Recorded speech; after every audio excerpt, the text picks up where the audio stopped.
$2.79. Surveillance footage shows this young man enter a Firehouse Subs and ask for a water cup. An employee then catches him getting a soda instead of water. She approaches him to choose the water option for him on the touchscreen. Yep. However, the male then backs out of the water option and pours himself more soda. He leaves, leaving the employee frustrated. She then calls the police as the male is now sitting outside. She called the police over filling the cup of water up with soda. Oh my god. See, like, he's so stupid. The way that you do that regularly is usually there's two of those machines in the area, and what you do is you wait for them not to look at you, and then you stand in between the machine and the person working at the register so they can't see what you're putting on there. This is obvious. He should know this. Watching YouTube while sipping on his stolen soda. Brandon, staff called because they want you trespassed from here. Wait, hold on, wait. She knows his first name. Gentlemen, I think we might have a 2%er. She knew him. They're on a first name basis. Oh, it's Brandon. Yep. Staff called because you've been going in there taking water and stealing soda and not really serving any purpose being here, so they want you trespassed. Do you understand what that means? It means No. you're no longer welcome here. No? How do you not know what that means? Come back, you're gonna get a ticket. Correct. Yes, that's correct, idiot. That figures. That figures? I can't hear you. That figures That's out. what? What they're saying is, I stole what? What I stole? They said you've been. Did you even say anything about stealing? You know, back in the old Looney Tunes, there used to be a thing whenever it was somebody that was like really stupid. It would like zoom in on their head and it would open up their brain and it would be like a fucking like some like little thing sitting there and doing like this with like symbols. Making noises. Going in there, taking water, drinking soda. Little canary, yeah, something like that, not really serving any legitimate purpose being there, being a paying customer. You're none of that, so they want you trespassed. I paid for food here? Today? Not today. Not today. Oh. Okay. Well, you can't just go in there and take water and take soda and. I didn't take water. A couple. Well, they don't want you here anymore. Yeah. So. See the woman? She's like, well, okay, I got it. Just time for you to go. Let's go, Brandon. You gotta go. Oh, I could turn around. Any questions about that? Uh-oh, now there's two officers. There's two officers to micromanage this retard. This is your tax dollars at work, gentlemen. Okay, if you come back, you're gonna get a ticket, so that includes like this whole area here. Alright, so then you gotta get up and walk away.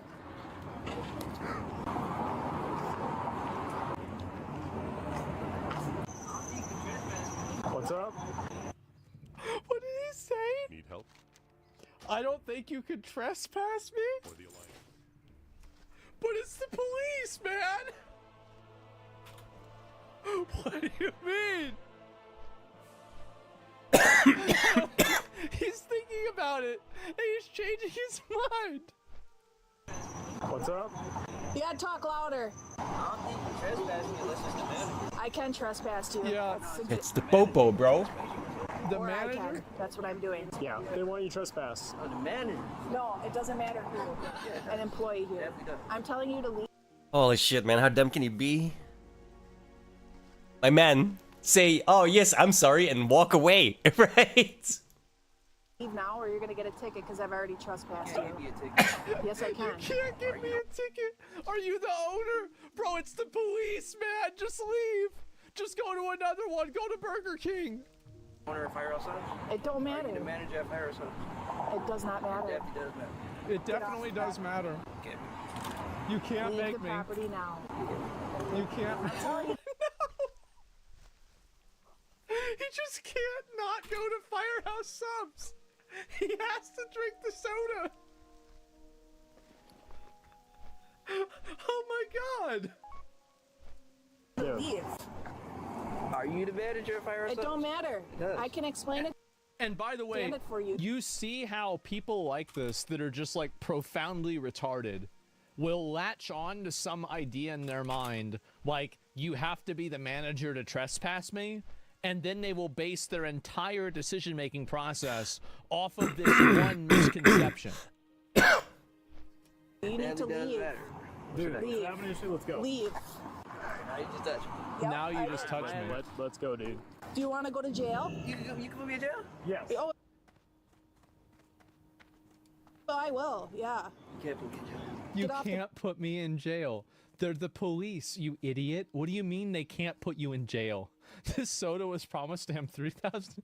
This firehouse sub was promised to me 3,000 years ago. Property. Off the property. Are you the manager of Firehouse Subs? It don't matter. It does. Get off of the property. Dude, you're gonna go to jail, just walk away. Can you get them to contact the manager? Just, this is the thing. Just, what? This is so pathetic. This is so fucking sad. What is going on here? It's not worth it. They want you to trespass. It's not worth They want you it. to trespass. It's not Let him worth walk it. Let's past go. and see what he does. Get them to the manager to contact Firehouse If he walks Subs. past again, we'll take him to jail. Take him to jail. Can't take you to jail. You can't take me to jail. He's just sitting there like an NPC, bro. Like, it's just, Well met. it's like his path. can't take me to jail. You wanna find out? Soda machine. Let's find out. It doesn't matter what happens. He's just he's gotta go back to it. He has to go back to the soda machine. Leave the Sit down property. outside of Firehouse Subs. You can go stand over there. You can go stand over there. You cannot go Bro, on they're giving this guy so many chances. any UWSP property. Oh, you guys can't even see. It's my bad. But as soon as you contact No, the manager of I'm not Firehouse doing Subs is when anything I'll that leave. you request. You don't get that As right. soon as you contact the manager of Firehouse Subs. No. is My when I'll bad. leave. My bad. I'm a retard, I We don't have know. an issue. Just walk- Brandon, they both know him. They don't want to. Please stop. Please stop this. Walk away. We're all good.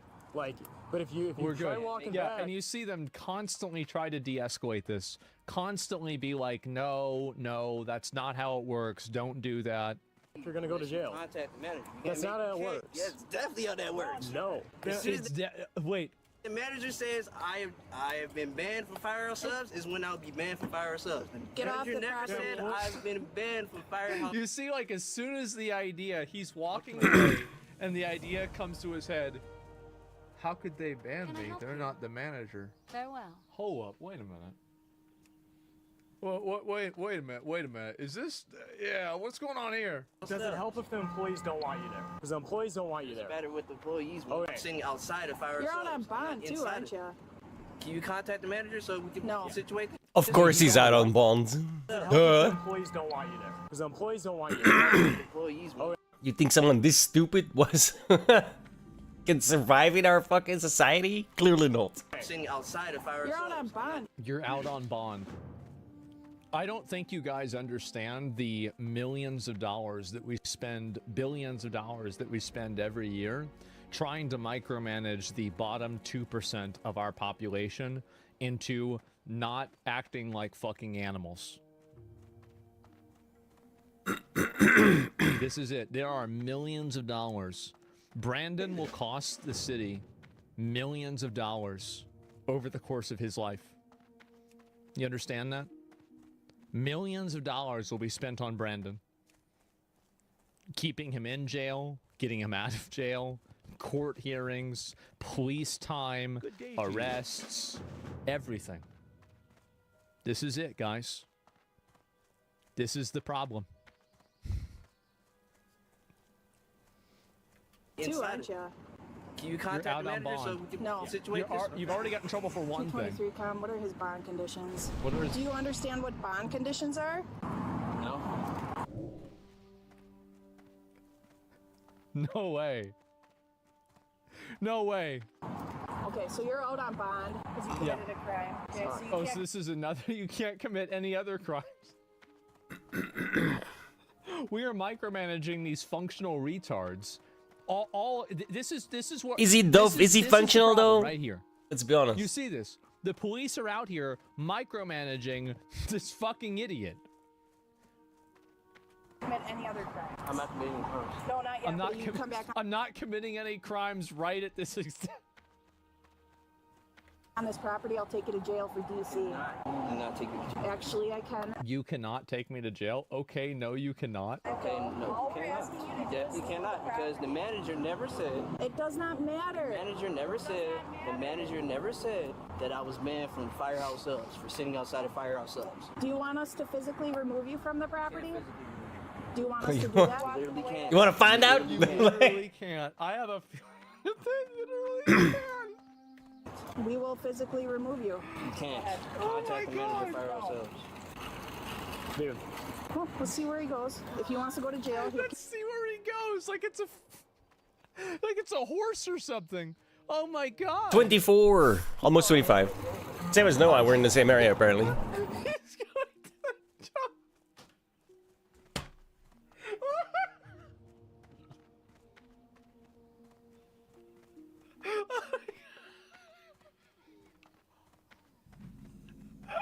Okay, I have to use the bathroom. This is so fucking ridiculous. This is so stupid. How dumb can this guy be? I don't know. I don't get it. We gotta watch more videos like this. This shit is funny.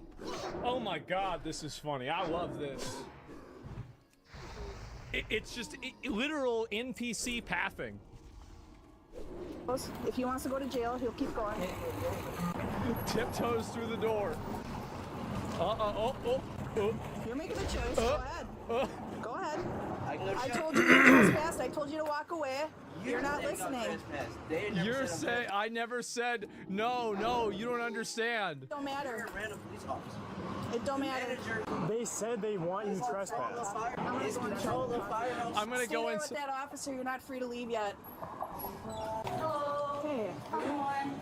the manager? I am. I'm the one that called. It's the man.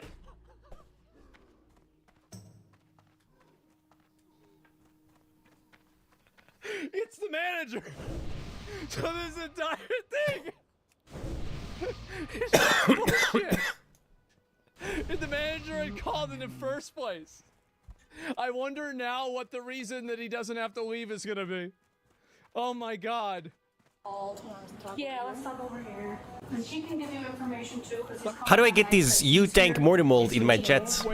Wait, so this is a common occurrence. That's why she was watching him. She knew he was gonna do this. Soda? He sold soda today, yeah. So we gave him a water cup. I walked right up to the machine. I said, the water's right here. He went back and took something else. Yeah, And I did this. Took a soda? I've done this Took a soda, 50 yeah. times. Dude, they said they want you trespass. It's not that big of a deal. Yeah, Just don't come back. yeah, dude, just go to. Please Go don't to make me In-N-Out. have to do paperwork. Please just go steal from the McDonald's across Does the stand street. panel work? Please just get Yes. Just get something from McDonald's instead. I just want. I mean, I have not changed anything on it. I just leave it like Why this. does I it don't really matter? need it Why anyway. does that matter? Like, I can see my durability Now, here, what I can is see this? my What's money he here, saying? so it doesn't really matter.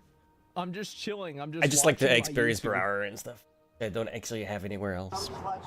Yeah, I understand that, dude. Dude. You cannot explain things to somebody like this. You can't. I know you might think you can. You would be wrong. Firehouse Subs, you're trespassing. No, You gotta get the fuck out of here. no, you can't do He's that. refusing to leave, so I'm gonna take him to jail. Perfect. Actually, I'm Perfect. Perfect. Oh, emote maybe.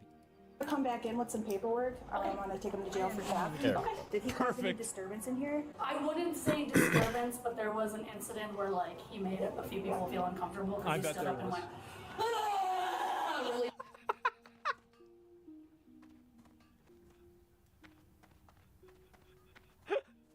What the fuck is going on? Yeah. I still don't Really? get my This my is on Gattermate another doesn't day. work, bro. Loud on Sunday. Like I downloaded Yes, Gattermate stream and Well, but that was the on data Sunday. That was on module, and Sunday. yet It was not Yeah. today. So See, this is why body cams. it's not are showing jack amazing. shit. Isn't this great? Today he took soda again, and the funny thing is, it's not funny, but if you look at the table that's out there in one of the chairs, there's a clear solo cup. That's literally the cup he used to come in and take soda on Saturday. Alright, I'm gonna get him So there's Saturday's soda, Sunday's soda, and now today is another day that's following one of them. So this has happened at least 3 times.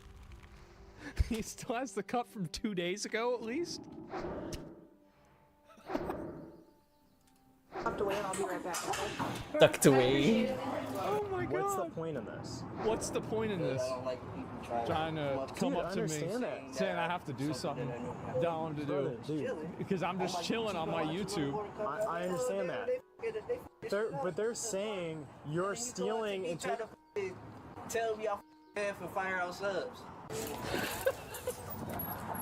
Great. Put your hands behind your back. You're under arrest. I'm not under arrest for. That. What am I under arrest for? Do not Don't fight us. Don't fight. Do not fight. All right, we're gonna stand here.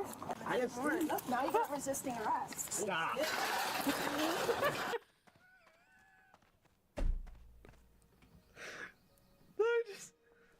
Oh my god.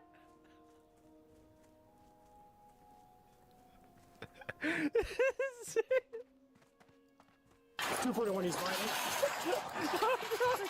241, he's fighting. Yeah, I never actually stolen anything. I've never actually stolen it. I never stole anything. No, I didn't. Never actually stolen anything. I've never actually stolen it. I never stole anything. No, I didn't. No, I didn't.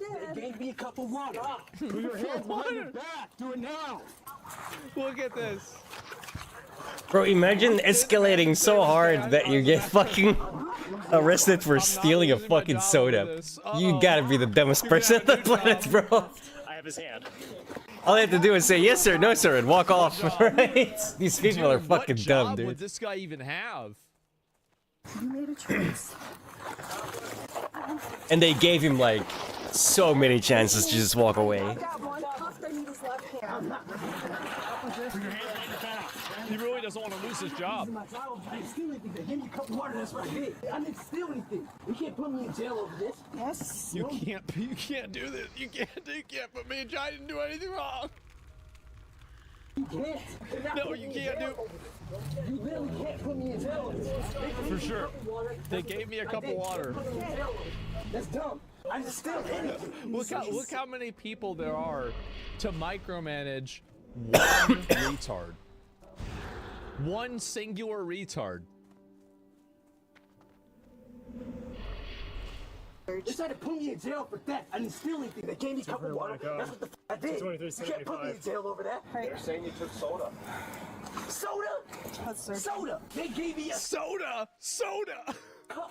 That's not fucking stealing. But you said they gave you a cup. They gave me a cup. That is not stealing. That is not stealing. You can take him to that squad. Hell no. He's not putting me in jail. Oh my god. Okay. Hell no. Oh hell no. My key fob doesn't work. Oh hell yeah! I don't understand the Going to logic jail of over people that soda. resist What a arrest. dumbass. You know you're God.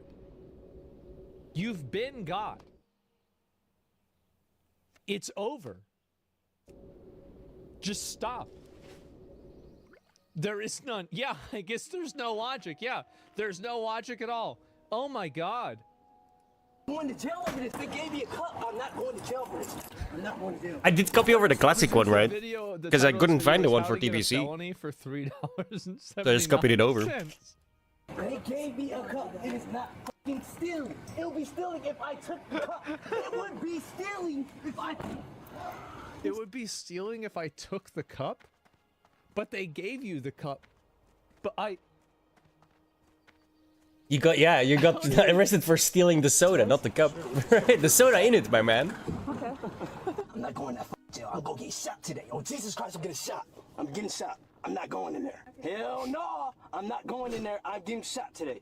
Anybody want a soda? Oh, good. Hey, does anybody want a soda? that's hilarious. Oh no. I'm her mother. She's the gentleman. Okay, can I talk to her real quick? You were the one that got the earpiece knocked out. You did good. Something else knocked out. Yeah. I was trying to bring it to the ground, but So you look kind of young, so Yeah. this wasn't too bad of an experience. it's alright. Next time, call me out there, man, because I'm 62. I ain't got much life left, so Oh. No, he fought him. Yeah, we were watching him. It was not fun.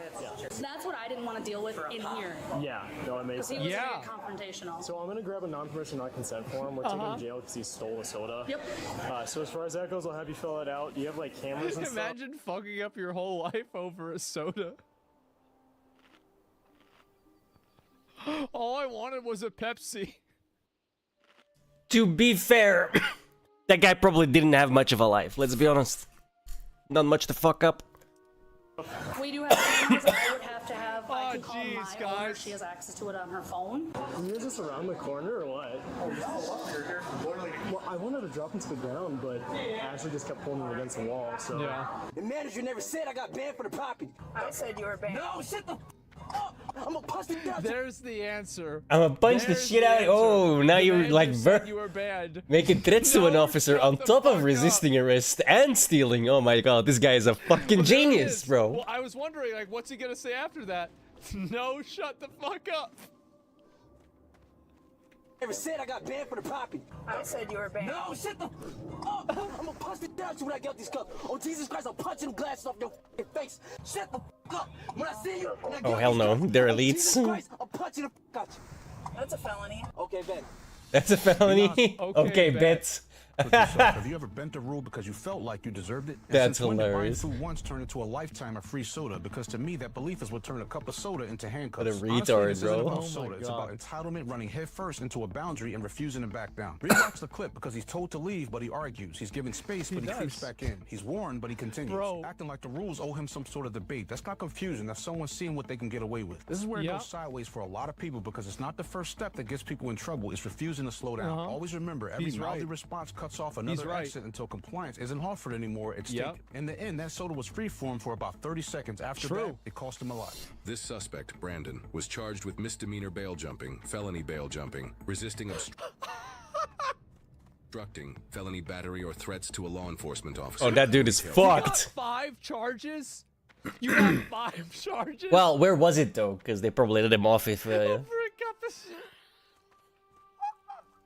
Theft for stealing a fountain soda worth $3.79. He is innocent unless proven guilty in a court Oh, of he's law. definitely He guilty. sure is. Oh, what do you say of something like Surveillance that? foot.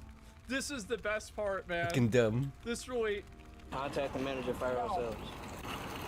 Dude. Well, we'll see where he goes. If he wants to go to jail, he'll keep going.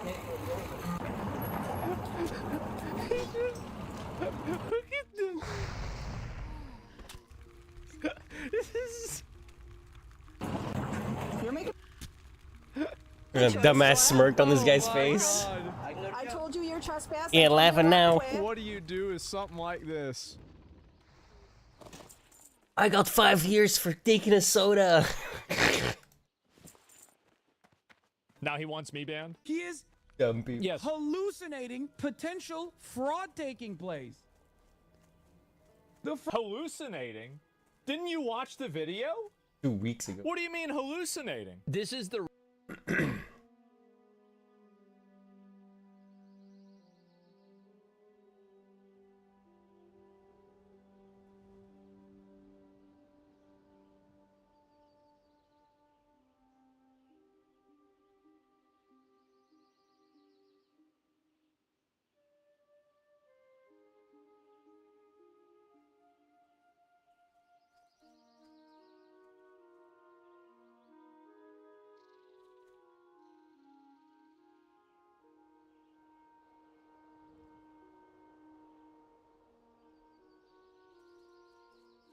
Why do we almost look exactly the same?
Oh, that's the wrong one. Hang on. Which one is it? Blackrock Minas.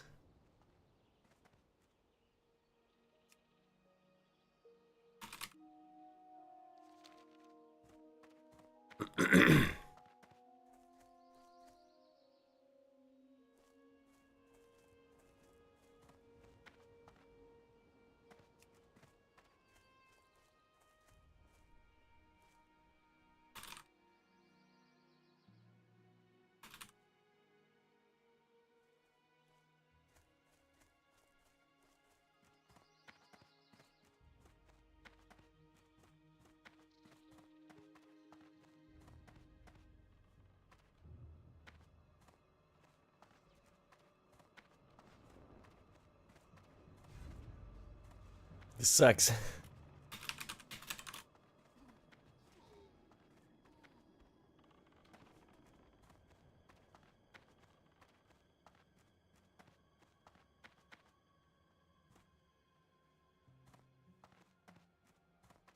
I need to get closer. Fucker tried to steal it.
I'm out of range.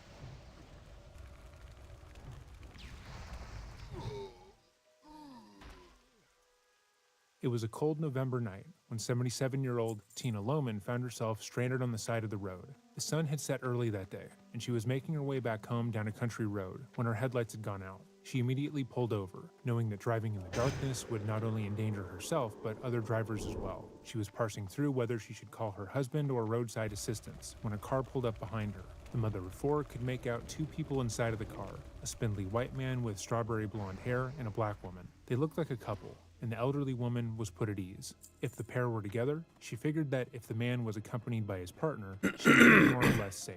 Tina was heartened by the fact that the pair had come to her aid so quickly without needing to be asked, but these strangers unfortunately had other plans. Welcome back to another episode of Dreading, or if this is your first time here, welcome. Today we're going to be reviewing the trial of Bradley Yawn, and how he sought to defend himself in court, despite the fact that there was concrete, definitive evidence of his guilt. But Bradley, like every other criminal who was acted as their own legal counsel, was too blinded by his own narcissism to see this fact. As always, if there's a video you would like to see on the channel or a story you want to bring more attention to, let us know by emailing me at dreading.official@gmail.com. We're consistently going through the email and adding your suggestions to the list of stories to cover. But be aware we are just two people, so it will take us some time to make every video that's been requested. But again, we are trying. Before we go any further, this case deals with sexual assault and abuse of an elderly woman.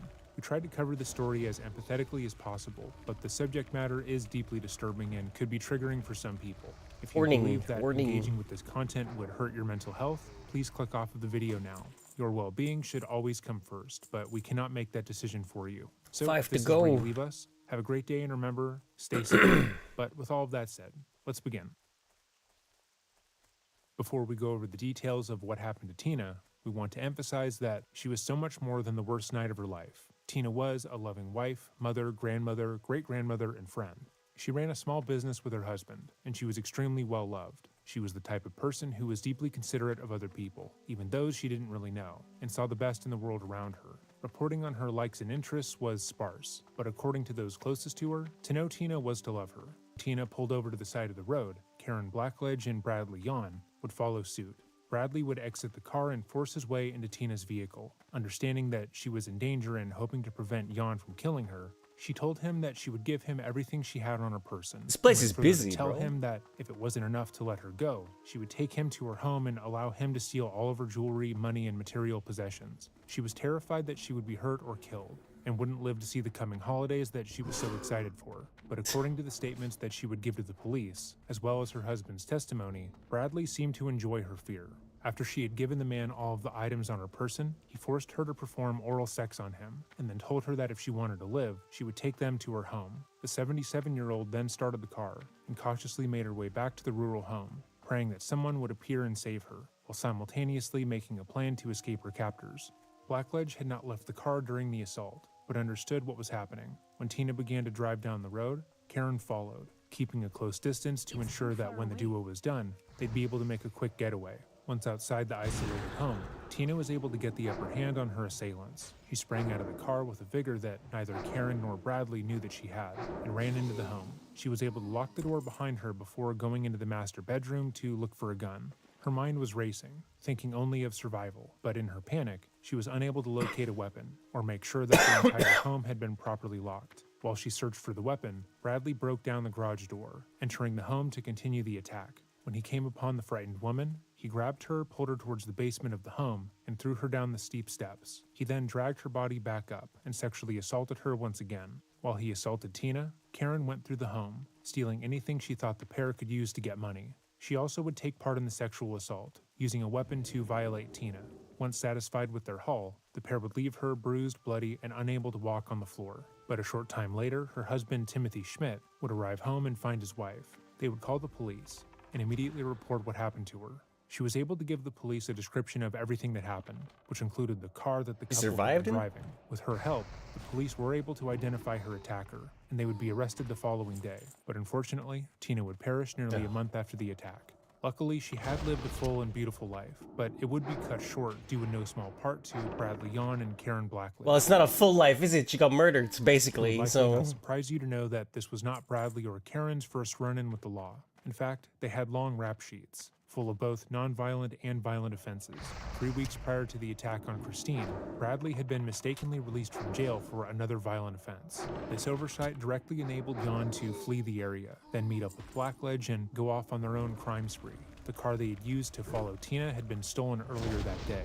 They had robbed multiple different homes and businesses, and the deceased body of a man was found in the trunk of the car, directly outside of the home they were found in. Though that does seem to be unrelated, but a strange happenstance nonetheless. The pair was charged with 2 counts of home invasion, 1 count of aggravated kidnapping, 1 count of aggravated vehicular hijacking, 1 count of aggravated criminal sexual assault, and Congratulations! Additionally, Yawn faced charges of residential burglary, 2 counts of theft or unauthorized control of property over $500, but Look at this guy abusing the blink. and criminal sexual abuse. However, the pair would choose to handle the cases I didn't against think them of that. differently. The moment I saw you do it, I Blackledge would remembered. initially Oh, plead right, not that's right. guilty, but would ultimately take a plea deal. It stops She would fall plead damage. guilty to the charges of home invasion and aggravated criminal sexual assault, but the prosecution would dismiss the other 3 charges. Blackledge believed that this deal would mean that she would receive a lighter sentence to be able to walk freely among the public relatively soon. She was shocked and deeply upset to learn that that wasn't the case when she received a 40-year sentence.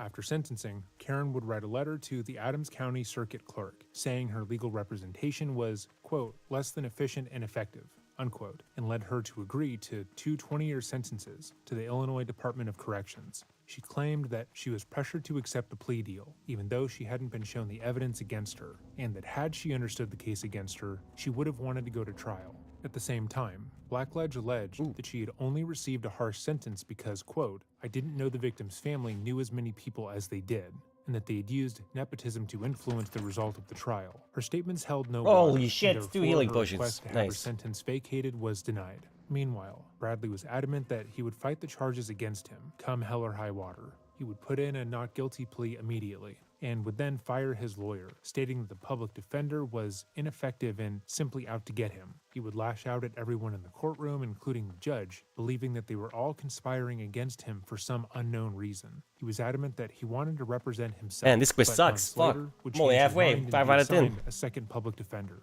A month later, he would fire that attorney as well, alleging in court that the judge was purposely trying to push the trial back to, quote, waste his time, unquote, despite his own antics being behind the trial's delay. While awaiting trial, Bradley would then pick up more charges, including threatening to kill correctional officers and possessing contraband thumb drives. Before the trial even began, he was sentenced to Stop 7 leaking a years garbage for bag. unrelated charges. Jan's behavior in the lead up to his trial was similar to Sarah Boone, who routinely complained about her lawyer, No leaky leading garbage to their baggy. firing and replacement. Every time a new lawyer was brought on to represent Sarah, the trial had to be delayed. That way they could go over all the relevant information and evidence, so they could create the best, most effective argument in her defense, and then contact experts who could defend their case. The amount of work necessary to present a diligent defense was high, but something that Sarah would not see while incarcerated, because she wasn't treated as if she was Wait, what? on her May as well? legal team and Like the didn't garbage witness bag? the work that they were doing on her behalf. She would tell the court that she was being neglected and treated Oh, poorly. that This leads. would Yeah, yeah. result in every one of her lawyers requesting Yeah, to be taken yeah. off the case, believing that they could not please such a demanding client. Yeah, I It's got it. unclear if this was a tactic that Boone was using in order to buy time before her trial, or if she was genuinely displeased with their work, or some mix of the two. Based solely on her letters, we feel that her anger towards her lawyers was genuine, and the trial being pushed back was simply a happy consequence. Bradley's behavior feels similar, although a bit more deliberate. He was a career criminal who had been through the system a number of times. He was well aware that he would have virtually no power or control over the remainder of his life if he was found guilty, and wanted to spend the lead up to the trial forcing the courts to Outside of cater to his Pyroblast. wants. Bradley also demonstrated that he had little ability to regulate his emotions. Shocker, lashing out aggressively at everyone involved in the trial. This culminated in him being kicked out of the courtroom a number of times, including one instance where he had to be wrestled to the ground and pulled out. Unfortunately, we weren't able to find a video of that incident, but shown on screen should be a fairly emasculating photo of that happening. His trial would take place on July 11th, 2023, where Jan was tasked with defending himself. We'll be going over his opening and closing statements today, as we feel that they showcase how unintelligent, emotionally inept, and aggressively narcissistic that he was. His arguments revolve around there being a statewide conspiracy against him for some unknown reason. This sort of defense is extremely common for narcissists, especially those who defend themselves in court, because they can't properly conceptualize their own, frankly, stupid actions. In their minds, the idea that they were caught for their crimes feels less possible than the idea that the victim, police, judge, and other high-ranking authority figures are all out to get them.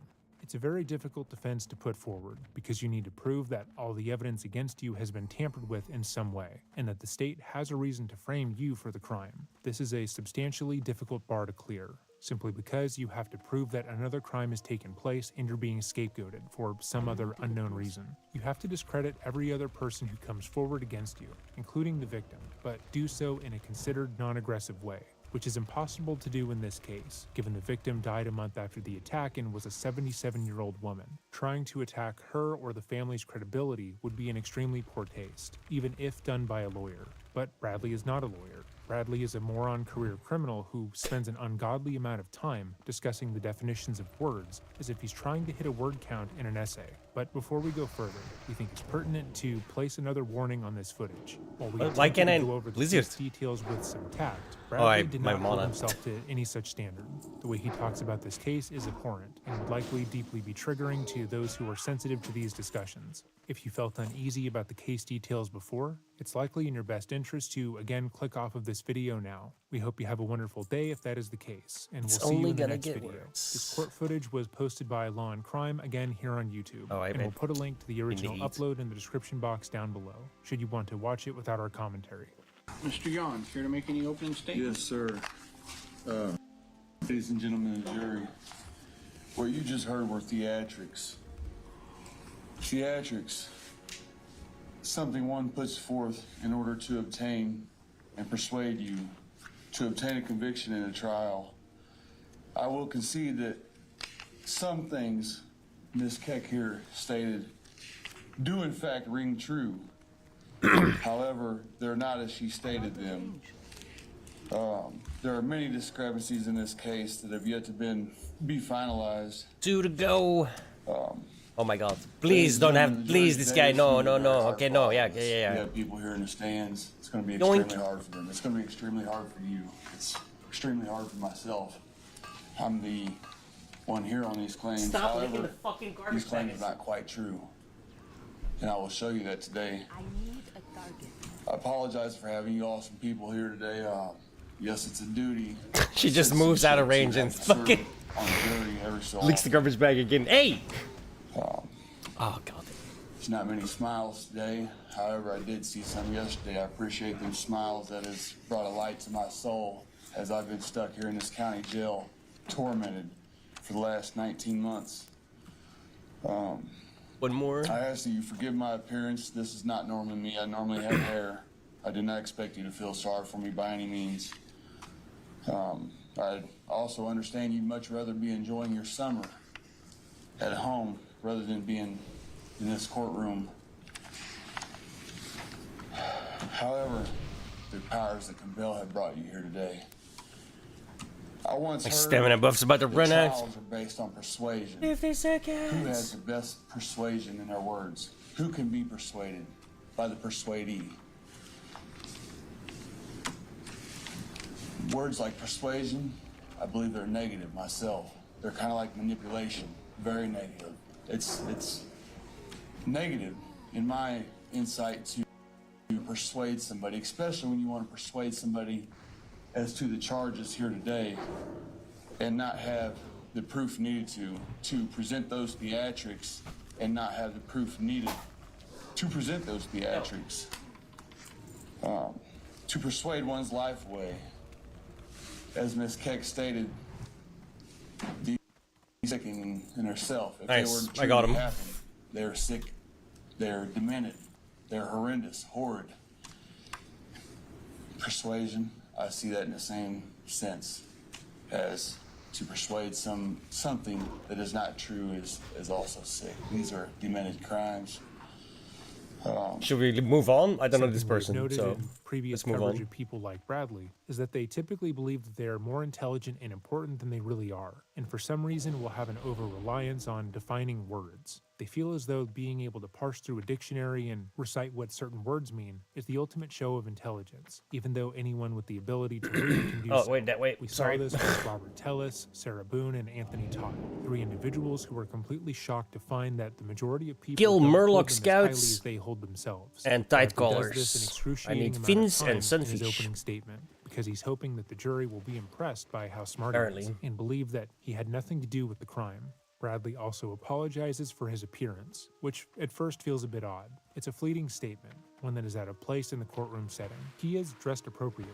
He doesn't appear to be ill and is not injured. By all accounts, he has nothing to apologize for, but he then clarifies that he's apologizing for his lack of hair, as if having a receding hairline and a buzz cut is a sign of poor character.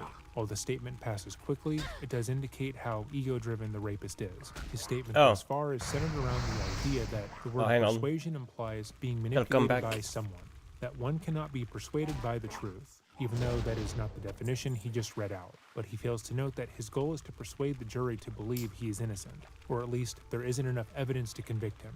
That's the entire point of a trial. He can use whatever words he wants, or say that he's on the right side of history. But even if he could successfully argue that the act of persuading someone is inherently manipulative and negative, he would still be guilty of doing that very thing. Even him putting forward the notion is him attempting to persuade the jury to believe that persuasion is bad. Also, please do not take a shot every time a version of that word has been said. You will die. Ladies and gents, I'm more in agreement with the word logical. To be logical seems to be more so valuable than to persuade some. Also, the meaning of logical, to expect because of what has gone before, what has happened in prior arrangements, prior times. based on or using logic. The definition of logic, correct reasoning, or the science of it. What is expected by the working of cause and effect. The working of cause and effect. Today and throughout this trial, you'll see that the cause does not hold the effect it should. The alleged cause does not hold the effect it should.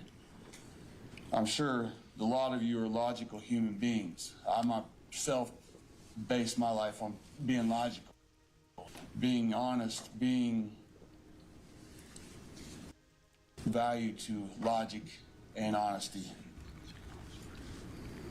It's my favorite pastime, present and future. Today I ask that those of you here be logical, not just the jurors who have the ability to judge this situation, but everybody.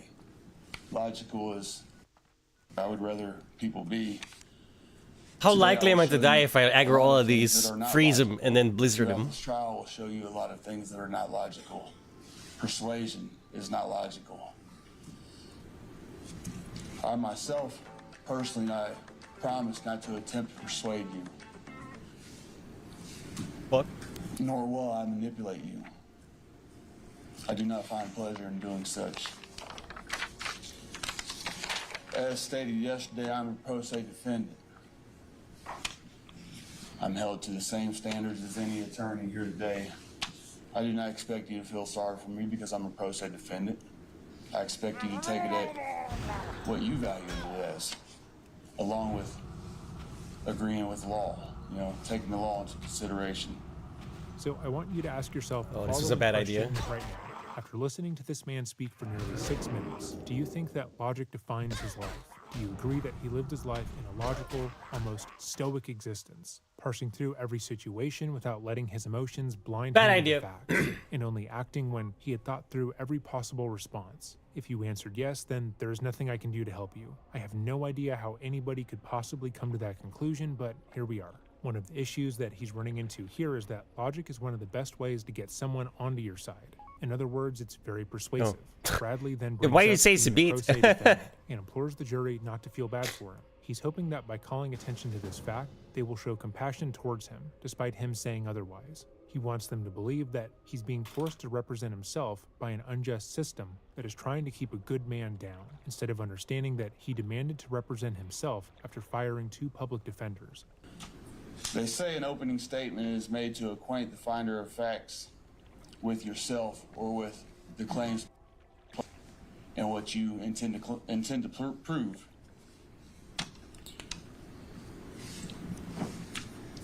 That's exactly what I do today.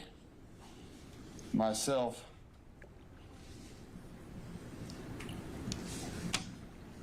I would say proof is a rare thing to come by these days. No one has absolute proof except for, per se, you have these cameras here in this room today, and I can prove that you are here today. There's a lot of claims placed forth that do not have an effect that coincides with them. I intend to show and prove you that today and throughout this trial. What I also will prove you are blatant lies. Incredible and impossible happenings. We all know what incredible and impossible means. Impossible means not possible. Credible means it's not credible. I also intend to prove you improper procedure. Lol, totally stole them. That's hilarious. Coincidences. Throughout this trial, you'll see some of the most major coincidences you have ever seen in your lives. And they're established, and I'm sure some of the witnesses will attest to them. There are major coincidences in this case. As stated, I talked about logical. I intend to show you that these things do not follow the definition of logic. I will show you what coercion, manipulation, and deceit is. I will show certain persons think it is absolutely funny to be vindictive, to lie, to place forth claims, and that would be from the horse's mouth. I will prove to you reason for false testimony from some who may or may not testify throughout this adventure. I'll show you how What? other law enforcement think these Bro, you murdered events someone. that are alleged to have happened are quite odd themselves. Stating such in an indirect way. That is law enforcement, and I intend to prove that to you. I will any of the claims and things placed forth by all here today, witnesses and the claimant herself, just do not add up or coincide with each other. He continues to define things, but fails to put forth any substantial arguments. This is his first impression with the jury. All he needed to do was put forward an engaging and succinct version of events, poking holes in the evidence against him, and giving the jury an alternative theory as to what happened. But so far, he has railed against the concept of persuasion entirely, as well as erroneously claimed that he is a deeply logical individual, and then apologized for not having hair and defined a few words. He states that he's going to disprove the evidence, but doesn't actually go into detail as to how. Him claiming that the victim and witness testimony don't align is at most a vague gesture of an argument. If he wanted to actually convince the jury that there was something nefarious going on, he could have taken the time to go over how someone's story had changed, or how what they alleged originally happened doesn't align with the crime scene. The prosecution intends to prove to those of you that a 77-year-old woman has been brutally beat, battered, sexually assaulted is the proper pronunciation or the proper term usage in trials. They intend to prove to you that a 77-year-old woman was home invaded, kidnapped, hijacked, thrown downstairs at 77 years old. Thrown downstairs. Some of you are young. If you were thrown downstairs, what would that damage do to you?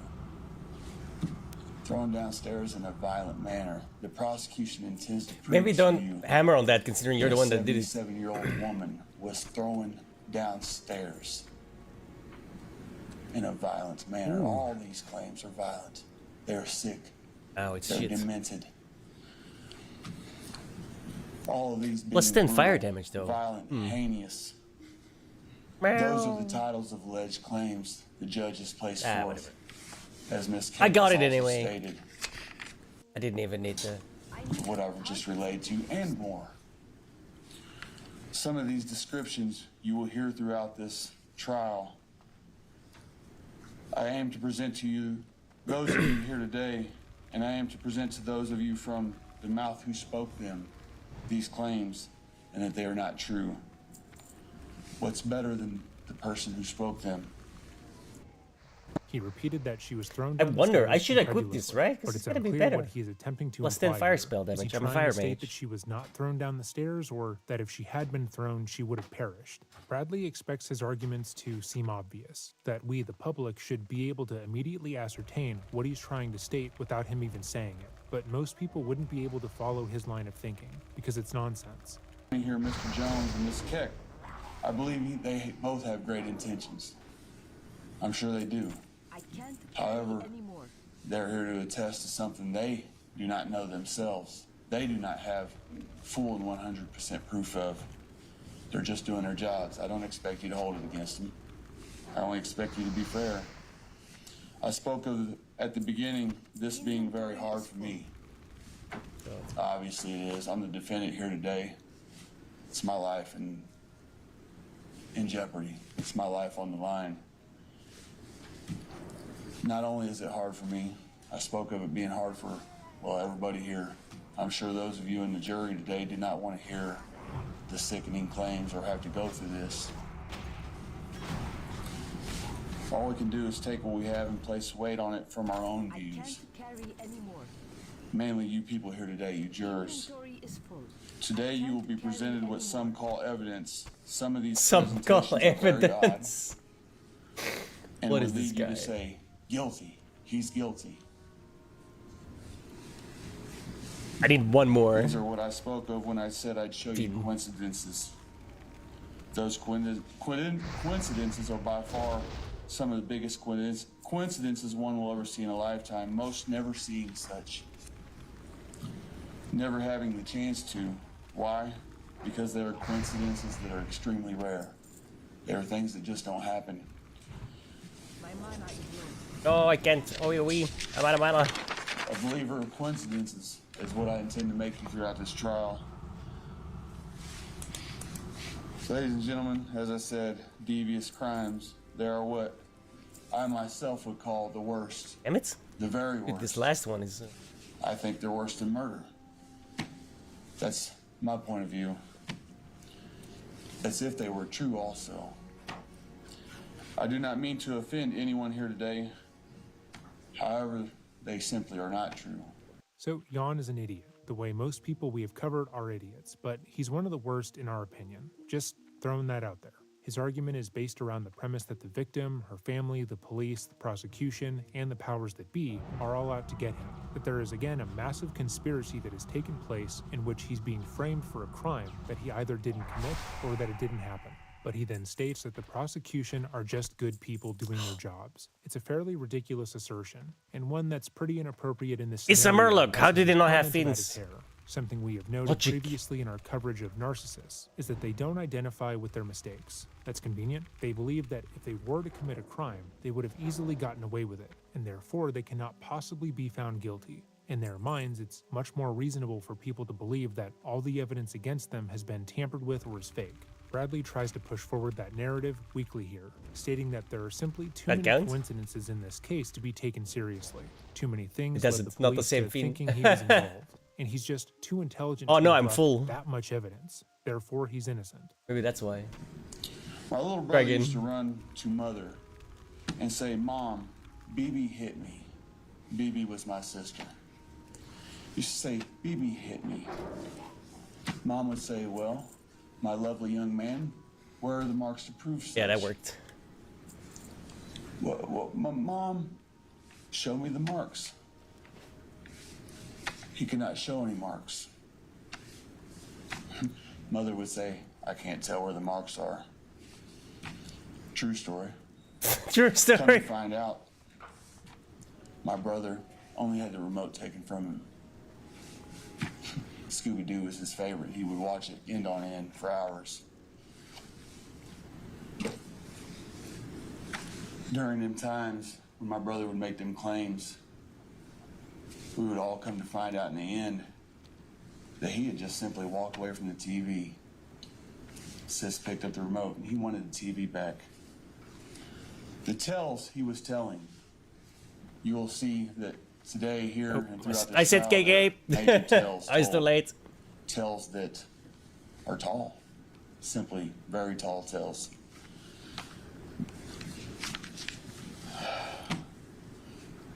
Then, in reference to my brother, the lack of marks gave my mother reasonable doubt. Today, I intend to prove an extreme amount of reasonable doubt. I probably have to pick up the quest you were just doing. Throughout this trial, will prove extreme amount of unreasonable doubt, or excuse me, reasonable doubt. Reasonable doubt, they say. I've been all over the place so far, dude. This like speedrun guide is kind of weird. Grounds. All right. The jury is left to find reasonable doubt on their own. Sustained.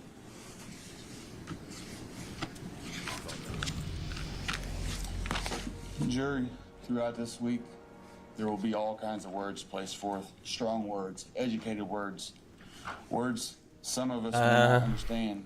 There will be displays. Yeah, I'm just following the speedrun guide, but it's kind of weird. Evidence, and there will be testimonies. I've been to all starting I will show areas. you, and if you may, prove to you how things are not as they say,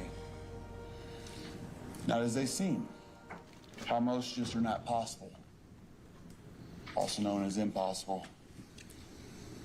As I stated earlier, I intend to be logical. I will do just that.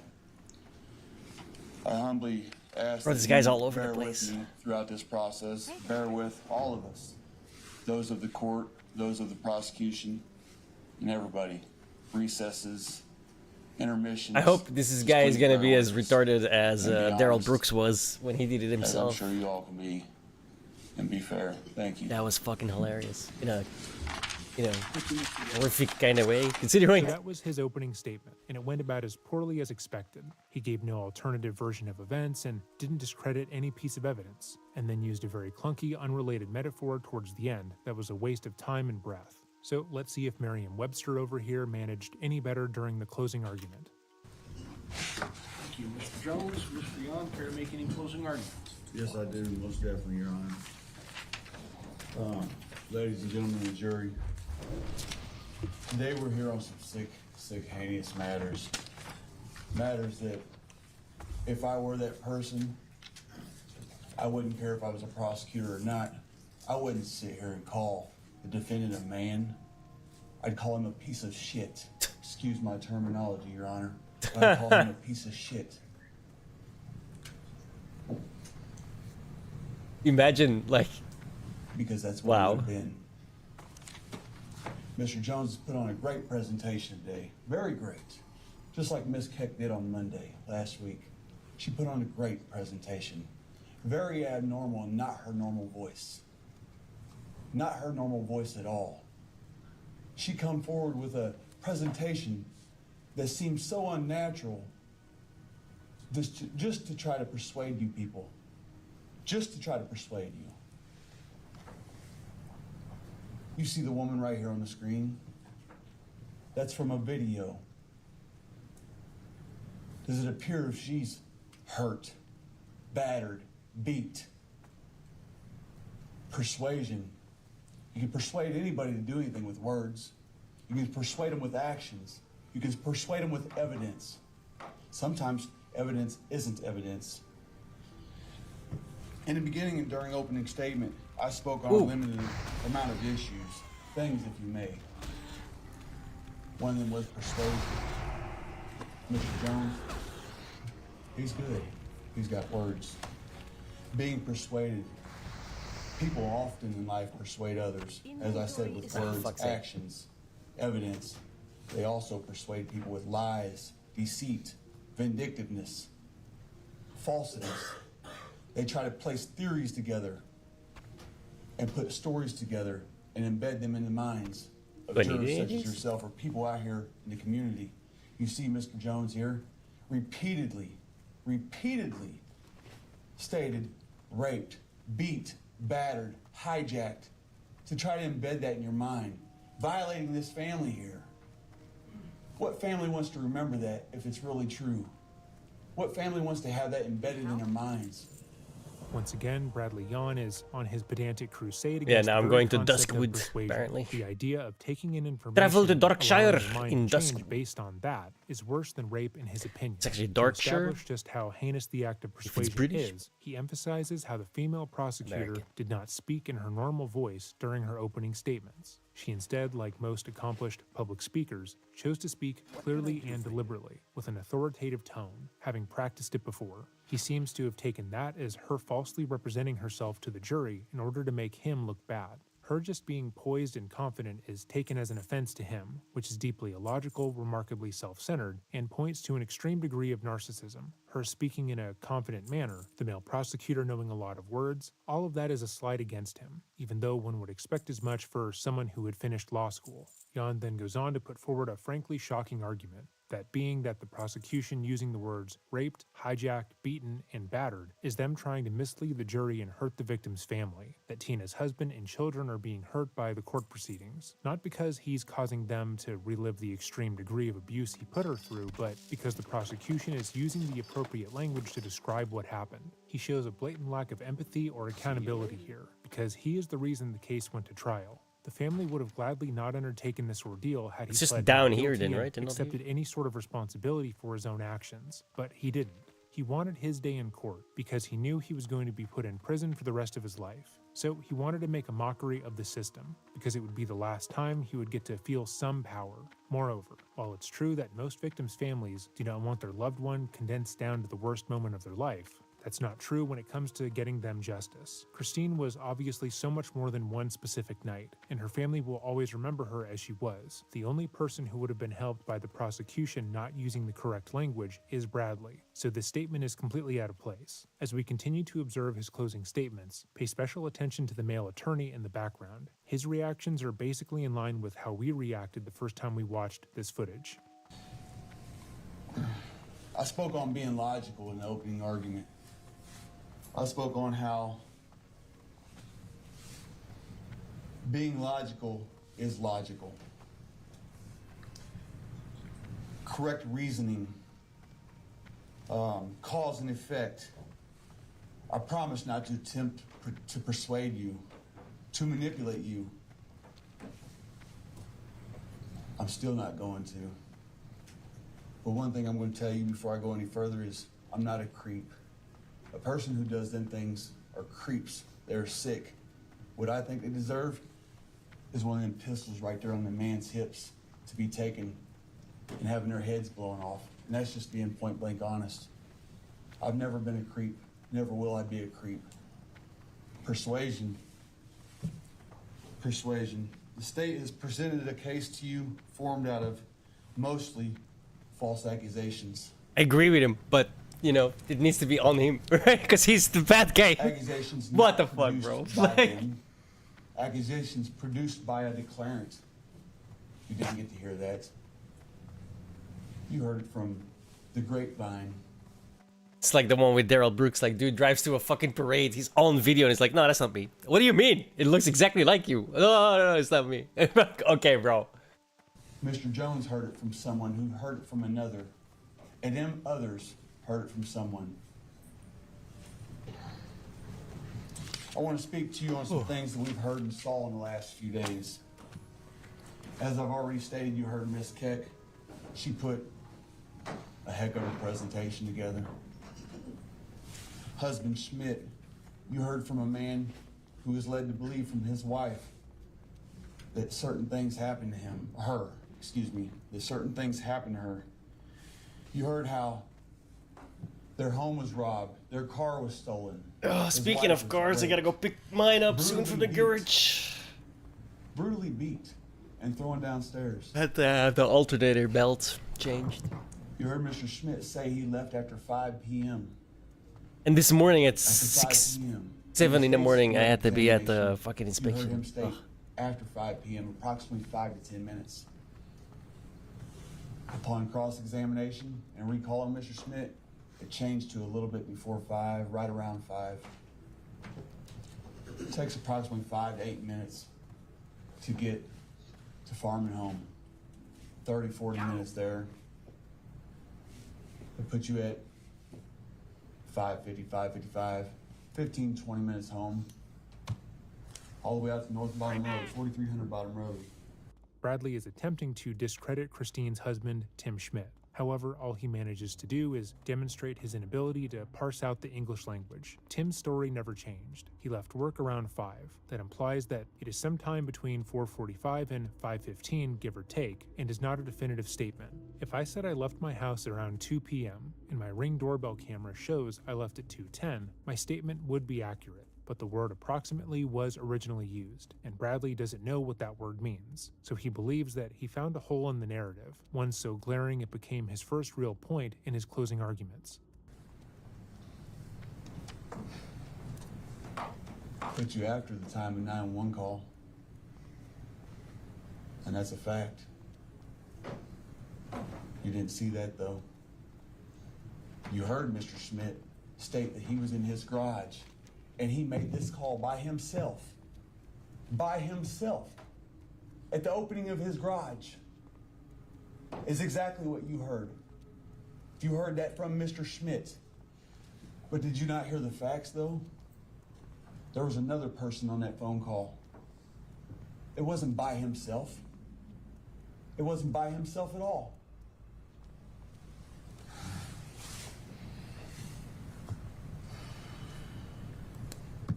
You heard him speak on entering the home, approaching his wife, talking to his wife, going and retrieving a firearm, bringing it back to his wife, and then going out and making that phone call. Greetings. Puts us even further after 6:09 p.m. You saw the certificate or police notes of 911 call, CFS report they call it. Help you find something? Mr. Schmidt was specifically asked, did anyone else make that call with him? Well met. He said no, by himself out in the garage. Of note is the fact that during the trial, the moronic rapist attempted to put forward the notion that there was no record of the 911 call, meaning that no call had ever been made. He spent a considerable amount of time focusing on that idea when cross-examining Mr. Schmidt, trying to persuade the jury to think that the elderly man had some nefarious reason to lie about his wife's assault and try to frame him. However, later on, he would acknowledge the 911 call, entering it into evidence, but saying that the details of the call didn't match a separate witness statement, even though they absolutely did. For those having an issue following, his statement is that the call didn't happen, but also it did happen, but not the way the state or any of the witnesses claim, and therefore he's being framed. It's our opinion that this line of thinking from him stems from the fact that he doesn't really know what the word approximately means, and completely misinterprets the evidence because of it. Where was CL? Until deputies went in that home and helped her up off the floor. At a later time, she was in the home. That's where she was. Anybody can put a theory together, a story. I could, although I don't like telling stories. I don't like telling falsities. You did hear that a lot of persons were in Mr. Smith's home this night. A lot. We're talking upwards of 7 and 9 individuals in a home, in a crime scene, a very violent crime scene, an extremely violent crime scene.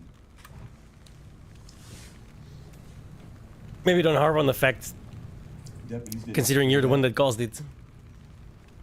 You later on heard deputies talk of a crime scene in Springfield, scene of arrest, where there was a major coincidence. The lawyer is like, this guy's an idiot. You expect to be looking for 2 people for a heinous crime, and you find a murder 43 feet. Didn't hear that. 43 feet from defendant on my best friend's property. My best friend, an elderly man, 60 plus years old. 43 feet. Major coincidence. Didn't have nothing to do with myself, the defendant, at all. You would expect right there, wanted for this heinous crime, them individuals, nothing. But what you also heard is they secured the scene. They secured the whole block over a murder. This crime to me is worse than a murder. Way worse, by any means. Way worse than a murder. They didn't secure this crime scene though. There was a bunch of them. Some of them right here in the audience. Just walking freely through the scene. There was some right over here, just walking freely through the scene, looking for clothes. A few things have happened, so let's review. Firstly, the scene had been secured, but given the fact that Tina and Tim were both elderly individuals and she had just gone through a brutal attack, other family members were allowed to come to the scene to comfort them. That is not uncommon or suspicious, the way that Bradley wants to pretend that it is. Similarly, he frames the dead body being found on his best friend's property as being a suspicious coincidence. He seems to be implying that the body was placed there in order to frame him by the police, but gives no supporting evidence. Yes, finding a body that close to where he was arrested is deeply alarming and raises a lot of red flags. The idea that that would have nothing to do with his crime spree feels highly unlikely, but that doesn't point to the police being directly involved.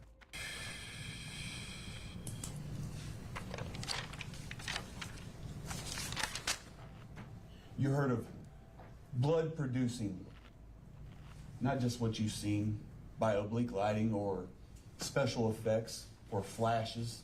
You didn't see the original pictures. You heard of bleeding, blood producing claims, bone-breaking claims. And I apologize for getting intense with y'all. This is my life on the line. For bone-breaking and blood-producing, abrasion-producing claims thrown downstairs. Exhibit number 77 was on the screen for quite some time a little while ago. That was a 77-year-old woman. Goddamn 77 years old. 77 years old. To be battered and brutally, heinously beat and raped. Not just once claimed to be raped, but several different times.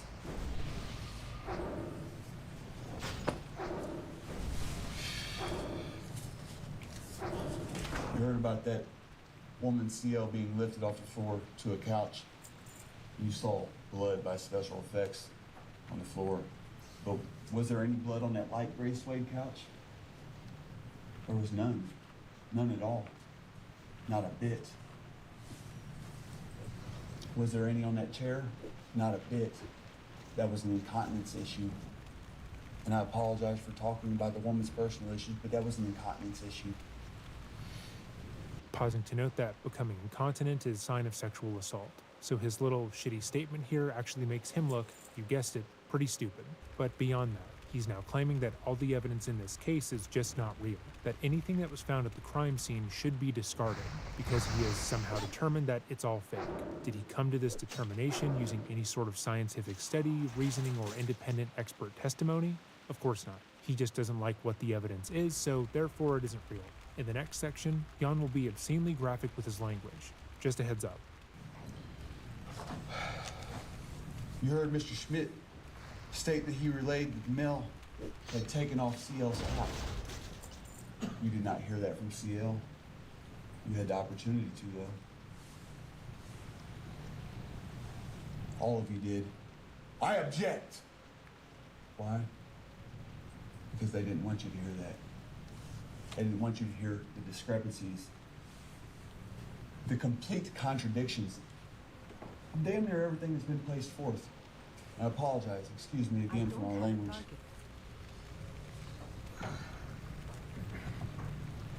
Hip replacements, throwing downstairs. You can take your inference from that. You heard Miss Oglesby state that an elderly female presented with sexual assault claims. The CL had tears of a centimeter value, 3 of them tears. The CL was grabbed and held down. Penetrated in the anus by penis, finger, and object. Penis, finger, and object. What object was it? Because there's a knife. Or imagine and you're an just aerosol like, can. I don't know, the stenographer or the bailiff, right? And you have to hear about these fucking things constantly. Holy shit, dude. What would that do to your goddamn... You know what I mean? Like, what the fuck? Bigger than the diameter of that cut. You'd love it when some dude is just like some retard that steals 375 worth of soda, you know? Patient decline. We got what on the case today? Oh, great. It's gonna be a great day. Fantastic. Something light for a change. These are all things from CL. God damn.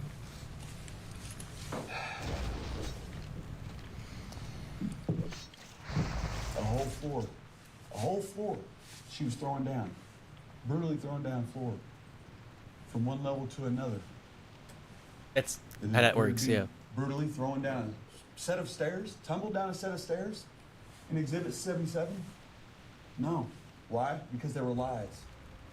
That's exactly what they were. Husband Schmidt, excuse me, I apologize.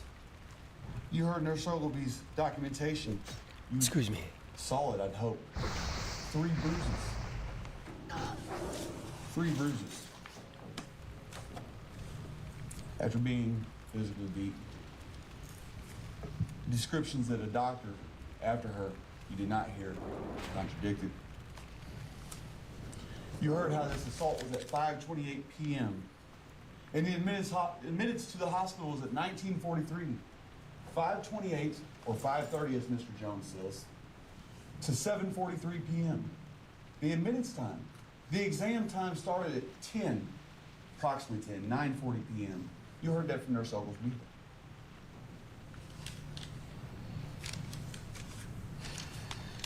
Four and a half hours later. Pictures. Saw pictures. Ask for the file info. Computers. They have forensic documentation, file info. Judge, at this point, I'm going to object. There was no evidence of this, and there's no evidence of tampering. Sustained. Admittance times do not lie, unless you can be persuaded, unless you have connections. 7:43. Time for admittance to Blessing. We have mentioned the Dunning-Kruger effect previously. In simple terms, it's when someone who knows little about a subject is unaware of how little they actually know, and they believe that they know way more than they do. And that is what's on display here.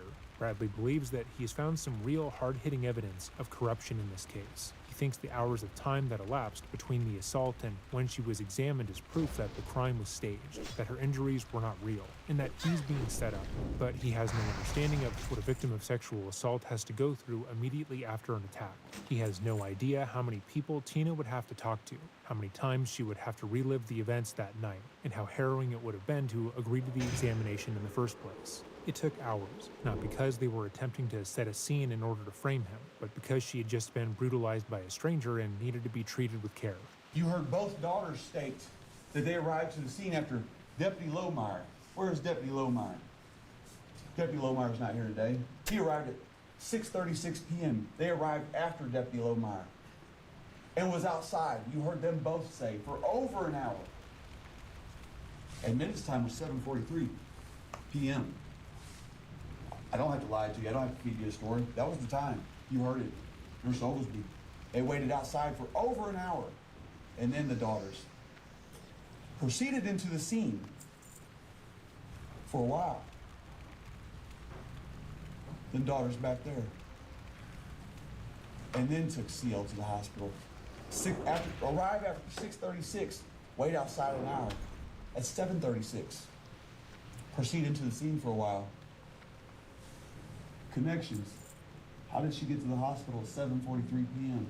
They were sure about them times. They were sure about waiting for over an hour. One even said an hour and a half. When you have money, you have connections. Judge, I'm going to object again. There's no evidence of that, and frankly, his fanciful tales are getting a little tall.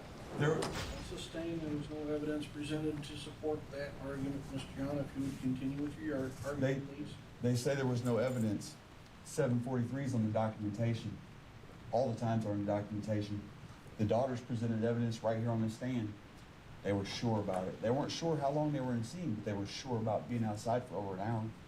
From 4300 Bottom Road all the way to that hospital. And you've been at the scene for over an hour after 6:36. I'll just leave it there.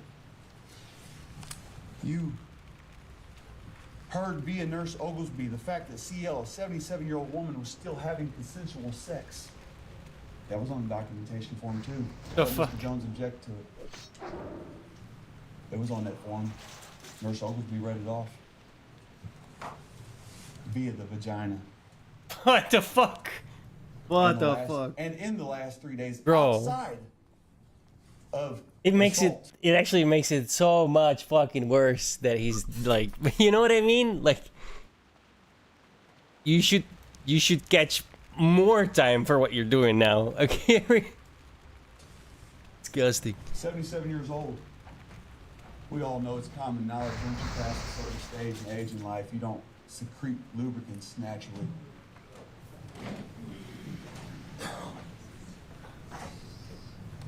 The fucking the lawyer's like, what did you say? Bro. Yo, this is damn. This is way worse than I thought it was gonna be. Holy shit. Because the title of the video is Narcissist Acts Like His Own Lawyer Accidentally Proves He Is Guilty. I didn't expect this to be this fucking brutal, bro. Jesus. Where did the marks come from with that consensual sex in the last 3 days? What Jan is trying to claim is so absolutely vile that people are actively remarking on it, and you can hear someone else leave the courtroom. Talking about Tina's sex life outside of the assault is extremely callous, and would obviously turn anyone against him. But Bradley is completely unaware of this fact. He hasn't even considered the possibility that the jury is not on board with this line of thinking, despite the evidence. You heard what CL was supposed to have relayed to that nurse, but you did not see the statement. You did not hear it from the person who spoke these claims originally. Next, you saw a gas station attendant appear on the stand. A gas station attendant. and attest to a gas station video at 8:03 p.m. and later. You heard him say that he saw a plastic bag. Who told him to say that? Because he clearly stated after cross-examination that he wasn't sure. Just a bag. Who told him to state that a bag that was not in defendant's possession at the time? A bag of jewelry. Mr. Joseph stated he didn't exit that gas station to see the emblems on that car. I won't concede that. I won't deny the car. How did I get in it? You didn't get to hear that.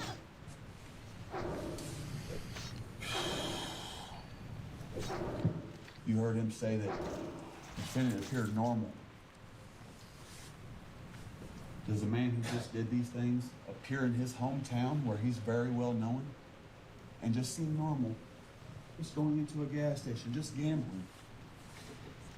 Does that happen? No, that's not common. That's not common, not with me. That's not common. People don't just do that. I don't do drugs. I don't get high. I don't lose stability.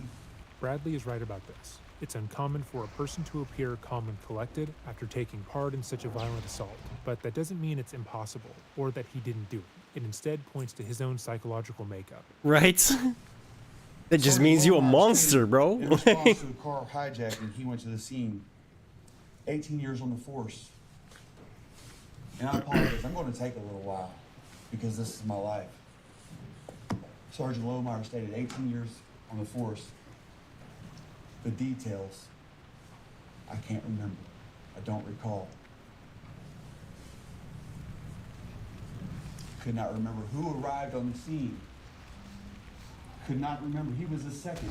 But could not remember who arrived on the scene after him. Guess who arrived on the scene after him? The top guy in the whole department at that time. Sheriff Rich Wagner, who didn't make a report. Who did not make any kind of report. How do you not remember your top superior in the whole Adams County arriving?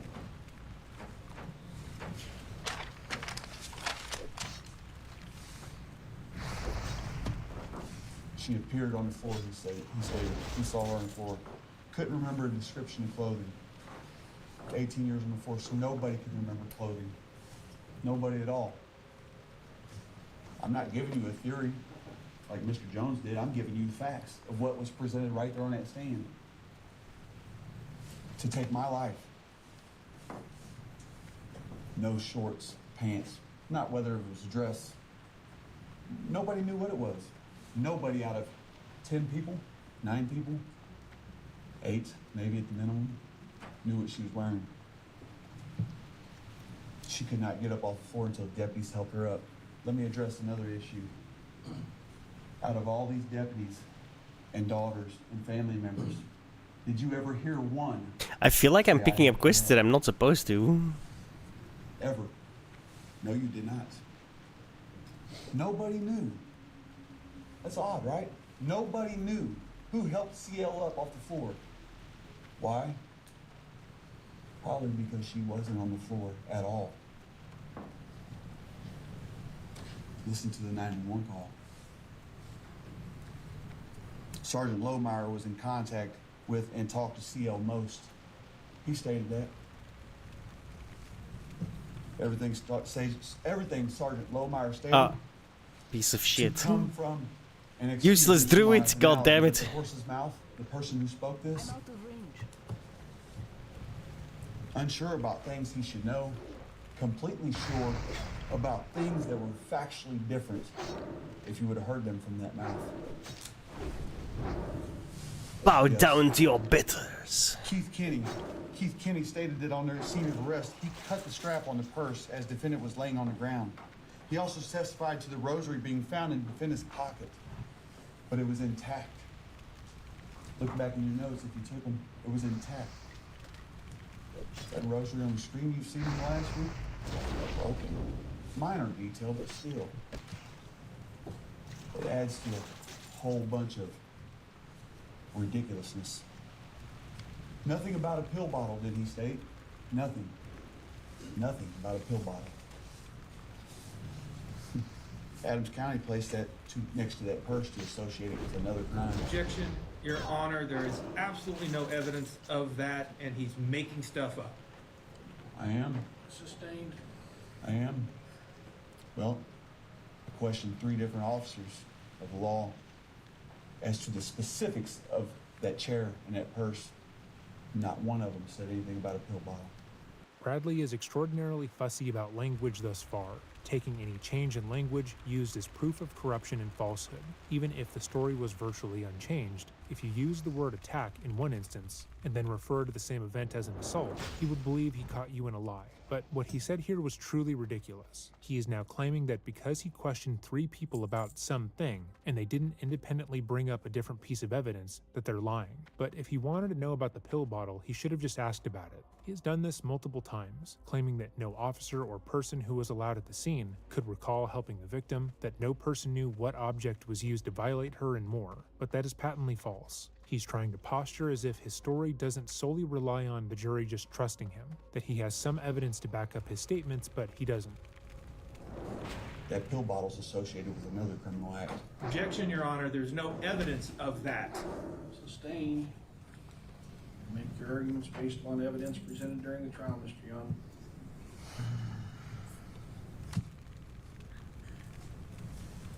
CSI Field. Where's she at? She's a very intriguing woman. Investigator. I loved how she pulled out that laser. It almost placed a smile on my face. Probably one of the most honest people here today. However, she stated that she only entered 1 footprint. Objection, Your Honor. That's not what she testified to. Into evidence. Objection to his argument. Into evidence, that was a Reebok footprint. But that she cleared everybody else. Family, because she got footprint pictures from the hospital where Deputy Bowden later went. She cleared everybody else though, because well, they wear boots, standard. Imagine having to be there and like having to stay calm. In the natural shoe. She's also testified to a Nike imprint over a Reebok imprint.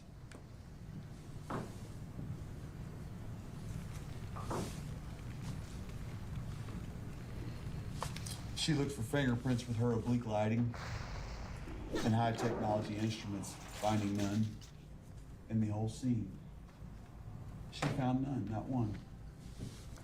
You may ask yourselves, why, out of all them tests that scientists put forth, there was not a single footprint for Karen Blackledge, not a single fingerprint, and Karen Blackledge was to have touched everything with fingers. No DNA for Karen Blackledge. I'm not going to bat for her. I'm stating that it's odd. You never heard once. Everything was excluded.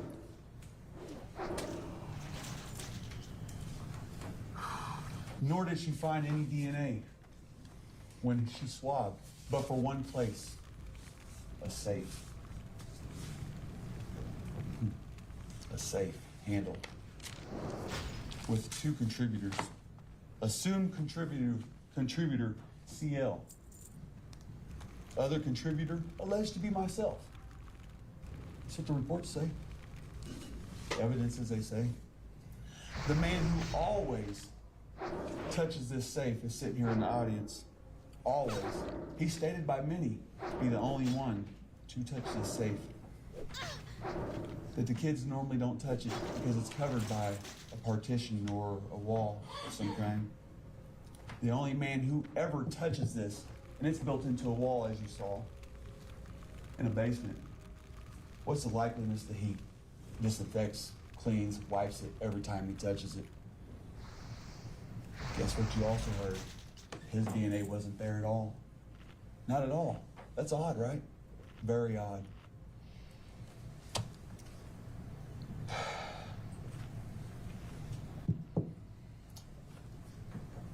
You heard it. Mysteriously not there. What's the answer to that one? an objection? Miss Field, as I stated, she was a unique, intelligent, crafty individual. I loved it when she pulled that laser light out. I commend you, Miss Field. Investigator Shoney here testified that he was called for 4300 Bottom Road. The same details that everyone else could attest to. Home invasion, criminal sexual assault, kidnapping, titles. He couldn't attest to clothing that the declarant was wearing. He couldn't attest to the order that other deputies come in. And nobody knew anything about deputies and their orders or anything of such. She knew about titles.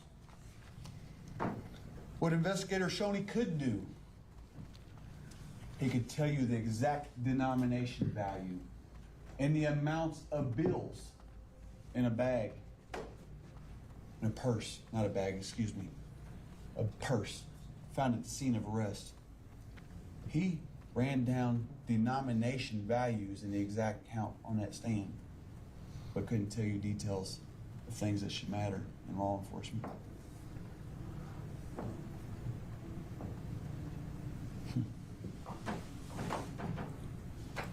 What Investigator Shoney did was a search and seizure of evidence at 1906 Cornell. He couldn't attest to a scene that he was at 6:58 p.m. on 11/9/21. I don't remember. Stitches. They were in abundance. Stitches gets bitches. Hide. I don't remember, and I don't recalls. A couple of things. First, he seems genuinely attracted to the crime scene technician, which is deeply troubling, but his insistence that it's suspicious that Mr. Schmidt's DNA wasn't found on the safe is as flaccid as the rest of his arguments. Tim hadn't touched the safe in a long time, long enough that it had been cleaned prior to the attack. The only DNA found on it was Tina's, as he forced her to open it, and Bradley's. Bradley is attempting to discredit the evidence. Secondly, the officer he is limply attempting to criticize could remember facts of the case, that being the amount of bills in the bag and the time he arrived at the scene, as well as things that were backed up with direct evidence. However, when it came to recalling details of the scene based entirely on his own memory, he was less certain of himself. This is true of everyone, though, because everyone will perceive events differently. His statements align with earlier testimony, but when questioned about specific details, he would state honestly that he doesn't fully remember, because enough time had elapsed since the event that he couldn't confidently say. Did his story change in any meaningful way? No. Did he lie on the stand? No. He just was unable to recall small, unimportant details that had no effect on the overall story. It should also be noted that this took place in a very small rural town, and many of the officers would state that they had never been called to such a brutal crime scene. This would be a deeply traumatizing event, one that they might have subconsciously attempted to block out. The officer being honest about what he could and couldn't confidently remember is not the nuclear bomb that John believes that it is. Investigator Miller. She arrived at 7:18 p.m. Then later stated that she observed Timothy Schmidt in the garage calling credit card companies, disabling cards.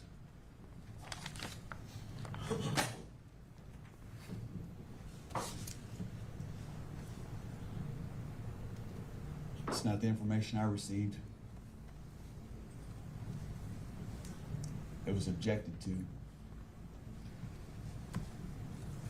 Were yourselves showing the lineup that Investigator Miller attested to, that she organized? No, you weren't. I attempted to enter that. Another objection.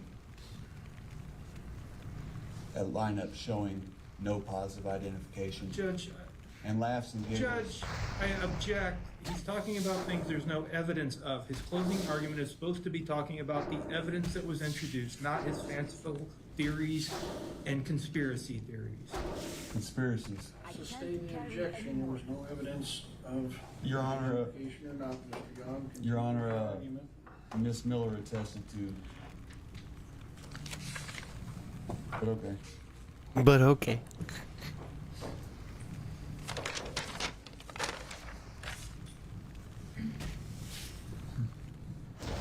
forensic scientist, a footwear expert, given one shoe brand as stated a while ago. She wasn't given that Nike brand with an impression. No one else in the scene wore Nike shoes that were of knowledge of. None. Not even the person who admitted to being there, who's already been sentenced to 40 years.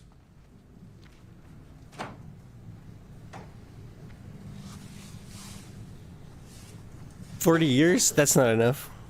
Death penalty. 40 years is a lot of money to spend on someone. Whose Nike shoes were those that CSI Field found? You might ask yourselves why a big guy like myself would take 2 to 4 times. I'm at a loss. 2 to 4 times or whatever it was. I believe it may have been 3 or 4 to kick a composite wooden door in.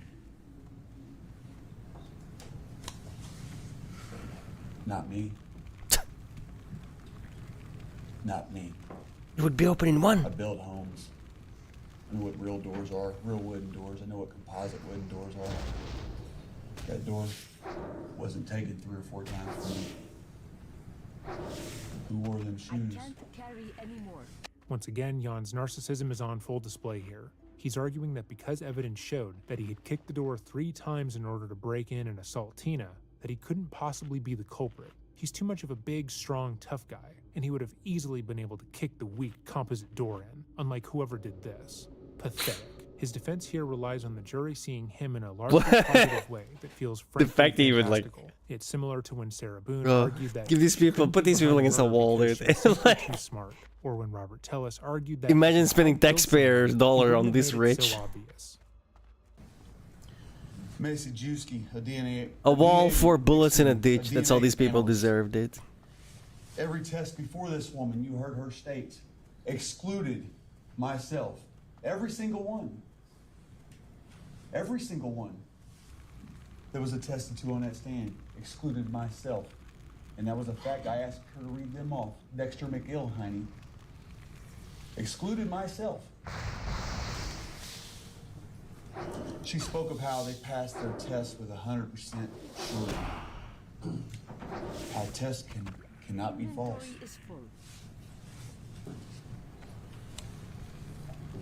She spoke of the different methods used to test. 100% sure, no doubt about it, right? Oh, my power blast got resisted the rip. Until I cross-examined her.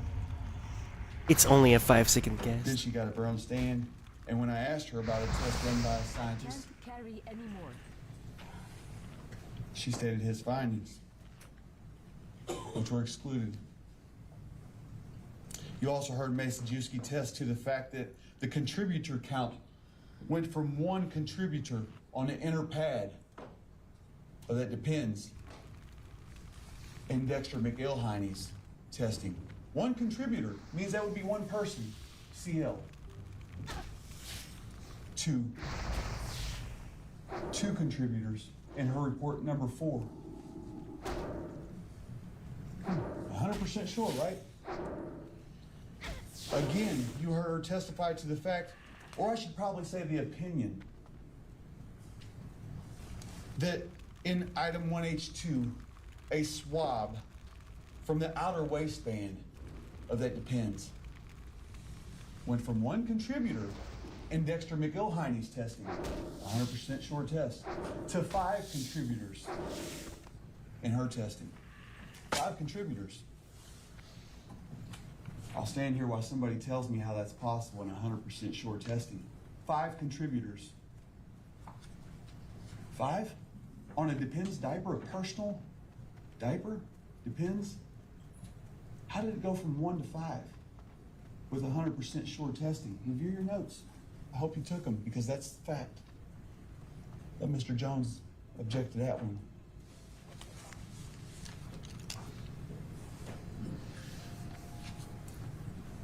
Quite odd.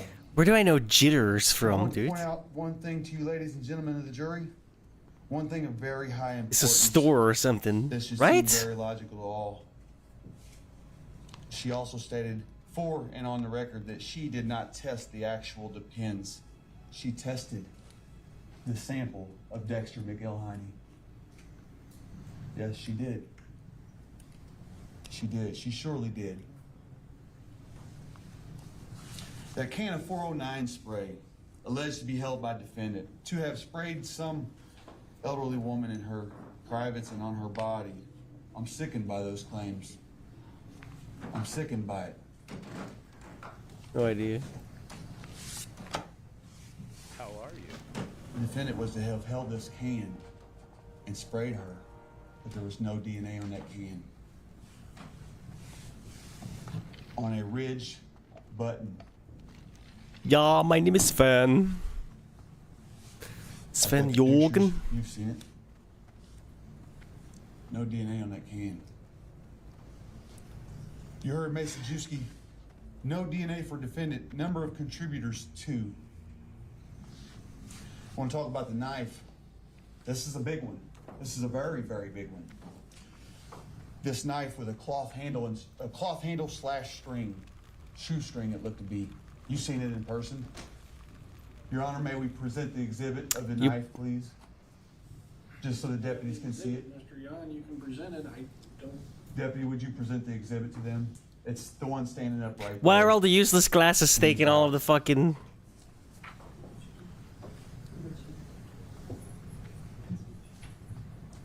Would you please just show it to them jurors? And this is a very important issue, jurors.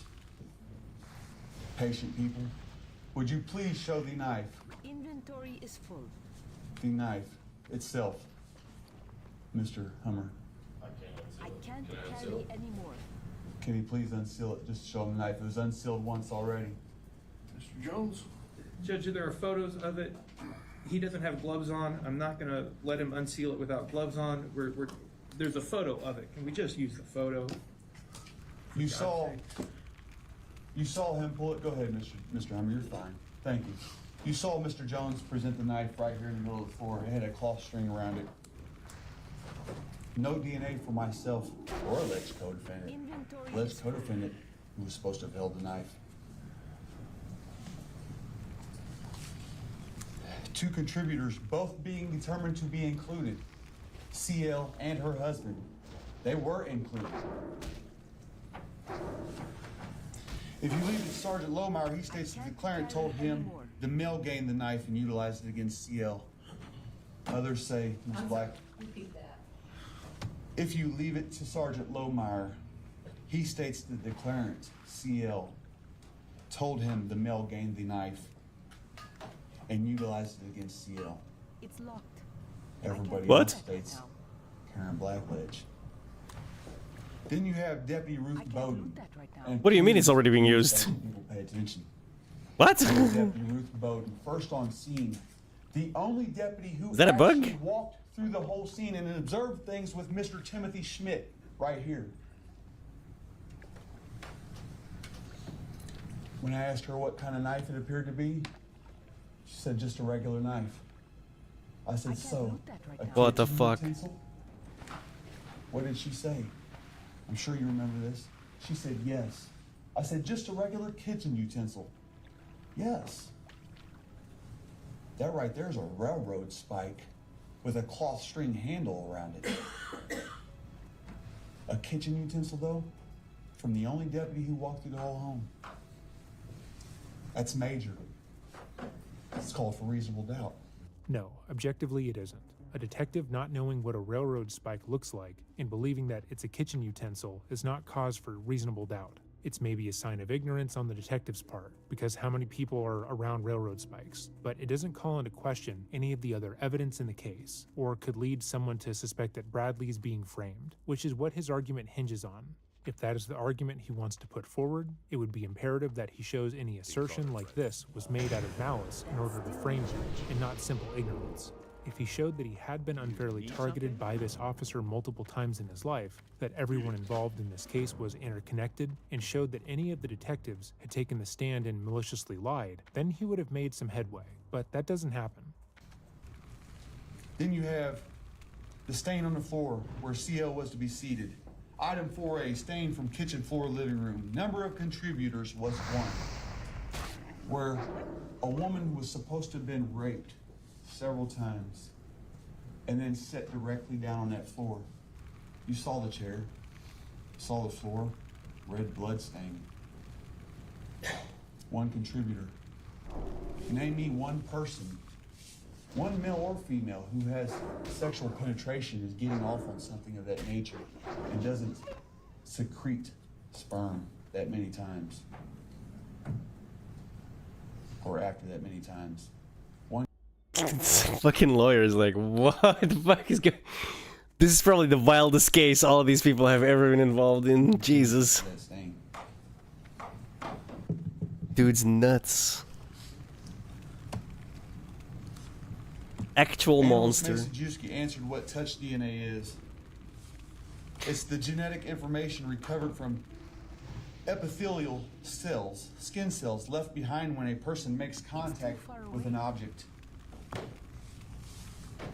Easily left behind. To be grabbed and pulled around one's home by arm is likely to leave a bruise or a mark. You didn't see any bruise or mark on an arm described in them diagrams, that medical forensic documentation form. You didn't hear one? Yo, Sizzle, what's up? How you doing today? Nor did you hear of any DNA where she was supposed to have been grabbed and led around at home. Chillin'. Not mine, at least. I'm waiting to go pick up the car from the garage. Mr. Timothy Schmidt's DNA. It's in for service. Or that navy blouse. I pointed them out with Analyst Majewski for the record. Them are facts. Facts, real facts. Yes. You didn't hear. Yes, it is. Important fact. I waited for the state to place forth. Judge, I'm going to object. If the jury didn't hear it, it's not evidence and you can't talk about it in closing argument. Overrule the objection and the argument, Mr. Cohen. Judge overruled it. You know why? Because I think he knows what I'm getting at. You did not hear the fact that there was no... Now he's accusing the judge of being in on it. Holy shit. Nope, no, it's me too. And I definitely don't have shitty Wi-Fi. None. After being... I have a gigabit connection directly plugged in. So penetrated... it's definitely Twitter. I believe 5 times. No DNA in or on... Yeah, it's broken. Period. But what you also did not hear is no male DNA. Period. And that's in the documentation too. I didn't disclose that or question that because I wanted persons to be honest. I can't stand unhonesty. No male DNA. Period. It's dishonesty, my man. Except for husband Timothy Schmidt up under the fingernails.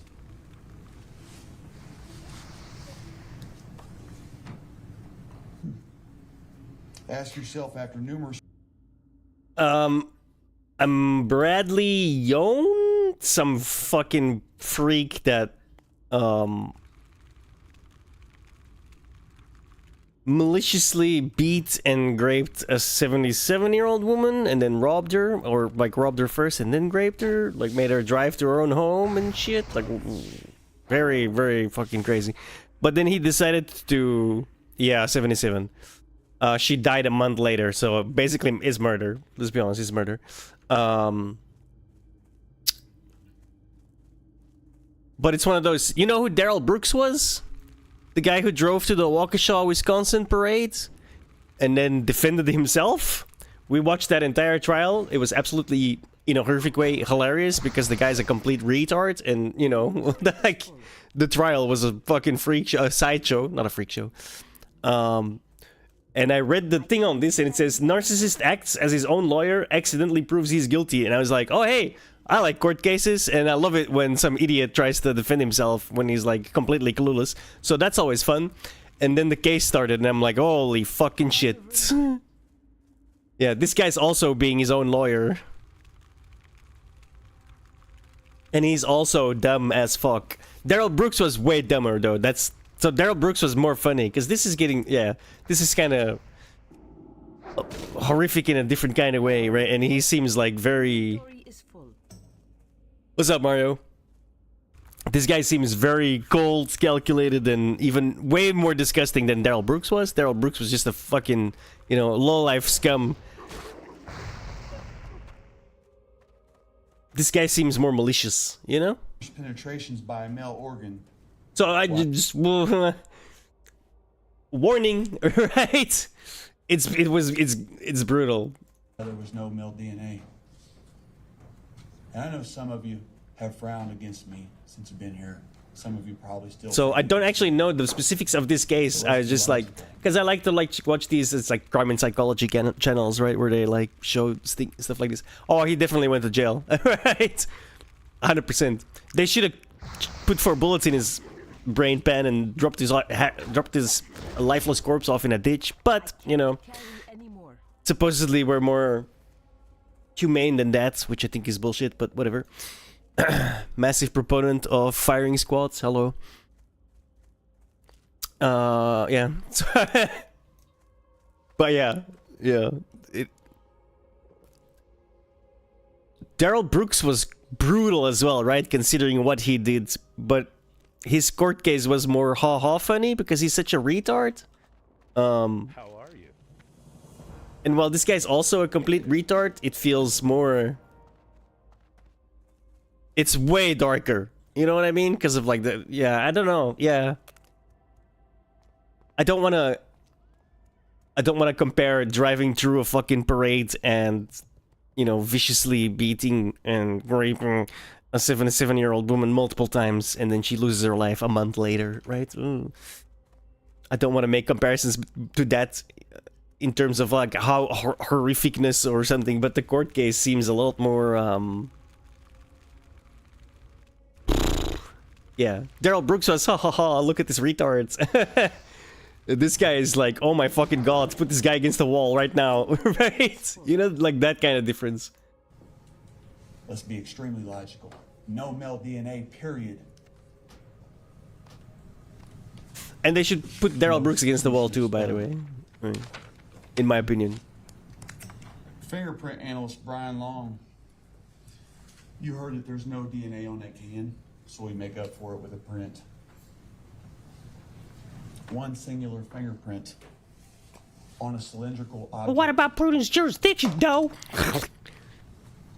You didn't hear that? She told me she was 18.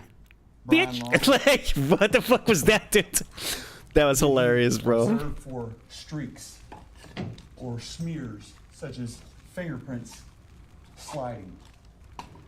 He said no, he didn't observe or analyze for that. On a cylindrical object.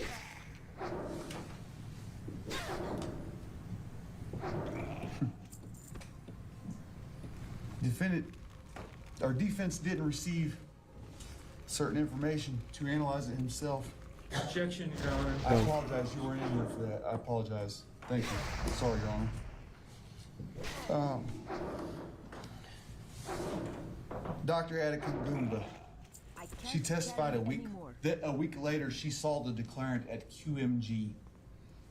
Quincy Medical Group here in town a week later and agreed to questions that you could tell she knew were coming.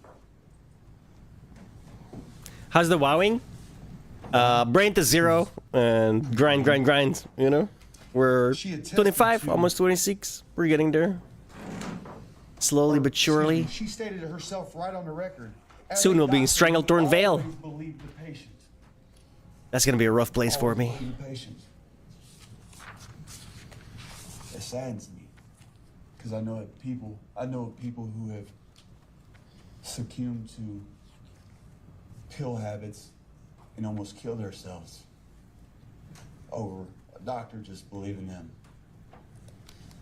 Once again, Bradley displays his limited understanding of what words and phrases mean, and makes himself look like a moron in the process. When the doctors stated that they have to believe their patients, they are not saying that they can and will write prescriptions of habit-forming drugs without cause or reason, or anything like that. It means that they can't see symptoms that their patients are experiencing, and they have to take them at their word. Yes, people can lie, and drug addicts absolutely do in order to continue gaining access to drugs. Well, first of all, I only play PvE, so... hand wave their reported symptoms.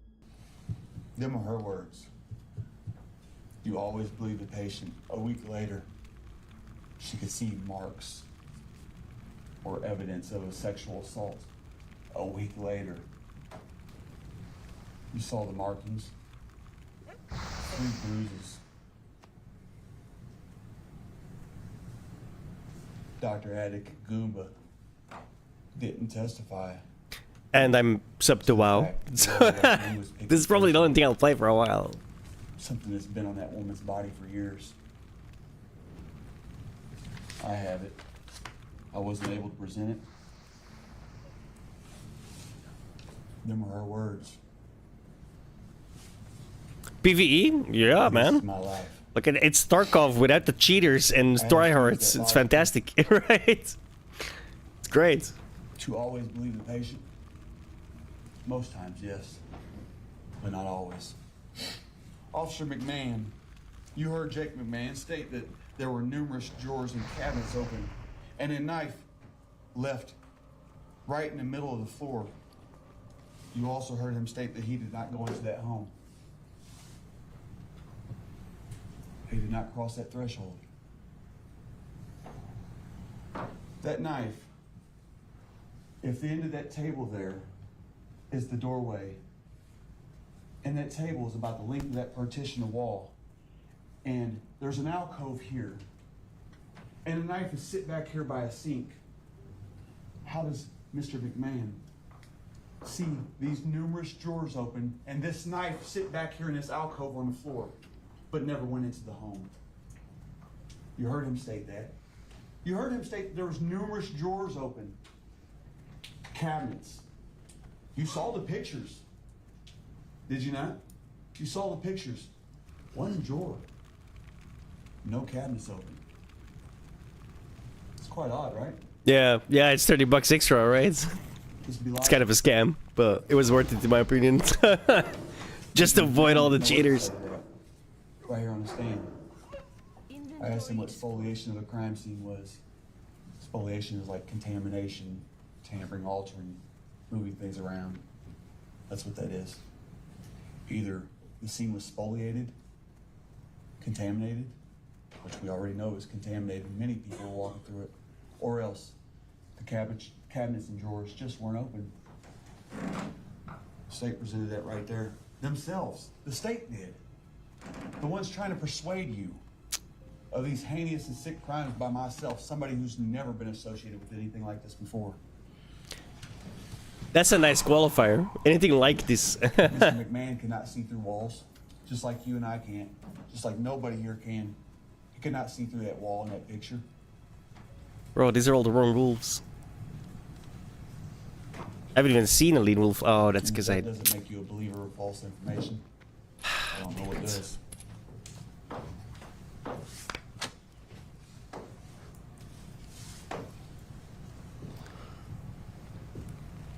I'm gonna start killing these. I think they'll probably... Recessed into a recessed alcove. Yeah. The kitty can say a lot. To have touched DNA on it. It's feature, comrade, not bug. Mr. Smith's knife, which he could not remember if it was a rubber handle or a cloth handle. Mr. Smith was on the stand stating, well, I don't know if that's a rubber handle or a cloth handle.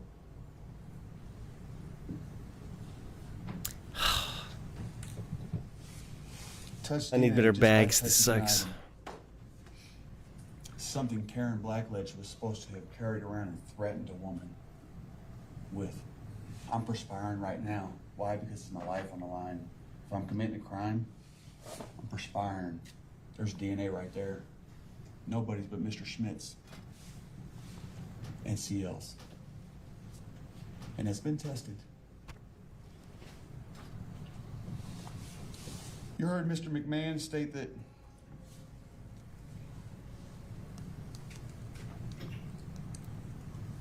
he went to Springfield to the scene of arrest where there just happened to be a homicide feet from my It's gonna be out of range. place of apprehension. One of the biggest coincidences you will see in a lifetime. Goddamn dog. A drug-related, gang-related homicide. It was taped off, as I stated earlier. It was very so taped off. In my calling of Miss Miller, Deputy Miller, she states that she arrived at 7:18, as we've already Confirmed.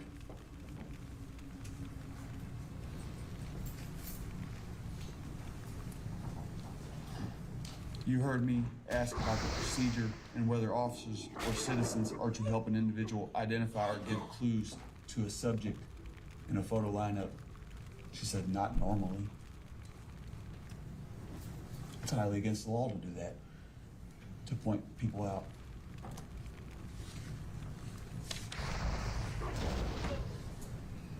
What did he just say? To point people. It's highly against the law to do that, to point people out. No. No. No, it's not. In reference to my jewelry, my rosary, my watch, a complete different watch than the one CL wore. Don't you fucking dare. I'm eating. I was drinking. All of us hear the answer of, I just processed these items as Springfield gave them to us. Springfield didn't give her them items. Springfield didn't give her anything that I had on me. Why? Because CL cleared them items. Excuse me. Yes, she did. She cleared them items herself. Objection when I asked her to read off that paper. Objection. That was Miss Miller's report. How do you think she come to that conclusion? She obviously had to talk to the person. I'm not gonna lie, I prefer the Daryl Jackson thing because it was more fun. This is just sad, you know? Thank you, Sister Mary.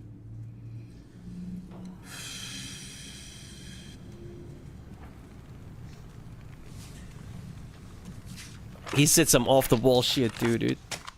Like, very callous remarks. But it was used in my opinion. Let me tell you something about that jewelry. Excluding the rosary, let me tell you something about that jewelry that was on myself in them pictures that Mr. Timothy Schmidt attested to as being his wives. You asked the state to present them jewelry items to you right now. They never will, but they acted as if they did right here in this room. Promise you they can't go down to the evidence room and ever retrieve them items. They presented false information to you. I just sit there and let it ride because, well, I had the proof to show you that I'd already released them. Indeed. Exhibit 57. World of Space Idol, World of Firestone. This young man here is wearing a necklace. I was wearing two of them, a watch and a bracelet. Because you only see one, but there's three running right now. Boston watch. A man's watch. They've been released. They're not here in evidence, as Mr. Jones stated. I don't know how he raised his arms like that, but the jewelry was not released. They were evidence, and they weren't given back to the family until after the trial. But Jan is grasping at straws here. He's coming to the end of his remarks, and he feels like he's done enough to finally start showing his real emotions. He begins to show signs of agitation, and is now openly stating that the prosecution, who he said he respected, has purposely set him up. Why? He has never said.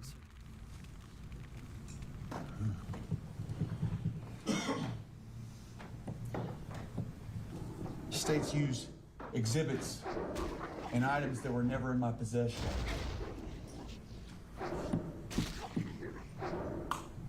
Exhibit number 12, which is also exhibit number 15. Gold watch brooch and Star Trek pin and watch. One and the same. Physical versus picture. They weren't found in my possession. But Mr. Jones here stated they were. I'm gonna have to go to the garage soon. You jurors heard Deputy Miller when asked about relaying to several individuals a claim of penetration by a can, a full standard size aerosol can. Ladies, we know that's not possible outside of pregnancy. Jesus, bro. Look at the fucking people in the back, man. They're just like, oh, what is it?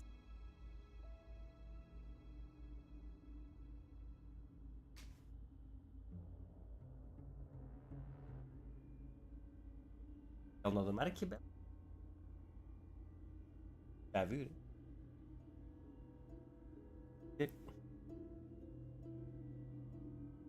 Zullen we zien wat je zegt, hè? Stel de geld was. Oké.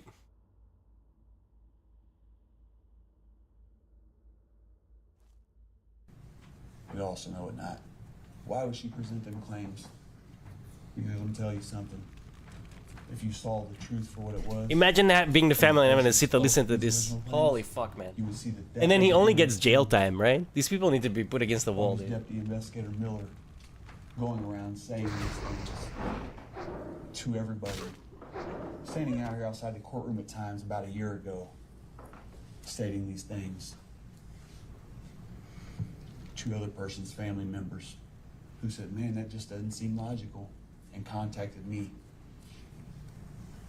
None of the victim's family ever contacted him. It should also go without saying that it is possible. Unfortunately, there are countless examples of this happening, which he knows because he did it. He just thinks everyone else is too stupid to know anything about female biology and how bodies function. People I don't even know. You never once heard a deputy say they relayed that to her. Never once.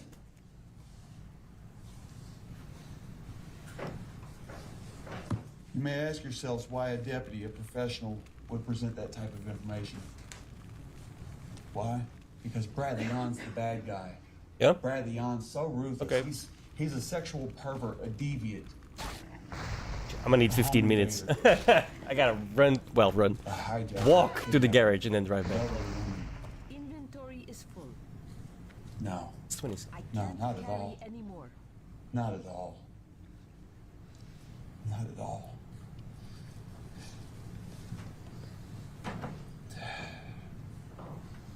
At this point, we don't even have knowledge that there was 3 1-centimeter tears. We have what has been attested to, but look at the things that have been attested to. What's the likelihood I'm gonna die if I just go AFK right here? I need to go AFK. I gotta go pick up the car.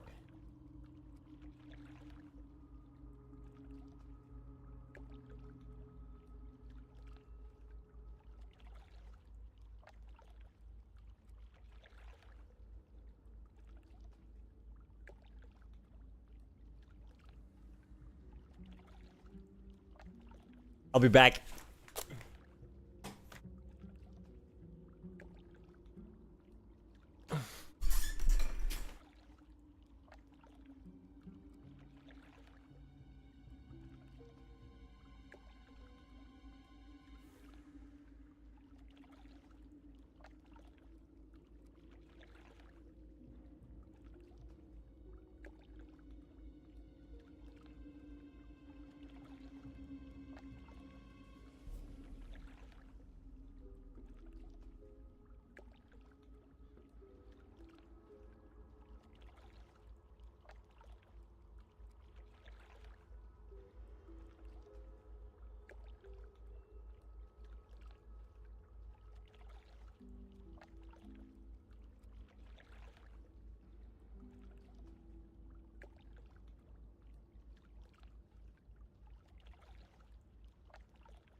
Okay. That took way fucking longer than it should have.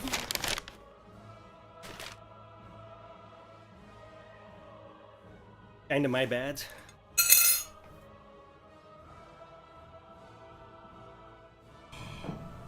Penetrator with a can of that size, male or female, we're not walking. After that, that's a violent act.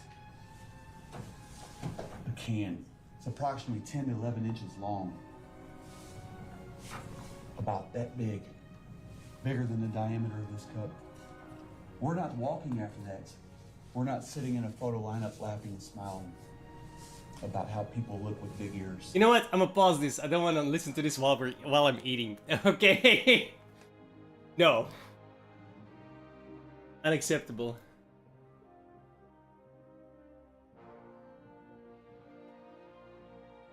I see this one, I click on it every time. 遗忘，遗忘，都遗忘，去年的烦恼和姑娘。魔幻，魔幻，都魔幻，今年的姑娘更漂亮。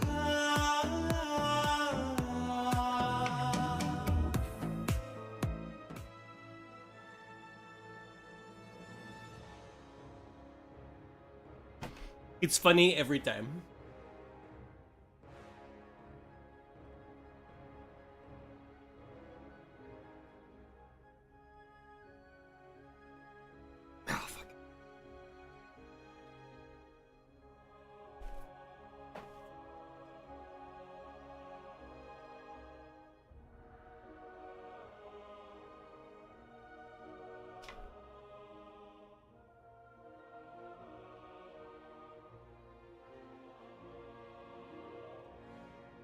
It seems like this disrespectful IRL streamer was arrested in the Philippines. And I'm saying it seems like because it sure looks like it, but we don't have any official report yet. And yes, before we're starting the video, I'm traveling, as you can see, and I got a haircut because I had a whole lot of time to kill today, because you'll actually see that in my next video, or a video that's coming very soon. Anyway, the story that we're talking about in today's video, if this is real, this is crazy. Genuine Belgian fries. Some people never learn. But the dude we're talking about today is somewhat known as Gino, who is essentially known from being Johnny Somaly's sidekick. He had his whole claim to fame over in Japan with Johnny Somaly. He was like his accomplice, you could technically say. They did actually get arrested together in Japan, but he did end up snitching on Johnny over in Japan and was then released from jail early, or way before Johnny. And then he ended up leaving Johnny in Japan. And at this point in time, he did go back to the States for a bit, but I guess he couldn't just stop the urge. Yeah, that was me calling home. To Asia and harassing people on the street for content. So he ended up going back to Thailand,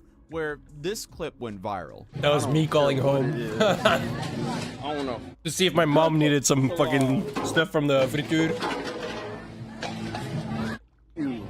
Hey. Yo, I'm yo, check this out, yo, I didn't mean to. I pay money. I'm still trying to understand how you ever get to this point as a man. Like, number Now's one, your time to catch doing up. this to begin with, but also live streaming yourself act this way. It's truly just a fascinating use of free will. Now, you would think that Johnny would actually hate Gino after, you know, snitching on him in Japan. But both these guys, they don't have any morals, so it doesn't matter. So they did end up reuniting in South Korea because I guess Gino didn't learn from the first time of hanging out with Johnny and streaming with him that it was a bad idea. Or just in general that doing their kind of content while harassing people is a bad idea. But hey, clearly these guys are not learning anything. So again, they reunited in South Korea, and that's when they both started finding out. I'm getting up there. He had Been in the 5 honor right now? of getting knocked out together nice. with Johnny, which is where that infamous Mario coin knockout clip is from. But after a handful of those moments, it seems like Gino had some sense knocked into him, and he realized maybe I shouldn't stay in South Korea because I don't want to repeat the Japan situation.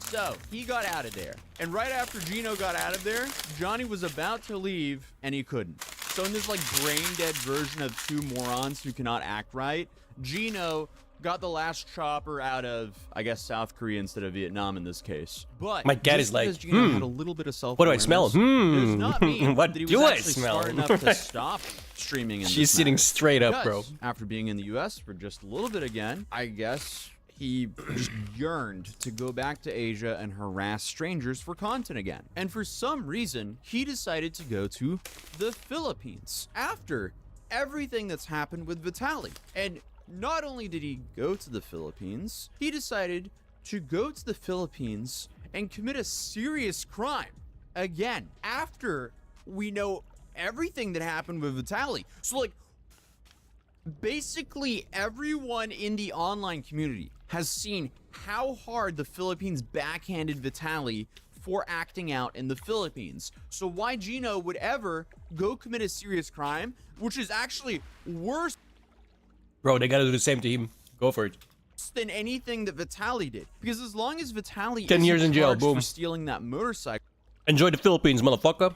which officially he hasn't been yet, the charge that Gino is allegedly faced, it seems like this disrespectful IRL streamer was stealing Johnny in Japan. And at this and harassing people on the street for content.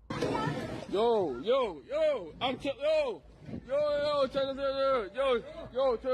yo, I didn't mean to. I did think that Johnny would actually hate Gino after, learned from the first time of hanging out with Johnny and streaming with him that it was where that infamous Mario coin knockout clip is from. But after a handful of those moments, it seems like Gino are out of, I guess, South Korea instead of Vietnam in this case. But just because Gino had a little bit of self-awareness does not mean that he was actually smart enough to stop streaming in this matter. Because after being in the US for just definitely did he go to the Philippines, he decided to go to the Philippines and commit a serious crime again after we know everything that happened with Vitaly. So like, basically everyone in the online community has seen how hard the Philippines backhanded Vitaly for acting out in the Philippines. So why Gino would ever go commit a serious crime, which is actually worse than anything that Vitaly did. Because as long as Vitaly isn't charged for stealing that motorcycle, which officially he hasn't been yet, the charge that Gino is allegedly facing is infinitely worse than anything Vitaly is facing. And we know that Vitaly has now been locked up in jail for almost a year now. And you have some crazy rumors coming from jail as well. They gotta do it more to these people, dude. Like, you wanna go into other nations and act like a retard, you should get jail time. Guaranteed. Hashtag don't. You have all sorts of rumors circulating just in the last couple of weeks that he was seriously injured in jail. Now, we have no idea if it's actually true or not because it's hard to verify anything coming out of the Philippines because it's not as public as the US. In the US, you can pretty much look up most court cases. In the Philippines, you can't. But, okay, so as of right now, all of the information we have is from Johnny Smalley's Discord. Imagine. Like 3 months from now, they go like, Vitaly? Who's Vitaly? We don't know that guy. Dude got disappeared. A Twitter user by the name of Johnny So Smalley and some Filipino news reports. So what started all this is we have Gino announcing that he got jumped in the Philippines. So here we see the pictures here. They jumped me here. He looks rough in that picture. And then suddenly we got him posting a picture of him in handcuffs saying free Gino. Awesome. Then, of course, everyone in the Discord's like, haha, no hopping on the plane this time, because so many of the people in this Discord, they just want to see the downfall of Johnny and Gino and any of the other streamers. Like, the whole appeal of watching these people is watching the downfall of these streamers, which is why they send these crazy donations to try to get them either arrested or for some fight to break out. But anyway, pay attention to this outfit because it becomes important later on. So we have a white collared shirt and blue jeans and a brown belt. Yo, bro, I have no money, Chad. I have no money, bro. God, I want to somebody.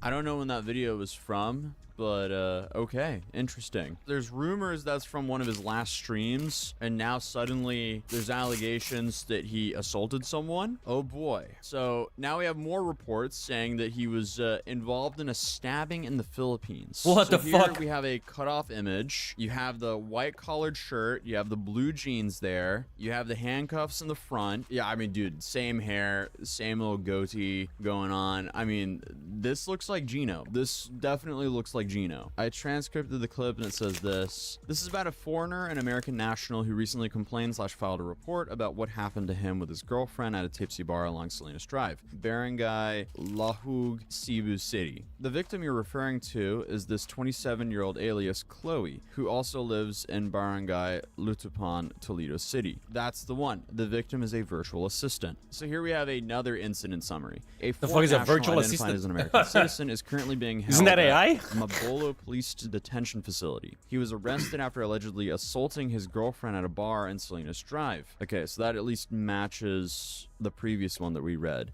Detailed transcription. Victim identity. The victim is a 20-year-old virtual assistant referred to the alias as Chloe, who resides in Barangay Luputan, Toledo City. Suspect identity. The suspect is a 26-year-old American national identified as Jeremy, who lives in the residential building of Barangay Teriu and Cebu City. Context of the incident. The couple met through a dating site. This was their first time meeting in person. They had been drinking together at a bar earlier that evening, and the conflict started here. The altercation began at approximately 3 in the morning.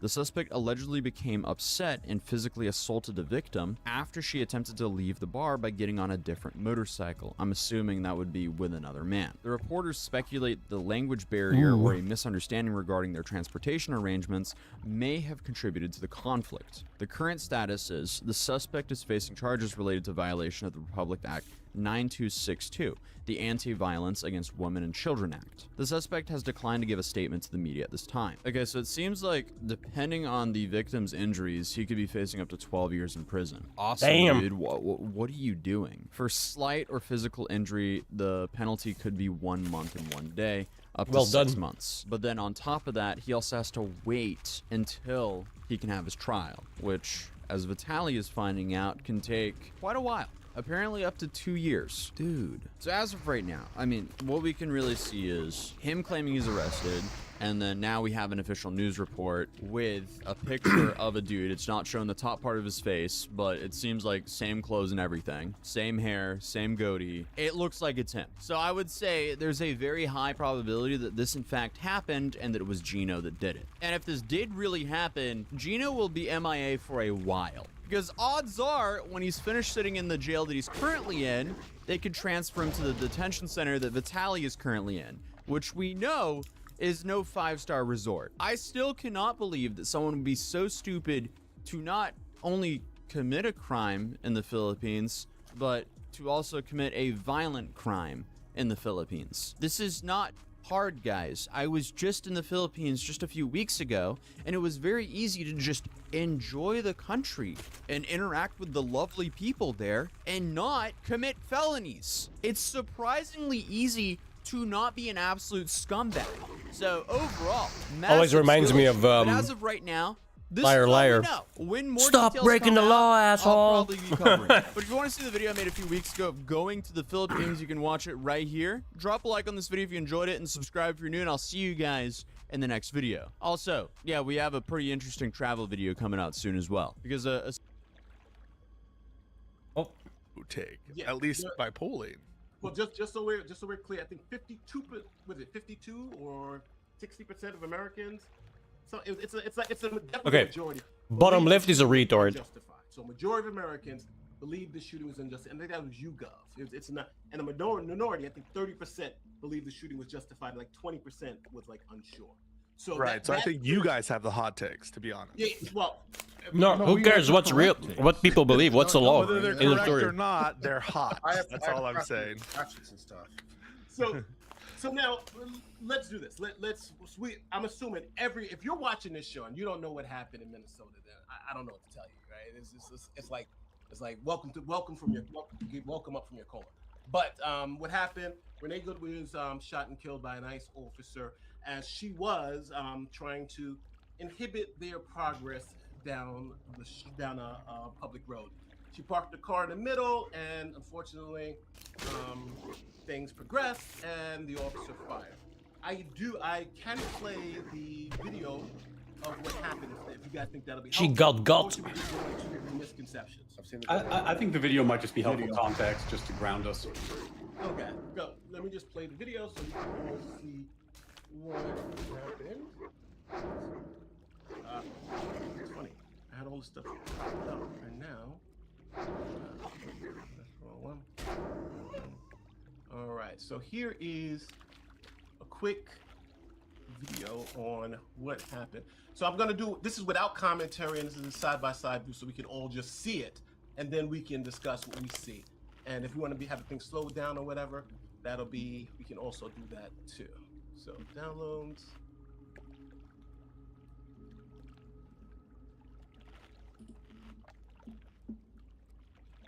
Doing it live, folks. Doing it live. Yeah, I'm just pulling up the video because I don't want to pull up one of the videos that have anyone's commentary. Yeah. Unless you mute it. I mean, I guess technically you could play video and mute. And, a surprising amount of LawTube content is just lawyers struggling with technology, which, by the way, is also a surprising amount of the practice of law is lawyers struggling. That with is technology. that is absolutely true. This is 100% authenticity right here. Yes. In practice, I can't tell you the amount of and this is someone who, when I practiced, I was a junior associate, just like PDF management type stuff that associates are being paid extraordinary amounts or exorbitant amounts of money for. I can't tell you how many times I sent something like an Excel to a partner I will not name, who would be like, I don't open Excel. What is this? What is? I don't open this. Okay, yeah, got it. Word only. Here we go. So I have it lined up. So this is after the stop, because I think we all know why she's there. We all know what's going on. So this is from the stop. We have on the left side the officer's handheld, the officer with the the cell phone video, and on the right side we have the bystander who was seeing it from the opposite side. And these videos have been linked together. So here we go. You want to come at us? I say go get yourself some lunch, big boy. Go ahead. Out of the car. Get out of the fucking car. Get out of the car. Whoa! Just play it again, just one more second. You want to come at us? I say go get yourself some lunch, big boy. Go ahead. Out of the car. Get out of the fucking car. Get out of the car. I'll say one thing about this. The butch lady talking shit had a totally different tune 2 minutes after that. Okay, so now that's essentially what happened. Now let's let me close that and let's do misconception. So first thing that most people, again, this is just pulled up. So the critique is that critics argued that because the woman was only blocking traffic, that lethal force was widely disproportionate response to this trivial offense. So what say you guys? I've got a stance on that because that is a claim. There's a lot of stuff that I'm covering about Oklahoma City, Ruby Ridge, Gordon Call, a lot of things in the past, which, kind of come from the right wing dissident side, if you will. But there's for example, a lot of claims. Let's just do a hypothetical situation. Joe Smith refused to pay taxes. And Joe Smith said, I'm not going to pay taxes. Screw you. Never pay taxes, never pay taxes, da-da-da-da. And so they go to visit his house. The marshals or whomever, go to have a visit. And he then pulls out a gun and threatens the marshals with the gun. A melee occurs. This person is shot dead. There are a lot of people who would say, well, his only crime is he didn't pay taxes. And they want to ignore the lead up to, well, wait a minute here. They went out to see him. He escalated this situation. And I think that is a similar thing here. Oh, her only crime was blocking traffic. Yes. But then when the police went, or not police, sorry, ICE agents, I've been through this argument before. So I'll just say LEO went to tell her, hey, stop, get out of the car. She, in turn, escalated the situation at that point. That's my opinion. Next up. I mean, sorry. ahead, Go ahead, Ryan. please. I think this goes back to what Nate was saying with the poll question, which is, as I understood it, is the shooting justified? And that it's an ambiguous question because legal justification and moral justification are two different things. And when people say, like, oh, obstructing justice the way I'm fine with it morally too. which I think technically would have charged her with. Don't try to run people over while trying to escape a situation of your own making. I think they're actually making. It's really quite simple. They're saying, like, if that's all that And not hard to do either. would seem intuitively to be You just, but of course the legal don't put it in gear and don't not press the about accelerator. that. It's about what Eric was talking about, which is, in the moment when this action took place, subjectively and objectively, did the officer, I forgot the exact terminology Pisco might have off the top of his head, fear for his life? Was there lethal force that was being projected against him under both those standards? And that's a totally different question.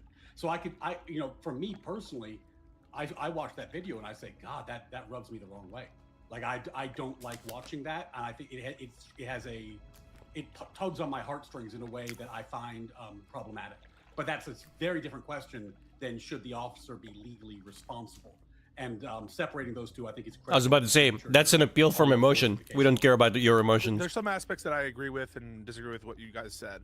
I guess the first thing that I agree with is that the previous accused crime isn't dispositive about whether a use of force is justified legally. On that, totally agree. But the case law, from Graham v. Connor, Tennessee v. Gardner, tells us that the sort of nature of the initial reason the cops are there, that's part of the totality of circumstances. Graham itself, says the severity of the crime relates to the use of force. And so I think we need to be very precise what we're saying here. Yes, it's relevant. The nature of the crime that there would have been probable cause to stop and detain her over. And I'm assuming that the DHS does have authority to arrest these individuals. I think that we've seen a lot of like people saying they didn't even have authority to initiate an arrest. I don't think that that's true. I think the INA probably explicitly gives them authority to make stops of crimes that they see in front of them. And I think they probably would have cast it in terms differently than obstructing traffic and more obstruction of, the enforcement of immigration law or something. But strictly speaking, what she is accused of and what they saw her do before is, of course, highly relevant to the totality of circumstances. And that's a direct holding from On Point SCOTUS law. I think we're all in agreement on that. Yeah. So this is my write-up. Under Graham v. Condon, the severity of the crime is only one factor. The law prioritizes an immediate threat at the moment the force was used. Once the car moves toward an officer, the initial reason for the stop legally is secondary to the threat of the vehicle at the time the force was used. But then obviously there's a lot of, I want to make it very clear, there's a lot of context to that, right? Because we're getting to the end. But that's essentially what I think we're all saying. Are we all in agreement to that? Yeah, and like relevant but not dispositive, and not as important in this case as the conduct of the woman, the conduct of the officers, and of course the car. Yeah, and it's all it's an evolving set of facts, right? Like if you imagine a traffic stop, which is like the quintessential fact pattern, like for a speeding ticket or something, that's the most benign use of like police. Let's talk about a traffic stop for a second, because I think it's actually a kind of a good example the other way. Because the number of times that what is seemingly a routine traffic stop goes from 0 to 100 because the guy in the car decides to, without any rhyme or reason that can be observed, pull out a gun or do other incredibly insane thing, like would just blow your mind. So the initial reason is speeding. The initial reason is broken tail light. It's like, but that's not how it ended, and that's a very strong reality. Yeah, and it puts officers in the position of having to make very, very difficult decisions in very short time frames. Literally 0.7 seconds. To the hypo you were given, let's say you it's a traffic stop, and suddenly, and this was addressed in I think Kavanaugh's concurrence in Barnes, the guy just starts of risks to the officer and various levels of risk to the community, and those decisions have to be made in a second, half a second. So with the way the law is structured, at least on my understanding. And some people go, oh well, shot one maybe, but 2 and 3 definitely not. Like, bitch, they all happened in like less time than it takes me to punch you in the face. Are you retarded?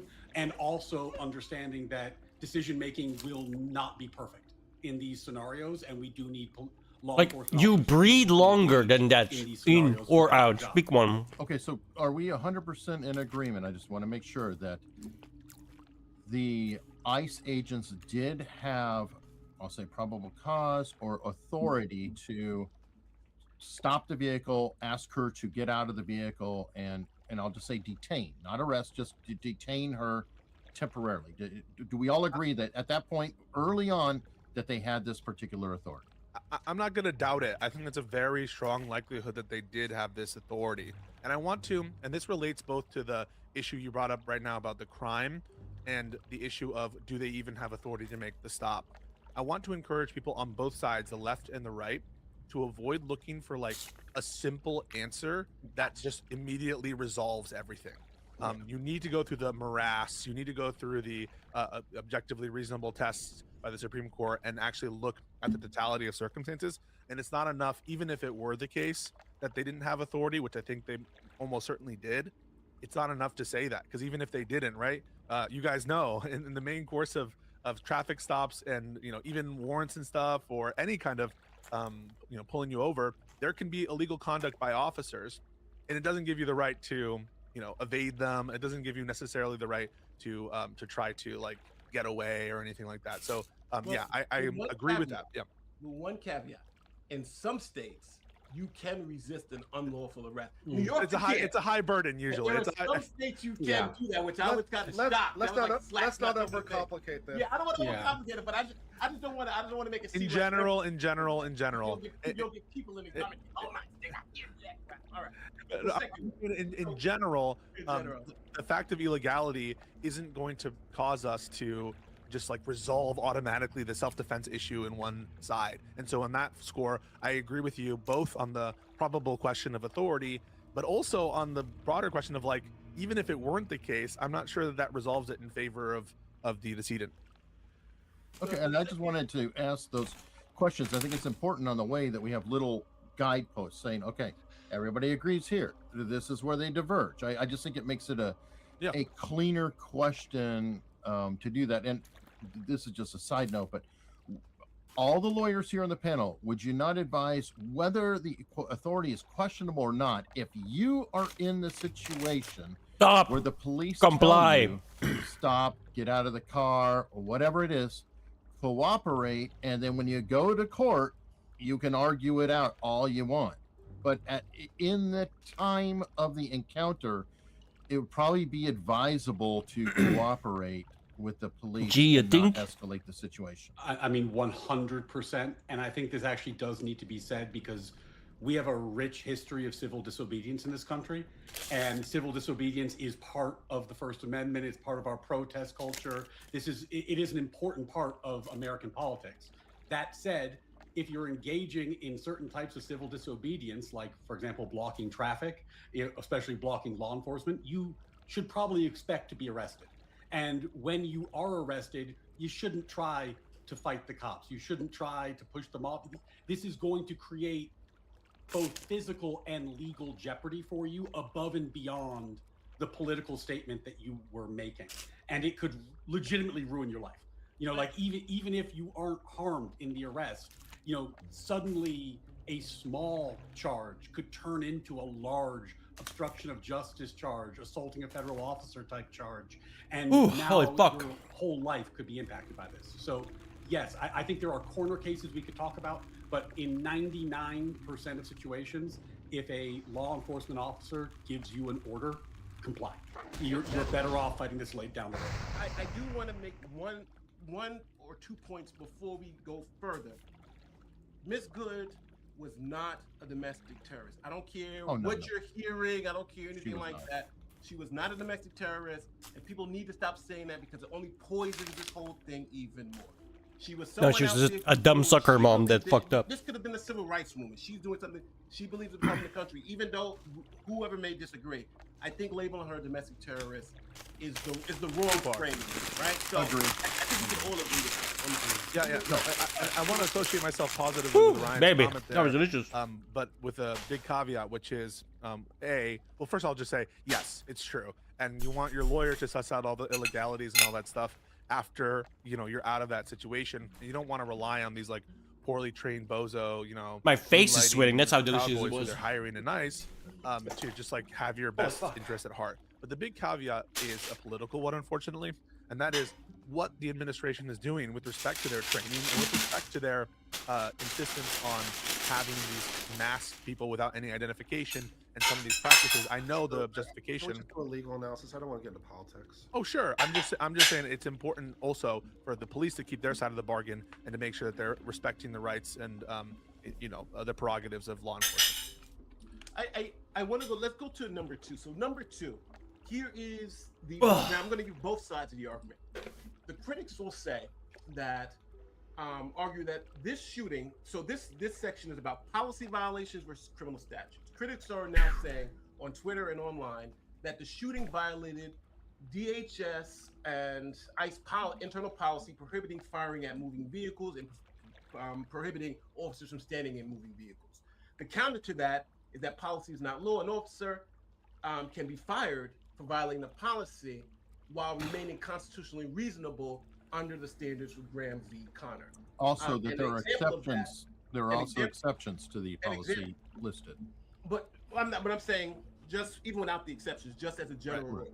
And then, an example is the chokehold ban for the Eric Gardner case in New York. For those of you who don't know who the Eric Gardner case, he was choked by an NYPD officer for selling loose cigarettes.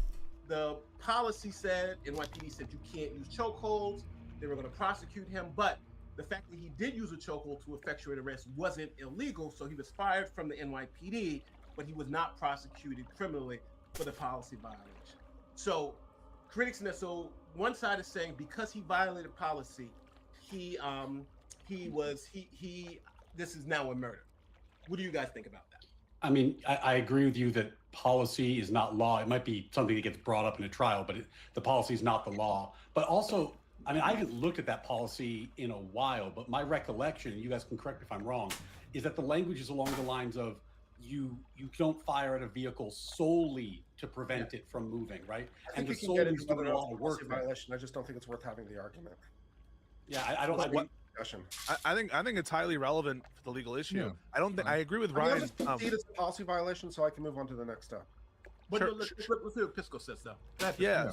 So I totally agree with Ryan that policy in that respect doesn't decide what the law is. And lefties, you have to really put yourself in the following situation, right? Imagine that Kristi Noem writes some crazy policy. You would never say, well, because the executive branch writes the policy, it becomes a law. So you really have to agree with Ryan that the policy is not necessarily law. Now, distinguish that in your head from other areas of like agency law, where the executive like literally makes law. So this isn't quite like that.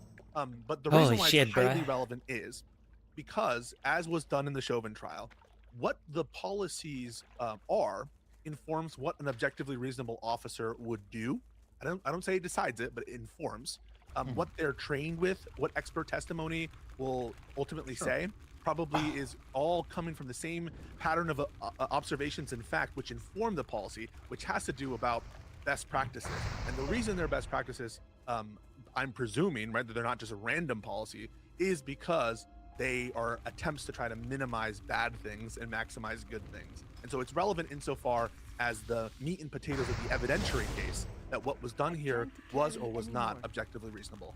Yeah, it's a jury issue ultimately, right? Like this is the sort of thing that the jury would consider when determining whether or not the officer's conduct met the various tests. It would be one factor amongst the totality. Oh, Sean's here. What up, Sean? The totality of the circumstances. But now I do want to bring this up. So everybody, we've been talking about Graham v. Connor, so I just want to let the audience understand where we're at with this, right? So this is the objectively reasonable test from Graham v. Connor. And that test is an objective standard used to judge an officer's actions. Under this standard, a particular application of force must be judged through the perspective of a reasonable officer, not the officer at the scene, but a reasonable officer. Facing the same set of circumstances without I don't have 20/20 hindsight, and be based on the totality of the facts that are known to that officer at the time the force was used. And in the case, they do give us factors. For instance, the nature of the 911 call, whether the subject was resisting arrest, and whether it was the subject is a serious threat to the officers or other members of the community. And these are three non-exhaustive, yes, For instance, exactly. If you have 10 officers and one subject who's unarmed, then that also would be the play. But this is what we're talking about. So when we keep quoting the objectively reasonable test, this is the test that we're talking about from Graham v. Connor. And from Tennessee v. Gardner, which is an earlier case as well. But well, Tennessee v. Gardner actually was. I don't want to say this was. Oh shit! Returned. You have it. Look at that. Oh yeah, he does. So Tennessee v. Gardner was the initial case. You can't shoot fleeing felons in the back. That's where that came from. But that gave us our imminent serious threat analysis, right? You can't shoot a fleeing felon in the back unless they're a serious threat to another officer or serious members of the community. Blah blah blah blah. And then that's the fleeing felon rule. You'll hear people say. Right. But there was rolled into Graham v. Connor as a factor in objectively reasonable. So that's kind of how the two cases kind of. And I think it's important to note that the Supreme Court has made it clear that under Graham v. Connor, they weren't trying to put out a kind of like, you have to meet the three things, you know? Oftentimes, right. Hey, this is a fair request, by the way, the super chat, and you guys can't help with that. Superseding versus intervening, please discuss for lays like me, lay people. That would be helpful.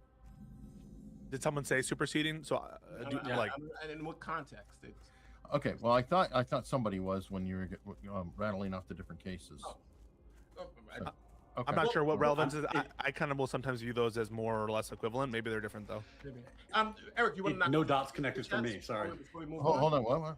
Do you want to knock off a couple of these super chats before we move on? We could do that, and I think should be transferring over to the Layback Law channel. What do you think? Hopefully, folks follow us. If you do nothing, you should be relocated on your own. If you're just watching on Nate the Lawyer, you should drift over automatically, but who knows? There's a link there. It would be helpful if you did. We do appreciate it. Again, this is something we should be doing every Friday, and I hope you all consider joining the channel. Again, it's sub to the channel, sub to it.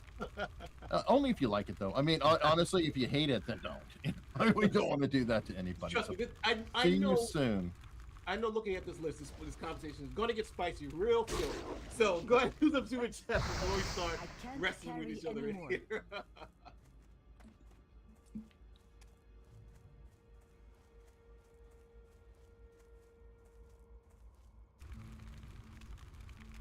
All right, cool. I don't know where we left off. I think you showed this earlier on the screen. Elizabeth Warren just asked me to donate to the Democrats' Fight Fund. I thought fight meant you were inciting insurrection. I am confused, so it's okay to fight if it's for Dems, but don't fight any other time. I think it's rhetorically saying fight. In fairness, people on the right are annoyed that, Trump said, fight patriotically and whatever, and they're saying it's the call for violence. We can apply it both directions. I think it's a rhetorical device. Fight with your money, fight with your vote, fight with your voice. But anyway, I just want to say one quick comment on that. I think like these self-defense cases, the test for the insurrection is very fact specific, and so it's going to be totality of the circumstances there. And so there's no bright line rule about fight never is incitement or is always incitement. And people are trying to find these bright lines when it's very, very fact dependent. Yeah.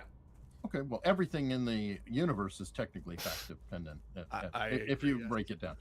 Yeah, but when you go online, though, everybody's like, "I found the steel shot that's gonna break the game." Well, that part of the problem there is, the first thing you said when you go online, right? Like, in 280, it's hard to think in paragraphs when you're typing in 280 characters, right? So that is what it is. All right, this is saying great debate between Pisco and Ryan on word war. Too bad Pearl won. Well played. She didn't win. Well played. Well, Pearl just looked like she's. I think it was worse than the Joe Biden debate. It was. It was. Nothing. Much. I've never seen something so bad. It was She fucking bombed, bro. What I saw of that. That was a nuke. I only saw like a couple clips. Is she reminded me of the student in the classroom who got called on. Yep. And they just said some shit out of their mouth, and then there was a follow-up question, and she just. closed and waited for everybody to go away. It was like the Fetterman debate. This isn't about like who's right or who's wrong, but like as anybody who stood up in court or had to do public speaking before, the light's on you, it's your turn to talk. That's a skill set and an attitude, and you have to do it a lot to be good at it. Sure. I think that it's not for everybody, and not everybody likes doing it. And honestly, when I was watching her, she seemed nervous. Like she seemed like she had some stage Bro, fright. she wasn't nervous. She was It's terrified. It's tough to watch. You know, your awkwardness star goes off. Like when you're watching a sitcom, and you're like, I can't watch this anymore. You're turning away. So And different people have different like better debate formats too. Some people really are good at like the Piers Morgan style, where you don't have a lot of time and where you kind of have to bring Piers Morgan in. Adam Mockler is like very effective on that, and there are a couple right wingers who are also very effective on Piers Morgan in terms of getting their points out. Scott, who's this guy who goes on CNN? He can be quite effective in these little. Scott's great. Scott Jennings. Sound bites. But they can fall apart in a kind of more longer form or standing up debate. And so there are some people who shouldn't be doing any of this, and there are some people who have different formats which their natural talents are better at. Yeah. No, definitely. All right, so let me see more super chats, and we do appreciate the love. Thank you very much. This is Sulo, whatever. I don't know how to say it. Do prosecutors generally refrain from charging until they have enough evidence that a jury would likely convict, or is it enough that they think they have enough to avoid a JNBO? It really depends. Beyond a reasonable doubt. It depends what prosecutor's office you're talking about. If you're asking about like the nitty gritty, like I did some work with the Southern District of New York prosecutor's office, and like I can't speak for every lawyer in that office, but the ones That's kind of funny. Dude rolled up, skin my kill, and lift. They like if they brought a case, they had it. They thought. I mean, I ain't got skin and go for it. Well, that's the feds, right? Yeah, Feds that's are used feds. I was at the Bronx DA's office. The Bronx DA's office, you bring. I think they had like 50% if they went to trial, but they had like an 80% conviction rate if you counted in plea bargains.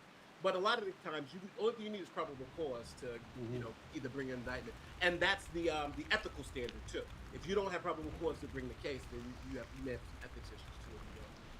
But the DOJ officially is supposed to have like a higher standard than that, and that's been their overall. The DOJ. That's why there's correct. It's 99. Is much higher, yes. Let me get to number 3 here. So now let's move on to the big issue about who did the officer create the danger in himself.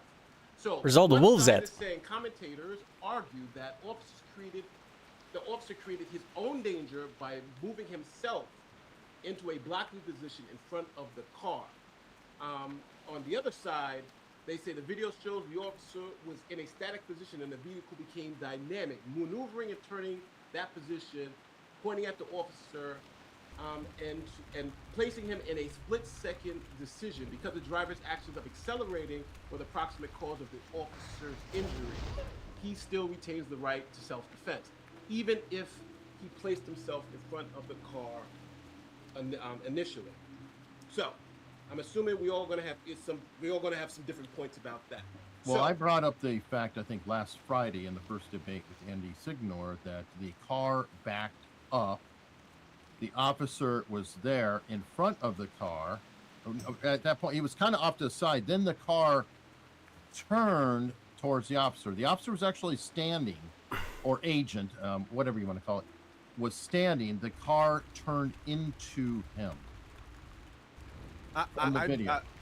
In the New York Times analysis, I see her attempt to do a New York, sorry, New York Times analysis? No, immediate discounted. Like the New York Times, bro, that's your fucking source. Walking in front of it, he is persisting. They could not be more ideologically now, captured. I'm not claiming that it resolves the case. The Supreme Court has said in the Felix decision that that's still an open question, right?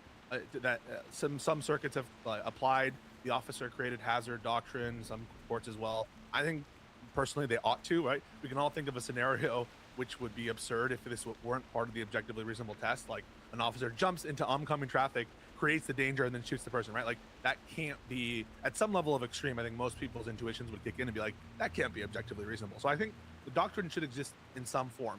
I'm not claiming that it will be dispositive, and I don't need it for my analysis, but in this case, no one has provided a like tactical or strategic reason why it would make sense for him, regardless of whether he walked in front, which I believe he did, but even put that aside, for him to persist to be in front of that vehicle. Why? What do you mean persist? Bro, this guy's lying out of his fucking ass, man. I gotta share this. He walked around it, and then she backed up immediately. Like, where's the persistence? Around the car, right? Because he started from basically where he would only be hit. This is straight up lie. Can you get close to the mic, Kurt? I'll get closer. Yeah, a little quiet.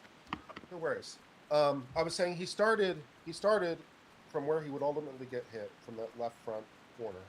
And then he walked around the entire circumference of the car, and wound up kind of back where he was when the car accelerated towards him. So I don't think he was. I think he was probably, although it's there's no time, but it seems like he was intending on continuing his path, to complete and keep walking forward. I don't think he was trying to stand anywhere. Well, yeah, then he should have completed it. I don't think when the car leached forward and he obviously froze a little bit in place when that happened. Well, let's do if I'm remembering the. Oh, sorry, Nate. Go ahead. Well, I was going to say let's do this. I'm going to play. Pisco referenced the New York Times version, so I have that, and then there's another version that Tim Pool did that kind of contradicts. So I'll play both versions so we can kind of see, and then we can then point to whichever one. Fair and balanced, Nate. I love it. Yes. If that's okay with everybody, I assume that is so chill with me. All right, so I'll start with Pisco's New York Times analysis. That's all right. This is the latest one, right? The one that was just like released. This is 8 days ago. It said video administration ICE shooting in Minneapolis. Oh, that's not the good one. They're not lying on that one. Send you the recent one. So why don't you do the Tim Pool one first? See what? The recent one, and I'll do Tim Pool first, so we can see this. These people are so fucking obvious, bro. Was the officer in front of the car? Here we go. At stage, and this is Tim Pool. Let's go back to the live. Here's the officer. Here's the vehicle reversing. The officer is not in front of the vehicle. She reverses, and now he is in front of the vehicle. He initially is to the right of the vehicle. By all means argue he should not have placed himself in this position. We're talking about seconds. The vehicle's up here. The wheels are pointed left. As you can see, the officer is standing right in front of the vehicle. Now watch this. Right there. You see the front tire? Watch the front tire right here. The wheels are pointed left, and she accelerates. The wheel spins out on ice. Then, with the wheels pointed at the officer, having spun out already, meaning the officer can hear the engine rev with it pointed at him, he draws his weapon. And in a second, because this is slow mode, she then begins to turn right, hitting him, and he shoots. Okay, so that's the Tim Pool version. Mm-hmm. And would you send the other one? Did you send it to the DM? Twitter DM. Yep, that's right. All right. I do not have. Oh, there it is. Got it now. I'm playing this. Now it's a 7-minute one, so you have to find where. It's behind a paywall. Oh, okay. Well, I actually have. You know what I'll do? I'll just tweet out the full video, and then you can just look at my tweet. Yes. So I'm now gonna publicly, and then I'll delete. Hey, share this while you're at it, by the way. Let them know you're here. It's laid back. Oh yeah, Know Your Times. We're using this clip for the Laid Back Law channel. Oh, you know what? There's another guy who does. Did you see that guy's breakdown of it that says he wasn't hit? I can play that. I have that. Yeah, if you have that ready to go, that's great. And it's uploading it. I'll have the tweet up. It's posting, and I'll send you the tweet. So he's basically breaking the law now because he's uploading paywall content from the New York Times. Well done, buddy. Well done. My friend Nate, I have the tweet. The tweet is up, and you can just go on Twitter. I DM'd you. This is willful copyright infringement. Oh, you DM me? Hey, fair use, Pisco. Fair use. Fair use. My bad. Yeah, I'll retweet this as well, Eric. Okay, and I'm gonna scrub it. Yeah, Your counselor would like a word, Pisco. Come on. So yeah. So go forward until she's backing up, and then you'll hear him talk. Can you give us a time index? Oh, yeah, right about there. Yeah, right there. Yeah. Right here, right? Can you make it full screen, Nate? Bottom right corner. Yeah. So we can. And here we go. Just to break down what happens during these critical 6 seconds. Here, the agent's cell phone footage shows he's moving directly in front of the SUV. What? It's reversing and rotating towards him, initiating a 3-point turn, apparently to Can you leave. pause real quick? Law So that enforcement is- officers are trained to avoid... So that is undeniable, right? Because the camera Just itself. Oh, let me finish. Let me finish this point. Go ahead. Sorry. Go ahead. Pisco. Well, I'm just saying. I think it's kind of irrefutable. I mean, the camera is moving. His body is moving. Yeah, because the car's moving. He's following the fucking car, you retarded retards. Oh my fucking god, these people are such fucking liars. There's no way he believes this. Yeah, can we play it again? There's no way he believes this. I just want to see if it matches what he's saying. Yeah, exactly. Not even remotely does it match with what he's saying. It matches with someone moving their fucking arm. But you know she's moving because the wheels are moving. So, Right. No, they're both moving. So they're moving at the same time, and she stops. And then he stops. And then she stops the car Look, here. if he would be moving, then the ground would be moving, and the ground doesn't. The ground only turns. You know why the ground only turns? Because he turns his arm, you filthy fucking liar, bro. This person is trying to get people in trouble, dude. Like, because he's feeding the fire right now. He's feeding this bullshit narrative of like, oh, go into that fucking... I think that No, bro, unacceptable. This guy needs to have some fucking actual, like, consequences for lying like this, dude. To make his movement, there's no good reason for him Disgusting behavior, bro. I mean, there could be tons of good reasons for that. I mean, like, do we know what the ground conditions were? Like, was he standing on ice? Was he? Bro, it drives me up the wall because this is how people get killed, by listening to these fucking retards, dude. There's no good reason. I can think of a ton of good reasons. There's no plausible reason that that anyone has offered. And so, because you would have to, if you're gonna make the claim, Just because he's trying to, like, fucking play defense for his fucking tribalist ideology. I don't have any reason to think These are the scum, the filth of our planet, bro. This is why we can't have nice things, because people like this exist. That would just be conjecture. I would. So this video. So now. It's literally don't believe your lying eyes. It's oh my god, bro. Like we can see it. He's in front. So what I've done in this clip, I've taken both, synced them, but I've also added a timer, so we can see how fast everything happens and what reaction time we're talking about. Because we've all agreed she's turning the car and he's walking in front, and they kind of did it together. So you could make the argument based on what we're saying. He walked in front of the car, but you can also make the same argument. She pointed the car at him, right? You can't make that argument because the ground doesn't move. I don't think there's any denying that. So here we go. Context clues, motherfuckers. Oh my god, it just drives me up the wall, bro. I get so mad at this shit. Just to stop, you see the white lights there, so we know the car's in reverse. Play it. For good reason, I might add. Because this is how people get killed, man, by listening to these retards and then believing something that's not even remotely accurate. And then they go fucking protest something on that basis. Like, fuck off. 3 seconds, essentially. Less than 3 seconds. Less than 2 seconds. Now play it again. Get out of the car. So now, timer starts, and we'll see. One. So the shot. So we're talking about less than 2 seconds? Under 1 second, he was hit by the vehicle. Yeah, so she I contend that he was ever hit by the vehicle. I don't think that's been established. Just heads up. No, but we'll go to That's See what I mean? Argument. But good, thank you for teasing that one, Pisco. Yeah, sure. Total fucking liar, bro. She's not hit by the vehicle, but in this case, we're talking about less than 2 seconds to move from in front of the vehicle. Right? Correct. That's what we're talking about. Because for fuck's sake. Yeah, no doubt. It's in a couple of seconds. It's not more than that. Actually, 1 second. So I'm just making it very clear. The car was in reverse. She puts it in drive, hits the gas, and a second. The other guy was smart to walk away from this. He was probably getting mad too. I'm like, I'm done with this retard. So does that change I'll be the back. ones that now we're having now? No. The stopper here. Well, I know. Let me pull it back here. Let me ask Ryan. Yeah, I mean, like I said at the beginning of this, like this clip like morally disquieted me. It bothered me when I watched it. That my opinion on that hasn't changed. If I had to guess, what's the probability that you could get a conviction against this officer in court? I'd say like sub 5%. You know, like this happened very, very fast. He was rotating around the car as we talked about. The car suddenly backs up, accelerates. I do think the point Tim Pool made about the noise and if the engine's revving and what the officer knows and doesn't, or even could reasonably know or not know in that 2-second window. And then, I think there's probably in hindsight 2020 land, a lot of stuff we could say that would have been a better choice to have Everybody made. move away from the camera right now. 1, 2, 3. Wait, everyone do what?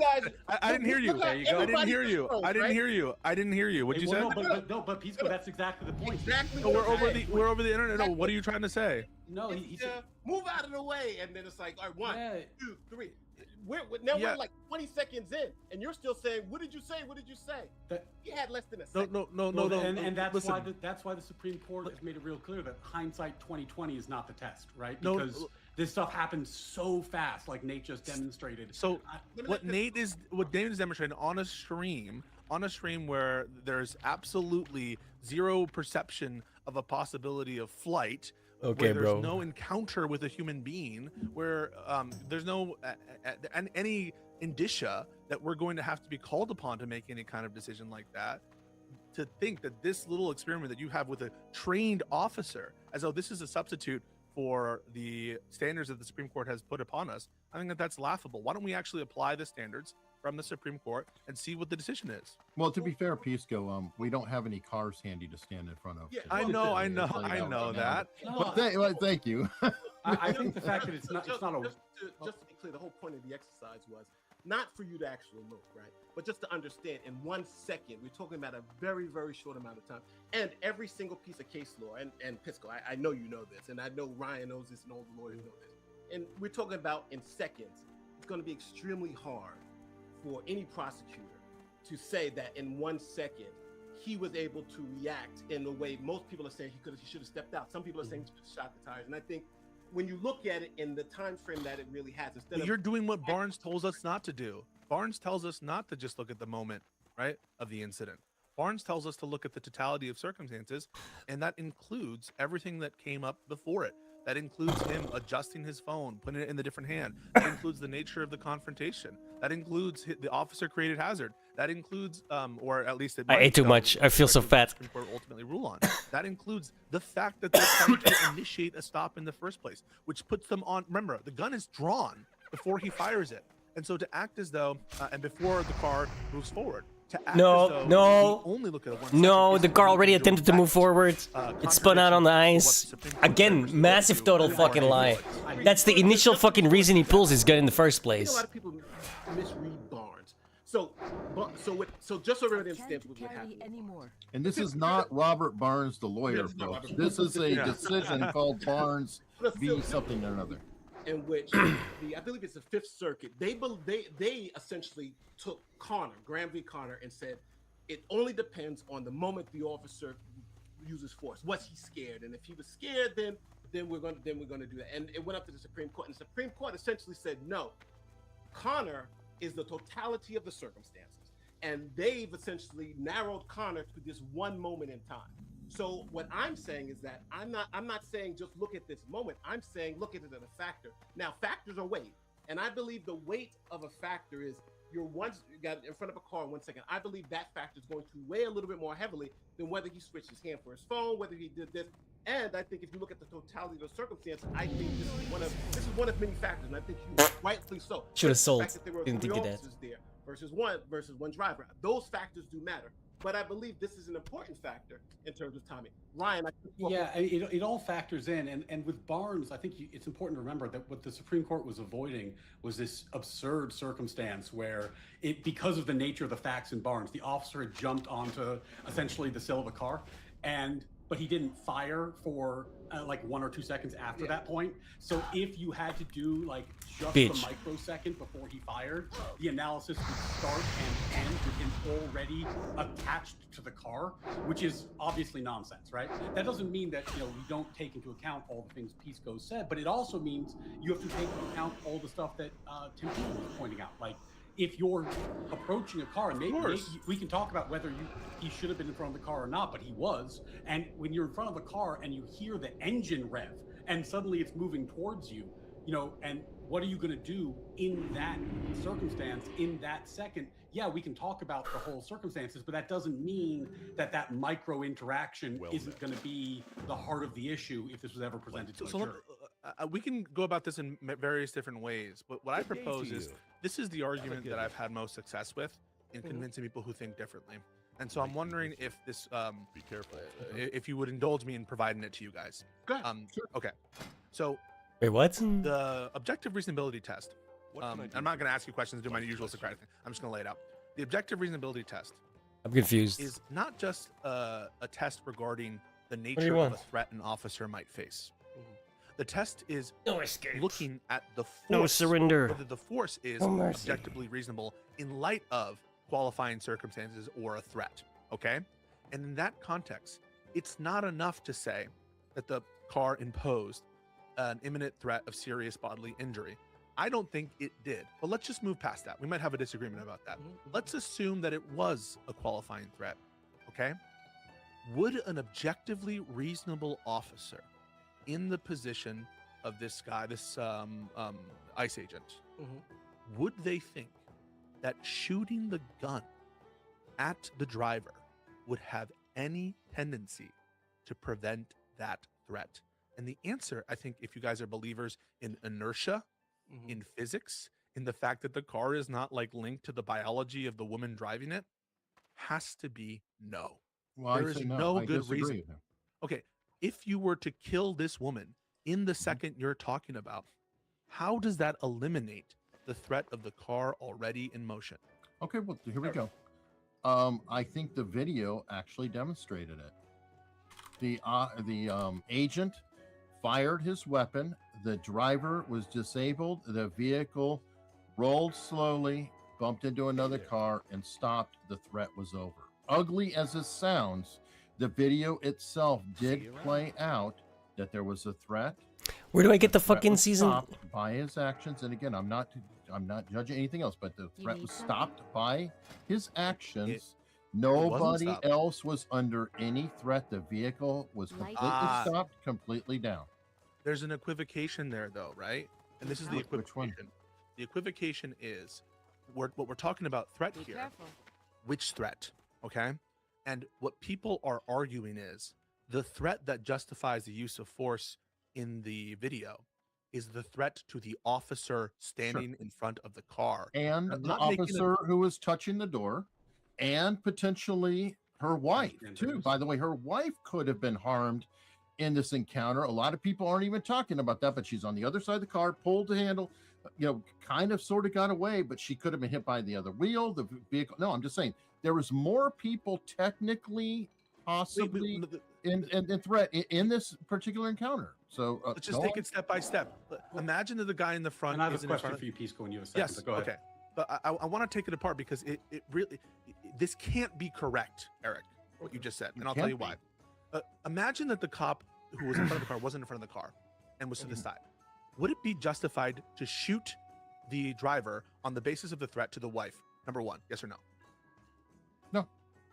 Would it be justified to shoot the driver with respect to the threat to the person whose hand is in the car? Hold on. Just one quick thing. You just gave us a whole speech about totality of the circumstances. So, and your microcosm, this one. I said totality. Just so we can have a fair reading.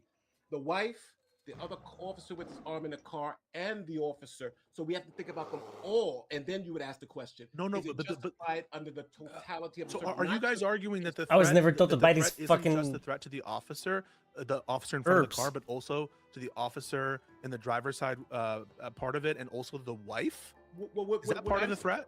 What I'm saying is that fuckers. Remember, I don't know if I'm gonna play it back, but you remember we were saying micro. Oh, look at this in the micro.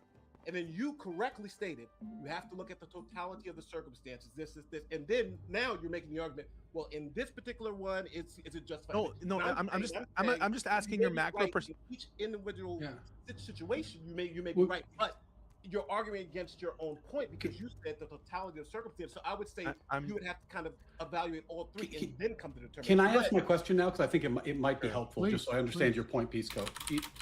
Are in your analysis, are you assuming that she wasn't purposefully trying to hit the officer? Because the thing that I don't understand, like, and maybe it's just to help explain the question, because it's honestly, I'm just trying to. I understand where it's coming from, but the answer is yes. Let's say an officer was standing there, and his friends were trying to arrest somebody who had a knife, and the man with the knife starts running. Now he's running off angle to the officer, right? He's not running directly at the officer. He's running off angle, but he's running. He's charging with a knife. There's people around, right? And he gets shot. I don't think not really the same situation though. Current course of angle wouldn't have directly clipped the officer is the issue. The concern is the guy might correct course and stab me, right? Like, are you? It seemed Ryan, like you were assuming Ryan, that she wasn't trying to hit him, or that he knew she wasn't. I'm assuming that an objectively reasonable officer in his position would not have the indicia, such as existed in Plumhoff, such as existed in many of these other high-speed chases, that there is a madman who's intentionally or willing to abide by unjustifiable risk. So yes, Fuck is this? that is an assumption of what I'm saying. If I thought that it was reasonable for him to apprehend an intentional driver who's trying to kill a person, maybe there's a different analysis, and maybe in that context, the shot would stop the threat. But I just don't think there's a good basis to believe that. But I want to make sure that we have. Ryan, I think it's an interesting question. I think it's a critical question. I think it's a very important question. But I want to remove things off of the table before we get into that. So I want to remove any case that people would make that part of the justification is a deadly threat or serious bodily injury to the wife or to the other cops.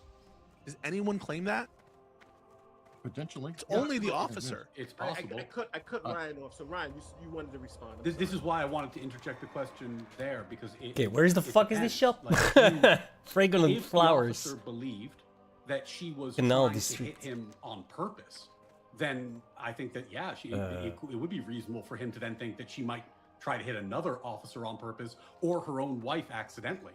And that's why I was asking the question of, like, what are we assuming about the officer's belief about her intention? And this goes back to the Tim Pool clip, because if you're standing in front of a car, like you're a law enforcement officer, you say stop the car, get out of the car, and their response is to rev the engine and go out, and it comes forward, and maybe it hits you, maybe it doesn't. I know that's the point you dispute. It was revved. But like, I don't know why. Bro, her wheels literally spin out.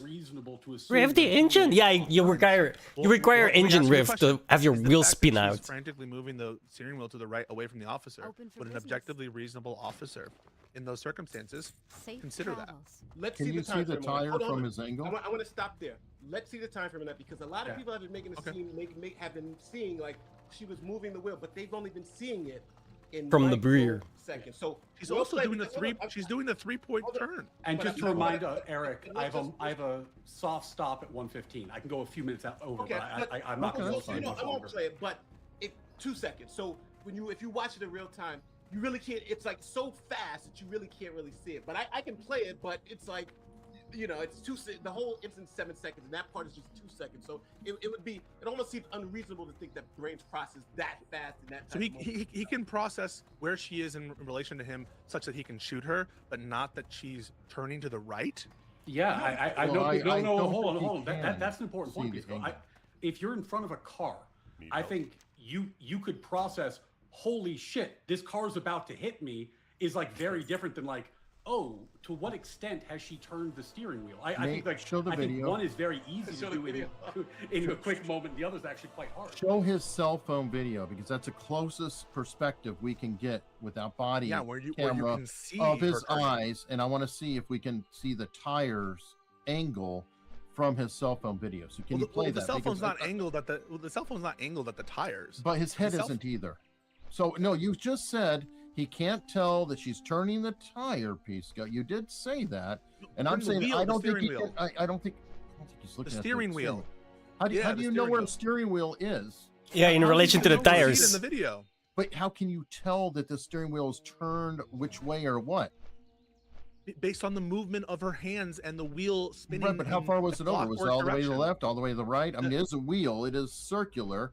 She is manipulating it to the right and after executing an obvious K-turn. An obvious three. Can we remember the example that Nate gave us? Like, when Nate yelled, I couldn't even tell what Nate yelled or why he was yelling, but I did know he was yelling. You might know, holy shit, a car's coming at me, without knowing, like, the angle of the wheel or the angle of the steering wheel. Like, you recognize the danger, but you don't recognize the micro aspects of. Are you telling me that if someone's in front of you in your daily life, in your okay, press play. This is great.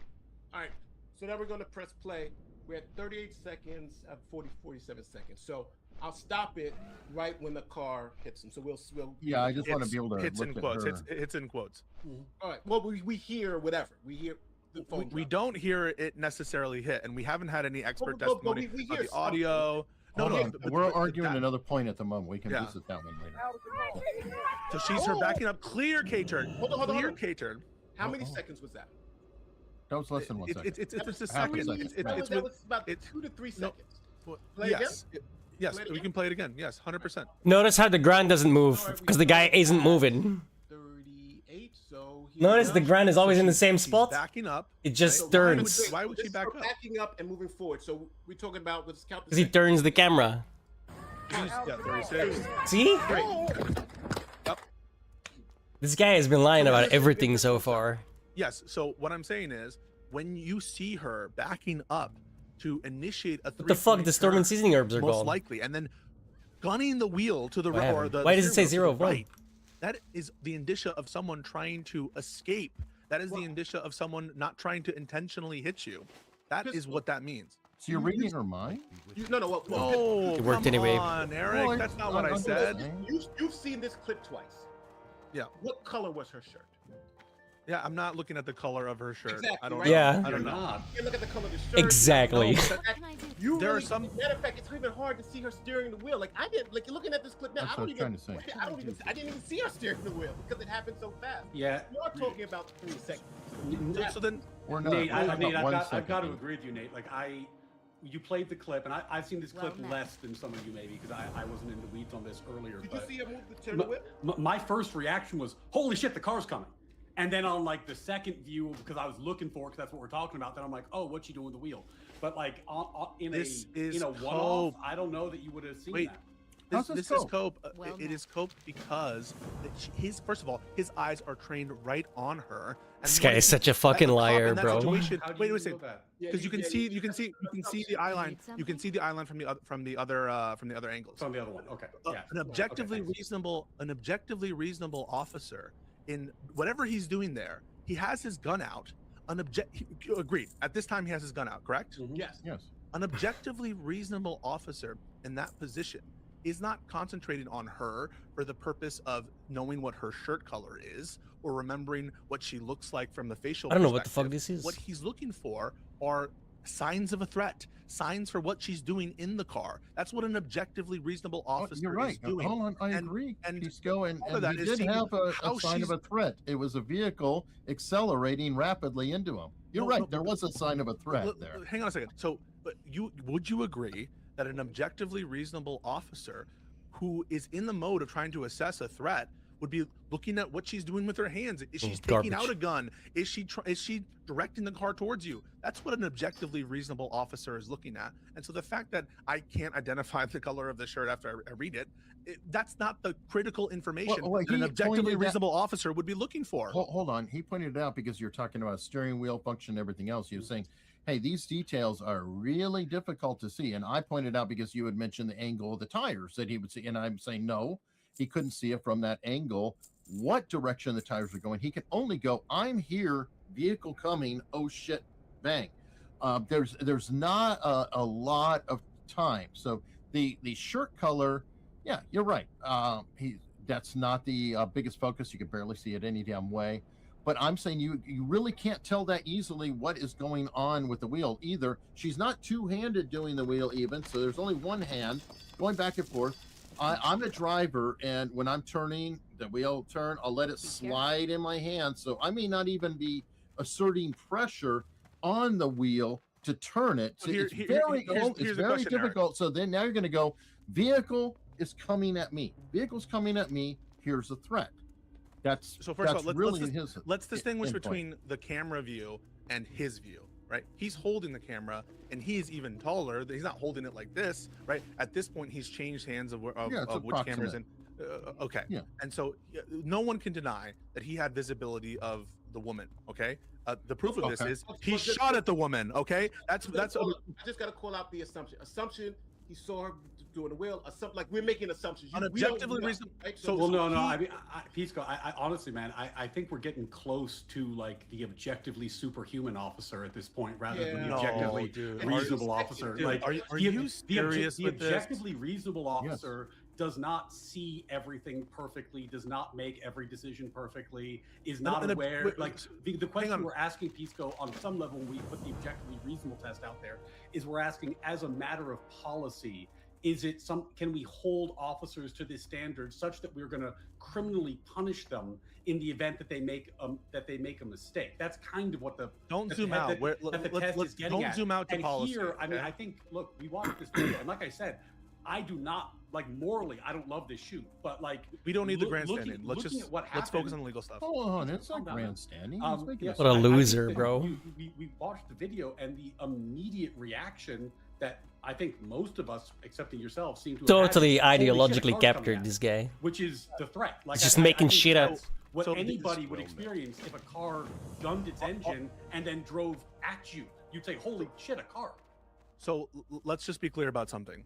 Do you think in that moment, an objectively reasonable officer has the capacity to assess whether or not a person is driving intentionally towards them or driving to the right? That it's even possible. I'm going to say really quickly, I'm going to just slide something in here real quickly, because we need to have an objectively reasonable officer. There's happens to be one person on this chat who is a police officer. So I'll just put it straight to him. Nate, as an objectively reasonable police officer, from all of your experience, please answer for me that question that was just asked. Well, all right. So Pisco, I think with Pisco, I'm just going to be honest. I think what you're doing is is generally when we talk about objective, we build a fictitious officer and put them in there and say, based on what would they do in that situation. I think with Pisco, what you've done is say you believe an objectively reasonable officer, but you're saying this is the only thing an objectively reasonable officer. No, I'm not saying that. I'm saying, but that's the way I'm interpreting it. And every case that I've dealt with, when you do have things like this, there are multiple things that are just, so we're not asking what is the best possible option in this scenario. I know that. We're asking is that there are a myriad of things that an objectively reasonable officer would do. Like, for instance, he could have jumped out of the way and laid on the floor. He could have done this, or he could have pulled out his weapon. So in that realm of possibilities of things that a reasonable officer object, not this officer, because one thing a lot of people do is you'll see it in the chat too. Oh, he was hit by a car 6 months ago. That's irrelevant for this analysis because we're talking about an objectively reasonable officer, not that officer with his experience. Okay, so case, you may be right. Everything you're saying is correct, but that is not the only way you can respond to this. I want to be very clear about what I'm doing here. I'm not saying that cops are lighting for ideological reasons to do the best thing and optimal thing all the time. Something tells me that's not what you're gonna say. Some people will try to do that. Okay, there are some lefties I know. I feel like I have to do a lefty bashing just because I don't know if I don't do it. No. Listen. I'm the lefty. It is true. Hold on. I'm the Judy Law grad. I'm the lefty, and then you'll see in all the videos I'm on, you'll see. No, I appreciate that. Hold on, I want to hear this. Go ahead and bash the left, Pisco. Okay. So there are some lefties who kind of take this view that if you don't do literal optimal stuff, that therefore you have violated the Constitution. Okay, that's not the case, right? It could be the objectively reasonable thing to do, or among a menu of objectively reasonable actions that one can take to cause the death of innocent people. Okay, if you remember the Breonna Taylor case, what was the result in that case? Are you intending to put me the only person there? Oh, no, I just wanted to get that for everybody to helpfully. It was really funny, so it was objectively funny, Pisco. It was objectively funny. Not superhumanly funny, but objective. In the Breonna Taylor case, right?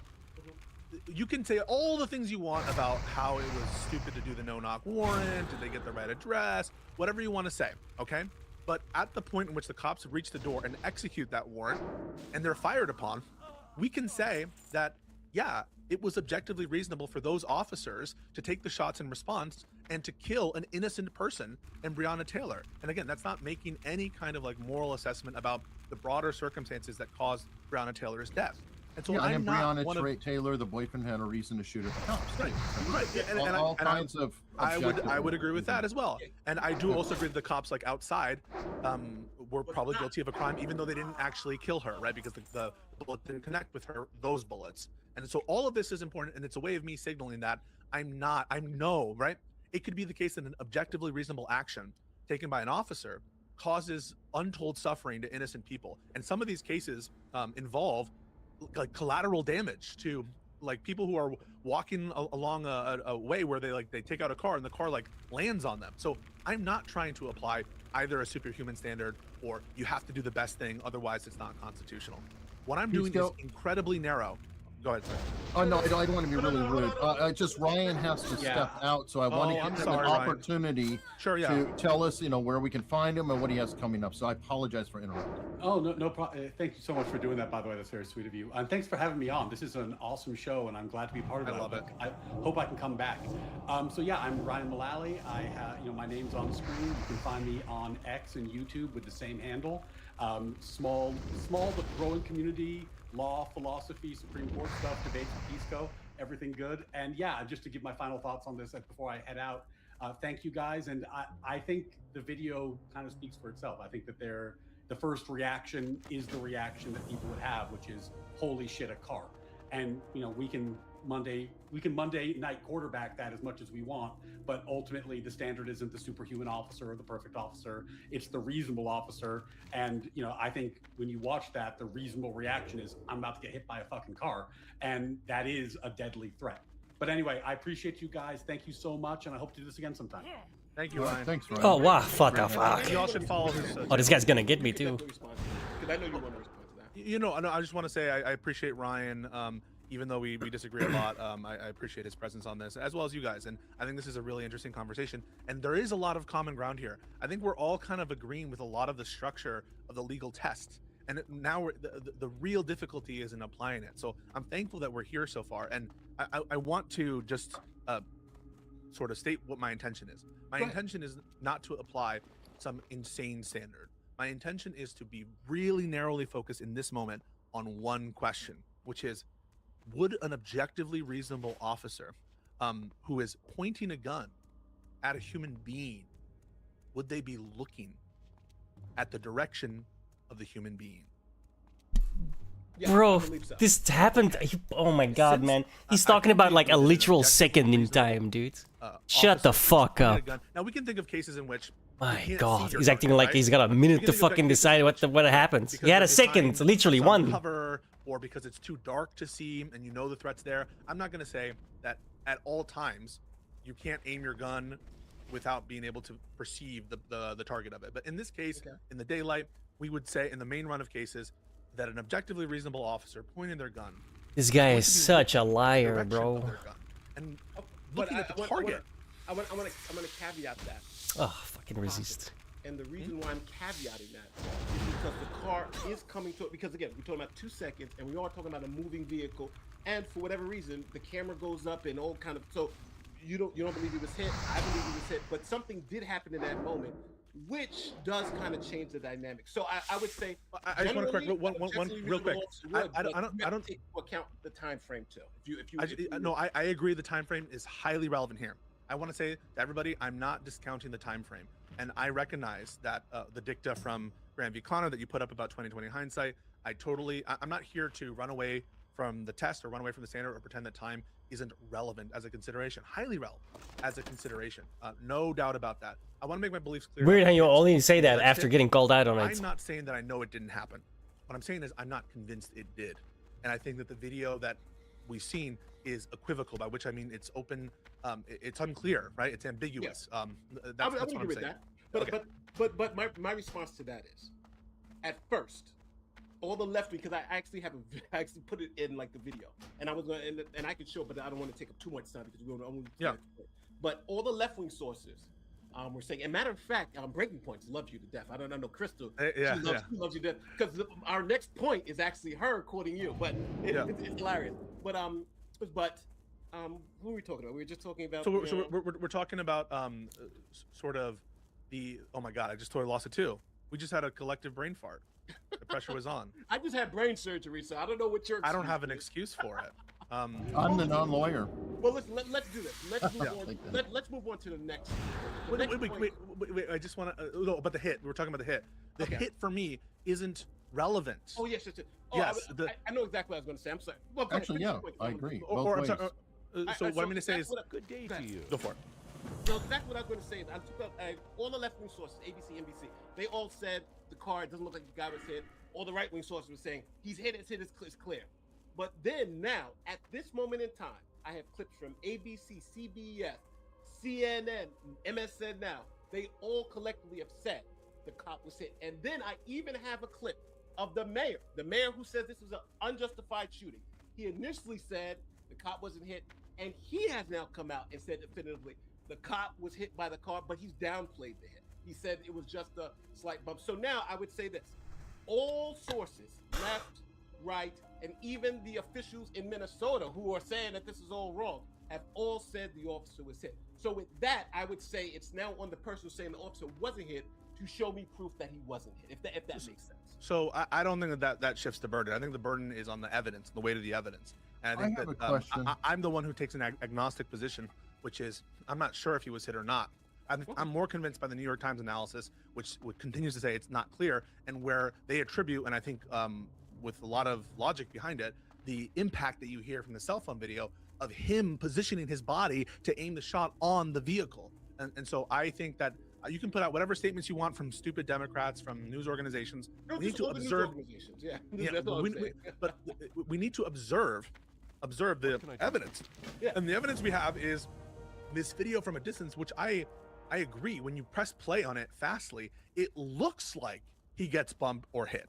But if you zoom in at the time, it is not clear. And that's still the evidence that we're going on. It was unclear when we saw the video then, and it's unclear now. I don't say he wasn't hit. I say I'm not sure. And none of the statements changes that. Hold on, question. I just want to make sure, because there's a lot of things that we're asking.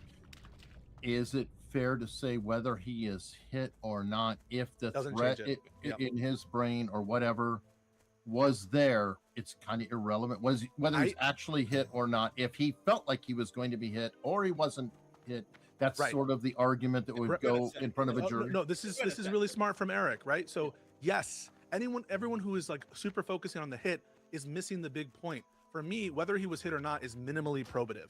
It's some relevance, okay? I think that you're going to lean on this heavily if you're the defense, if you were ever charged, which I don't say is a foregone conclusion at all. Again, or that a jury would convict him. I'm not making those claims. I'm just telling you my thoughts on what we're seeing. And Eric is absolutely correct. The hit is going to be minimally relevant. Why? Because if it's the case that he is in serious risk of serious bodily injury or death, then you don't have to wait till you get hit before you use force in that context, right? So supposing the force is reasonably necessary, right? So on that assumption alone. So yeah, in some ways, being hit first is almost kind of like worse, at least in one respect. If he were hit and then he shot, well, you're not allowed to, if you were like bumped, let's say it's a minor hit or something, or it's a grace, you're not allowed to like shoot to punish action that was taken. Sure. You're allowed to shoot to prevent. So you could even make an argument that if he were hit and then he shot, maybe even a worse scenario for him. So the hit focus, I think, is totally political. And for me, it's not super dispositive or relevant. From what I saw in the video angles I played, and now just the understanding of what it looks like, and CNN doing analysis, they showed that when you listen to the front from all the angles, it seems like he was shooting while being hit. So essentially, he's shooting while the assault is concurring, and if that's the case, then it's going to be really hard to make the argument that it wasn't justified. But now I would say this: there's a difference between shooting after the fact and shooting during the event. That's all I'm saying. That's all I'm saying. Yeah. It's a matter of seconds. So I'm fine assuming that it's concurrent. 2 seconds. Let's just it's 2 yeah. seconds. But I want to move to the next point because this point is all for you. Crystal said this is your point, and she said this is a good. This is no. The point, but it's not been elaborated yet. No, the next point. This one I thought we were moving on from. Go ahead, you get the last word. So my last point is the following: an objectively reasonable officer in his position, knowing the distance between his body and the car, aiming the gun at her, would know that she's turning to the right. And knowing that she's turning to the right, which means that an objectively reasonable officer wouldn't apprehend that she's trying to hit him. Why is that relevant? That's relevant because if it's the case that an objectively reasonable person wouldn't think that she's trying to hit him, then the only justification to use the force is not on the basis that she's going to continue to manipulate the car so as to hit other people or to be reckless about it. The only justification is going to be to prevent the hit that's coming towards him. And there is just no logical tendency between shooting the woman at that distance and stopping a car.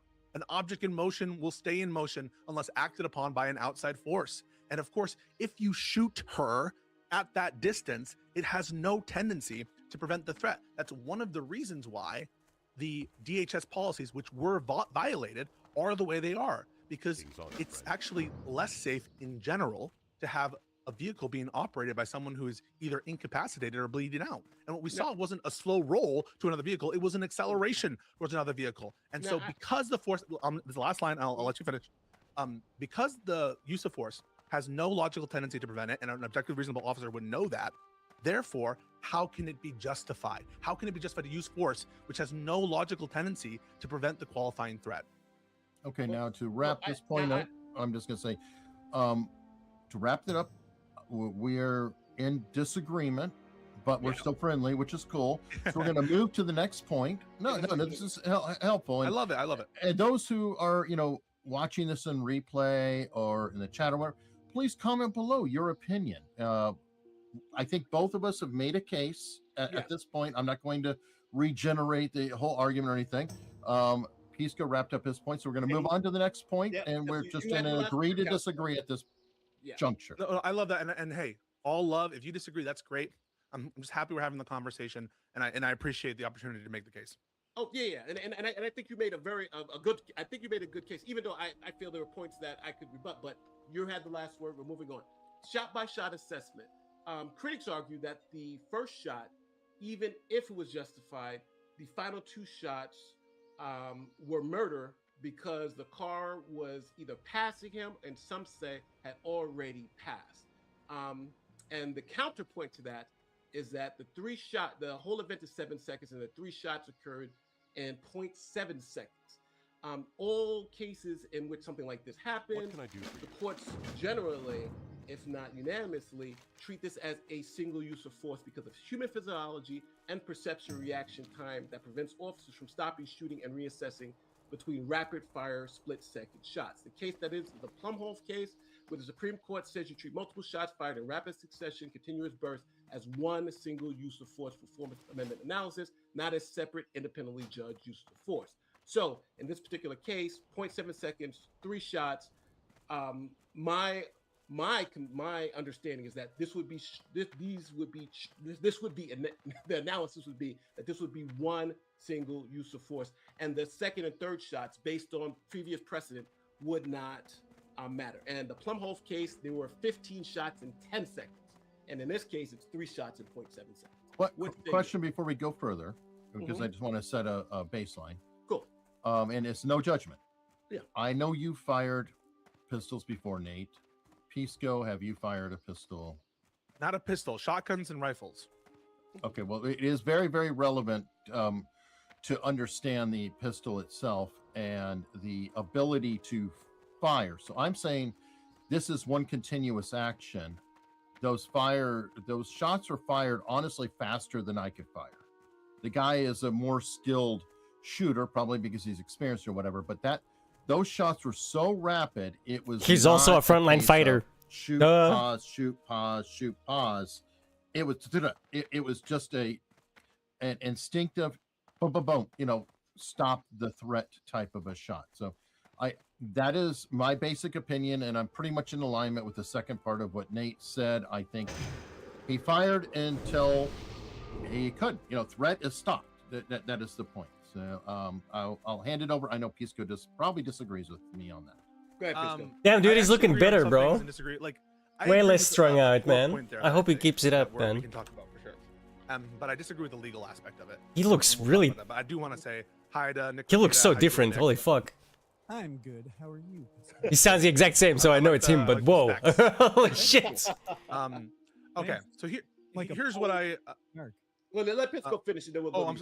Yeah, no. I'm interested to hear. Where's Bert? Kira's take on this. I think we need to start with the basics. Does Plumhoff stand for the proposition that you don't analyze those other shots, or does Plumhoff stand for the proposition that in the context of Plumhoff's facts, that it was reasonable to do those shots? And I say it's the latter. What Plumhoff is holding isn't that you don't analyze those other shots.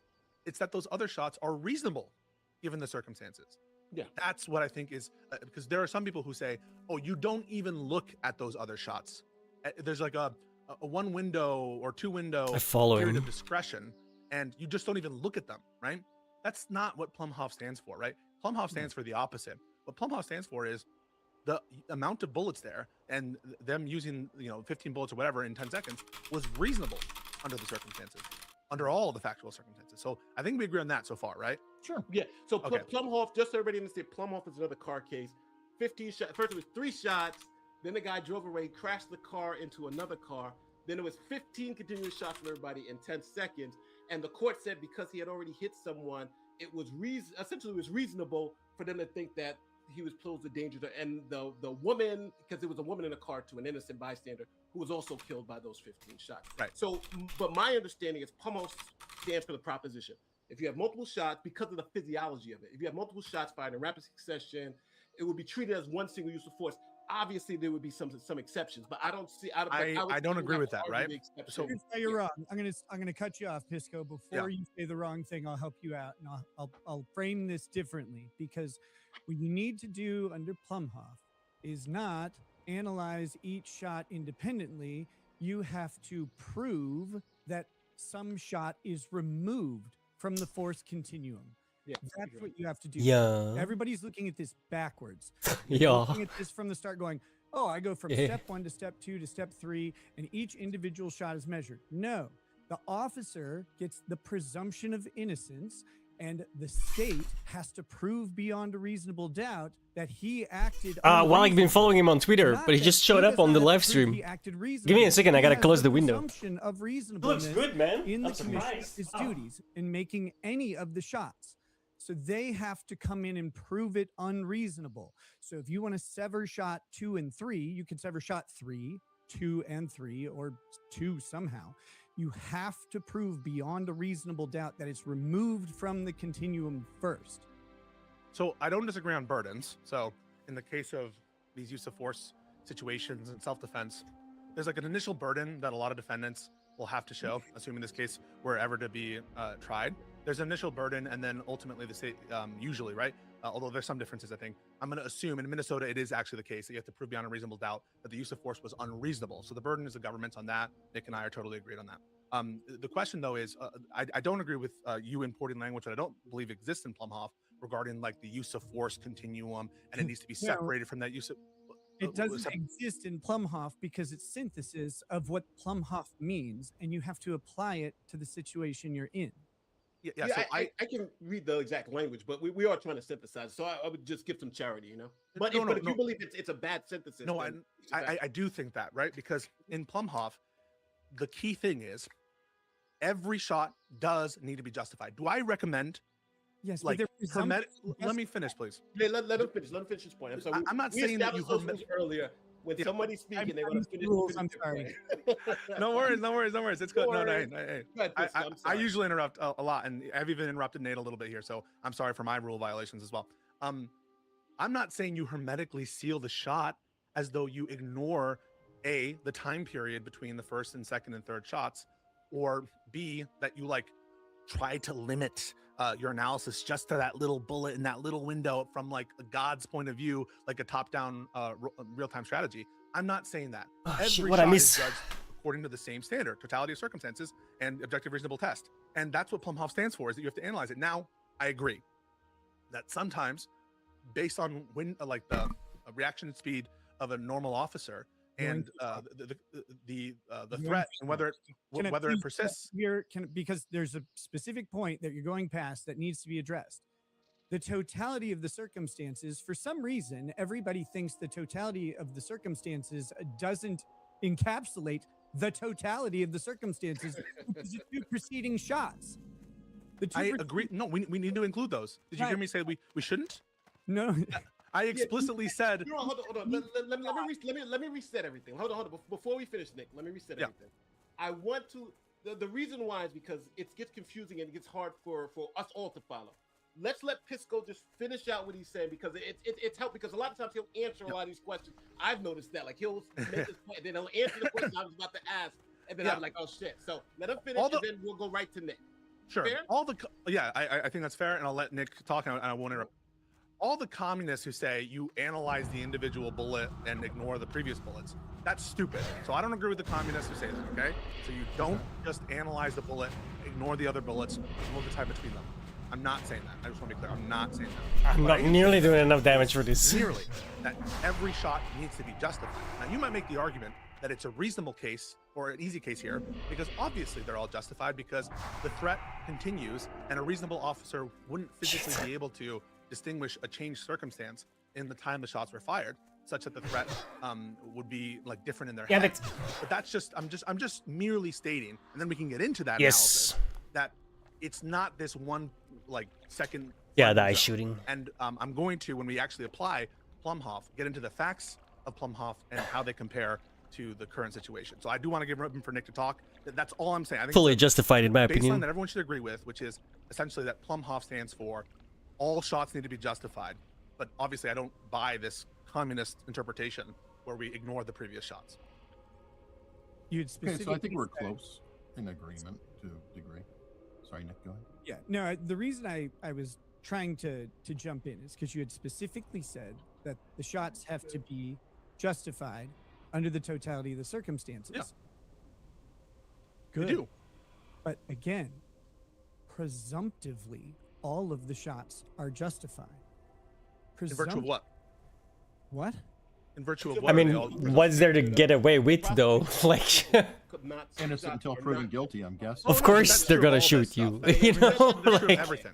Everybody says it's true, but they also forget it, like you're doing now, because presumptively every shot under the totality of the circumstances is justified until you overcome the presumption beyond a reasonable doubt. You have to presume that they're justified, and you have to presume that they're part of the same force continuum until the state proves otherwise, until they take it out of the force continuum. It's their burden to do it.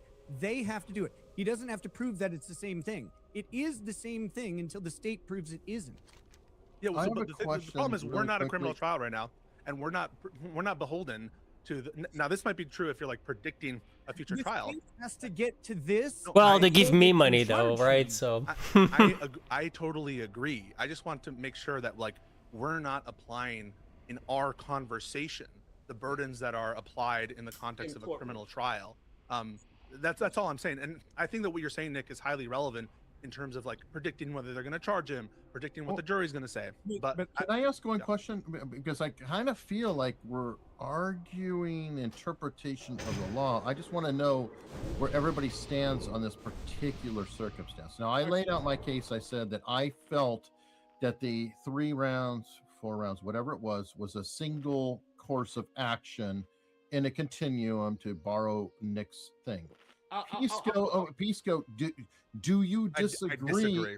Okay, thank you. I just wanted to make sure that we actually disagreed on the basic point. Can I ask it this way? Do we think that a court would take these shots and separate it from 1 to 2 based on the case law from Plumhoff? I believe the court will see this as a single use of force transaction. yeah, 3 separate. Yeah, that's true. At least I make money off of them, right? The timing I mean, and the understanding, but a cent. You know what I mean? But it's a cent that I didn't have before. So why you disagree with that? yeah. Yeah, I think it's a misnomer to suggest that what I'm talking about implies that the court will run an analysis of bullet 1, bullet 2, bullet 3. in the way that you're sort of presenting it. So far, and though I will get to the disagreement point, all I'm saying is, regardless of how you look at it, every shot need be justified. And so I do think that if the prosecution pushes a distinction between different shots, the court will be forced to address it, and will be forced to address. Now, maybe they'll just say it's all one, because a reasonable officer wouldn't be able to distinguish any kind of difference in the threat. And again, this entire thing is assuming the first shot is justified, which we just talked about. So we're only talking about the later shots right now. So this is all contingent on the assumption that the first shot is justified, and the other shots can sort of like map on to the first shot's justification. I'm not saying that a court will, on its own, go through that analysis, but if one of the parties, namely the government here, pushes that there is a difference there, the court will have to deal with that if they're like, or the jury in some case, whoever the determiner is of fact, they'll have to deal with that. And maybe the answer is just what the answer was in Plumhoff. But I think there are reasons to distinguish Plumhoff, which would make it so at least my determination would be different. I'm not saying that I know what a court would do. What about this line of Plumhoff?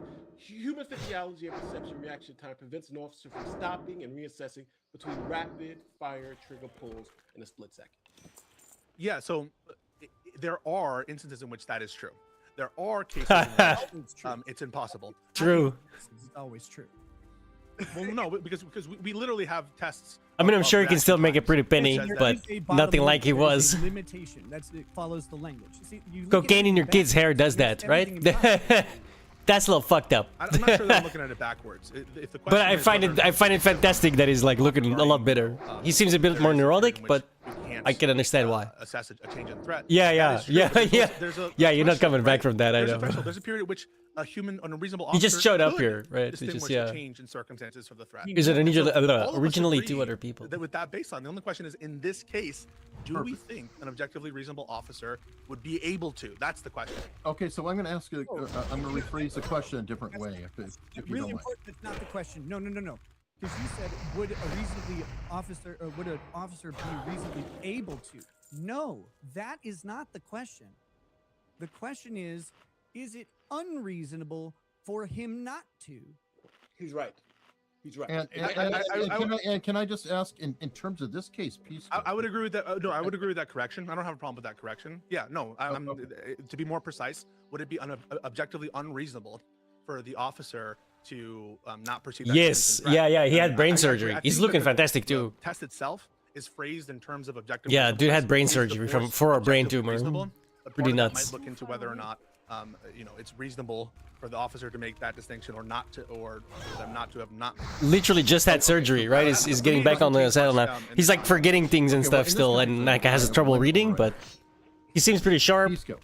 Yeah. Besides that, right? Justified. Now we know you don't think the first shot is justified. But if, let's say, the first shot is found to be justified, are number 2 and 3 as well? No.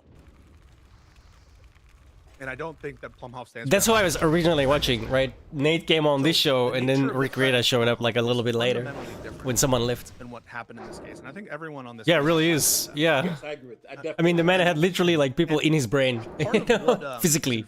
So yeah. Plumhoff, very similar to this other case. I think it's called Scott v. Harris. That's crazy. I think this is like it's kind of nuts. We can do that too. And where you have this kind of like insane chase. This outrageous chase that happens. The person sometimes is fleeing from an inherently dangerous crime, where flight by itself is a threat to public safety, right? So, and to say nothing of the circumstances of the driving that where one can intuit this kind of malicious disregard for safety of officers, safety of others. So the totality of circumstances, it's impossible, in my opinion, to disentangle the leading up circumstances to Plumhoff, to Harris, to these different like high-speed chase situations where you need to stop this motherfucker from driving in any respect, because they're driving alone, their flight alone.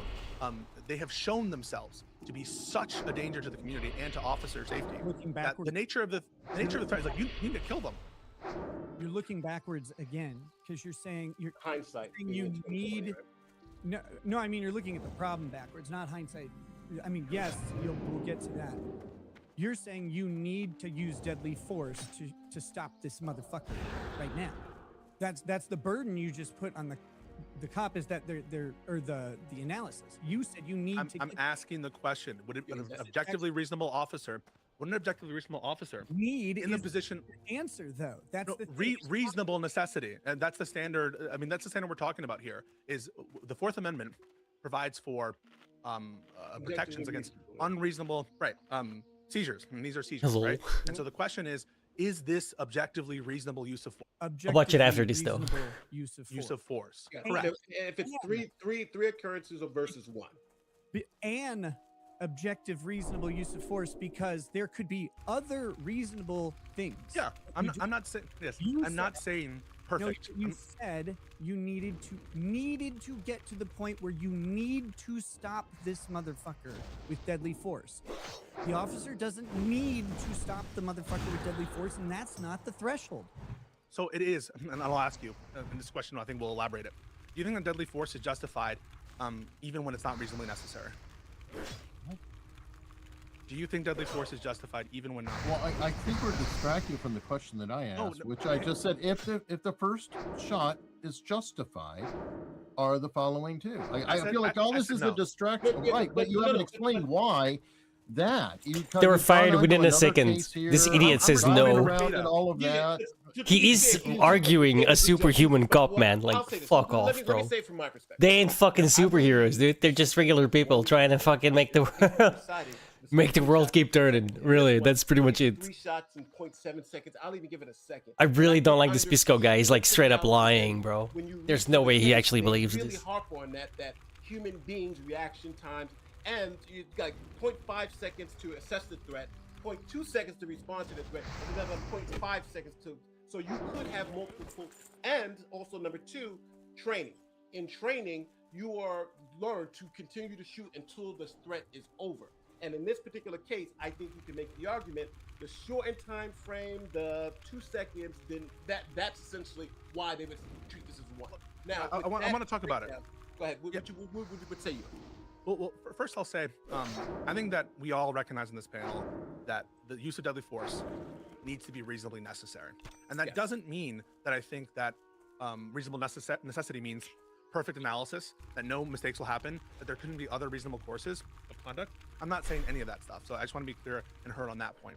Here, the first thing I want to establish is it physiologically possible for the officer to perceive a change in threat? And the answer to that is yes. In the short time period that we have there, we can at least agree.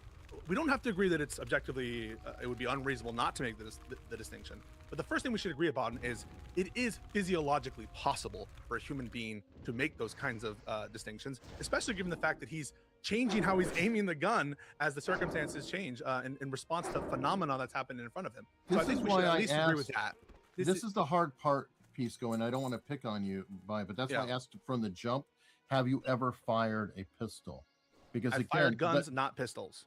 Okay, but it is relevant. I think Nick, you've had a pistol. Yeah, of course, right? The speed.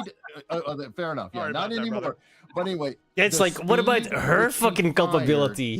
Like everything she fucking did was wrong. Literally every single fucking thing. Being there, blocking them, not getting out of the car, driving towards him, and then potentially, in my opinion, it's clear, hitting him. Of course you're gonna get shot. What the fuck are you expecting? In my opinion, because there isn't any time in between. The only downside is she got shot in the face and immediately died, right? You know, there is a factor in there, and I think it's you're trying to parse between, like, he's supposed to know between these two shots. Oh, it stopped now. The vehicle's still moving. We saw the vehicle continue to move. Oh, fuck, even I'm so after screwed. that point. So that's why I'm kind of frustrated. Just one moderation piece. We're going to go to Nick first because Nick has been trying to jump in. I know you. That's true. That's true. And then we're going to let Pisco have the last word on this issue too. Okay. And then we're going to move on to the transfer. Not just escalate, she started it, right? All right, so Ricardo, go ahead. Okay. Real quick, what is your decision-making split? Go ahead. I don't know what you mean by that. You have to... Okay, so you're saying that he can make a decision in some threshold time, right? Like that. I'm saying initially, I just wanted to build a base that we agree it's physiologically possible. Right. It's okay. So it is physiologically possible to make a decision, and we know that there is some minimum time to make that decision, right? We know that, and that's what we're talking about, correct? Correct. We're talking about first, is it even physiologically possible? Because I would agree with you. If it's not physiologically possible, then all this goes out the window. So Right, that's why I'm trying to do that first. So let me answer that question definitively, because the court did, and the definitive answer is it's reaction time is 0.5 seconds. These were 3 shots in 0.7 seconds. So 3 shots. So to reassess, it would at least take 0.2 seconds for him to say, okay, this one is good, this one's good, this one's. So and you're talking about generally human reaction time is 0.5 seconds. So it would almost be physically impossible for him to do the first 2 shots. Fit within that physically impossible. Third shot may not. So I'm just gonna say I think the denominator is bigger in terms of the times of the entirety of the shots, and so I'd be interested in that denominator. And I have some studies where it's sure. But I just want to say I think like watching it in slow mo, bro. There are studies that have been happening with like people who are trained with guns, that the reaction time is even less than half a second, just to be clear with you. So that's all relevant. But I just like there are people who are able to do it even faster. What is yours? That's all I ask. What is yours? I'm not sure. I'm not sure what my reaction time is with the gun threat assessment. And Mercada, it's not relevant what mine is, right? I could be stuck in a fucking chair. It's not relevant, dude. He's right. Well, Nate, what's that? No, I think Pisco's right. It's an objectively reasonable officer, not Pisco. I know. But listen, Nate, what's your split? Oh, I would not be able to. Absolutely not. I have many guns here. I've shot many times. There is no possible way. This is all performative, Nick. This doesn't help you. I could have a slow reaction time. We all could. We're lawyers. Or at least for you, though. I've been trained. Why do you impose upon the officer the requirement to know his threshold reaction time? When you do, none of us do. None of us know our threshold reaction time. No. 5 seconds. Knowledge of one's reaction time isn't what we're analyzing here first. The first question is it even possible physiologically? And none of you have answered that yet. Yes, I did. I didn't hear, Nick. I didn't hear. It may not have been. But you know what, though? Oh yeah. Before we get dragged down this I'm gonna like to give and I love every second of it. Get fucked. Right? And we have a ton of super chats. Apparently he was so get those in. maybe like wounded or something. I don't know about that part. But the fact that he's still in jail and like completely fucked by the Philippine government, I love it. Right? That's what you get. Stop fucking around with the law. Missed, like, the beginning, where everybody got to set up their things. Especially in other countries, because you think yourself, oh, I'm American, I can get away with it. No, you can't. Under multiple reasons. All of them are justified for danger to the officer, danger to the woman, and danger to the other 2 officers, all of whom are in close contact with the car and easily could be dragged. This is presumed, and you have to understand what presumption actually means. All of this is presumed. Yeah, that's probably I don't. And because of the inherent danger. Source, please.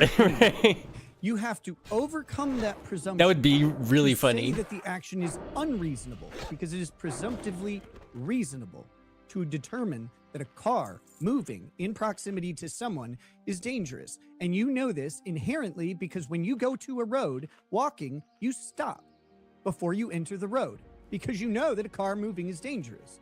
Everybody knows this. It is presumed to be dangerous to have a car moving near anyone. You overcome that presumption by saying, well, this person is this far away, or this far away, or this far away. That is how you have to do this analysis. It starts with the presumption that it's dangerous because there's a car in proximity that's moving.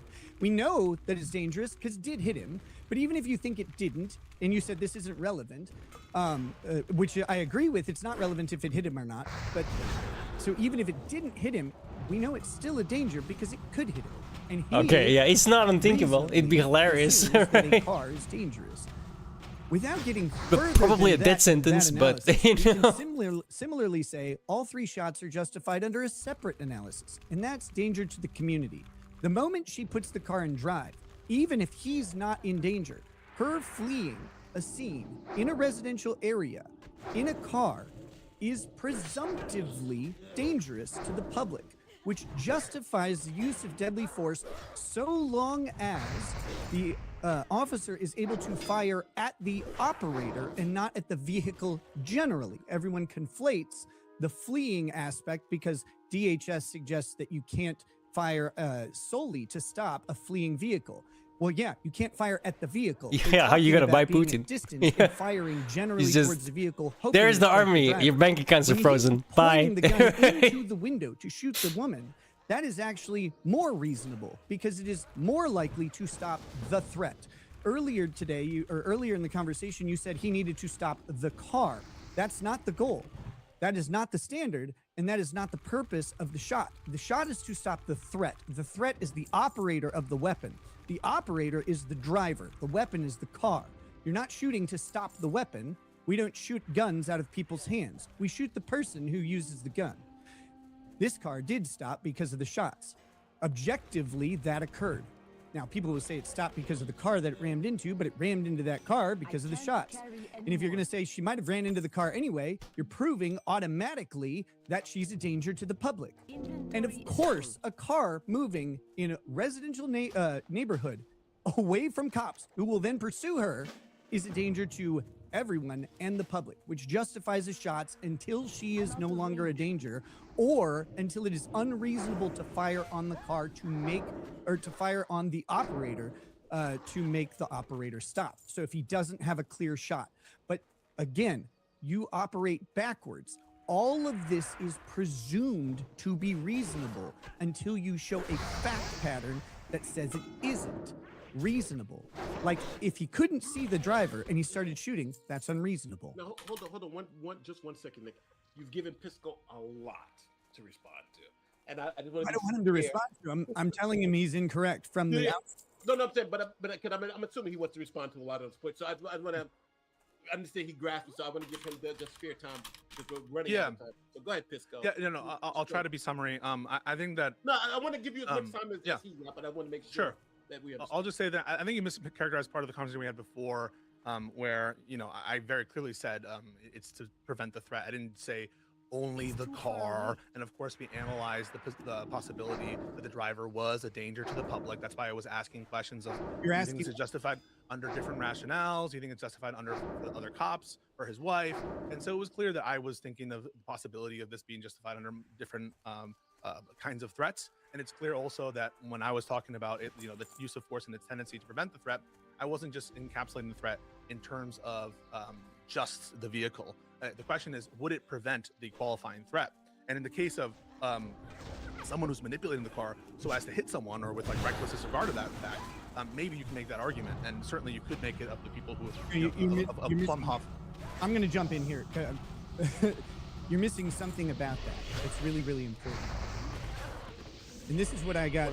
My comment was deleted earlier in the chat. This is what I had said. The fact that shooting into the vehicle might increase the threat because the car a driver might step on the gas and run into something, as we saw here, right? Like that's possible. It's also possible the driver could step on the brake. The cop can't possibly know what she will do. The increase of danger, the possible increase of danger, doesn't mean that the underlying danger disappears or becomes unreasonable. Do you understand like how critical that is to the analysis? If she is a danger while fleeing, you said that shooting into vehicles, cops know that, those vehicles that often veer off or do whatever. The fact that cops know that the danger is sometimes possibly increased does not change the fact that the danger existed at the time of shot that justified the deadly force. So what you would have to do is say something the cop knows when taking the shot makes it unreasonable. And again, it's because you approach this from the wrong side. You keep coming at this as if Ross has to justify his actions. But Ross doesn't. He's a law enforcement officer in the lawful commission of his duties who makes a shot in response to a deadly threat. And those are the presumptions that you go into court with, that the state has to overcome. Now, I gotta cut you off, Nick. I'm sorry. Yep, The reason why this is going on a little bit too long. Pisco, I promise you the last word. You have it uninterrupted. Go. I'll finish up and say, listen, the burdens of the criminal court don't apply to us having this conversation. I agree that the burden's going to be the state's, but we're having a conversation about what's objectively reasonable given the facts and circumstances. And though I agree it's the state's burden, I don't think that we need to apply them in the nature of our conversation. I mean, I obviously agree that you're not looking to post hoc things that occurred after the fact to determine in the moment, right? I'm not looking and saying he should have been able to know what would have happened with the car accelerating in the future. I'm not relying on that, and it's a misnomer that I am. And I'm not saying that it's never reasonable to shoot a vehicle that's coming towards you. I never made that per se rule. I never implied that at all. What I'm trying to say though is in the position of that officer where he is in that moment, right? With respect to his own safety, if you want to have a broader conversation about the rationale of public safety, I think that this is not on all fours with previous shootings that have been justified on virtue of that justification.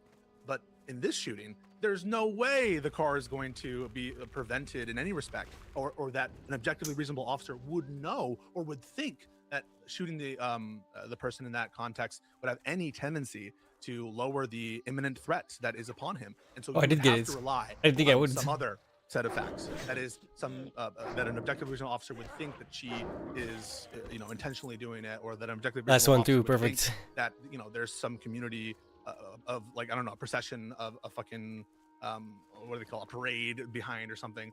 So you'd have to point to other facts that would justify that rationale. But on the basis of self-defense of the officer, shooting this woman is not going to stop the car from hitting him if it did hit him. And again, I don't think that the hit is super relevant. On the specific point that the sub point that we're here about is if the first is justified and the others are justified. We should have another conversation about that later on. I know we're out of time on it, but needless to say, I think not only is it physiologically possible for a human being to respond in the time window for the other two shots, I think all the indicia, the fact that he's moving yes, his I body can. and aiming the gun, shows that not only did it change, he in fact was able to immediately respond to this different change in circumstances. And if you look at the scientific evidence, cops are able to do it, and I don't think it's unreasonable. And it's different than Plumhoff, where the threat almost coexists with the fact that they're driving at all. And it really, really was Is it up there? insane fact pattern that preceded it. But I'll leave it there. All right, so same statement again. Everybody, you've heard both sides of the situation, especially on replay crew, everything else. Please comment below what you think and how you feel about it, and we're moving to the next point. Nate, you're driving. Well, we're gonna do two things. Number one, I want to ask our guests. We have maybe we are 2 hours in. We can do 30 more minutes on the trans case. If you we can stop here and hold that for next week. If you guys want to stay another half an hour, we can do that. I'm good. I'm tight on time. All right, you guys are good. Now, number two, what we're going to do is the people in the chat. You've heard both arguments. You've heard Nick and you've heard Pisco. Now I know we got a very conservative crew, so I'm assuming. But if you side with Nick, put a 1 in the chat. If you side with Pisco, put a 2 in the chat. Again, my chat too. Legal arguments too. Now I'm putting a 2 because I'm just starting it off. I'm putting a 2, and then I'm also going to put a 1 because I want to make sure. Be fair, of course, yes.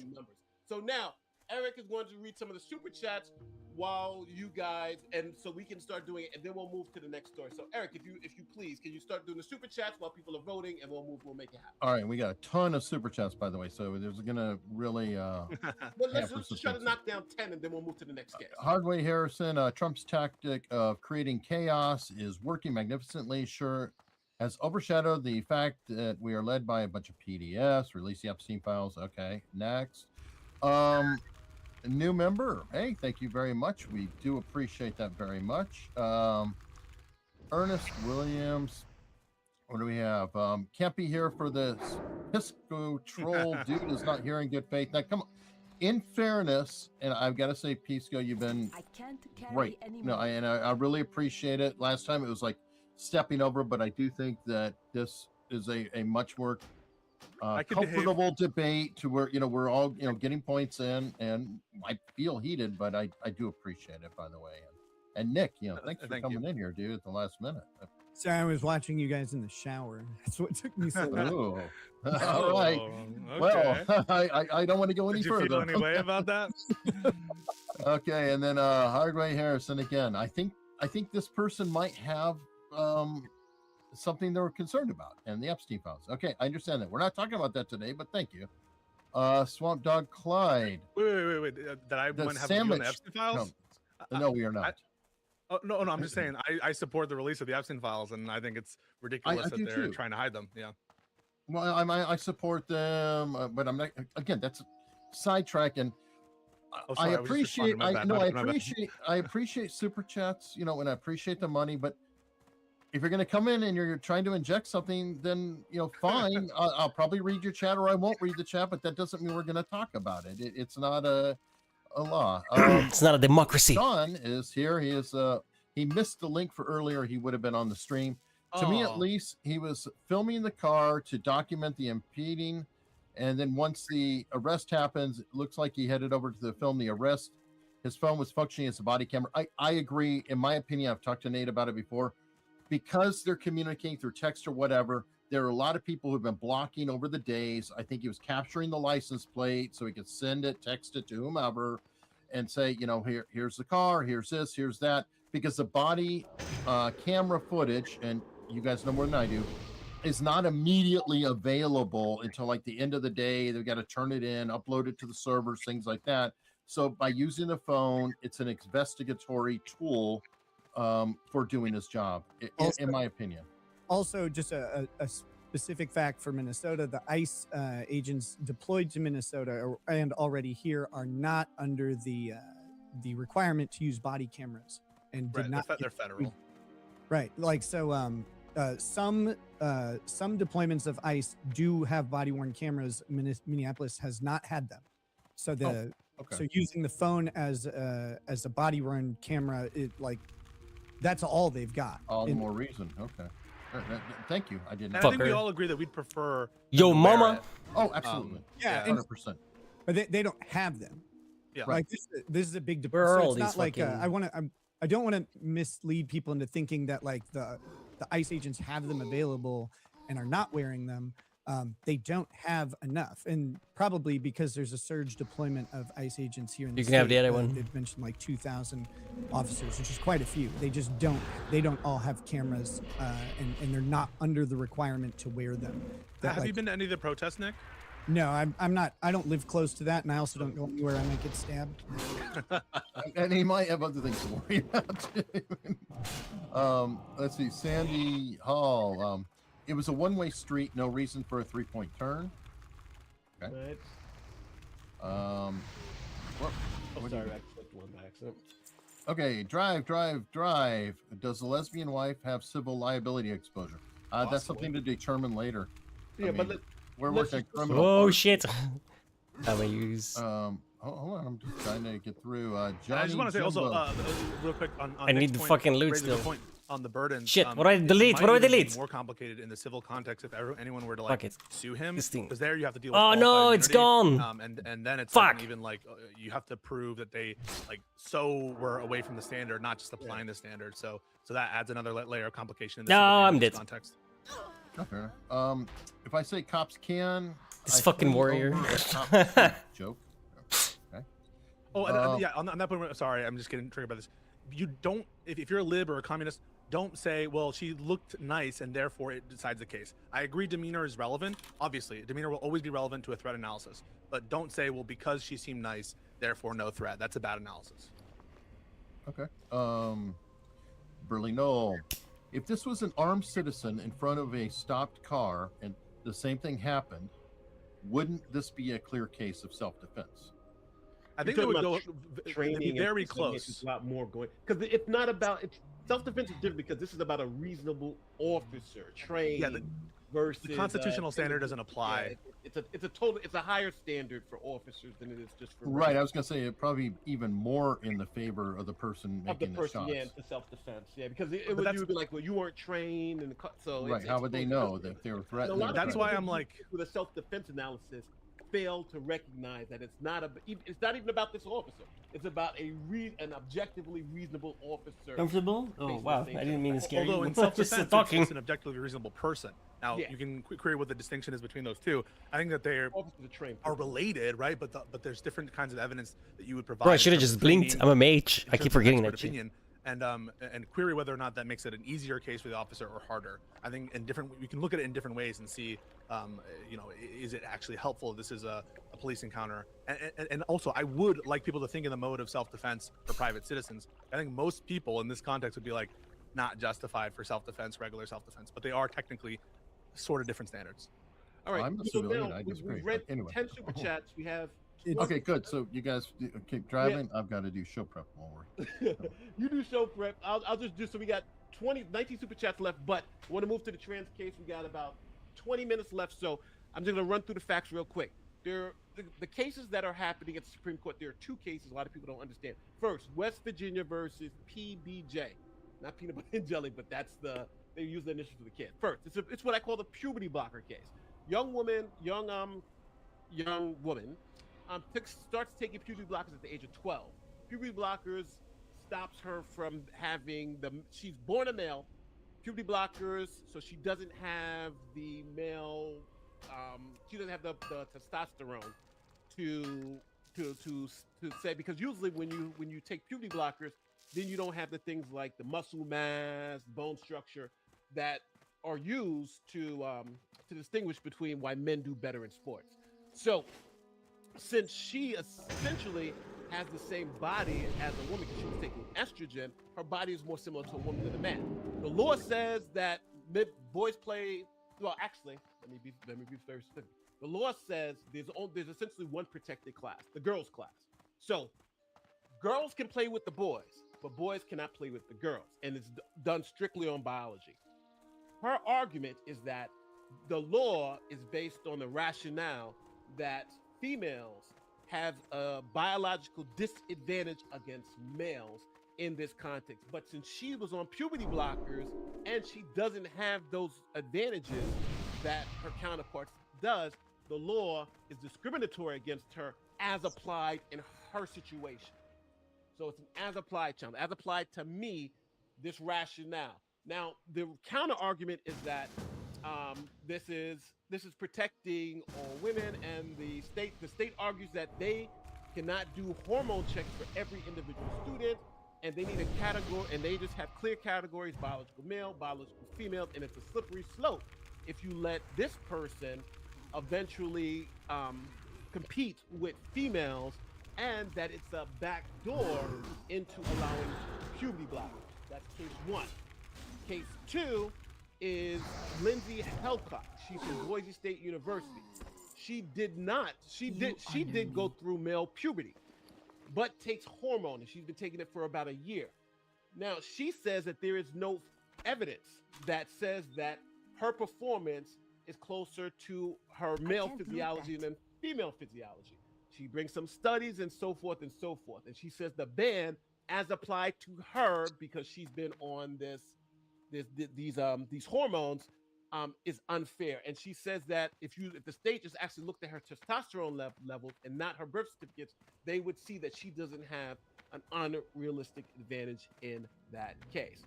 So just so we know, one is a child who's taking puberty blockers. Bro, this fucking inventory is driving me nuts. The men saying, "Hey, you shouldn't ban me and allow me to play the women's team." And then the second one is someone who is taking hormones after they've gone through puberty, and saying, "Hey, as applied to me, these puberty blockers, these hormones essentially have made me into a woman." Now, the Supreme Court, obviously, in oral arguments, seem to suggest very harshly that they are on the side of, especially in the second case with the person in college, they're essentially going to deny her. They essentially more or less said that. But the other one, the PB&J case with the kid who actually took Everyone's dead. blockers, Damn it. and went through, that case seems I need these to be orbs. a little more fuzzy. So I'll start with Nick first. Nick, what do you think about these two cases and the outcome? And what do you think the possible outcome is going to be? I don't think they even spawn here. Or what you seem to indicate the Supreme Court is leaning towards on the second, where, that's saying that I've taken hormones to bring down the presumed advantages of testosterone and growing up biologically male in this particular area. I think they're going to say that there's no way to evenly apply that to measure fairly measure the hormonal impact for each person to bring it back down. I mean, we're operating on one presumption that testosterone and growing up gives us physical advantage, right? So we have to, at some point, create like a presumption on the other side and they tried to do that with the Olympics. I think it was 2 years, and they've rolled that back. From what I understand, they're no longer allowing that the 2 years of hormones. So I think that they're gonna go along with the trending sort of theme is with the Olympics there. The other one I agree is a little more interesting, but I think it runs into a similar problem because similar to the trap question, sorry for the pun, trap question I asked Pisco earlier, what's your split? It's like, okay, well, when did you enter puberty? Like, when did it really happen? When did the physiological process of puberty begin in you, and how fast did it go, and when did it end? No one knows this, and there's not a way to measure it objectively. We can say that puberty is some objective point, but puberty is different in every single person. Fuck, I said it all on me. I didn't realize. I would think, just real quick, I'll finish in 2 seconds. No, I just want to, for that point, just in this particular case, I want to be very clear.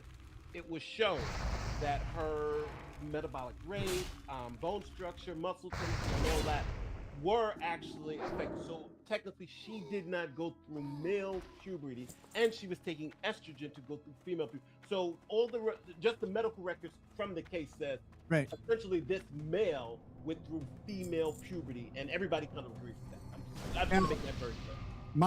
My mild pushback that I would have on that is, since they allegedly didn't go through male puberty, we don't know the difference in the advantages, and we don't know if she had if she had an anomalous female puberty, as we've seen with numerous women who are physically have different physical characteristics than the average, right? Like WNBA players, all much taller, obviously, right? So we don't know how that puberty affected this person, and because we can't know what the other outcome would be, right? Like we're saying, or they're saying they medically showed that basically she had a soft puberty, I guess, but we don't know if she would have otherwise had that and what the outcome would be. So I think they have to come down on the side of either requiring some sort of base hormone standard and hormone testing, which would unduly burden the state, to have all kids hormone tested for appropriate puberty outcomes or whatever, or they just have to go ahead and stick with biological sex at birth, which is the most easily discernible and objective standard that's out there. Like, we know what everyone is when they're born. Now, how would you respond to the facts of the case in terms of this is an equal protection issue, and the rationale that they use for the exact law that we're citing is the biological differences, and they've been able to show that this person does not have those differences. So as applied. So does that now change the situation for you, Nick? Because as applied, the rationale for the law doesn't work in this particular case as applied. Yeah, is that the only rationale? Because I get asked that question.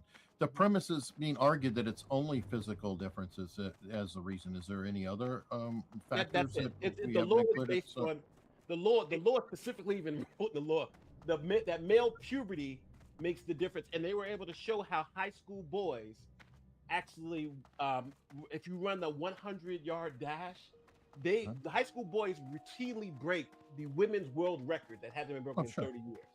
So they're saying, puberty is the marker, and they're saying that as applied, puberty is not the marker here. So it probably couldn't be like the state's interest in making it so that people don't become transgender. That's probably going to run into some of these rational basis with teeth cases where like mere hatred of a group is whatever. So they need to have some sort of like legitimate state interest. That's why they, I think, probably went that way. I mean, I think I think in response to your question, I do think it's an equal protection issue, though, and I think that the school policy needs to, like, and again, the objective way to do it is to just say, sorry, sex at birth is what they say now. Instead of saying biological gender, they say sex at birth. So sex at birth is the objective way to determine this. And the state either has to allow boys to play on girls' teams and girls to play on boys' teams, or they have to allow only boy teams. I and just only want my girl teams, orbs. or a co-ed thing, right? Like they cannot do just girls can play on boys teams, in my opinion, because Well, girls yeah, can yeah. play Oh, that's I- interesting. But just to clear everything up, because I had to go do research. Is crazy. Okay, so there's a when you hear the arguments, it's crazy. There's a subsection of a subsection, which I'll explain. So first, they separate men versus women, or boys versus girls. So now, anybody, let's say, who is a trans man, a woman who wants to, can play on the men's team. There's no bar to entry because the men's side is actually called the open category. There is actually no men's team. Anyway, I think it's true also of like the NBA, by the way. I don't know if there's like a specific rule in the NBA that bans women. But but actually in most, like you'll see this in NCAA, you'll see women kickers on like the football Yes. So there's no bar to entry. The only protected group are the women's team. So what they're saying is the reason why it's discriminatory is because it's the trans woman is the only Bro, this person in blows. this group being discriminated against because they can't play on the team that they choose. Yeah, so Riquetas must be right. Riqueta must be right. Oh, the sorry. Go ahead. response that the AG for West Virginia said is, but they're not being discriminated against because they can play. They can play in the open category. They just want to play in a protected category. So if that gives you some more context to it. Well, I think that you can try to slice it that way, but I think Riqueta is ultimately correct that there's an equal protection issue somewhere here, and it needs to be resolved. The subset of the subset. That's what they were arguing about. And it could be done in with respect to sex and with respect to discrimination against trans people. Stop being a bitch. Discrimination against trans people in general. So, listen, in terms of my strong feelings on it, I think that there are legitimate state interests to protect women's sports. I think that that's at least my view. But it's tough because I want to be. What's that? I will spell out my T. You didn't say that. Oh, okay. Well, I don't know why. I'm a reasonable guy. Because I had like, but it shows you my bias. Because I thought you were going to argue for the other side. But it's interesting to hear. Like the arguments you're making. Because from a policy perspective, pardon me. I'm sorry. I'm so sorry. Wait for the butt. Wait for the butt. There's a butt. There is a butt. There is a butt. There is a butt. I don't think. I do think there's an equal protection issue, and how it's defined. How sex is defined, how gender is defined matters to me, and how the test is applied matters to me. I don't think that it would fit, for example, intermediate scrutiny under VMI or whatever. Or assuming, by the way, that because how the court conceives of the equal protection issue will affect whether or not transgender people are protected by the equal protection clause as trans people or as some sort of subset of a subset, as you said, or like some sort of subgroup. How they define that really, really matters to me, and how I would define it. It wouldn't be categorical. Those wouldn't be reasonable. So I can imagine some sports in which that isn't a consideration. Now, a lot of sports, I think it will be. But even then, I think that there ought to be situations in which as applied challenges can be raised. I don't think, and I probably agree with Riqueta, that having a rule, like a constitutionally mandated rule to like check hormones, that seems preposterous to me. A constitutional rule to like, it seems way too much to ask that the Constitution requires that. So yeah, I'm unsure. I don't have really strong feelings here. I want to listen to the oral arguments because I don't have a strong view, but how the question is framed really matters to me. And I'm going to tell you my prior is that depending on the context, I'm going to be way more amenable to one of these, whatever the statutory claim is or constitutional claim, than in like, for example, if it were to be like women's basketball or something like that, and it's someone post. I should kill him just so the like, chance I the think shadow there's a casters legitimate state spawn. interest in curating these groups of athletics, and it wouldn't, not though for races, right? I wouldn't say this for that they have a legitimate state interest in having like black only sports leagues, right? And that's a different analysis. That's both a higher analysis and I think one that's not based in some rooted biology, which I agree is there. So yeah, people might be disappointed by that take in terms of trans people. I am a big supporter of trans rights, and I think that there should be leagues open for them, co-ed leagues, that kind of stuff. And I think in What are trans rights though? You mean normal human rights? I support that too. More nuance, and that's where it stops. Some of the major partisans on each side are calling for, and how the Supreme Court makes this ruling really matters to me. So the words and the test and the rationale matters to me a lot. Now, what about also? There's a Title IX. They've brought it both under equal protection and Title IX. So we can speak about the Title IX. Forget against the puberty blockers.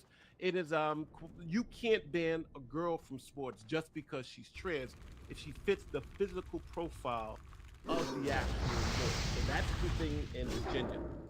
That could be really relevant for because if we all remember this opinion, oh my god, I'm forgetting the name of it. I think it starts with a B. This is the Gorsuch opinion on oh my god, on one. Yeah, but sex equals. Yeah, I know. Yeah, I remember the case you're talking about. So, oh, go ahead. Go ahead. I'm just gonna finish up. I'll be one sentence.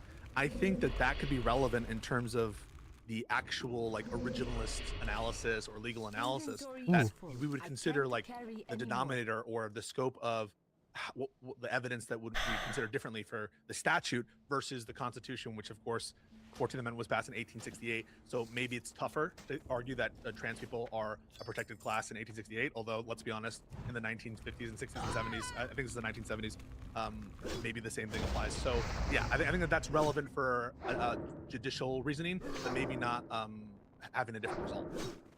Go ahead, Nick. I was just I was curious about one thing you said. You said that you do believe that the state has an interest in protecting women's sports. Mm-hmm. I'm just kind of curious what you think this, like, because I don't know what you think the state's interest in is specifically in protecting women's sports, because that does seem to like that automatically seems to violate equal protection, right? Like, yeah. If you're protecting women's sports, then similarly you have to protect men's sports. And you also mentioned, and I don't mean to compound the question, but it's kind of two things, and then I want to let you answer.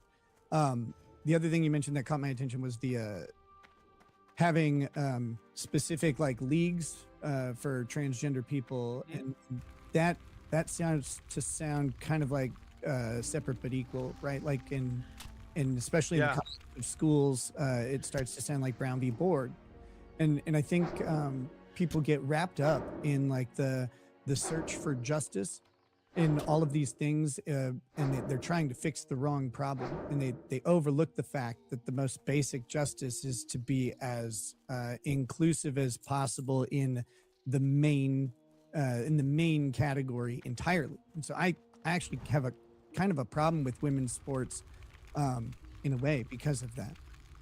Like, from a perspective of the Constitution. Sorry, go ahead. Yeah, no, I think that there's maybe I could be swayed on it. I'm surprised. It's kind of weird because we're taking weirdly like opposite expected roles here. And for me, it's kind of similar to my diversity rationale and why I believed in not Graber. Oh my, I'm forgetting all my cases. They just overturned the affirmative action cases. Starts with a G. That's what I know. So I think that there's an interest to keep women engaged in physical activity and sports, and part of doing that is allowing them to have their own league. Which I'm a sell first. Fuck it. In a way, maybe it wouldn't be if we allowed biological males to sort of predominate without some sort of cutoff there. So yeah, maybe that's too weak of a state interest. I haven't thought about it a lot, to be honest, but that's my inclination. Again, I can be like weight out classes, of it. Pisco? Yeah, kind of similar to weight classes and other events. Kind of like that, no, but the difference is, in what Rekida's gonna own me on, is like weight is not a recognized suspect classification. Caroline product, and yeah, so and so it wouldn't raise the same kind of scrutiny. That's my intuition, but as you talk about it more, you're maybe convincing me more of the ACLU. But I have that intuition. I'm wondering what the Supreme Court. I want to read the briefs, but that's my inclination on the state interest there. Well, and it does feel like separate but equal, but it would just be here. Well, I want to attack that point a second, because it seems like you guys agree, but I want to attack that point because discrimination doesn't mean, and not all discrimination is unlawful, and that's why we have these particular tests, right? For instance, they cited Craig v. Bourne a lot in the case. For those of you who don't know, that's the case where men, you had to be 21 to drink or something like that, and women had to be 18. And it was easier for women. Yeah, and they showed that they said the rationale for that, there wasn't an important government interest, because if you're talking about race, it has to be strict scrutiny, compelling government interest versus important government interest. And we do this all the time. For instance, with the selective service. Men have to register, women do not, and we have a lot of these kind of discriminatory things that we allow based on gender. And the Supreme Court, I think, has to answer the question: is the state's Oh shit! Excuse me. Women's sports, because they brought up things like safety, having women play with men and that type of thing. And they're saying essentially that even if you do an equal protection analysis, the important government interest is the fact that they passed Title IX, forcing them to essentially create this category. Yeah. So overturning their statutes essentially would be backdoor overturning Title IX, because Title IX establishes the discriminatory effect that we're arguing about now. Except now we're talking about what you think you are versus what you actually are. If any of that made sense. Don't forget. That made perfect sense. I do want to note that the Ninth Circuit, in one of these opinions, as I'm looking at it right now, they did determine that furthering women's equality and promoting fairness in female athletic teams is an important state interest. What they're arguing is about the tailoring, whether the per se ban is tailored sufficiently to the state interest there. And so I don't think I'm speaking out of turn to say that I think that there's an important state interest. I think it has to do with like promoting fairness, equality for female athletics, and making sure that our women are healthy and all that stuff. I just wanted to note that I'm not sold that the kind of restriction that What the fuck? Is this broken? is like a necessary fit for the state interest, and that I think that there ought to be exceptions. And I don't think that the creation of exceptions necessarily is like an intolerable situation. Probably my position would be, if like in a perfect world, to do all sports. No, it doesn't like say one anything. It just kind of like athletic aptitude and doesn't send biological, it. like sex neutral, all neutral. But until we have like easier ways to test that, bone structure, et cetera, because it seems kind of unfair even for men, right? LeBron James can be on the same court as I don't know, like any other scrub. Or I'm gonna say, is it Jeremy Lin? This is probably racist. Whatever. But like the fact that you have such massive skill disparities even among the sexes. What the fuck? I It's just in my ideal busted. world would create a system that accounts for all Great. those disparities, perhaps, but it just currently seems untenable given technologies and people's interests, and there does seem to be a public desire to have competitive female leagues. And so as long as that exists, I'm not against considering that an important state interest. One of the problems, and I hate to jump in from the side, but I do think it's kind of relevant, is that the sports that in general that are competitive that we do right now were created by men for men, historically. And there are other sports, for example, like long range swimming and long range running, that, believe it or not, you do have women who are winning as the overall winner, like with running 100-mile run, 200-mile really? run. This is 100% true. Swimming too. Long distance swimming, especially, you have a woman who like swam the English Channel multiple times, someone else who did the Amazon. The person who the Appalachian I'm gonna roll a Trail, cigarette have to you heard of put myself in the the world record meanwhile. just got smashed by a woman, over everybody else in the world. I'm gonna restart the game. Maybe part that of the fixes issue it. too is that these sports are designed for one thing. Other sports, you'll find that, especially long-term endurance sports, women start to outperform or perform at parity, and I think that would be an interesting study, is to find out, okay, well, what if there's new sports that are created where you could have open Or classes, the things disparity like that. doesn't And matter as that's, much, or when even right. women are that's why I think it needs to be more elastic. It can't just be that a state has an interest, all else equal, in every situation where there isn't this kind of biological advantage. That's my opinion. Or that Hold on. I gotta answer this. People who say that those aren't really sports, you're an idiot.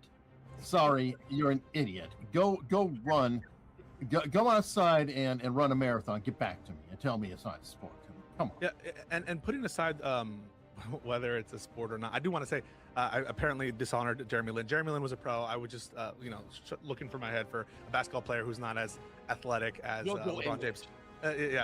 But the last thing I'll say on it is I really do think that if they hold that there's no protection for these people, we're going to run into a lot of these different situations where discrimination against transgender people is being funneled through these other ostensible rationales, now it'll just be targeted at trans people directly, and it might lead to more of these oppressive laws that, as a matter of policy, I don't agree with. And so I'm really looking to see the Supreme Court try to have at least some sort of tailored opinion. That said, I don't have much confidence. I think that these laws are going to be upheld, and I think in general, it's unlikely for the court that they're going to consider, discrimination against trans people to be a suspect classification under the 14th Amendment. But maybe they'll only reach a statutory issue. Nick, you have the last word. Oh, no, Bro, what is going on with this game? I've said everything I wanted to say on those cases. I'm not too familiar with them, so I was really firing from the hip. Unlike Officer Ross. No, I'm just kidding. I have to get out of here. All right, cool. We're about to just hit super chats and get out of here and try to answer some questions. So if you guys got to go, thank you guys for spending 2.5 hours. Well, you just came in like 20 minutes ago, but thank you for spending 2.5 hours. Bro, what the fuck is going on with this game? This is a great discussion, and I think people actually learned something coming from this discussion. Because I love the back and forth. And the other case, no matter how you feel about it, you got to understand there are arguments on both sides, and I think those arguments can be compelling if someone's allowed to make them. So hopefully, at least you guys got to hear from both sides. And thank you to the Majority Report who just rated. This is Laid Back Law. They do these shows every Friday, but thank you for the raid and appreciate Laid Back Law, Nate the lawyer, Eric, and Rakeda for having me. Thank you guys. Thank You you guys very much. Love y'all. Right. Have a good one. See you, Nick. Okay. All right. So, Pisco is trying to figure out how to leave the chat. Apparently. I am. It's a button down below. There you go. So, that's the first show. That was crazy long. What the fuck? Bro, what's going on?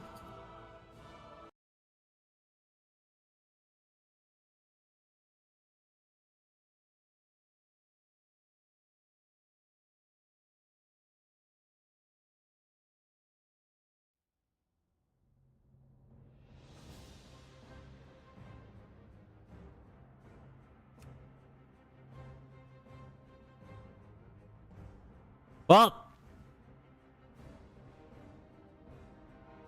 don't disconnect, cause fucking Blizzard's having Blizzard problems. Bunch of retards. No, the server's shitting itself. Clearly, I can't even get in. I can't even see my characters, or create a new one.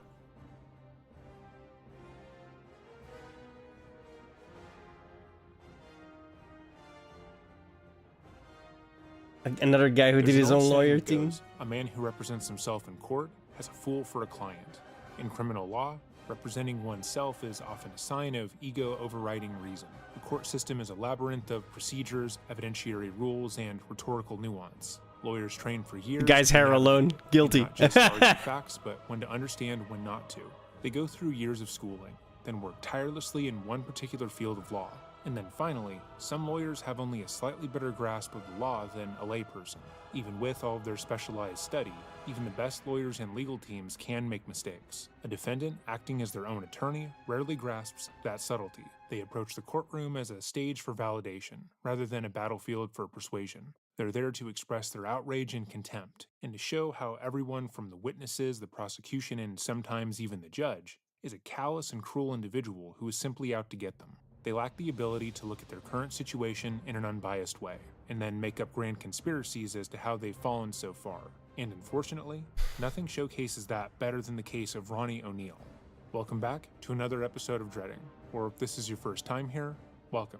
Today we're going to be reviewing the case of Ronnie O'Neill III, and how this man's own grand delusions of himself convinced him that he could get away with murder.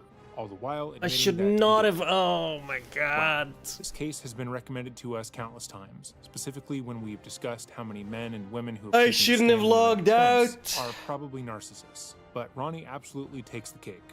But as always, if there's a case you would like to see us cover or a story you want to bring more attention to, you can let me know by emailing me at dreading.official@gmail.com. I'm still consistently going through your emails, taking your suggestions, and adding them to our list of stories to cover. Though be aware we are just two people, it'll likely take us some time. But with all of that said, let us begin. Wait, it says create new character now. Ronnie O'Neill III was born 1989 in Where's my Riverview, characters, Florida. man? Prior to the murders he would become known for, he was in a long-term relationship with Kenya Barron, who went by Kiki.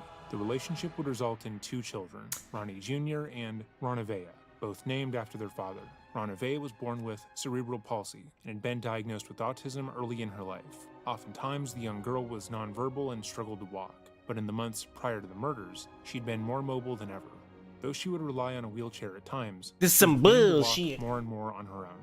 Ronnie At least I was Kiki smart enough would to then put myself in break the inn, so and I'm getting father wristed. another child with his new girlfriend. Very slowly. However, in 2017, he'd been shot in a drive-by and was nearly killed. After this shooting, his girlfriend and his family refused to let him live with them, so he moved back in with Kiki and the children. However, in their time apart, Ronnie had changed. His girlfriend and his family had noticed the change first, with Ronnie beginning to showcase extremist beliefs. He had discovered the Nation of Islam and was dead set that everyone in his life should convert to that religion as well. When anyone rejected Ronnie's conversion, he would lash out at them, screaming in their face and threatening them outright. He had done this to enough people that he was beginning to isolate himself, and there his more radical views would begin to grow. It would appear that Kiki was not aware of this change when she allowed Ronnie to move in with the family again, and unfortunately, being in close proximity to Ronnie would prove to be fatal. The vast majority of what we know about this attack comes from Ronnie Jr., who was just about 8 years old at the time. His account, delivered in multiple police interviews after the fact, and years later in the courtroom, offered the most human and devastating glimpse into what unfolded that night. This is the testimony of a child who has just experienced the worst night of his life, a child who was forced to participate in his family's demise and nearly lost everything. According to Ronnie Jr.'s testimony, after he and his sister had been sent to bed, his parents would begin to argue. This wasn't an unusual occurrence since he had moved back in, with Ronnie Sr. often getting enraged when Kiki would reject his want for the entire family to convert to his religion. Ronnie's current girlfriend would also state that he'd been on the phone with Kiki that day, and they had also been in an argument. Ronnie Jr. got out of bed and went to see what was happening, but his mother told him to go back to his room. Later on, when the screaming hadn't stopped, the 8-year-old looked back out of his bedroom door and saw his father holding a shotgun to his mother. And Kiki, realizing at that moment what her ex was planning on doing, ran to her daughter's bedroom and hid in the closet. It's likely she hoped that being in proximity of the children he purported to love and seeing their reaction to his violence would shock Ronnie Sr. out of his rage. But unfortunately, that did not occur. The best Instead, 10 seconds? Ronnie Okay, it's not Sr. just me upon then. seeing Good. his son, told the 8-year-old to walk The server's around probably house just taking and a say, shit, "Allahu right? Akbar," a phrase which here means God Ugh. is straight in Arabic. The boy, feeling confused and I want to frightened, fly! and walked around the home saying Fucking the World of phrase. Warcraft. Sometime between when Kiki originally ran into her daughter's bedroom and when Junior was told to chant throughout the home, Senior had shot her in her daughter's closet. It's unknown how many times she was shot at this time, but she had been severely wounded. After shooting Kiki once, Ronnie Sr. seemed to feel appeased by his son's obedience, but instead of coming to his senses, he decided to force the 8-year-old to participate in his mother's brutal murder. He told Ronnie Jr. to come, quote, help him kill this bitch, unquote. He then led the 8-year-old into his sister's room, forced the shotgun into the child's hands, and held it in his arms, ensuring that the child's fingers were on the gun pointed directly at his mother. In his testimony, Junior wasn't sure if he had the shotgun or not. It's likely he does not remember due to his own PTSD. Given the sheer depravity and aggression that the father would go on to showcase towards his own son, it's unfortunately very likely that he forced him to shoot his mother at least once. Ronnie Sr.'s actions point towards a person who is attempting to indoctrinate his own son and make them both responsible for what was happening. He likely believed that by getting his son to chant and having him shoot his mother, who he would later frame as the source of the conflict and a person possessed by a, quote, white demon, unquote, that the boy would see things his way, that he would immediately fall in line with what Ronnie Sr. wanted to do and would not question him. At some point, Kiki would then make a run for it. She would run out of the house in an attempt to get help, and luckily was able to call 911 as she ran. The call, which only lasted a few seconds, consisted of Kiki pleading for help and stating that she'd been shot. In the background of the call, Ronnie Sr. can be heard yelling Allahu Akbar and saying that she had killed him. The line would then go dead, and it's unclear what happened next. Most believe that Ronnie Sr. shot her, or at the very least, beat her to death with the shotgun. He then re-entered the home and grabbed a hatchet from the garage. Ronnie Jr. would testify that he would then go into Ronaveria's room, drag her out of bed and into the master bedroom. There, according to her autopsy, the 9-year-old was struck in the back of the head and back, killing her with the axe. Again, all of this was unfortunately witnessed by Ronnie Jr.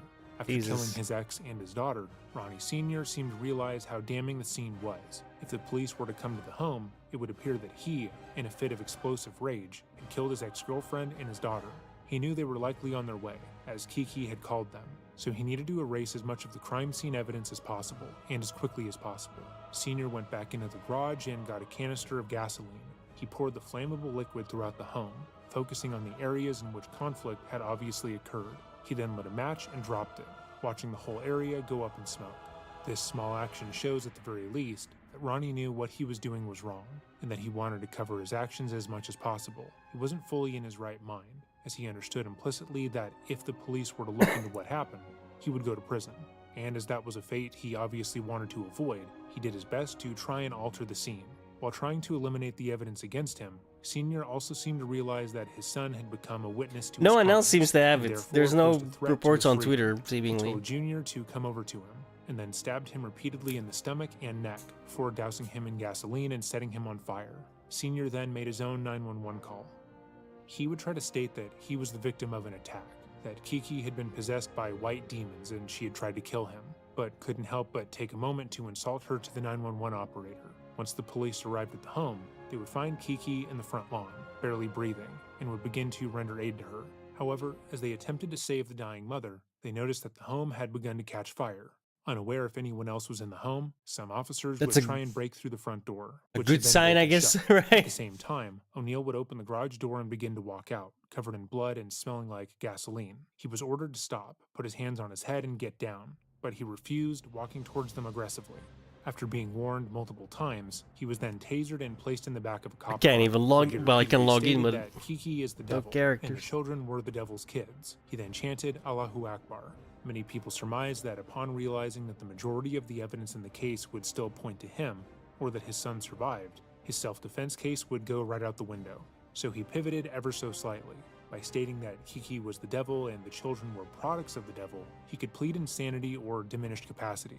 Ronnie Jr., still alive but in critical condition, would make a run for the door. He would tell police and emergency The judge is services like, that "What his the father fuck had is shot his going mother," on? before ultimately blacking out due to the severity of his wounds. What the A fuck? responding firefighter was told by a neighbor that there was likely another child inside. Okay, one who was now what? disabled and struggled with mobility. He entered the burning Fuck. home searching for the girl, and upon finding her body, believed that she could be saved. He picked her up carefully and brought her outside, but when faced with the severity of her wounds, realized she was long dead. The scene itself horrified officers and responding personnel, to the point where they would state while testifying that they fell ill or sobbed at the scene. He had killed the woman who had given him shelter, a 9-year-old girl who couldn't even call for help, and a son who had adored him. And while Ronnie Jr. had not been killed, the sheer amount of trauma he would have to live with would be debilitating for any one person to deal with. But things, unfortunately, would be far from over.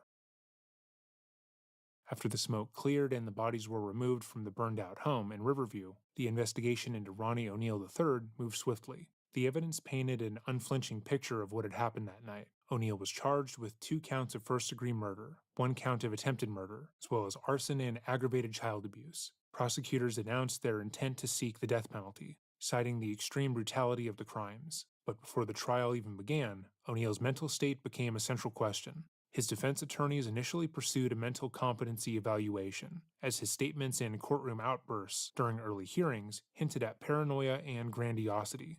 O'Neill often proclaimed that he was the victim of a government conspiracy, alleging that the, quote, system was hiding the truth and framing him for murder. Despite these claims, psychiatric evaluations determined that he was legally competent to stand trial. He knew right from wrong. He understood what he had done. He just felt like he was above the law. As the trial date approached in 2021, O'Neill made the absurd decision to dismiss his court-appointed attorneys and represent himself. It was a decision rooted partly in mistrust, but mostly ego. O'Neill believed only he could tell his story truthfully. He saw himself as both a victim and a warrior in a fight against what he called corruption. His lawyers were trying to bog him down. Yeah, Spine Shatter telling has them it he couldn't too, put so it's not forward just the our arguments he server. presented them with because he had no evidence. They simply wouldn't fall in line, so to speak. And Ronnie felt as if he genuinely knew better than they did. So much so that eventually, he became convinced that even his lawyers were part of a conspiracy against him. We've seen this sort of argument before, specifically in the cases of Robert Tellis and Sarah Boone. They both put forward the notion that, for some reason, they were the target of a large-scale, government-wide plot to frame them for crimes that they didn't commit. And each time that argument has been put forward, we have one response to it. Why? What makes these people so important that they specifically are being framed? What is it about Sarah or Robert and now Ronnie that the government is trying to take them out? because all these conspiracies require a significant amount of motivation on the part of the government. They have to get other agencies involved, coerce other organizations and people to participate, and they have to trust that no one involved is going to spill No one's the tweeting beans. about it, The though. cost of these conspiracies would be monumental, as every person, even tangentially involved, would get some sort of payout. So what makes Ronnie worth spending that kind of money on? Did he happen to stumble upon a police crime syndicate shortly before the murders? Did he accidentally walk in on a judge cranking his hog, or committing some other crime? Is he being scapegoated by the police, who actually killed his family? The reality is that none of the people who put that argument forward actually make a material difference outside of their immediate surroundings. But they think that they do, because they are radically important in their own minds. Each one of them earnestly believes that they are smarter and patently better than those around them, so much so that when they are confronted with the stupidity of their crimes, they cannot recognize their own actions. They simply cannot accept that they would do something so stupid, or make obvious mistakes, so they concoct a theory that there is a massive conspiracy targeting them to preserve their ego. Ronnie knows that he killed his ex-girlfriend's daughter and attempted to kill his own son. He was in his right mind when it occurred, and will admit to doing so during the trial, but he doesn't want to face the consequences of those actions, and feels that in a just world, he shouldn't be made to. He is simply better than the average person, and therefore I shouldn't can't be put actually in make a prison for character. murder. And in fact, the only reason he would be put on trial in the first place is because Wow, people are she's trying to old. make him look bad. So he tries to paint the picture that everything that has happened in this case has been a frame job, meant to make him look bad, even though he did that on his own. Ronnie is going up against a mountain of evidence. His son would be testifying against him, as well as his neighbors who would all state that he was an aggressive and violent person. He also admitted to the crime. And there is a pile of physical evidence showing that he is the only person who Unlike in killed his game, I don't family mind. member. I mean, game So is in good order to enough. win the case, he would need as much evidence, if not more, showing how and why he was being Let's go. framed. Him simply saying that the government is corrupt while gesturing vaguely at himself would not be enough to convince anyone, especially after they see the wounds he inflicted on his 9-year-old daughter and 8-year-old son. O'Neill would need hard evidence, which he doesn't have. Also, there are cows outside mooing really loudly for some reason. They're normally pretty quiet. I don't know if you can hear that, but if you can, that's what that is. Anyhow, it would be vitally important to him to come across as being wholly Well, that's still incapable of broken. committing Oh no, a crime. it's sent. How a Okay. defendant presents themselves in No court idea when it is when it immensely arrives impactful though. to the jury, because it plays on their biases and belief systems. For example, in Nicholas Alaverdian's original rape case, he believed that no one would believe he was capable of sexual assault if he appeared disabled, so he entered the courtroom with an obviously fake limp and a cane that he bought from CVS. He hoped that that would be enough to get the judge and jury on his side, that they would have the same general biases that he did, and he'd be found not guilty. This is true in other cases as well, as you often see female killers being told to dress dowdier and make themselves physically smaller. Most people have a preconceived notion that a physically small, petite, plain woman would not be capable of doing harm to anyone, especially if the victim was male. Meanwhile, older criminals are made to look as weak as possible, in order to play off of the jury's bias that old people are less capable overall. We saw this in the case of Nancy Brophy as well as the Golden State Killer. But because Ronnie is relatively young and fit, his ultimate goal would be to look as relaxed and genial as possible. Bro, He you wants got to a make the haircut jury like believe that? Guilty. I killing don't give a his fuck. family or being Yes, violent in guilty. general is Straight up. outside of his character. And given that he is representing himself, he would have ample time to showcase his character. With that said, we are going to be reviewing Ronnie's time in court, specifically his opening and closing statements. Although there are videos of him cross-examining his son, we have opted not to review those here. The footage we are reviewing comes from WFLA News Channel 8's YouTube channel. Say that 3 times fast. And the video will be linked below, should you want to observe without our commentary.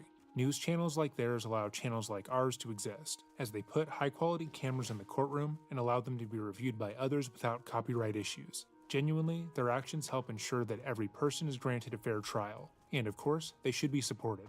So with all of that said, let us begin.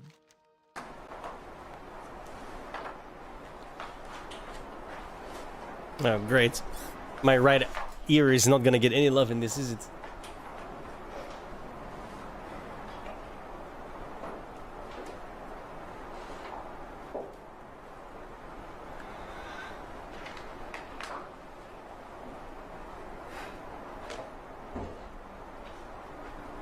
The evidence is going to show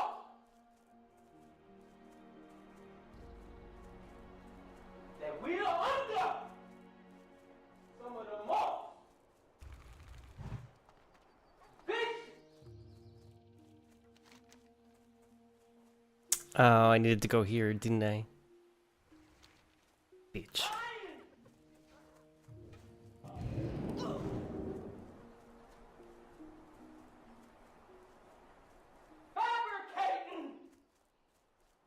This guy thinks mean mugging the jury is gonna help? What a retard. Okay, so right off the bat, Ronnie is doing a few things wrong here. As we said, his goal should have been to make it seem that he is not an angry person, and show that it is entirely outside of his character to jump to violence. But he did the opposite. Ronnie, in all of his legal brilliance, has opted to scream at the jury. He has also informed them that the evidence is going to showcase that the government is corrupt. It's an absurdly bad move, one that immediately would result in most people feeling that he is guilty, even without the mountains of evidence against him. He's obviously being overly aggressive, staring down the jury members, as if to dare them to disagree with him, which would make them believe that he is quick to jump to extreme anger. His yelling at them will only serve to verify his son and neighbor's testimony against him, validating the prosecution's argument and destroying his own. At least that's like the upside of these type of people, right? They're so fucking stupid. An opening statement is the first time you get to present your case to the jury, and is the best time to lay out your argument. You have the entire court's rapt attention, and can speak directly to the jury, going over all of your points succinctly. He had the opportunity to present his version of events right here, to lay out plainly what happened and how he is being framed, and he absolutely botched it in spectacular fashion. As a general aside, if you want to see an opening statement done right, I highly recommend you look up the prosecution's opening statement in the Chandler Halderson case. The prosecuting attorney did a fantastic job at laying out what happened, providing a firm understanding of the timeline and all the evidence against Chandler, so much so that by the end of his statement, I guarantee the jury was convinced of Chandler's guilt. But back to Ronnie. So, and now I'm curious. Did he leak that shit? Of course he didn't. By the time it's all said and done, you will see who is the mass murderer.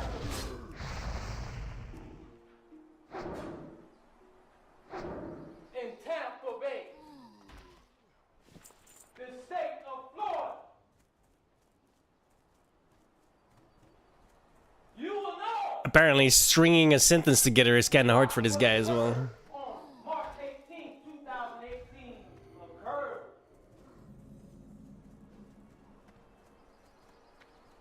And the evidence is going to show that law enforcement tampered with evidence to meet their such high burden of proof.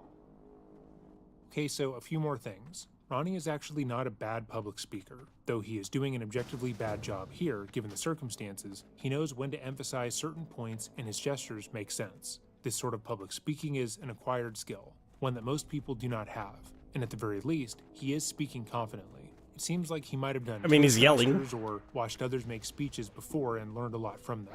I saw a comment on the original video that stated it seemed like he watched a lot of legal movies and tried to impersonate those lawyers, which I probably agree with. However, he continues to talk about the government, how they are corrupt and how they are the mass murderers in Tampa Bay. This obviously does not relate to his own case, but let's be clear, there is corruption everywhere, and it's likely that there is corruption in Tampa Bay somewhere. But when you are trying to defend yourself in court and claim that you are being framed by a corrupt system, you have to put your best argument forward. You can't just rely on the jury to understand what you mean. You have to hold their hand and walk them through it. For instance, if I were in Ronnie's shoes, I would attack the evidence explicitly. I would bring up concrete examples of the evidence being tampered with, of testimony being forced or falsely taken, and I would discredit those involved as much as possible, and present all of the available evidence showing that those involved in the case were corrupt, discredit the chain of evidence, and go over absolutely everything that proved that the case against me was faulty from the start. I'd be direct and concise when discrediting the evidence, and at the end, I would maybe ask the jury if they would trust the officers I had just discussed if they were to look into a case about them. By destroying the state's credibility and bringing it back to the members of the jury, I would hopefully be positioning them to be on my side, to immediately side-eye any argument made by the prosecution and setting myself up for success. But I would have to be very specific. Because originally, it wasn't enough. So we had to tamper with evidence. So many Germans on this server too, man. evident already. Greetings. But we still have to tamper with evidence. The evidence is going to show my son did not see me murder his Right? mom. He did. The evidence is going to show he did not see me shoot his mom. He did.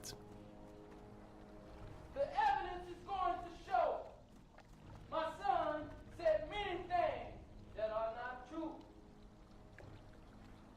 Again, Ronnie is metaphorically gesturing wildly at a conspiracy board and not taking the time to walk the jury through what he is talking about. This is the best opportunity to get the jury on his side, and he's blowing Does this guy it in not have a- tremendous fashion.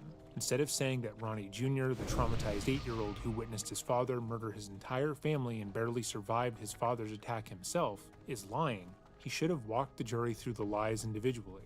He could have pointed out changes in his story and how he failed to recall certain events, how things he originally stated could not have happened as described. Exquisite would feel Accused right at certain home. Officers of forcing his son to give Ain't that false right, testimony, Exquisite? though a lot of his memory issues could obviously be explained by the fact that he was a child dealing with tremendous amounts of trauma and stress. If Ronnie actually wanted to discredit his son's testimony, he should have attacked it directly. But he doesn't. Instead, he just says his son is lying and moves on. Ronnie likely thought that this was his best argument, given that it's the first point he makes here. Usually, if someone is going to try and convince you of anything, they're going to front load their best arguments. The only issue here is that Ronnie Jr.'s behavior and recollection is easily explained. He was a child dealing with intense trauma after his father killed his family and attempted to kill him. His memory not lining up perfectly makes complete sense. And for Ronnie Sr. to attack that makes him seem Where'd he even go? more callous, and therefore capable of committing the crimes he's being accused of. It's also notable that Ronnie did not state he did not kill Kiki, only that his son did not witness it. I don't have a target. The evidence is going to show that I called 911 during Kenyatta Barron's 911 call.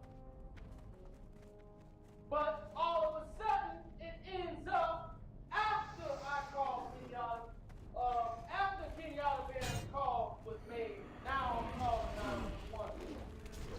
This is just patently false, and cannot possibly be true. Ronnie was heard on Kiki's 911 call yelling in the background.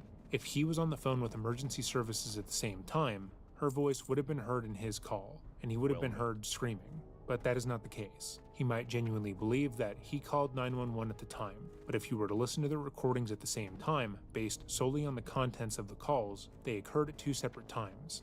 Moreover, the timing of the 911 calls has very little effect on the case overall. What purpose would law enforcement have in saying Kiki called 911 first? Does that change anything about what happened? No, obviously not.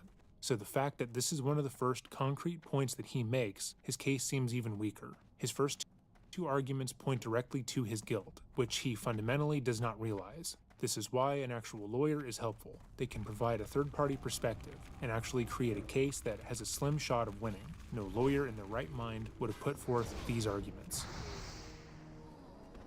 But originally, I have to.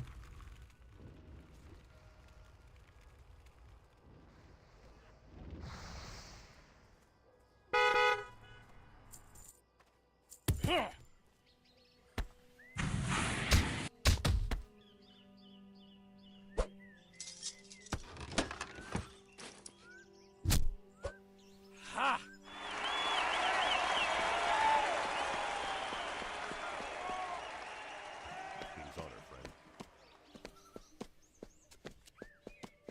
Oh, there's a new version again?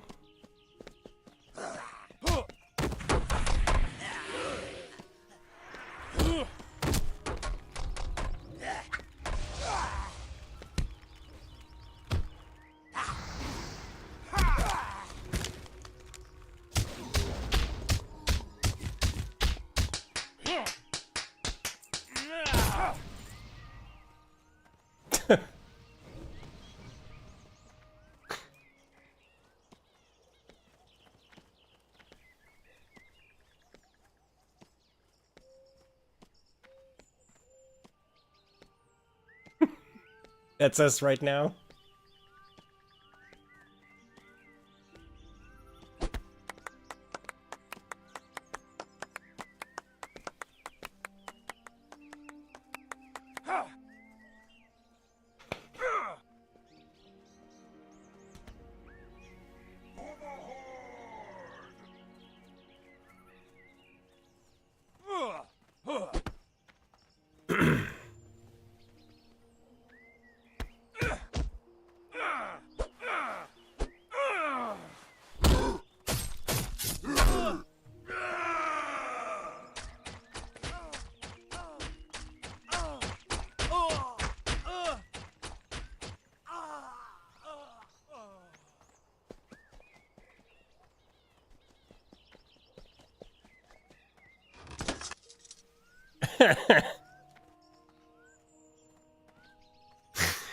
Come on.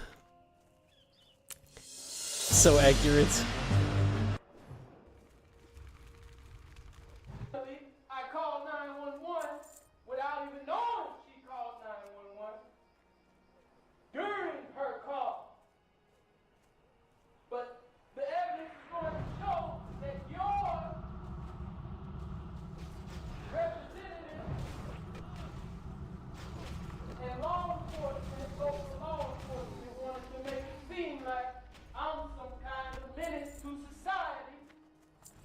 And I ran after killing Kenyatta Barron knowing that authority was on the way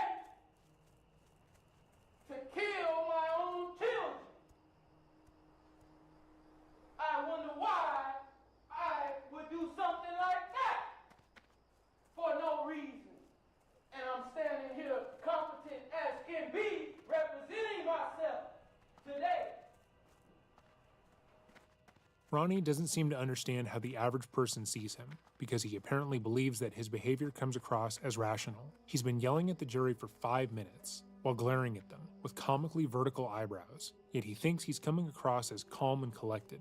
Everything he has said and done thus far points to his guilt, but he again doesn't realize this. This kind of self-delusion is common in people with narcissistic traits. One component of narcissism is vanity, but it's also a fundamental blindness to social feedback. A narcissistic individual constructs a self-image so rigid and grandiose that any contradiction feels like an attack. So when the world fails to mirror back the image they demand, they double down. Then the louder the world doubts them, the louder they speak. The irony is that O'Neill believes that he's persuading the jury. To him, his booming voice and impassioned speeches were displays of honesty and conviction. He saw himself as commanding the courtroom, not realizing that every minute he spent shouting, glaring, and gesticulating pushed the jury further away.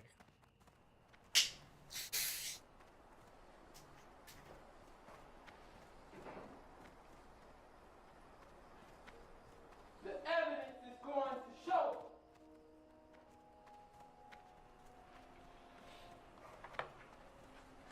my son did not witness me viciously beat his mom to death. The evidence is going to show my neighbor, Khalil Brown, whom they are trying to keep out of this trial, witnessed me take 3 strikes.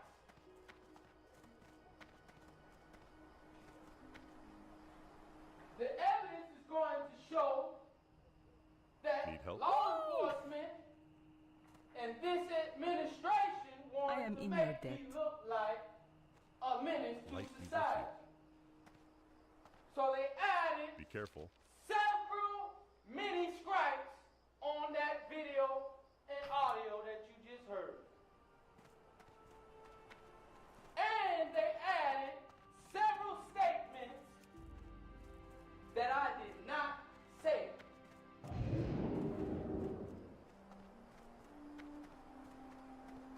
Anything that I may have said, they exacerbated it and made me say it consecutively over and over like Allahu Akbar.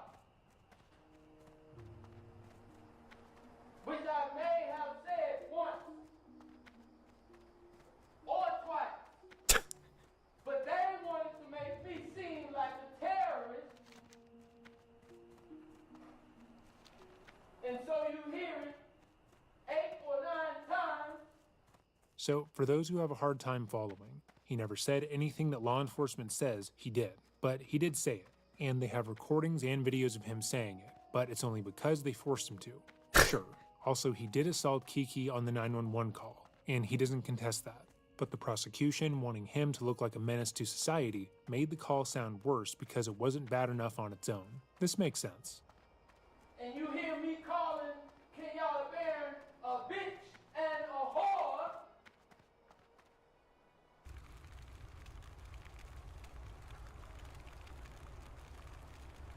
That's the bad timing to pause, bro. The evidence is going to show. No follow-up to that one? It seemed like he was going to deny calling her that. or that law enforcement made him call her that. Seemed like it was going somewhere, but I guess not.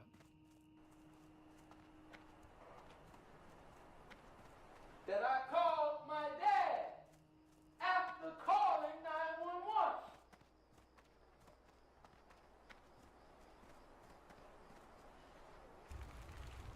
But that call is all of a sudden missing from the T-Mobile records that we have acquired from T-Mobile. The 911 call that I made, 911, and the 911 call that you just heard Holy shit. cannot be proven that it was made because after I called for an Oh, come on, you fuckers. they become missing from all evidence. The evidence is going to show Kenyatta Barron supposedly made a 911 call, but you cannot find that on her call log, which we pulled My from her humble actual appreciation. call. They say she made a call at 11:43. There's no 911 call at 11:43 on her call log. All of a sudden, after I called for an investigation of the original call, that's what the evidence is going to show. Well, I didn't fix nothing, I just got on, alright? Eventually, I tried a lot. It's going to show I look alone, but I am backed by mighty God. I just kept trying till I got on. Okay, but the evidence doesn't show that. You could easily argue that his opening statements were never quite on the rails. But if they were, they have certainly gone off them by now. Saying that God is on your side is not a legal argument, and doesn't make your actual points look better in comparison. Again, Ronnie's entire defense hinged on getting the jury on his side, to see him as a loving and kind person who was either framed for murder or forced to kill his family due to some wider conspiracy. He needed them to see him as a rational individual, someone who could understand that the case against him looks bad, but is ultimately able to poke holes in its foundation and leave the jury with some bit of reasonable doubt. And he has not only failed at every hurdle, he's made it impossible for any person to follow his line of thinking. The evidence is going to show I love my children.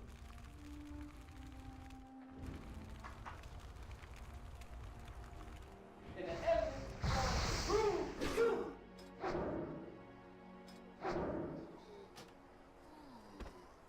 that this whole entire case has been tampered with and fabricated before it's all said and done. I can guarantee you that. Believe that. Catch me outside, how about that?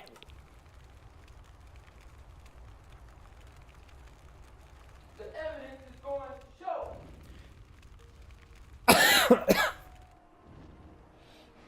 that they say, I said, come out here, son, and help me kill this bitch. But my neighbor, Khalil Brown, nor Oh, fuck. Mona Lisa Brother, Gray, or any of my children, Mia Thompson, or Gracie Diggs, or Mr. Gray, heard me say any of those things. Because he said it inside, when he forced the gun into his son's hands. He did not say that outside in front of his neighbors, but he was screaming loud enough for them to call 911 on their own because they were worried about the family's overall safety. In fact, the evidence is going to show that Khalil Brown heard me say she killed me twice and then nothing else. So let's follow his line of logic right here, because it's interesting. He is saying that because no one besides his son heard him say, quote, "Help me kill this bitch," unquote, that it never occurred. It's a lie fabricated by the government in order to make him look like a menace to society. But because a neighbor heard him yell, quote, "She killed me," unquote, twice over, that Kiki actually killed him, even though he is clearly still alive and screaming in the courtroom. Like, what are we even arguing? Okay, so that doesn't make any sense. It obviously doesn't make sense. We can see that he's physically alive. Just because a third party heard him say something doesn't make it true, and that does not prove that there's a government-wide conspiracy to put him in prison. If Ronnie genuinely wanted to put this line of thinking forward, his first move should have been finding a general motive as to why the government wanted him out of the way. He needs to convince the jury that there is something that he knows or something that he witnessed that the police and the government of Florida is looking to bury. Something that is so horrendous, the only way they could think of to discredit him was to make it appear that he killed his family. But he doesn't even do that. It's impossible to believe him, not just because his arguments are ass, but because he has not established a motive for why he was framed. His arguments are ass. That's a good one. I'm not gonna lie. That's funny. And true.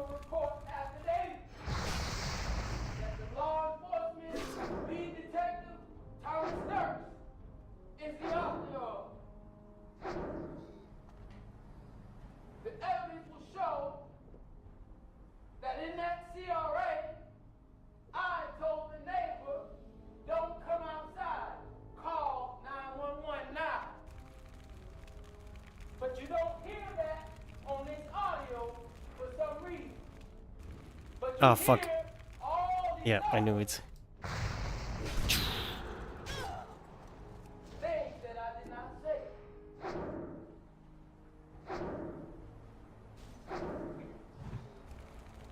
That same CRA will have statements of Khalil Brown saying that he saw me take 3 strikes with that shotgun.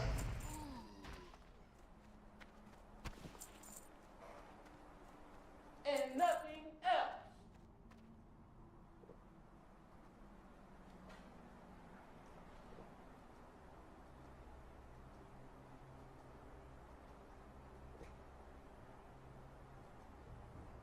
Should be 27 now. When we hand this in. That Mr. Harmon here said I have 39,000 quest experience waiting. Jesus. was a bird shot. It was not a bird shot. And whatever kind of shot it was, if it was a slug shot or a bird shot, where's the missing pieces of her arm? You tried to burn the bodies and the What? house down, and given that she was shot in the arm in the home, the part of her arm that had been shot off was also burnt. Also, in case you missed it, he just admitted to beating Kiki to death on the lawn. He agrees with witness testimony that said he struck his girlfriend with the shotgun 3 times, which killed her. He didn't say that the police arrived and then held a gun to his head and forced him to. He didn't say that she was coming at him, looking to attack him, and it was an act of self-defense. He agrees that he struck her 3 times, and then moves on as if that doesn't equate to him killing her. Ronnie is of the belief, for whatever reason, that he was allowed to kill his family, that his actions on that night were justified, and he's being unfairly penalized, that the conspiracy around this case isn't that he killed his family, but that the police want to make it seem like he was allowed to do so. Fuck. The evidence is going to show you will not see any missing No, the fireball's gonna fuck me up. in that closet. Oh. She was shot. You should see some evidence of Hello?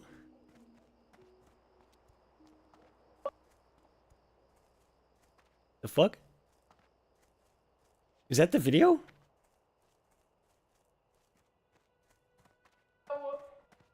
shots Here's the video. to the wall to make it look like I aimed at her head. That's what the evidence is going to show.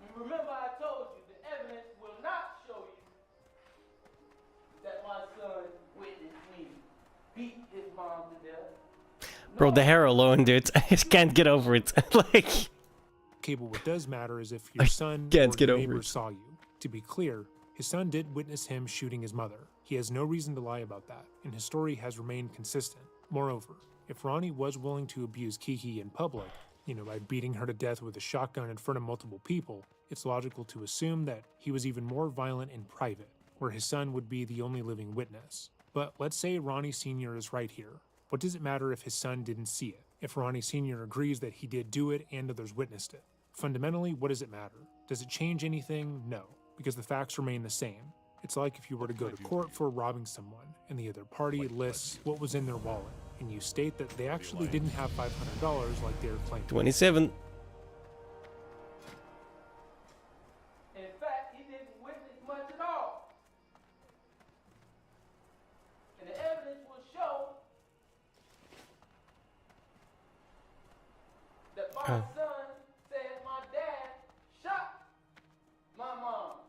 Is the correct statement.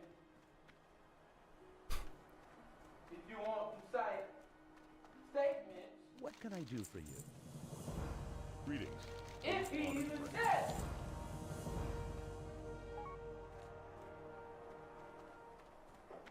Because I can guarantee you, the evidence is going to show you we are under the most corrupt administration you ever seen in your life. These people are unreal, bro.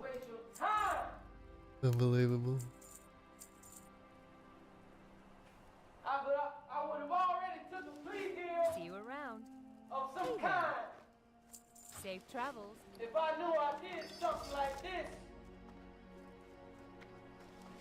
This is a new argument, so it's safe to assume that Ronnie is beginning to wind down. He believes he front-loaded the most robust arguments to convince the jury of his innocence, and now just has to focus on getting them to empathize with him. But he's wrong. That absolutely everything he has done has made him look worse, but he is fundamentally incapable of realizing that. These last two statements are important, because he is no longer relying on discrediting evidence. Rather, he's trying to put forward the notion that the case against him is obviously bullshit, because he wouldn't have I want to fly taken via if he were guilty. Stormwinds and then we'll But head back. He's too smart and too good of a guy to waste the court's time like this. This isn't a compelling argument for a multitude of reasons. The first being that this is a trial. No one physically present. I should have a time bar right here. Therefore, they cannot speak to his character. I don't know why that doesn't show up. That a spouse would make to their partner if they were caught flirting with someone outside the relationship. Quote, "You know me, you know I wouldn't," is only a compelling argument if you actually know the person and can speak to their character. But given he's on trial for murder and has already confessed to it minutes earlier, why would anyone here believe him?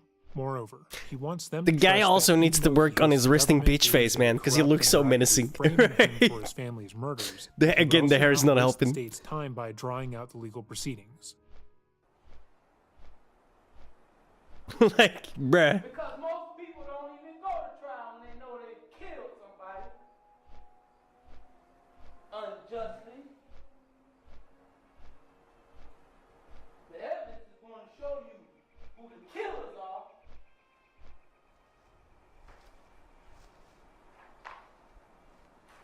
Don't ever think you can be a lawyer if you've seen a couple of TV shows, guys. Please, get a real one. If you're ever in trouble, lawyer, a real one, okay? Seriously. This judge is like, bruh, X years of law school, X years of as a lawyer, just to become a judge, and this is my case? I can just fucking tell right off her face that's what she's thinking, dude. How did I get this case? Shit. Oh, that's funny. The evidence is going to show that they tased me for no reason. But they tampered with that video because they didn't want you to know the truth. And it might sound far-fetched, but I guarantee you, we're going to see who the liars are before it's all said and done. Mark my words. Because my family lives were taken.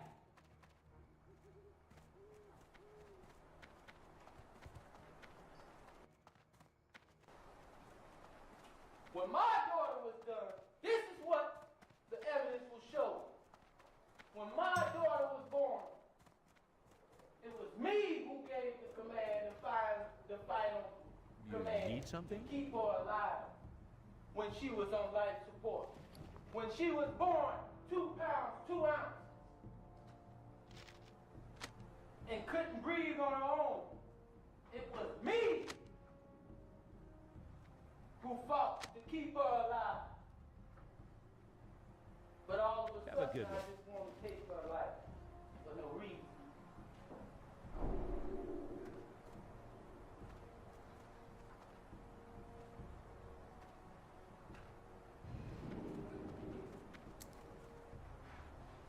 I'm asserting justifiable homicide because I acted in self-defense and moved to protect myself and my children from Kenyatta Barron. So this is a patently different argument than the ones he attempted to put forward. Where's the earlier. first aid He trainer? is now stating that he was acting solely in self-defense, that Kiki was the aggressor, that she was the one who killed Ron Nevaeh and attempted to kill Ronnie Jr., and he only killed her because she killed them.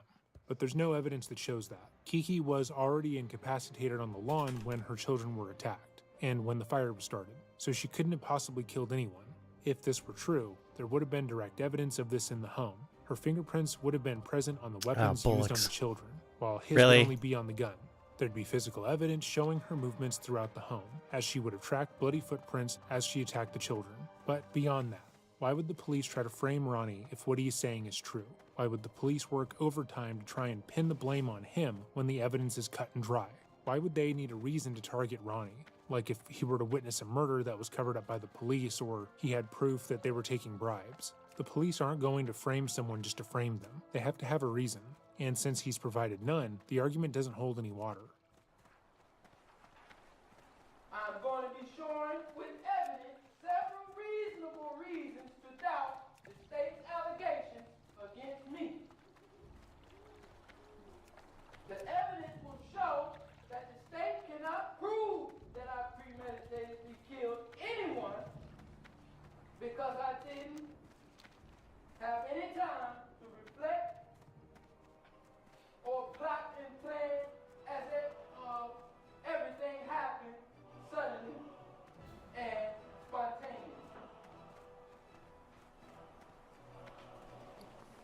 I responded out of pure instinct and heat of passion.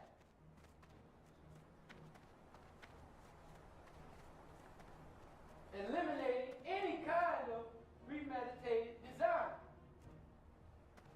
And Well let me met. just say, the evidence will show 150. Ugh. the state plans to kill me if they can say that I killed my family unjustly.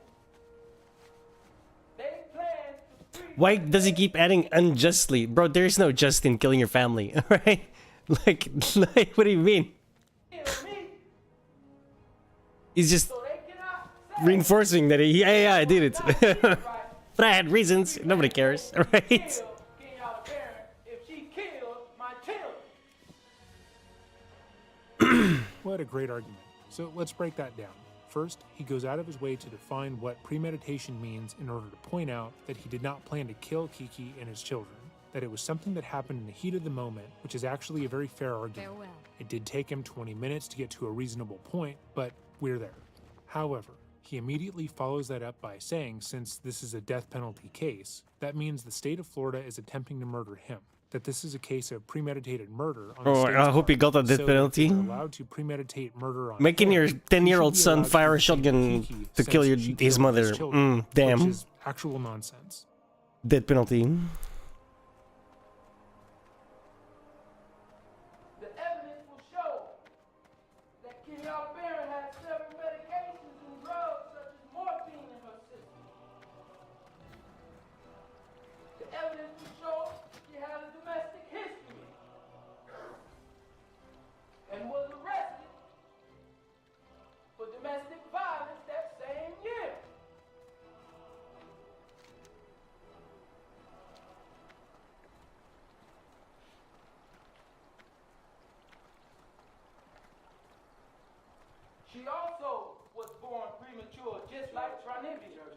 I'm glad someone did so. Objection as to that particular argument regarding Miss Barron being born prematurely. All right?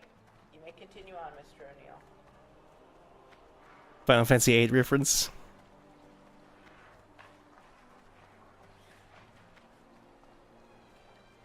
I didn't even state the basis of this objection. I ruled, Mr. O'Neill, okay? I understand, but I have to state the basis of my objections, right? Well, that is correct, and I just assume what the objection is. So go ahead, state it for the record, Mr. Harmon. Proper argument. That's sustained.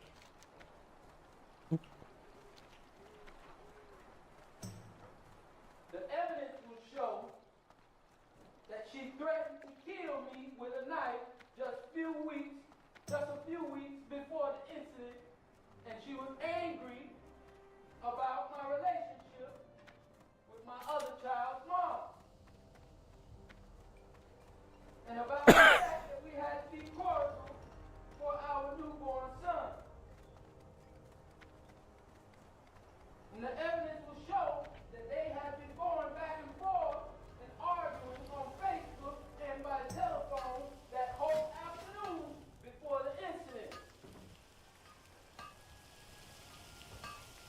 The evidence will show that me and my son was at my mom's house while I was putting brakes on my aunt's car. Me and my son spent the whole day at my mom and dad's house working on the car.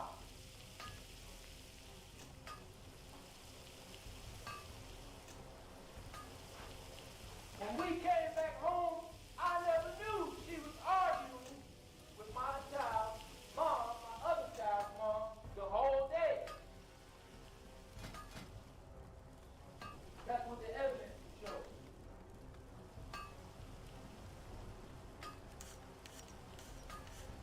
Evidence will show that my daughter was prematurely born. She was autistic. My son Ronnie was diagnosed at the age of 3 with developmental delay and has a history of SLD.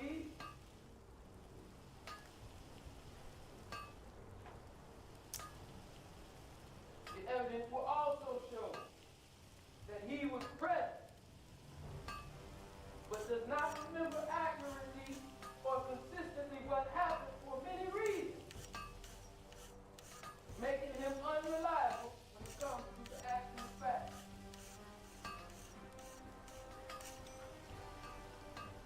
He also has been diagnosed with PTSD, as he should be, because this is a very traumatic thing that he went through.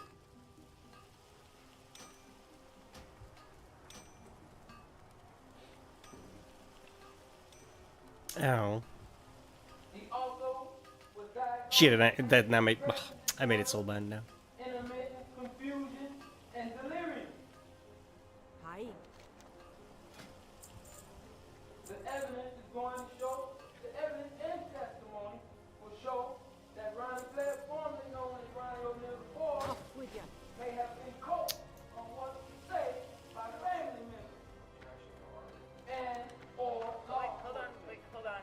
I will overrule the objection. Thank you, Your Honor. Mr. O'Neill, again, jury, this is what both sides believe the evidence is going to show. All right? And again, you will be the ultimate determiner of what the facts are. You may proceed, Mr. O'Neill. I look So the we're active nearly item 25 minutes in, and he's finally trying to discredit the testimony here in a more concrete way than before, which is the exact opposite of what he should be trying to do right now. If he was going to attack his son's competency, he should have done it earlier, when he first brought it up, going through his son's diagnoses and framing them as reasons his testimony cannot be believed does make him look like an idiot, for lack of a better term. But it is a better argument than what he said before, which was nearly nothing.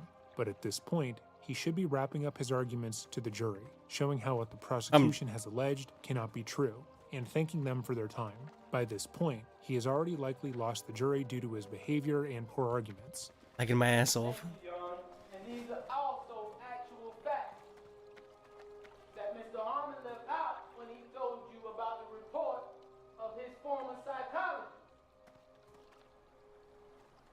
when he told you that he was adopted by his family members, which didn't work out as well, and he had to be placed with another family, which is now the Blair family. In that same report, it talked about how he may have been coached by family members.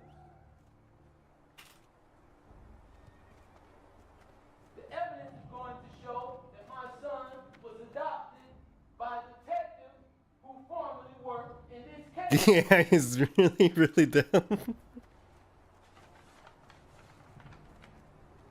Whom he now lives with. And I don't have a problem with that because he needs care. But I do have a problem with Mr. Blair being involved in this case, being called as a witness, being the new father of my son, and now he's being called as a witness when he could possibly have been coached by his new father, who is law enforcement.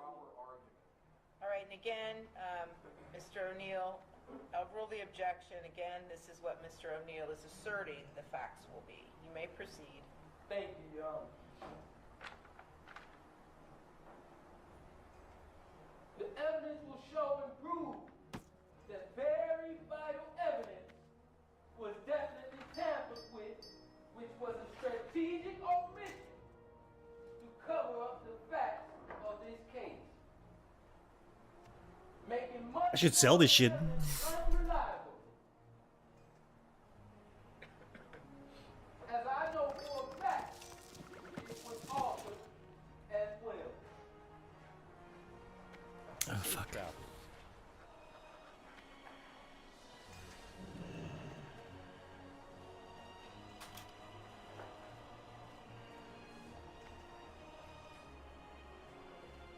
The evidence is going to show that the 911 call of Kenyatta Barron is not compatible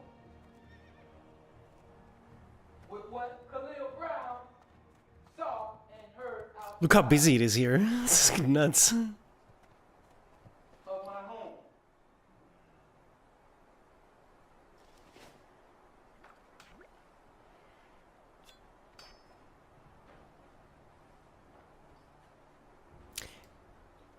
Let's visit the mage trainer. Evidence is going to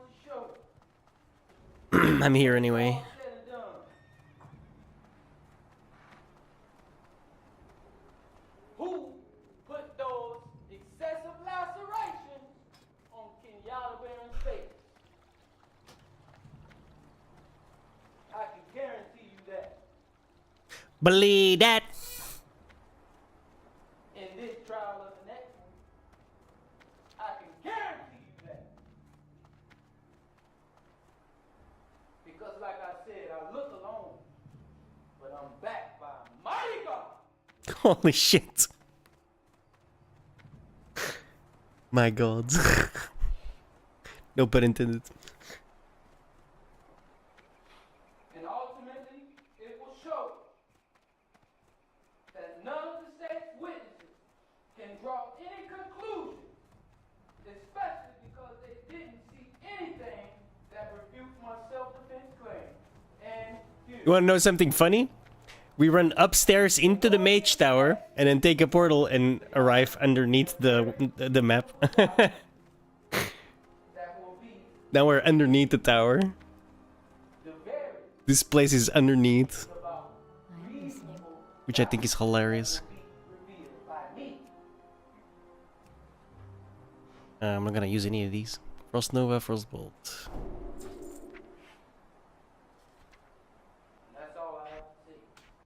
So that's where his opening statements end. Safe to say it was an embarrassingly poor performance. But he doesn't realize that at the moment. In his mind, he just delivered a powerful defense, a righteous declaration of innocence that will compel the masses to demand that he is released and declared innocent, foregoing the entire trial. Maybe they'll even throw a parade in his honor. Moreover, the only point that could have held any semblance of strategic value in his opening statement was his attempt to cast doubt on his son's testimony. On paper, it's the kind of argument that a competent defense attorney might explore. They had questioned the reliability of memory under extreme trauma, the suggestibility of child witnesses, and the potential influence of investigators. And given that Ronnie Jr. was later adopted by an officer who worked on the case, you could make a case for witness tampering. It wouldn't go anywhere, but you could make it. But context is everything, and in this case, the context Fair was play on the father officer. standing before a jury, accusing the child he nearly killed Aye. of being unreliable. Whatever faint strategic Aye, merit you existed really was want instantly attention, don't you? obliterated by the cruelty of its delivery. Had O'Neill accepted professional representation, a defense attorney could have made that same argument without self-destruction. A trained lawyer would have known how to question the reliability of Ronnie Jr.'s recollections without attacking his character, and without alienating the jury. And because a third party was doing it, Ronnie Sr. wouldn't look nearly as callous. They could have carefully explored inconsistencies within the testimony, introduced expert witnesses on trauma or memory, and framed it all empathetically. Done skillfully, the defense could have sowed a seed of reasonable doubt, not enough to acquit, but enough to humanize the defendant. But even with that criticism, that was the lone highlight of his opening argument. His other arguments were nonsensical and frankly lame. He showed no evidence that Kiki killed the children, no evidence that the police were trying to frame him, and spent most of his time telling the jury that the evidence will show he is correct, hoping that they would just trust him on that fact. But that was just the opening statement. He's not a lawyer, so surely over the course of the trial, he would come up with a more succinct argument. He'd learn how to properly counter the prosecution's statements and be able to showcase real examples of their wrongdoings. So let's watch his closing statement.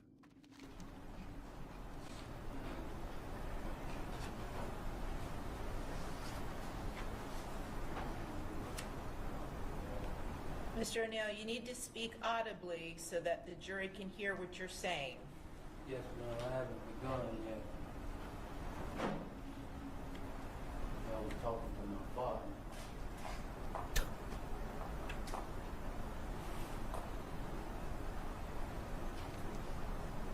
He showed you a fraudulent recording where they allege that I beat Kenyatta Barron to death. But he did. He admitted that in the opening statements. Ronnie stood there and yelled about how multiple witnesses say he struck her 3 times at least with a shotgun, which qualifies as beating someone to death. He talked about Mr. Khalil Brown, my neighbor who stayed across the street. But if Mr. Khalil Brown was a help to them proving me guilty beyond reasonable doubt, they would have called Mr. Khalil Brown. But I called Mr. Thank God most of these criminals are complete brain-dead losers, bro. Holy shit. That is not an argument, and does not prove what he thinks that it proves. Just because the state chose to not put Mr. Brown on the stand, that doesn't mean his statements don't help their case. All that says is that the case the prosecution had on Mr. O'Neill was so substantial that they could afford not to use his witness testimony. It's not as if Mr. Brown's statements discredited the prosecution's case, as it was exactly in line with what they had already established. But he seems to believe that because he called someone up as a witness, it must mean that whatever information they provided therein is good for him. And I didn't ask him to lie about one thing that night. I asked him to tell the jury exactly what he saw that night. And you have to ask yourself why that is. Because he's playing a fraudulent damn recording of me beating Kenyatta Barron 15 damn times when that did not happen. But to make that claim stick, you'd have to actually prove the recording was fake, and that's no small feat. Physical evidence like a recording carries far more weight than someone's memory of an event. Eyewitnesses, after all, are human. Their recollections can be flawed, shaped by bias, emotion, and simple confusion. 2 people can watch the exact same thing unfold and walk away with completely different versions of that truth, and neither party would be lying. A recording, on the other hand, doesn't suffer from selective memory. Whether it's a security camera or a voicemail, it captures events as they happened, without opinion or interpretation. and if someone has tried to manipulate it, there are usually clear technical traces left behind for experts to uncover. So if Ronnie truly believed the recording was fabricated, the proper route would have been to bring in someone qualified to analyze the file and testify to any signs of tampering. They would review the data and find concrete examples of the audio being edited and purposely distorted. Like if the strikes were copied and pasted, there would be obvious signs of that, and they would easily point that out. But that never happened. Instead, he simply declared the evidence was fraudulent, expecting the claim alone to cast enough doubt on the state's case. And like I told you earlier, you will know Bro, where's all the fucking guys at 8? in this trial or the next. Better believe it. He keeps saying this trial or the next one, but he has no reason to believe that this trial is going to end in his favor, and another case will follow suit. This was his one shot to showcase the corruption and conspiracy against him, and he objectively did not do that.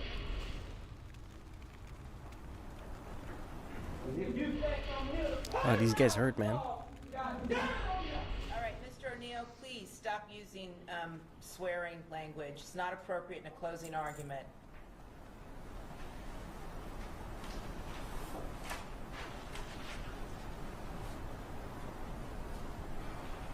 Now he played a recording that was sped up.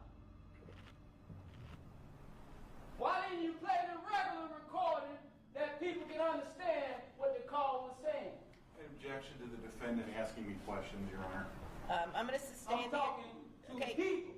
Mr. O'Neill, listen, please just keep in mind this is not personal towards the prosecutors. Please keep your comments directed towards the evidence and the law. Thank you.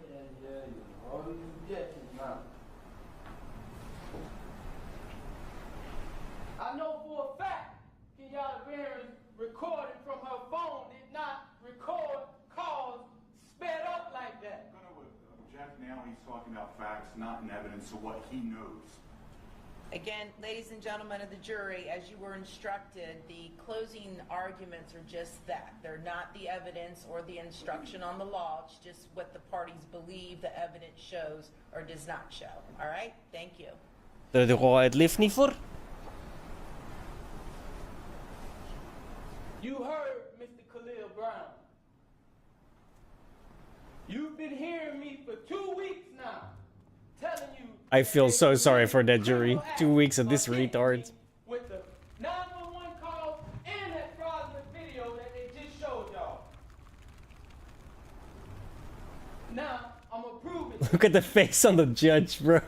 Much like the opening arguments, the closing statements are a final chance to pull everything together, to remind the jury of your version of events, reinforce your strongest evidence, and dismantle the prosecution's case point by point. But again, Ronnie doesn't do that. Instead, his focus narrows to a few small details that he seems convinced will absolve him completely. His first and perhaps favorite point in his testimony is claiming that he only struck Kiki 3 times. To him, this single argument appears to erase all guilt, as though limiting the numbers of blows somehow changes the outcome of what happened. He clings to that testimony as if it outweighs every other piece of evidence, ignoring the fact that eyewitnesses can be mistaken, and that, regardless of quantity of strikes, his actions objectively led to her death. He then attempts to use the same testimony to challenge the prosecution's audio evidence, implying that the recording must be false simply because it doesn't fit his preferred version of events. But belief isn't the same as proof.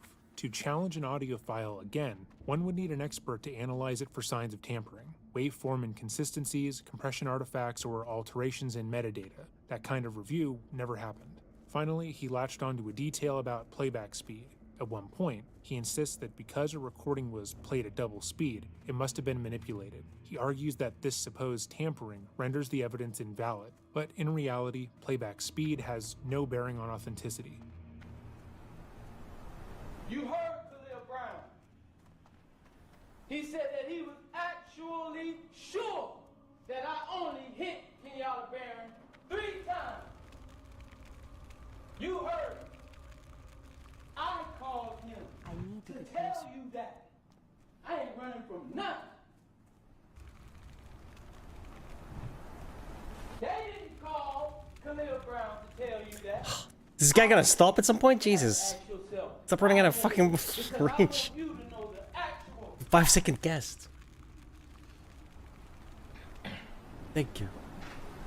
I did kill Kenyatta Band.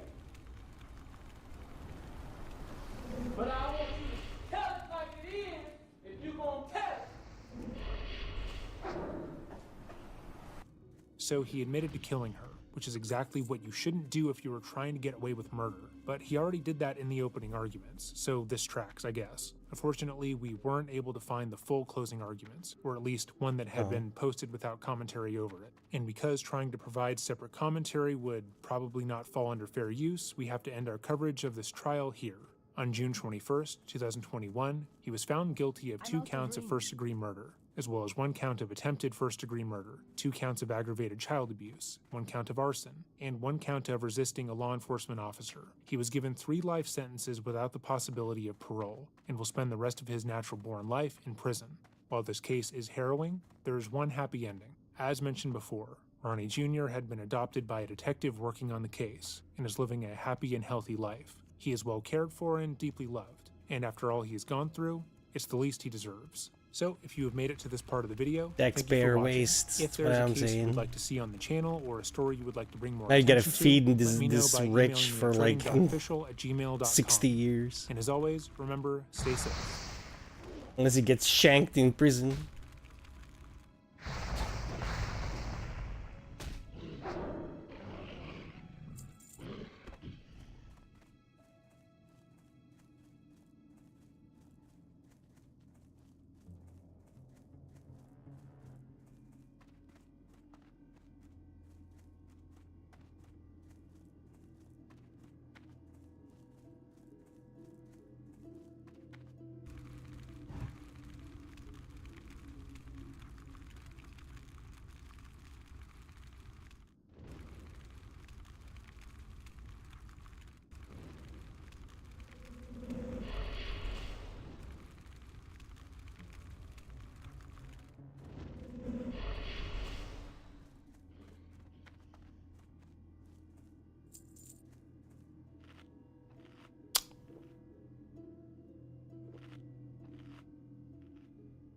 Attorney takes the stand in his own trial. Okay, we're fine.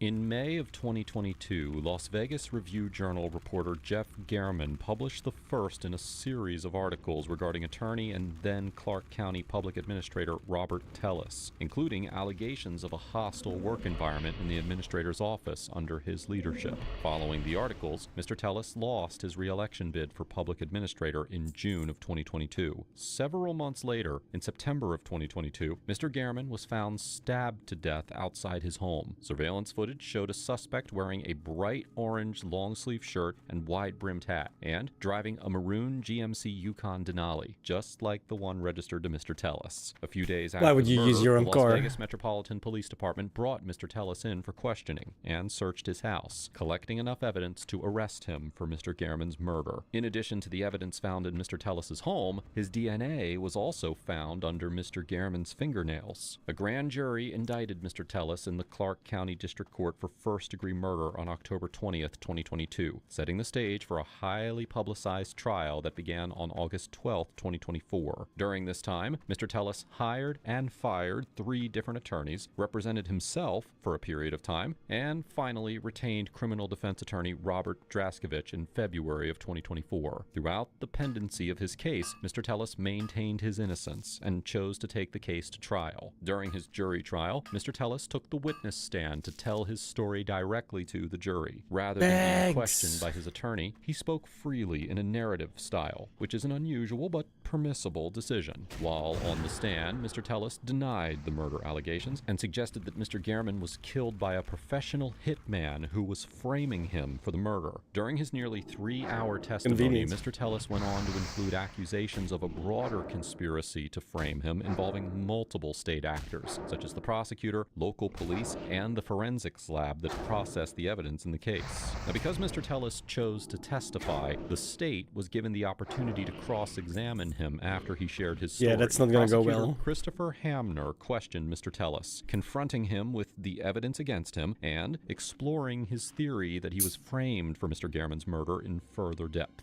Let's talk about your house for a second. When they went over to your house, they took a look underneath your couch. Publishing 224. That's your couch, right? That is my couch. And underneath your couch is a shoe and a chopped up shoe, right? Right. Okay. That's the gray Nike, correct? Pure so, yes, sir. Publishing 228. That's what it looks like, correct? Yes, sir. It's gray in color, correct? Yes. It is a Nike brand, correct? Yes, sir. It has a black swoosh, correct? Yes, sir. It has 4 horizontal, or at least vertical bars in the middle of that shoe, correct? Yes, sir. All right. You would agree with me. That's the shoe that the killer was wearing, correct? I don't know that that's the case. You don't know? Well, it sure looks a heck of a lot like it, right? Yes, it could be the same model, but it could be a different size. Sure. Let's just look at it. Hmm? I don't disagree that it's the same model. Right. It's the exact same type of shoe, right? Right. Okay. So we're not in dispute about it. We can agree on that, right? Right, yes, sir. And your DNA is in those shoes that are found in your house, correct? I don't know that to be the case. Okay, but that's the whole thing of it's a setup and I think the DNA people are framing me. Something along those lines, right? Whether it's them or someone else? You've sure. heard the results. The results say that your DNA is in that shoe. We did hear that, correct?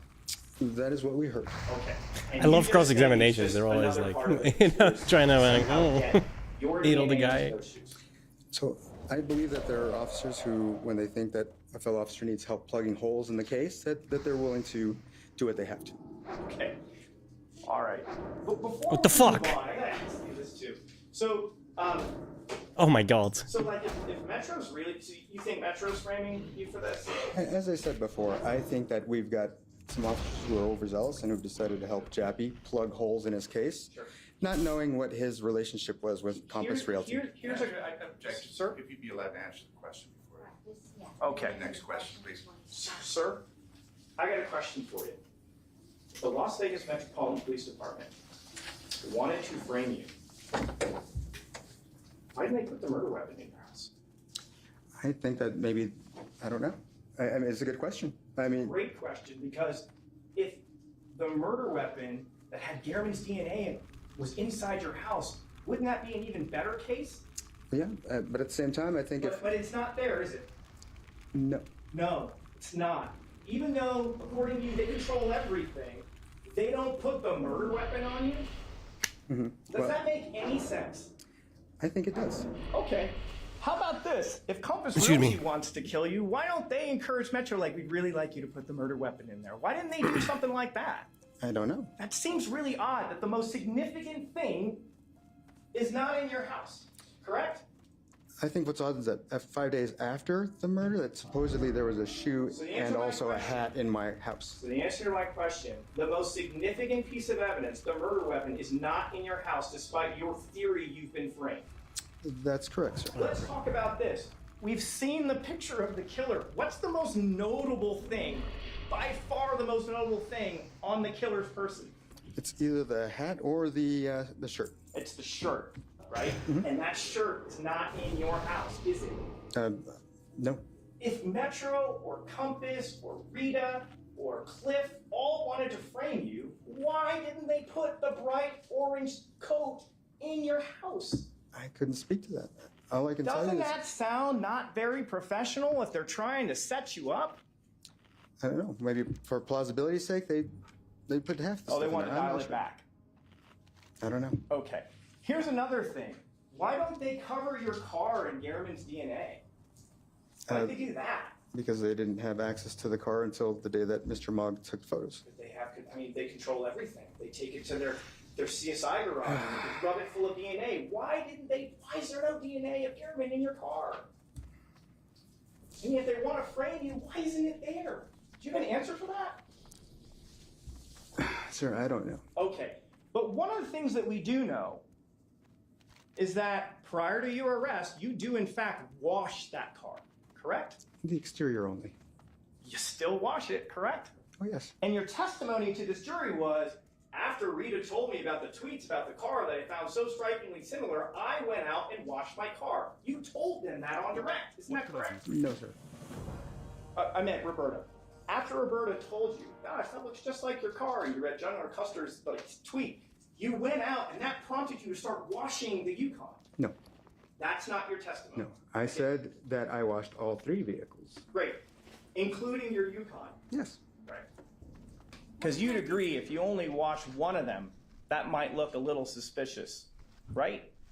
I don't know that I was planning things to be suspicious or not suspicious, sir. Okay.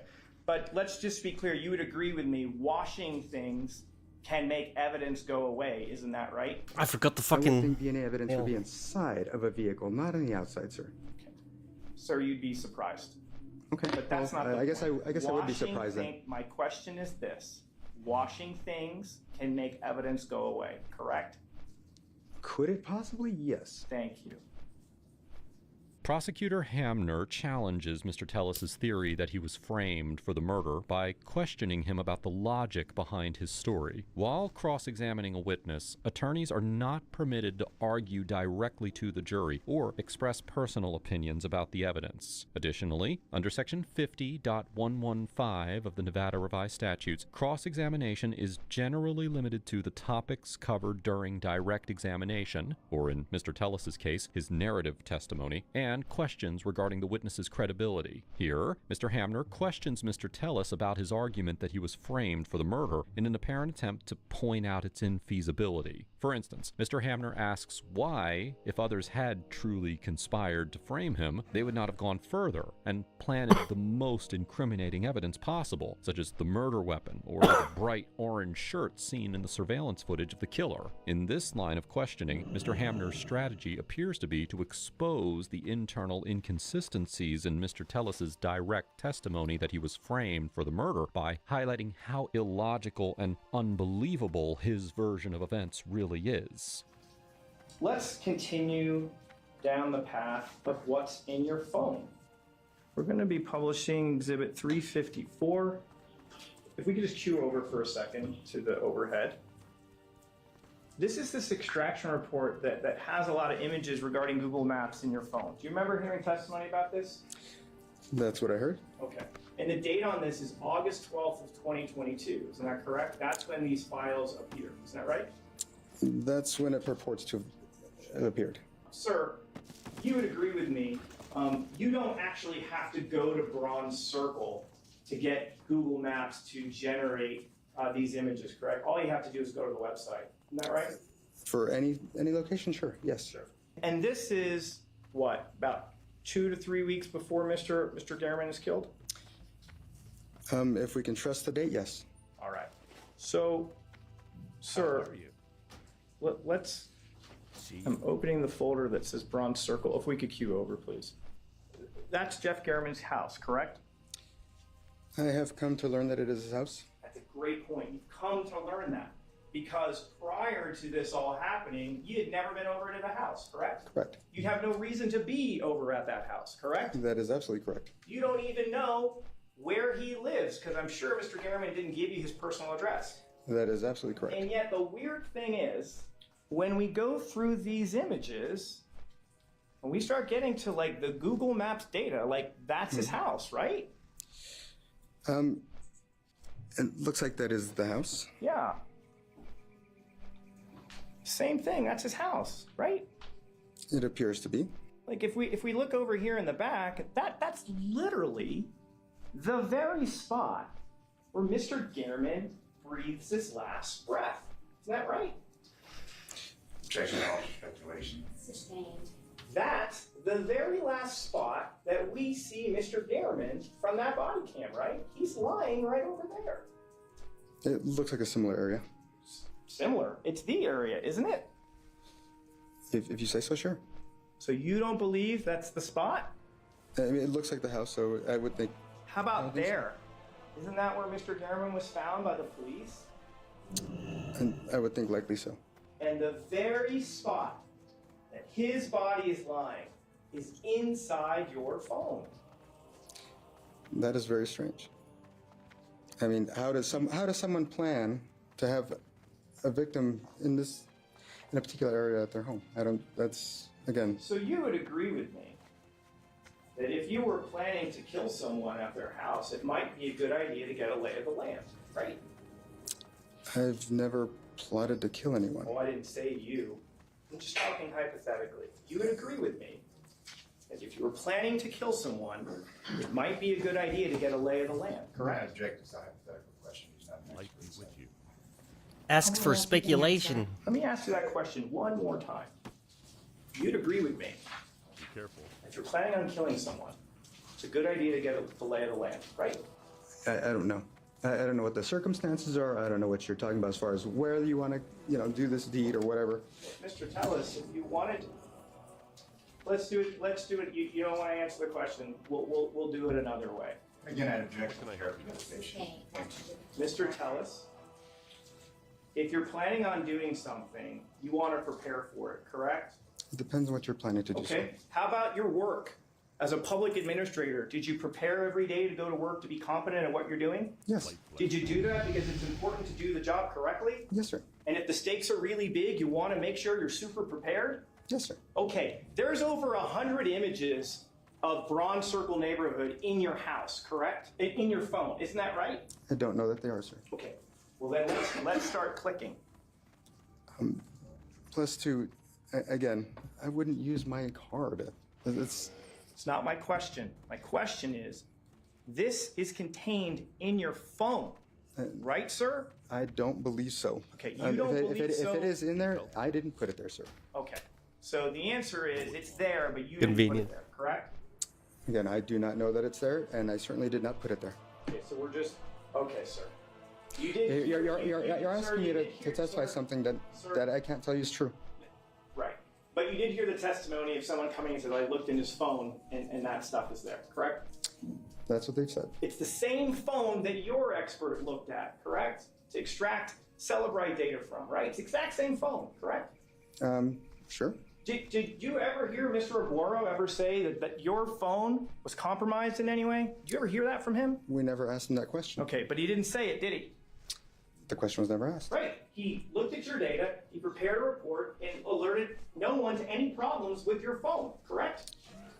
I don't know. I object to, he was not called upon to review the phone. He reviewed the Celebrite extraction from the phone, so I object to this line of question. We can move on.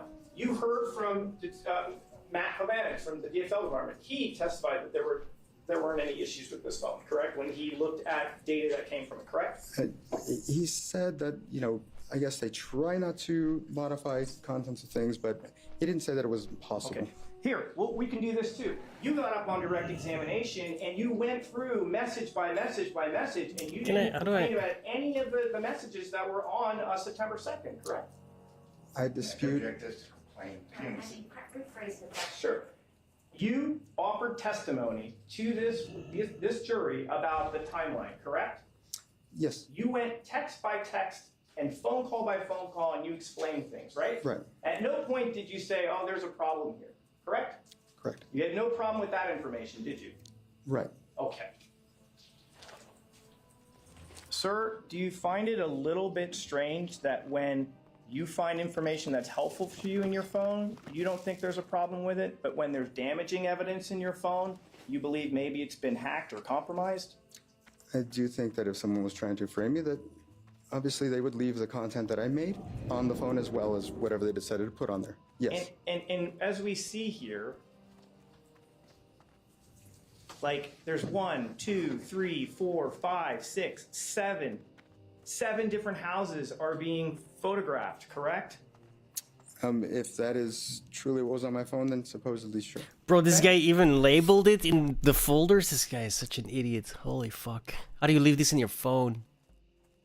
How do you still have your phone on you? Destroy that shit immediately. Oh, my phone broke. Yeah, sorry. Right? What the fuck are you doing? Here's a good example. In this image, there's a security camera being focused on in the image, correct? That's what it appears to be, which brings up a question that I would have. There's no question pending, and you're going to get a chance on redirect. You'll be able to say whatever you need to say. But let's be clear. There's an image that isolates on a security camera for the next door neighbor, Mr. Gehrman. It's right there, isn't it?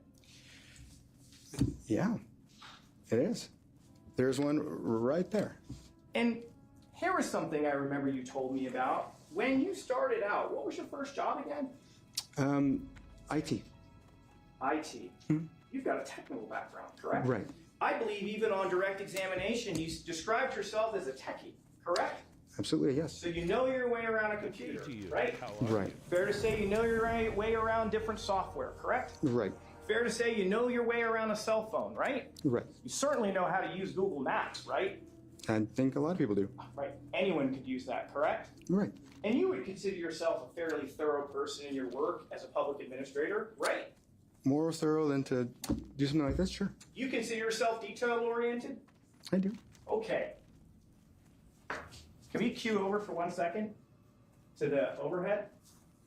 There's over 132 images in your phone focusing on that.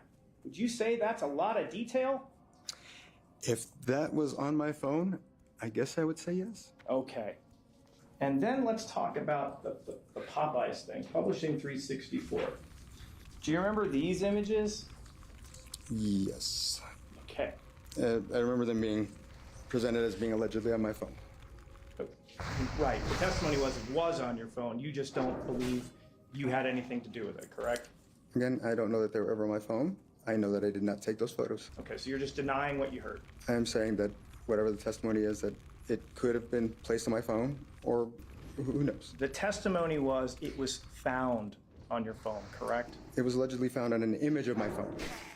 Prosecutor Hamner questions Mr. Tellis about a series of photographs of Mr. Gehrman's home that were found on his phone. And, continuing with his theory that he was framed, Mr. Tellis states that he did not put the photos on his phone. This line of questioning goes directly to the legal elements of first-degree murder, which, under Section 200.030 of the Nevada Revised Statutes, requires proof that the killing was willful, deliberate, and premeditated. By presenting the photographs of Mr. Gehrman's home found on Mr. Tellis's phone, Mr. Hamner seems to be seeking to establish that the defendant engaged in conduct consistent with planning and surveillance, which would demonstrate forethought rather than impulse. The presence of these images on Mr. Tellis's personal device suggests that he not only knew where Mr. Gehrman lived, but had taken steps to observe him in advance of the crime and plan the murder. When confronted with this evidence, Mr. Tellis maintains his claim that he was framed and denies having placed the photos on his phone. Well, rather than disputing him directly, Mr. Hamner allows the inconsistencies in that explanation to speak for themselves, relying on the evidence to illustrate the implausibility of the defense and to reinforce the state's theory of premeditation under Nevada law.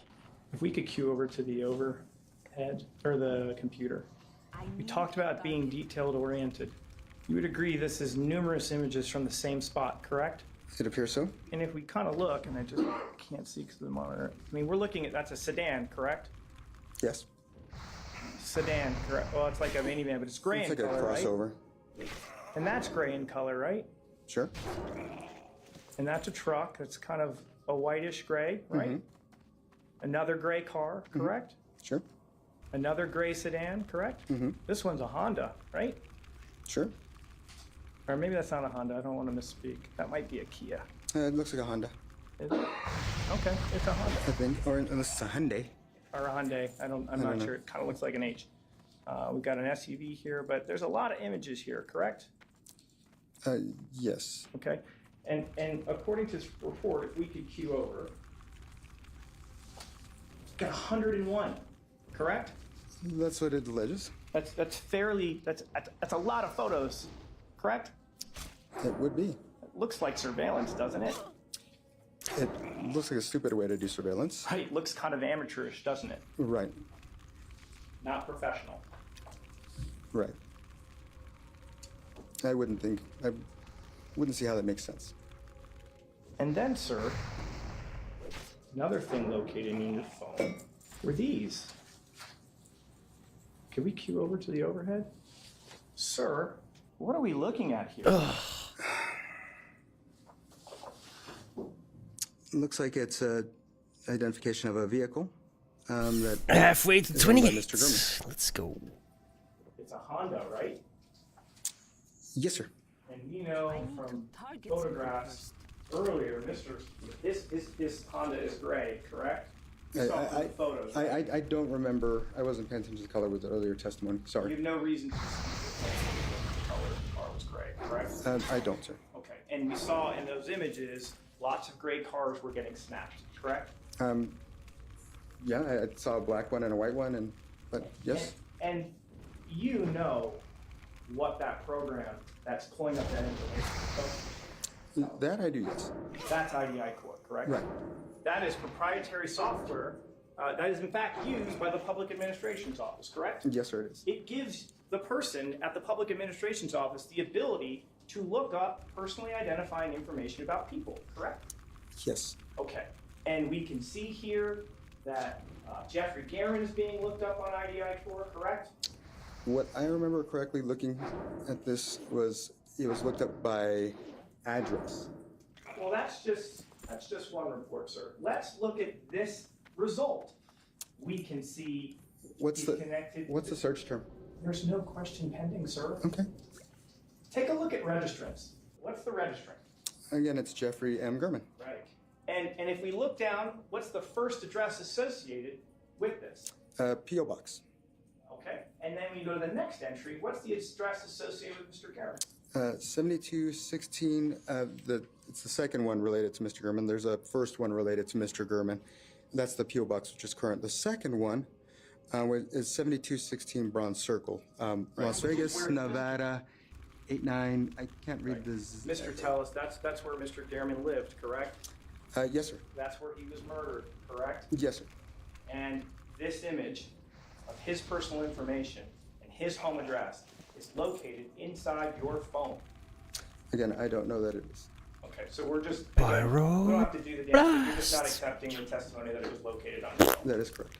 Oh, look at it. But you'd agree with me that from just that bottom there, that looks like a desktop monitor, a Dell desktop monitor, correct? Correct. And again, this has more information about Mr. Guerin's cars, correct? Yes, sir. This is IDI Core, correct? Right. Software that is in your office, correct? The office that Mr. Jappy visited, yes. Okay. This is more, this is more. Why would you be so IDI dumb Core as a images, lawyer, correct? even, Appears to so, use yes, sir. anything Let me just connected to come out and ask yourself? you. You should know better, This is no? your desk, isn't it? I know better. I'm some dumbass on the internet. Let me ask you this. During your Like, official all that duties preparation as and you do public that? administrator, you didn't have Idiot. like a case with Mr. Guerin at all, right? No, sir, I didn't. And what was the search term to find that? Well, one of the search terms was 7216 Bronze Circle, correct? Can you show that to me? Sure. 7216 Bronze. You can cue over to the overhead. Can everybody see that? So you can see that, right? Yes, sir, I can. And the date, the created time is 8/23/2022 at 6:05 p.m. Yeah, by the way, if you ever plan a That's what it crime, reports to me. Okay. And that was a apps weekday, log wasn't it? everything, alright? Everything. I'm sure it was, because, you know. There's a log in your phone of when your fucking screen changes. That shit gets logged, right? When you have your phone straight and you turn it and the screen changes, that's a log that gets made. Like, they can pull that up and see exactly at what time that phone screen changed. Just so you know, alright? Word of warning. And there's one Don't more do thing. crimes, obviously. This wasn't Right? converted into You're gonna get Eastern fucked. time. So They will find out. subtract 7 hours. That's at 11:05. That's my point. a.m. in the morning on 8/23, correct? And again, I don't know if this document's been modified by a PDF viewer or not, but it purports to be of that day. Do you recall the testimony? Well, no. You recall the testimony of Matt Havanich, which said this was not converted, and when you convert it, this search was conducted at 11 o'clock in the morning, correct? You recall him saying, I'm not asking if you agree with it, do you recall it being said? I know that I didn't do the search, so I couldn't tell you definitively. So I'd like you to focus on my question. Do you recall Mr. Havanich saying that here? That's what he said. Okay. And just to be clear, publishing 351. There it is. That's a weekday. That's a Tuesday, correct? Yes, sir. Did you typically have random people coming into your office using your desktop software? Again, that could have been modified in a number of ways. A number of ways, sir. That's not my question. My question is, as the public administrator, You just blew a face? That's not my question. My question is, as the Oh, no. public administrator, did you allow people to go into your office in the middle of the day and manipulate and use your computer? I didn't allow it, but that's not to say that it didn't happen, sir. So the answer is, you had an edict that said you're not allowed to do this, correct? If I wasn't Motherfucker. around or whatever, See, I don't know. bitch. I mean, you would hope as the Guns. head of the department, they would have at least not used your computer, right? I would have hoped that you'd be surprised what happened in that office. Okay. Right, because of the conspiracy? Right, okay.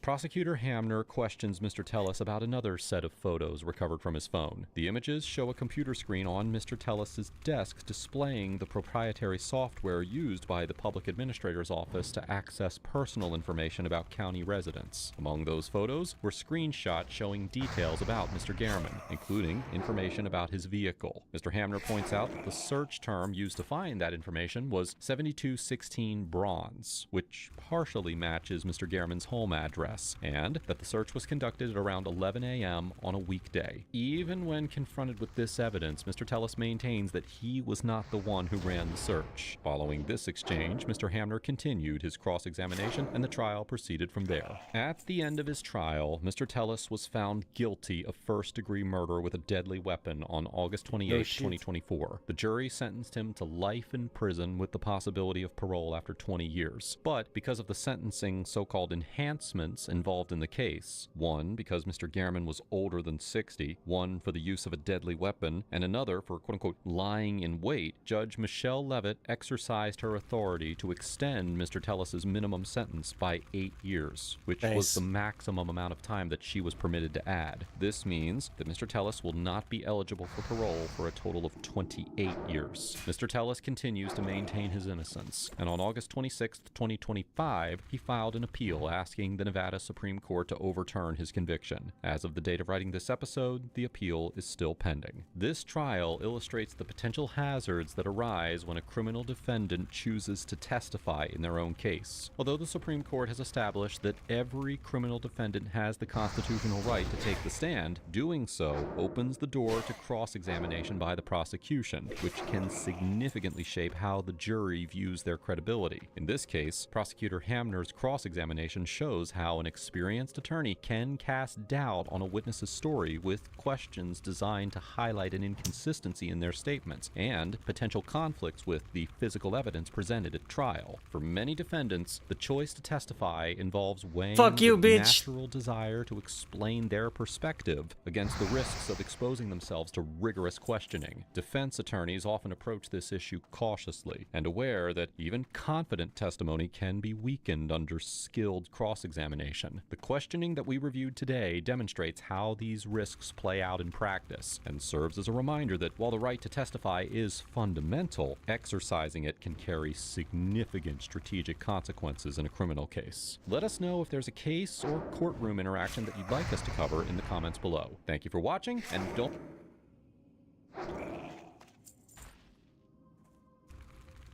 I don't know why I love that shit, but I love that shit.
I don't even need this no more.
It's too far away.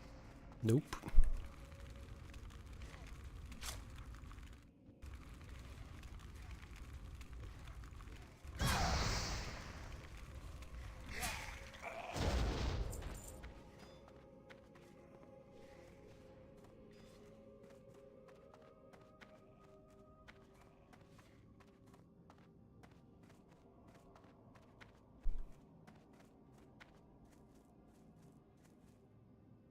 I'm out of range.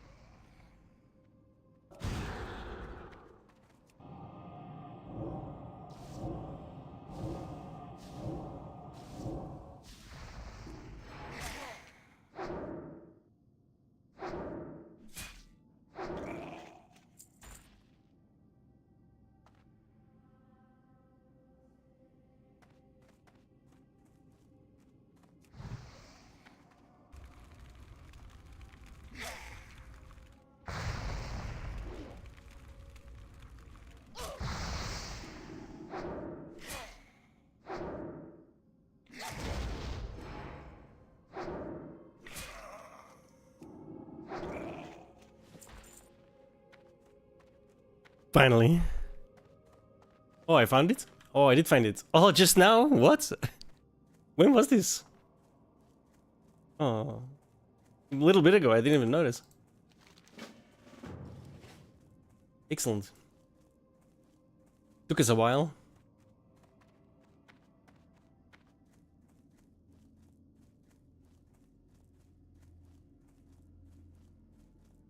All right, let's continue with the Star Trek stuff, guys, because I love the Star Trek shit. I miss old Star Trek so much, bro. My God, the new Trek is such garbage. My God. And now the conclusion. My next episode is we haven't had any matchups so far, so yeah, that's good. I'm kind of curious. Do you have on your list Chain of Command? I do not. You do not. All right. I respect it. I like it, but it's not in my rewatchability.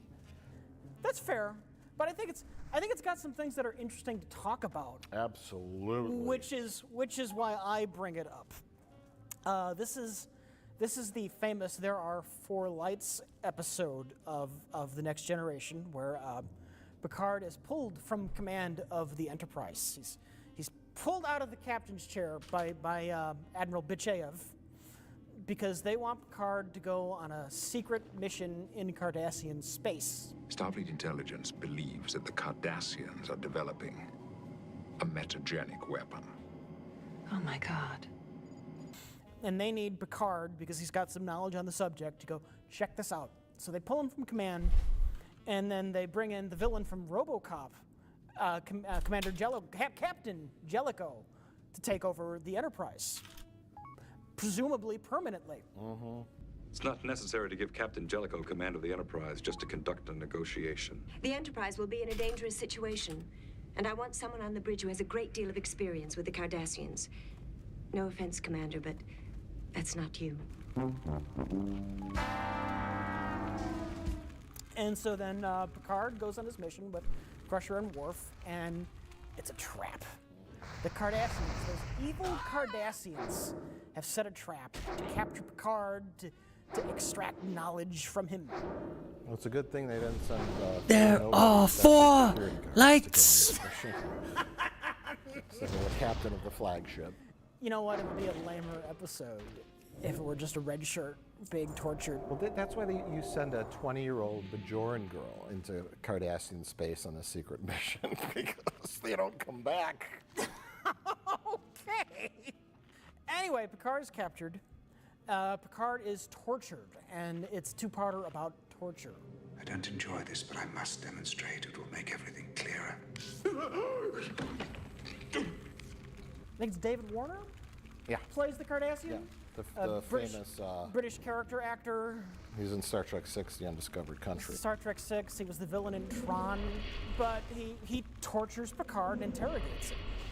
And basically, he can't get any information out of Picard, and at some point, he knows that Picard doesn't have any useful information for him, but he just wants to break Picard for the sake of breaking him.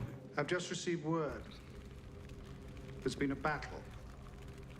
The Enterprise is burning in space. The invasion of Minos Corva has been successful. He just wants Picard to admit there are 5 lights when there are in fact 4. Tell me how many lights you see. He wants to dominate him. He wants to utterly dominate him, and he completely dehumanizes Picard.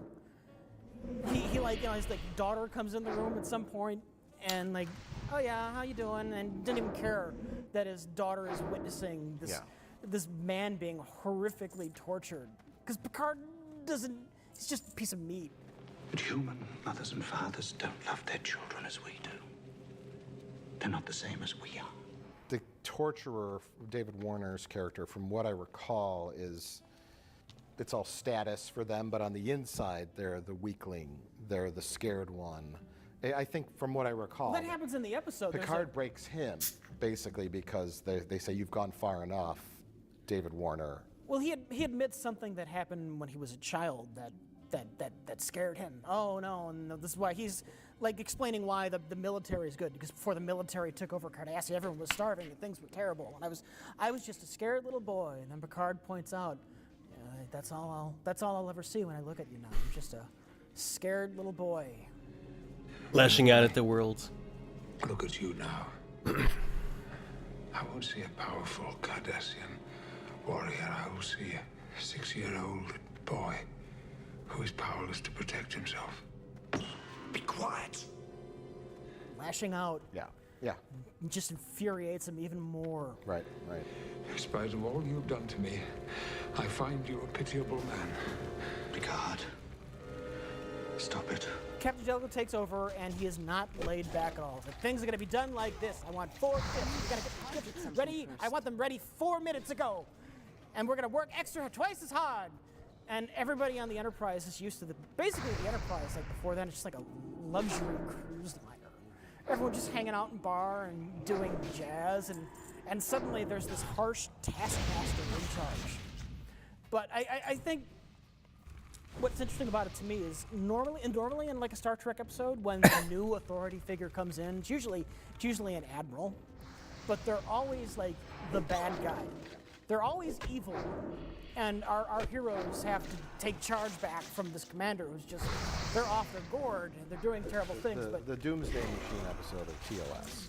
That's the classic one. The Admiral's nuts, and he's putting everyone in danger because he's just gone bonkers. But it's a twist with Jellicoe. Chain of Command completely subverts that, because everything that Captain Jellicoe does is fucking right. Mr. Worf, prepare to detonate. I will agree to your terms. Excellent. This episode makes Riker look like such a fucking asshole, because he butts heads specifically with Riker. Let's drop the ranks for a moment. I don't like you. I think you're insubordinate, arrogant, willful, and I don't think you're a particularly good first officer. And Riker just comes off looking like this petulant brat. Well, now that the ranks are dropped, Captain, I don't like you either. You are arrogant and closed-minded. You need to control everything and everyone. But the truth is that Captain Jellicoe knows exactly how to handle the Cardassians. He knows when to bluff, how to bluff. We got him in the nebula, we got him right where we want him, we're gonna do this.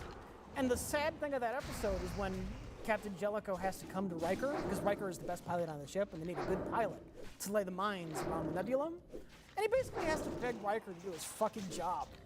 Will you pilot the shuttle, Commander? Yes. You're welcome. It's just a very interesting choice that they didn't make Jellicoe the villain. And I'm wondering why they did that, if they just didn't want to just shake up what we normally do with the evil admiral. Yeah. I don't know what the thinking was behind it. Yeah, normally it would be like a more conventional storyline would be Jellicoe's gone power mad because he has the flagship and he's just blowing everybody up.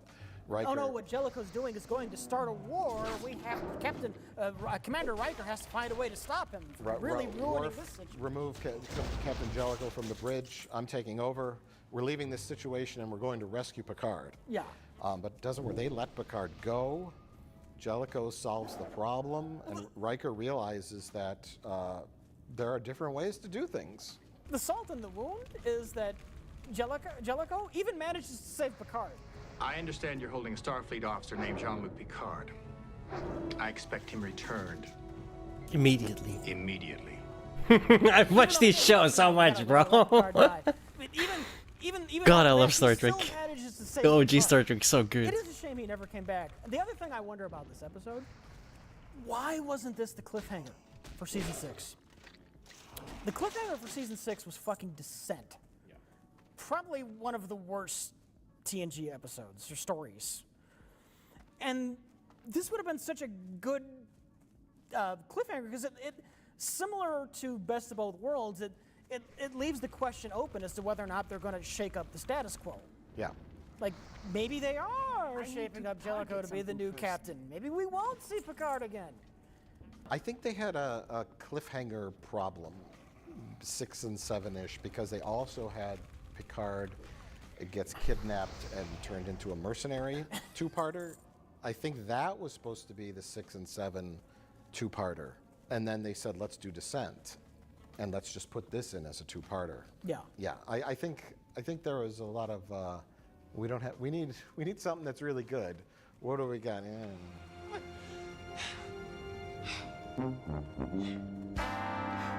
Right, Tamara. The resonator cannot be stopped by phasers and shields.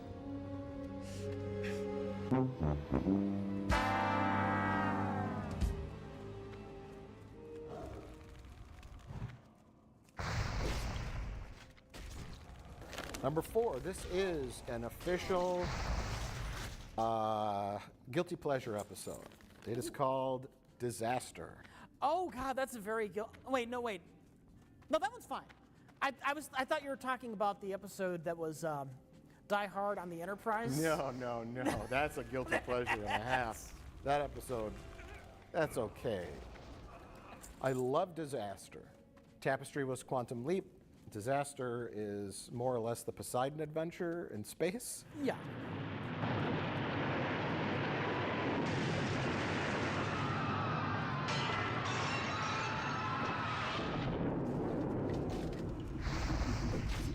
It's a pattern after a classic disaster movie. Yeah. Like the 70s. Right, exactly. Like Poseidon Adventure or Towering Inferno or movies like that. There's personal drama, there's action, ship tech stuff, and teamwork. Conflict, yes. So the episode starts off with Picard. This is another kind of a famous Picard episode because he's trapped in an elevator with 3 children. Well then, This one starts off on the bridge. O'Brien's there, Troy's there. There's a lieutenant lady who's like the highest rank. She's because like Miles O'Brien has like no rank. always good to meet another Chief Petty Officer. Sergei Rozhenko, formerly of the USS Intrepid. Miles Edward O'Brien, sir. Good to meet you. He's the transporter technician. Yes. And so Picard leaves the bridge with 3 kids who won the science fair contest and gets in the turbolift. And they run into a quantum filament, some sort of space anomaly that fucks the ship up royally.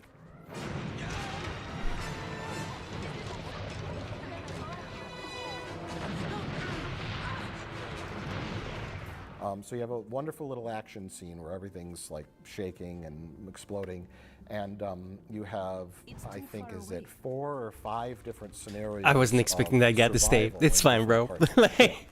Where there's interpersonal drama and conflict. Most importantly, bridge, send forward, Picard in the turbo lift, and then Riker and Data trying to stop the ship from blowing up. And I love it. It's fun. It's adventurous. Oh, and Beverly Crusher and Geordie LaForge. Yeah, in the cargo bay with the they have to so vent there's all these the cargo great bay. little moments in it, and it's not the most thought-provoking episode. It doesn't deal with ethics or it's just a fun. I am the very disaster model of episode that has a lot of nice little detail. Just wait for it. I think that's that episode. And at as I least. rewatched it, I really enjoyed kind of picking up on more details. You start off with, Troy's on the bridge, and I wanted to mention, you talked about chain of command. Yeah.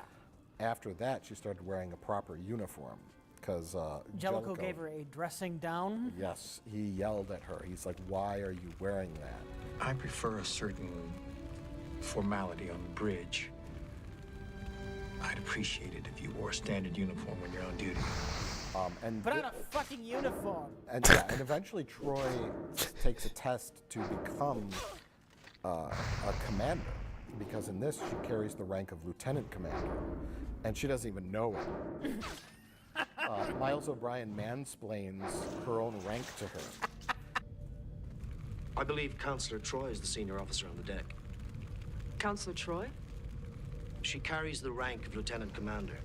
Because she's in command of the Enterprise. She's the ranking officer on the bridge.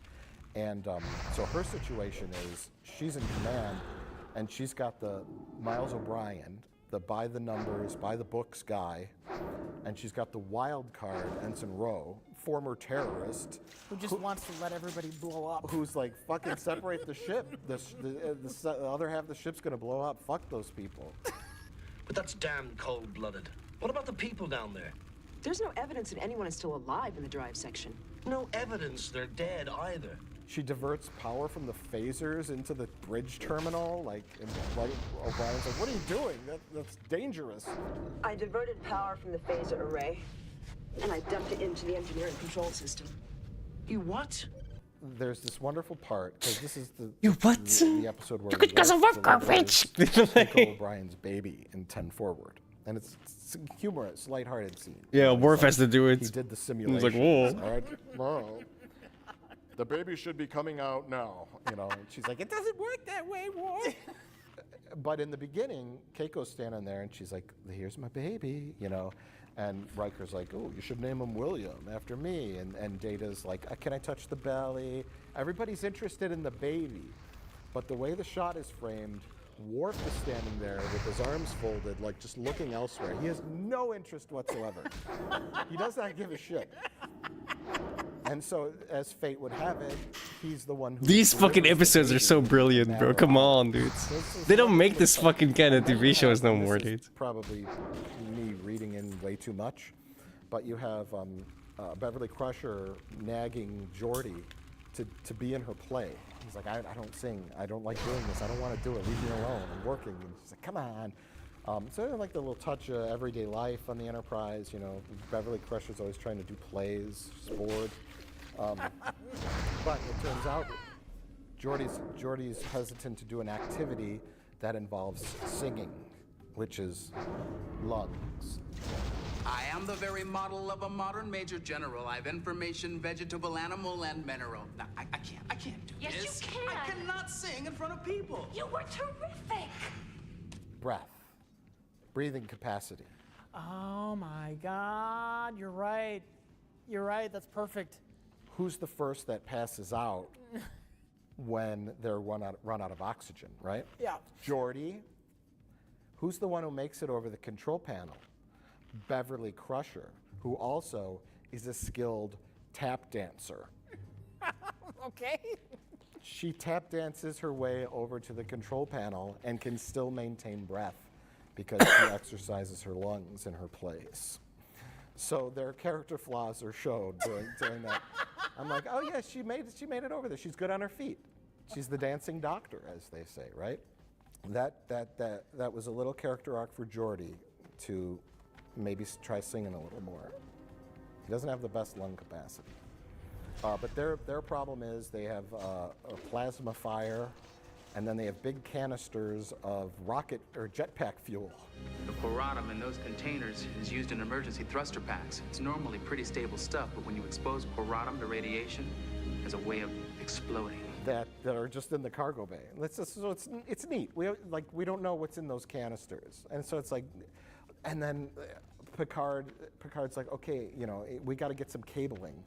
Okay, little girl, hit.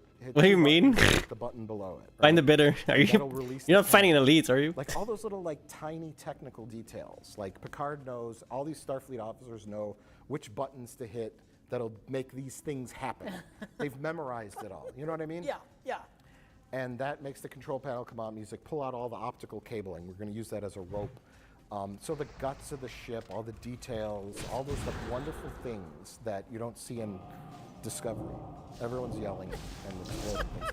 And it's just that kind of stuff that I like, the personal drama. You can't let You break your shit. guide your decision, counselor. It's time to leave.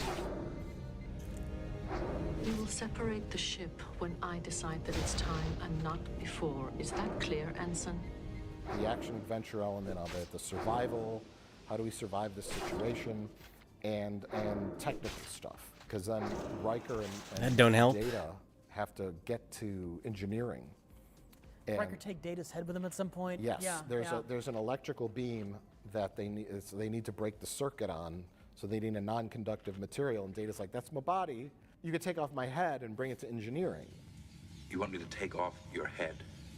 Yes, sir. And we'll figure out what the problem is. So it's like a bunch of wild stuff happening in this episode. That's a quality pick. I haven't thought about that episode in a while, but that's a quality pick. Yeah. Characters doing things that are out of their wheelhouse. Yeah. Troy is thrust into the command chair, and she, in her mind, she's just there to be the counselor.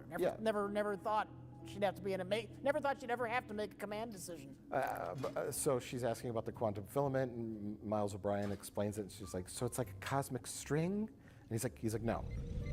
No, that's a completely different phenomenon. That's an entirely different phenomenon. And then this is purely for the audience sake, because Riker's not there. We've got a problem. To ask them questions, but they're talking about having a containment breach in engineering, and Troy's like, what will happen then? The ship will explode. If it falls to 15%, the field will collapse. We'll have a containment breach. Ah, fucker. Which means? And Rose like, the ship You will die. explode. Which means the ship will explode. That's totally for the sake of the audience, but I think everybody in Starfleet should understand what a warp core breach means. A containment breach. Even those little kids in the elevator shaft understand what a containment breach means. See, that's very, very commendable. Troy has a problem, She has a decision to make. No one's in engineering. The containment field is failing. If it gets down beneath 15%, the ship will blow up. Is anyone alive down there even? Who knows? Why don't we separate the ship? At least the people in the saucer section will be okay. They don't make mention on how they're going to get away. I don't think the impulse engines were working. Whatever. And then Troy's like, no, I got to make the call. Let's hold out. Let's see if we can get some power down there to the terminals. Everybody kind of, even though they're all in different parts of the ship, they all find a way to work together, get out of their own little situation.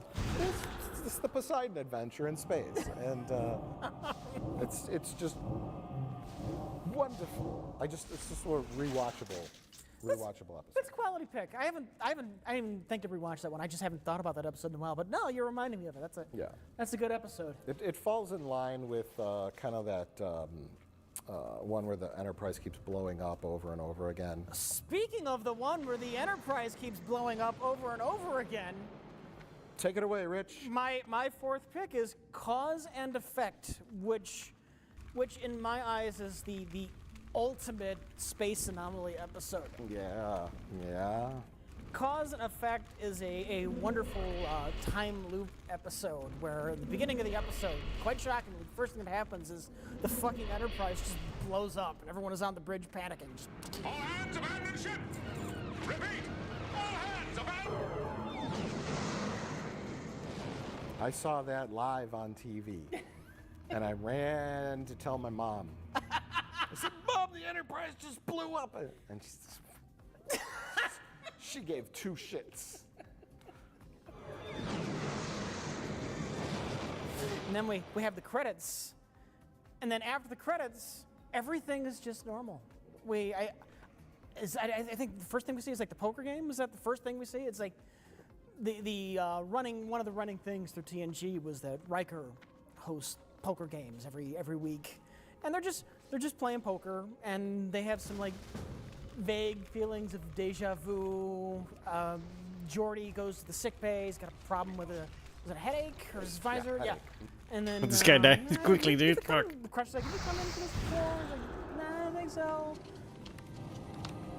Something wrong, Mr. Worf? I am experiencing NIPA. The feeling I've done this before. I'm so I'm fucked. having the same feeling. Wait. And then the ship blows up again.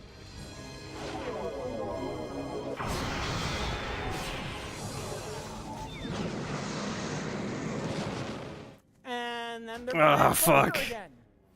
And they're having Sorry. This loop just keeps continuing where they go through the same day over and over again. Only just every time there's an increasing feeling of deja vu. To the point where What the fuck your name? What the fuck your name? I just love the way in this episode they have. Bro, this guy's name.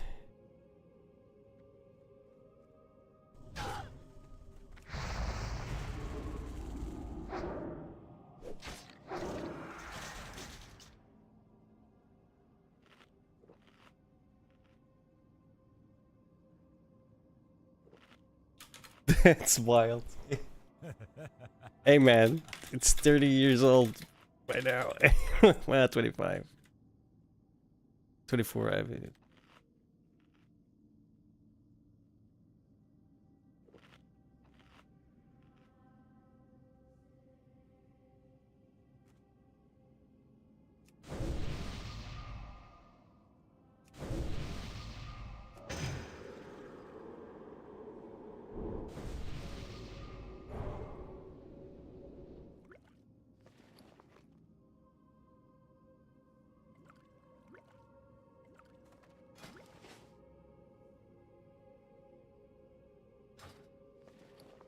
Excellent.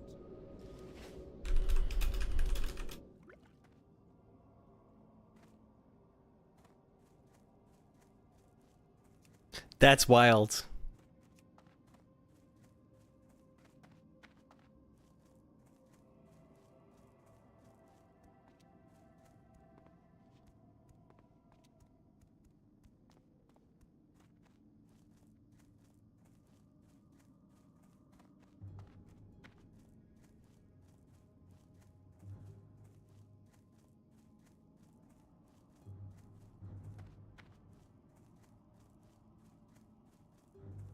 That's fucking wild. Like, I'm still blown away.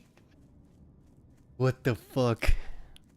Have to just figure out what's going on when their memory basically just gets erased every time they go through it. It's all because Kelsey Grammer crashed his ship into this. Well, that's a weird aspect of this episode. Just Kelsey Grammer comes in out of nowhere on a 100-year-old starship. He was stuck in the loop too. Yeah. And I don't know how he didn't figure it out after 100+ years, but it was a wonderful cameo. Kelsey Grammer says, "I want to be in Star Trek." You get that a lot in Star Trek. A lot of people are Trekkies, and they just want to show up in some form. Yeah. Christian Slater is in Star Trek 6, The Undiscovered Country. Yeah. Mick Fleetwood, the drummer, Fleetwood Mac. Oh yeah, yeah. Where's he at? You'll never even guess. Oh my God, is he under like some bizarre alien makeup? Do you remember the fish people that had to be stuck in those tanks of salt? That's Fleetwood Mac? Well, it's not the whole band. Yeah. It's just Mick Fleetwood. Iggy Pop appears in Deep Space Nine as a Vorta. Perhaps one day, the Ferengi will take their place as valued members of the Dominion. Anything's possible. Whoopi Goldberg, that was basically, I'm a fan, I want to be in it. It was a bit more than a cameo. I mean, they give her a fucking part, but... Stephen Hawking. Yeah, hologram Stephen Hawking. I don't have much else special to say about it other than it just, for a classic, it's just a really well done classic space anomaly episode. Yeah, I really like the visual effects too. There's some, like, the visual effects just got so good towards the end. Like you have like the Naked Now episode where they all That's get wild, bro. And then Wesley Crusher uses the tractor So to weird. push the asteroid into the ship, so it blows Fuck up. Wesley Crusher. And it looks so bad, but this, like when that Miranda class ship comes out of the spatial anomaly, the time anomaly, yeah, scrapes up against the warp nacelle and just blows up. I mean, it's awesome. It's awesome. Those models and the effects later on were awesome.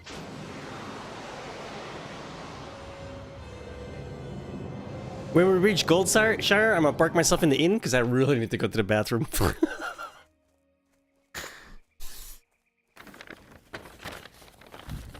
My favorite TNG episode of all time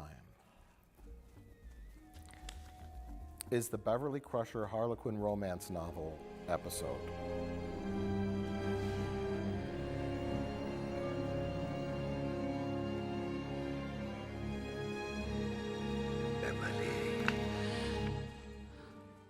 You prick. I'm just kidding. You lying prick. Okay, so this is a deep cut, and it's my favorite one because we haven't mentioned one of our favorite characters, Lieutenant Reginald Barclay. It's the Nth Degree. Which Barclay episode? That's where he goes nuts. It is the one. Well, we're where like, Barclay becomes super the fucking smartest human being who ever yeah, existed. smart. Lieutenant, you could very well be the most advanced human being who has ever lived. It's all Barclay, all the time, and it's just a wonderful little character episode. He does a voice in Final Fantasy X. that He's has Meacham. Humor, action. Well, among others, but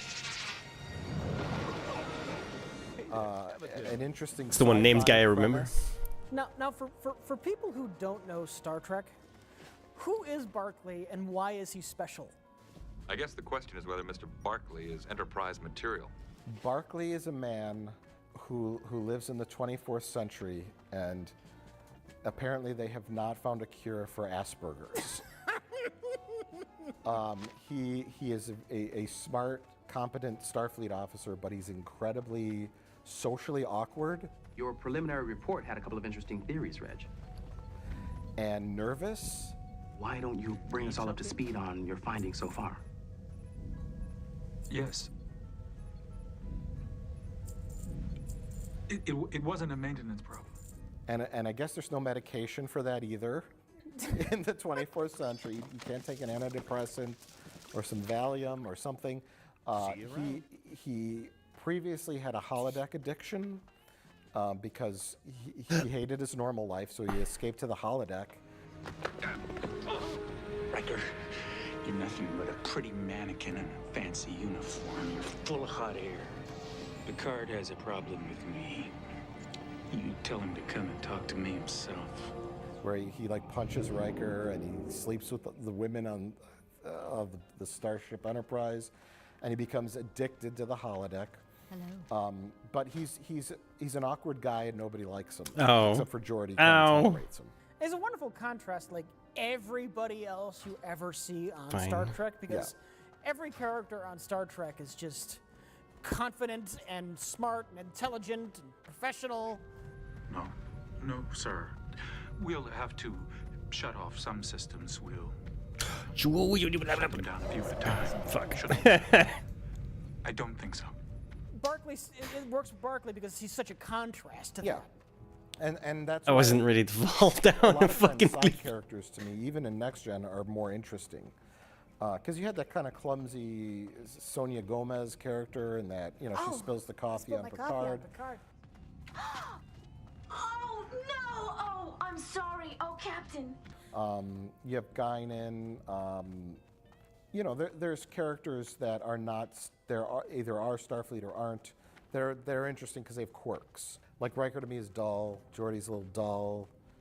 Crusher's dull. I think Riker only exists because they wanted to back up Kirk.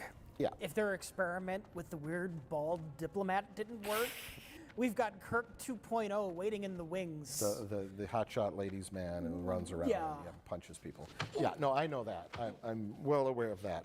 But yeah, Barclay is off the charts, and it starts with. It opens with Barclay is in one of Dr. Crusher's plays, Cyrano de Bergerac, where he is fumbling his way through his performance. He's terrible. He keeps fucking up, forgetting his lines, and everyone's just like uncomfortable. He does not know. Not yet. But he is proud, noble, brave. He's a fuck up. He's a royal fuck up, and then. They have to go fix the Argus array. Is that where you get the data? Why is everybody clapping? Yes. Because it's polite. Yeah. Lieutenant Barclay's performance was adequate, but clearly not rooted in the method approach. I do not understand Data. Because it's polite. Because it's polite. Like Worf and Geordi side-eye each other. Oh my god. And then the plot starts, the Argus array is this giant space array that sends communications around, and it's going to blow up basically, and they got to try to fix it. Geordi and Barclay go out in a shuttlecraft to take a look, and there's a weird space probe there, floating around, and it sends a blast of energy. It doesn't get into Geordi's brain because he's blind and he has his thing, but it gets into Barclay's brain, and then he changes. Little things start building up. The big first thing is an action scene. The probe is following. Options number 1. We can't use photon torpedoes. An explosion this close could cripple us. The Enterprise is being attacked and chased by the space probe. Do you remember this? Vaguely. It's one of my favorite. I don't shots of the actually. Enterprise. I remember the ending clearly. Yeah. The Enterprise does a full about, and it kind of turns and leaves. It's one of my favorite shots of the Enterprise D. And Worf's just like, phasers, nothing's working. We got to hit it with 10 photon torpedoes, but it's so close, the blast is going to blow us up too. And then basically Barclay just says, upgrades the ship. Geordi, I'm just going to do this myself. I can enhance the shield by 10 times their strength. He basically saves the ship. And Geordi's like, I don't know how the hell he did that.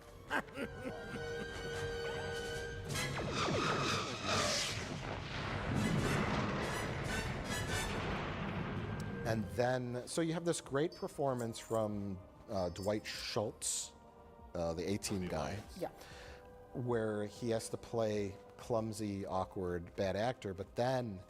What the devil is he doing there among us? Philosopher, scientist, poet, musician, duelist.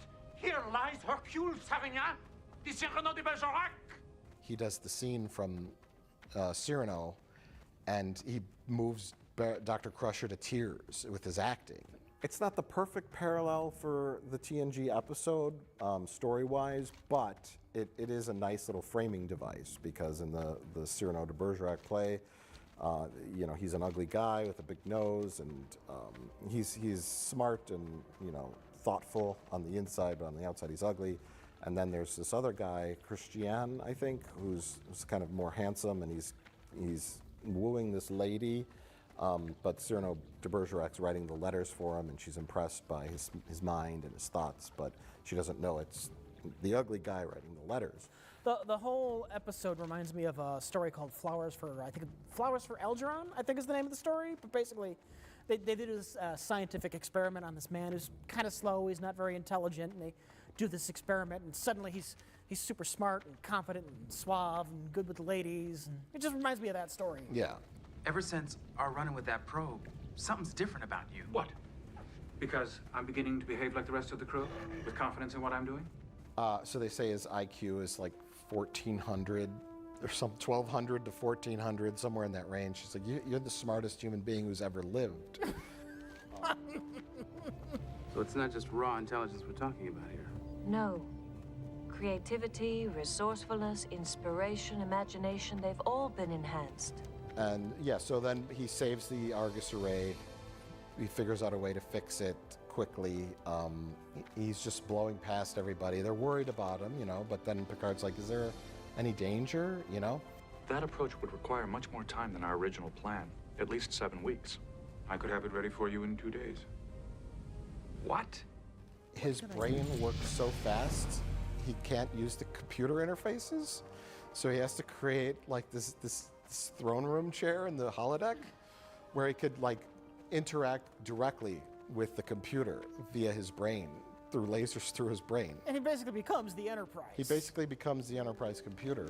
So he goes out of control, and Picard's like, okay, we can't, if we disconnect him from that. You never told me to buy this. I don't have teleport Iron Forge. Fuck my life. Okay, we're gonna try I him. can't have a crazy man running my ship, right? And then, so the whole premise is that a highly advanced space alien from the other side of the galaxy doesn't go out exploring, they bring people to them via this technology that makes everyone so smart, they take control of the ship, bring it out there. It's the most inefficient way to study the galaxy. Yeah, I think it's pretty efficient. Bring them to you. So it has the seek out new life, new civilizations. They have a nice first contact with this alien, and then he gets brought back to his normal self after the whole adventure is over. How do you feel now? Oh, that way. Smaller. Just plain old Barclay, huh? And then at the very end, there's a little cute sitcom ending where he walks past the chessboard, you know. Oh. And he moves a chess piece, and he's like, checkmate, Nate moves. I think it's Troy who says, I didn't know you play chess. And he's like, I don't. That's almost a guilty pleasure. The episode is not like the best episode of Star Trek The Next Generation. I mean, it is on my list. But it's your favorite. It's one of my favorites. It's hard to pick a favorite. I would say it could be tied with a couple others. I'm not No, I was sure. going. Fuck. Because it I'm paying too much attention to the Star Trek.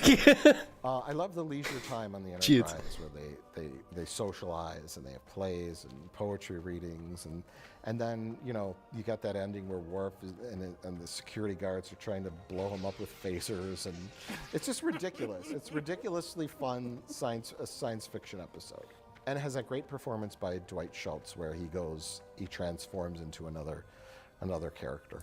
I would be sad if none of our top fives had a Barclay episode, so I'm glad you picked that one. And a lot of your top fives are mine too. Like you said, it's very hard to pick top five. Very hard. You must trust me.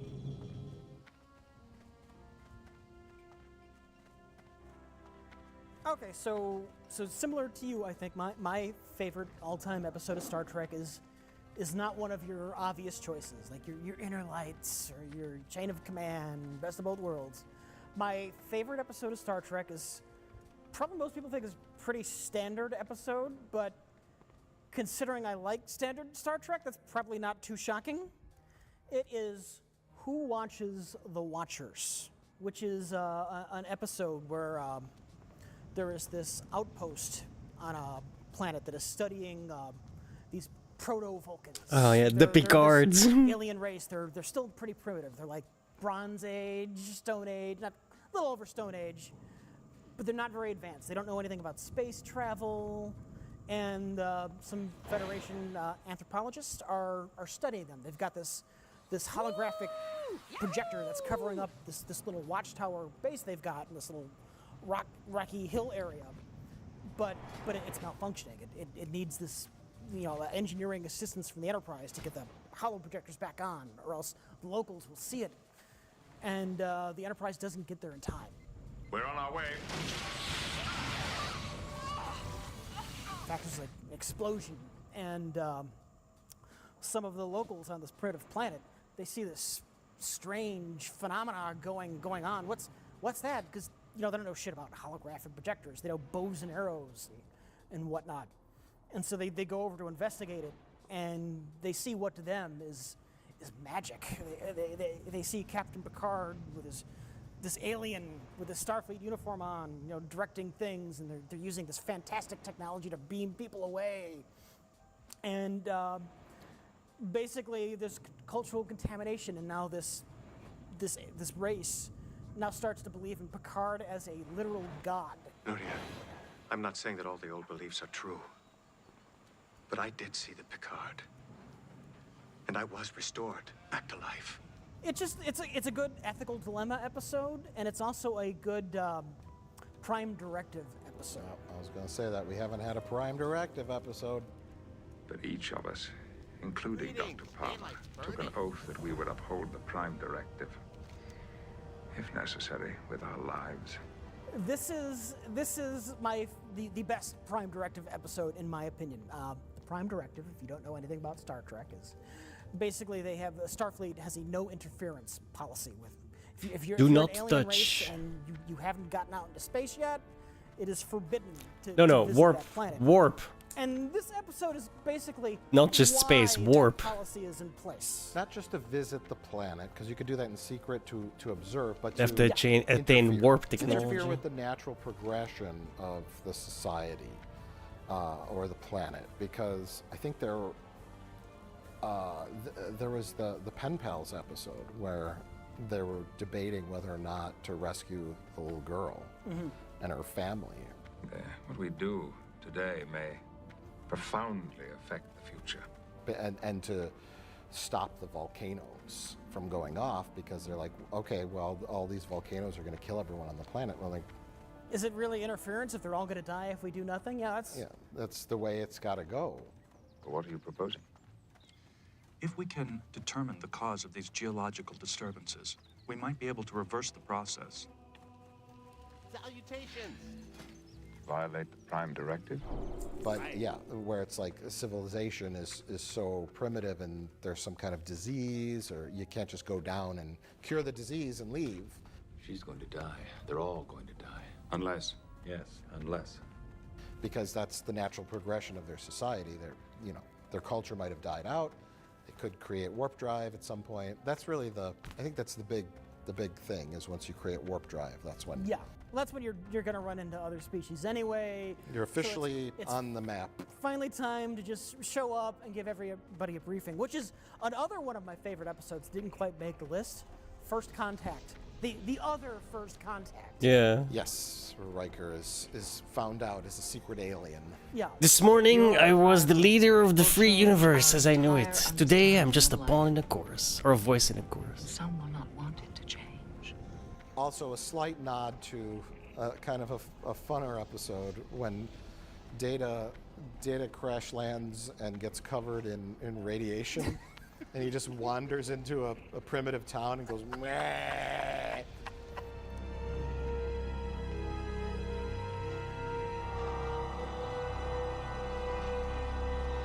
And he forgets who the fuck he is, and he starts telling them things. He gives everybody radiation poisoning. Yes. Lots of good Star Trek. I love when he interferes with the ladies' class. She's like, everything comes from the 3 elements: fire, wood, and water. I do not believe that is correct. Oh? I believe you are reasoning by analogy, classifying objects and phenomena according to superficial observation rather than empirical evidence. Actually, everything you're teaching them is wrong. Yeah, he's irradiating the whole town, and they're like, oh boy, they show up. Accidental Prime Directive. Yeah. Mishaps are a lot of fun episodes, and this is certainly a classic one. This is a classic one. Also, it's fun just seeing the races meet Starfleet for the first time. Like you can see aliens from the aliens' perspective in a way. Yeah. Because we are the aliens visiting them. Yeah. And that's always fun when that happens on these shows. Something else I like about this episode is it's refreshing to me that Star Trek puts no value in the concept of faith. Star Trek is all about reason and rationality triumphing. And like this episode illustrates that, because the thing in this episode is like, oh my God, we've given these people a belief system.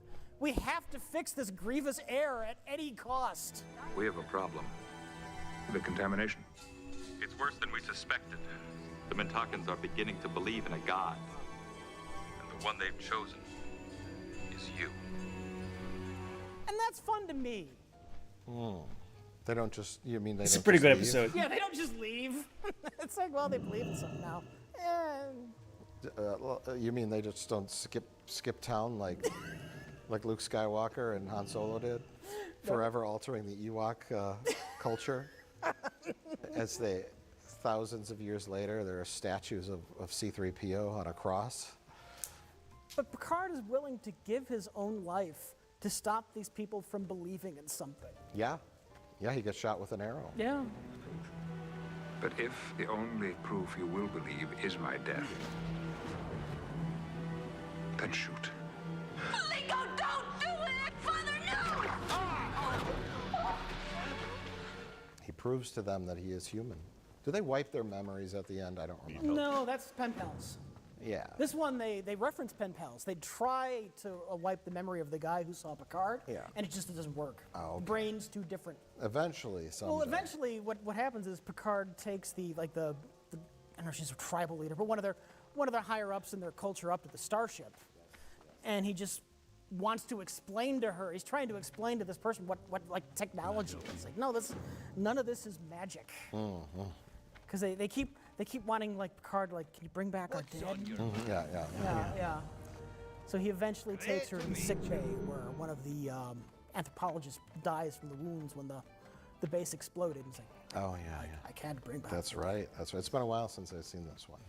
He has a good little speech where he's like, now in your past, people used to live in caves, right? Well, yes, they live in houses now. Things progress. It's not a mind-blowing episode. It's not an epic episode. I gotta start watching Star Trek again, dude. Standard so good. Star Trek TNG episode in that. No, like the that bullshit you golden see these era of, like, days. seasons 3 such through trash. 5, where like almost every episode was perfect. Yeah. And it represents all of that to me. That episode. It's an encapsulating episode. Yeah. It's a figurehead episode. Prime directive, ethics. Aliens, magic. Non-violent problem solving. That's I like Who Watches the Watchers as well. They redo that secret in the movie Insurrection, the secretly hidden observation window in Insurrection. But yeah, there's a handful of episodes like that where they infiltrate an emerging alien culture. Yeah. To study them, and then they get caught. Then there's a couple of reverses where advanced alien cultures infiltrate them. It's the opposite of what Kirk would have done in the original series. I remember an episode of Star Trek, the original series, where they're dealing with a primitive culture that doesn't have space travel, and Kirk starts reading them the Constitution of the United States. We the people. This document says, "We the people." You can get away with that shit back then. Yeah, 1960s, sure. Picard was a better diplomat than Captain Kirk. Yeah, I think that's fair. He was the cowboy. Picard was the diplomat. That's a lot of TNG talk, Rich. Oh God, yeah. We hadn't. You know what the shocking thing is? We didn't have one overlap. I know, that's weird. Weird. That's weird. We both like our. You didn't really have any too many guilty pleasures. Not really. No. It's not that it's not like I don't like these episodes. This list might even change if I had the time to sort through and rewatch every episode properly. Sure. I would consider Cause and Effect kind of a guilty pleasure episode. It's not really like a big thinker, but it's fun. Yeah. It's neat. But yeah, you got to have your Prime Directive. You got to have your Picard speech episodes. You got to have your lighthearted episode. I really need to go to the bathroom by now. Neither of us apparently like the Klingon crap. No, those are like the Worf episodes. I don't want to say I hate the Klingon politics episodes, but they're just dumb. I'm never delighted when when I turned on the TV back before I could just watch whatever episode I wanted, and it was a Worf episode. It was like, okay. Yeah.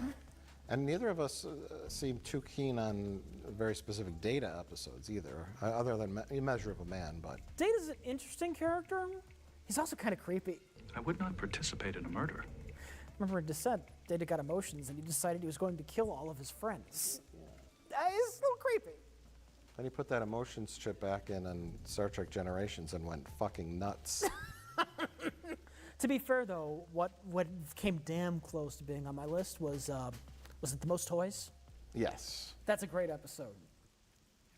Which I guess bonus episode. It's similar in vein to Measure of the Man. Is Data property or a creature? But that guy didn't give a shit. Maybe we'll talk. Bathroom.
Well, Rich, we said we'd be back, and we're back. We're back, baby.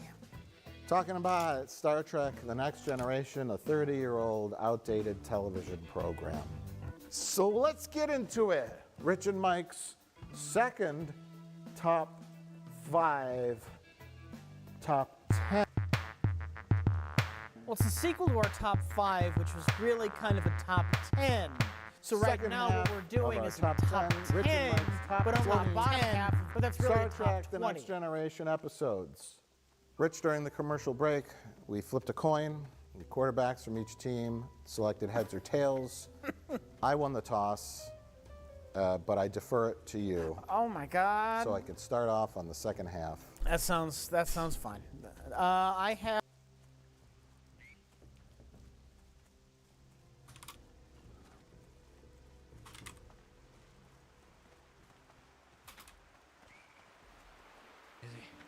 Is he still fighting it?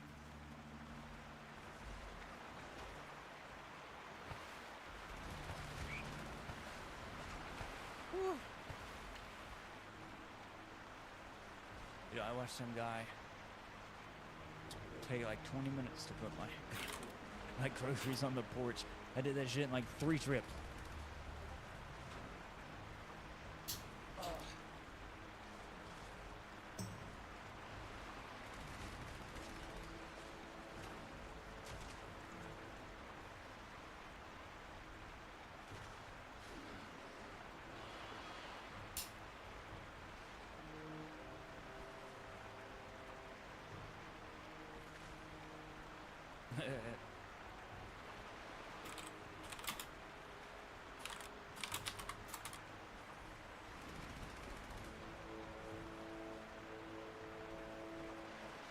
Your long lost son. Whew. I have to get too old for that shit.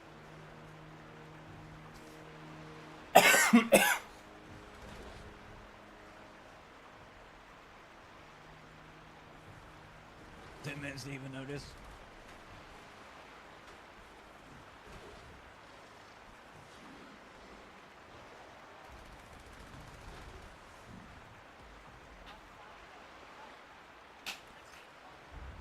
Dude, I fucking nailed that, bro.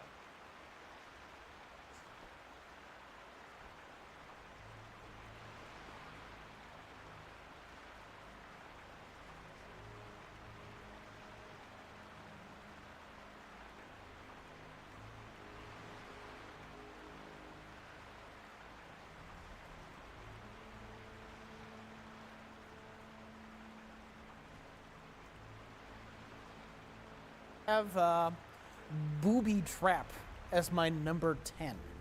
Booby Trap. It's no coincidence the word boob is in Booby Trap, because it's an episode about Geordi LaForge being perverted. It's an episode about a horny Geordi LaForge who, in the middle of a crisis, finds love with a woman who doesn't exist. Maybe we can do it again sometime. I like Geordi. I heard you once say that Geordi was boring, and I completely disagree with you. This is the be and end all of Geordi LaForge episodes. Yes. It is the only Geordi LaForge episode, with the exception of the terrible episode where his mother is a ghost, and he flies in a fire pit to find his mother's ghost, which is terrible. Geordi is an underrated everyman. It's what everyone says about TNG. It's like, I want to live there. I want to be in that universe. I want to be friends with these people. And I think Geordi is probably the only person who might actually bother to be my friend, because LeVar Burton is just so naturally friendly, which is why he hosted Reading Rainbow for 30 years. Well, it looks like a great party. You don't mind if we join you? Also, the other thing I like about Geordi, from a writing perspective, they never used his blindness as like a crutch. Outside of the first season, I think that's 1 or 2 episodes, but it's never like, Geordi episodes aren't, I'm blind and I really wish I could see. Geordi, we have the surgery, but you can only see for 1 day with your real. They never fucking did that. And I love that they just kind of sidestepped his disability. Like, yeah, he's got the visor, but he's just like everyone else. This episode starts out with him on a date on the holodeck, and he's just striking out.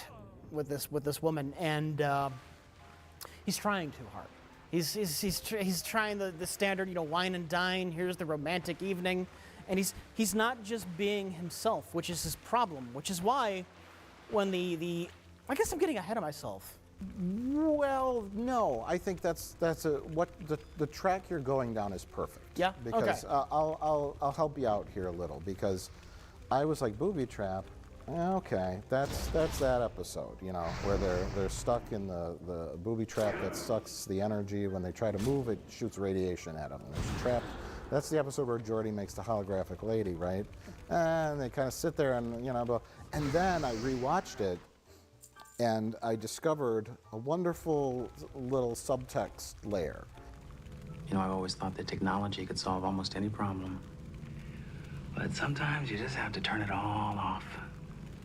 And the whole episode is basically about relying too much on technology or just letting go and being yourself, taking a step back. And that's Geordi's problem in the beginning. And it's painted out so clearly. And that's what's so great about a lot of these episodes, where I'm noticing, which I'm going to talk about Timescape later, okay. That's on my list, where there is a wonderful opening segment that basically sets up the theme of what this episode is about, and that carries through to the end. Geordi is on the holodeck. There's a lady he likes. He says, "You want another Coco No-No?" He's trying to get her drunk. She says, "It's a little cold." He's like, "I could turn down the breeze," and they have a beautiful ocean setting. And then he makes the guy with the violin come out. I programmed the holodeck perfect. And she's just like, no. And then mid-episode, he talks to Guinan, and he's like, "Guinan, what am I doing wrong?"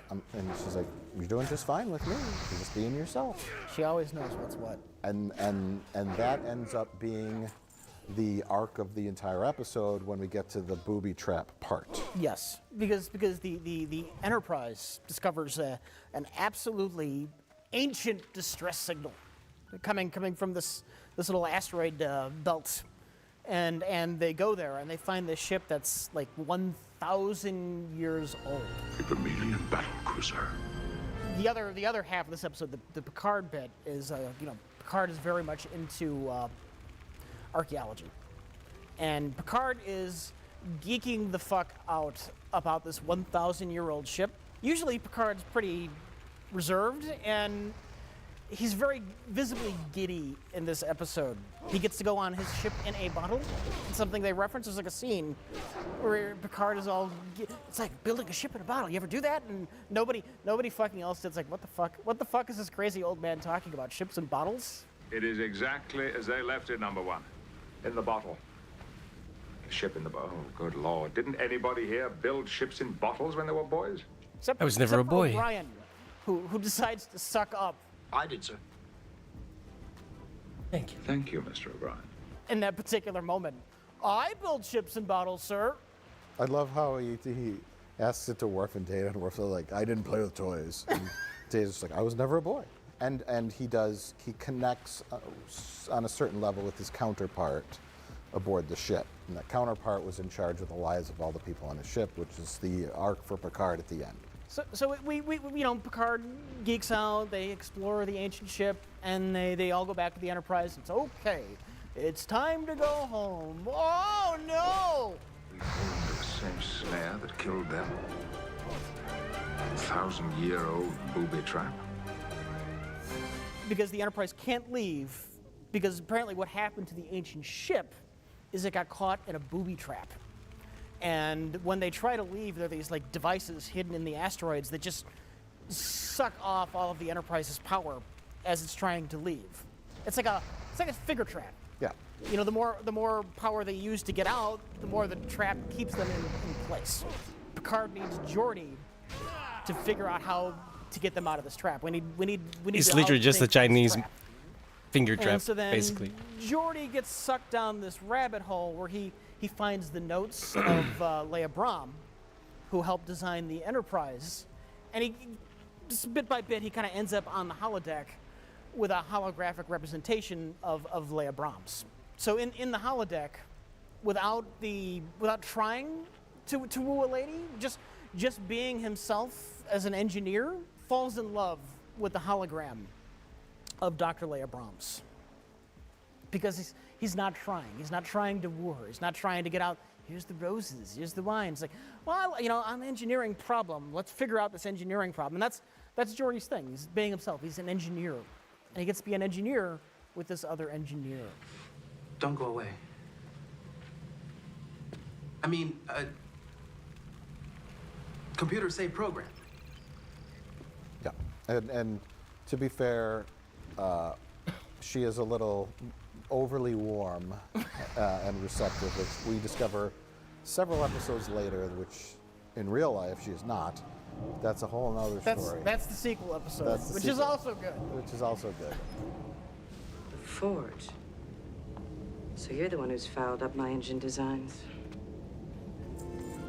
But yeah, like when you watch this episode, which in my memory was sort of just like okay episode, but when you watch it and you say it's an episode about how the Enterprise gets caught in a booby trap that irradiates the ship when they try to leave and everyone will die, what happened before, that is the surface level. The real story is Geordi learning to cut loose the ties of technology and to be himself, and to be more confident in his natural persona, not to overthink or overtry with everything. Yeah. And that is the problem when trying to come up with a solution to escape the booby trap.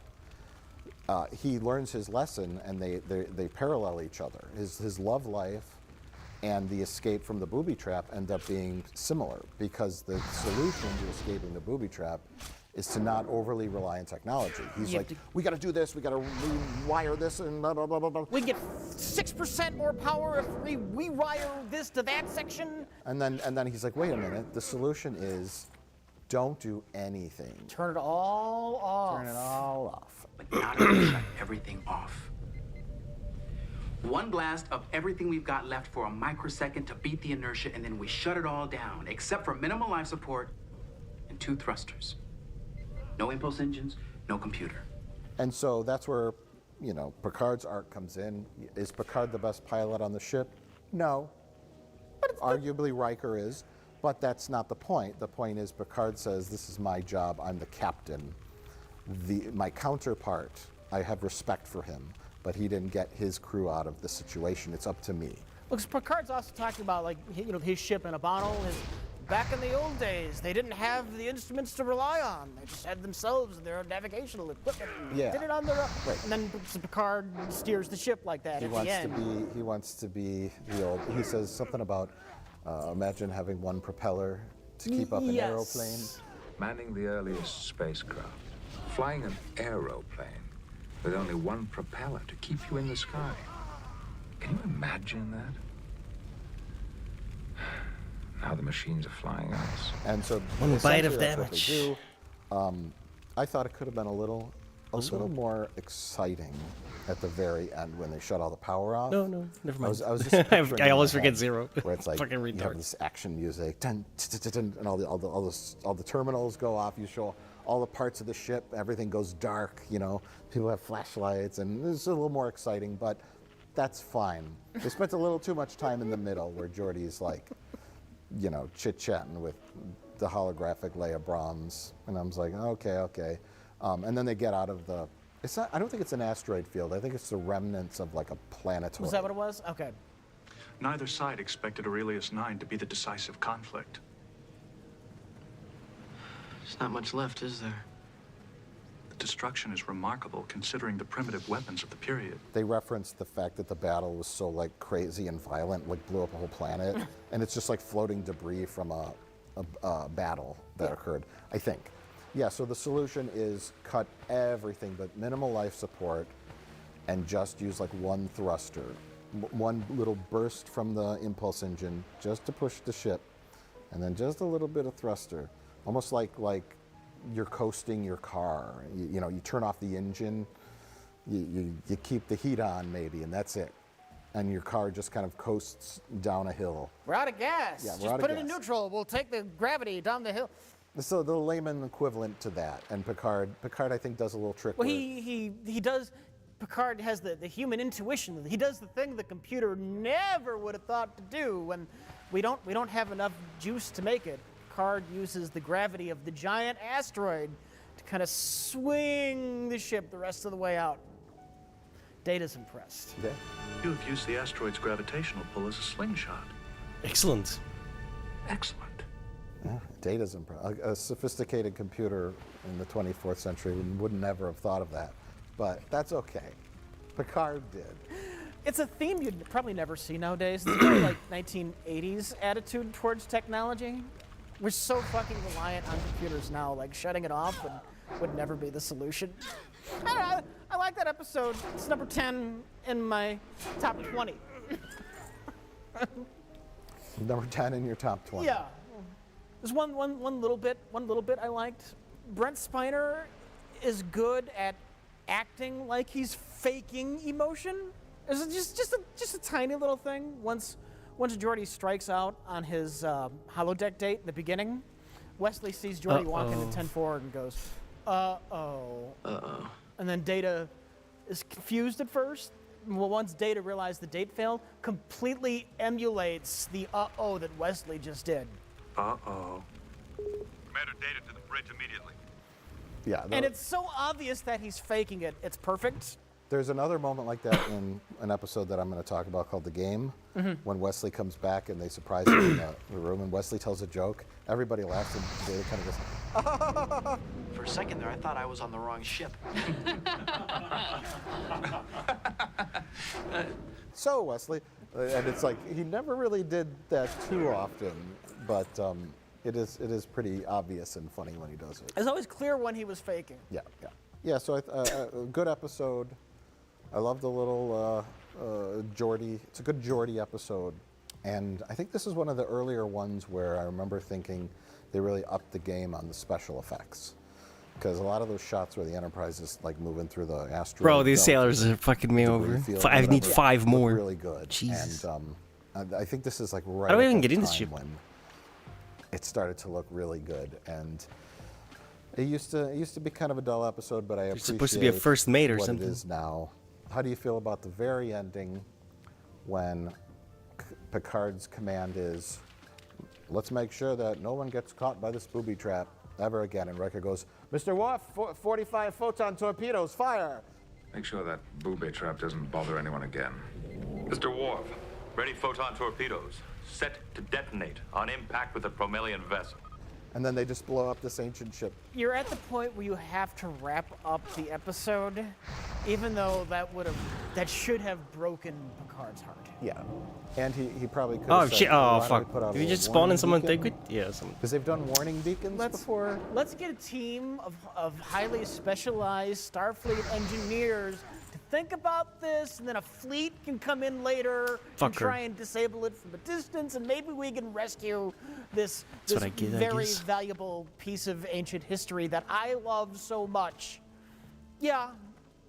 But there was no clarification on his command. It's like Riker's got a little bit of intuition in him. I get that, but. Mike, the episode's got to be 46 minutes. we got 12 seconds left. We're at 45:52. We got to end. I just wanted Picard to go, no, I meant a warning buoy.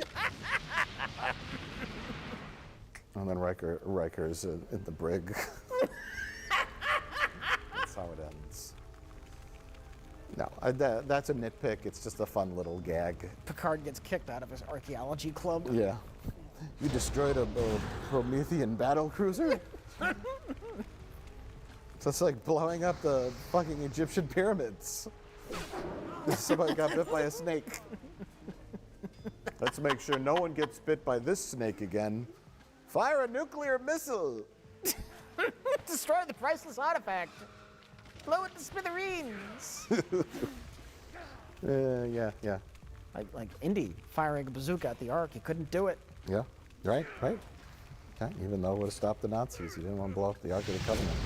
You're right, Rich. Yeah, it would have been a nice ending, but you had an explosion at the end. Made people happy. Yeah. But great pick, Rich. Booby trap. Thank you. Don't go away.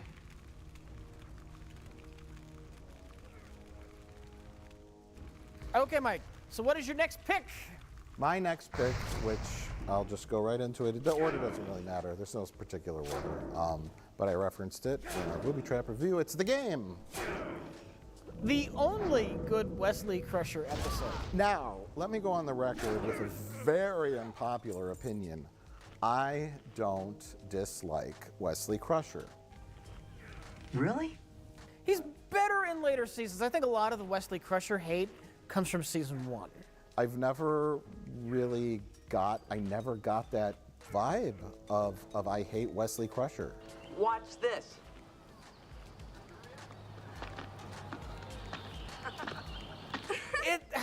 It's so obviously someone else. Funny. Starfleet. We don't lie. I'm not like fully on the bandwagon where I have pitchforks and I want to see the character beat it up, but he's kind of obnoxious in that first season when he's so much smarter than everyone else and half the episodes revolve around him. I get why he's disliked.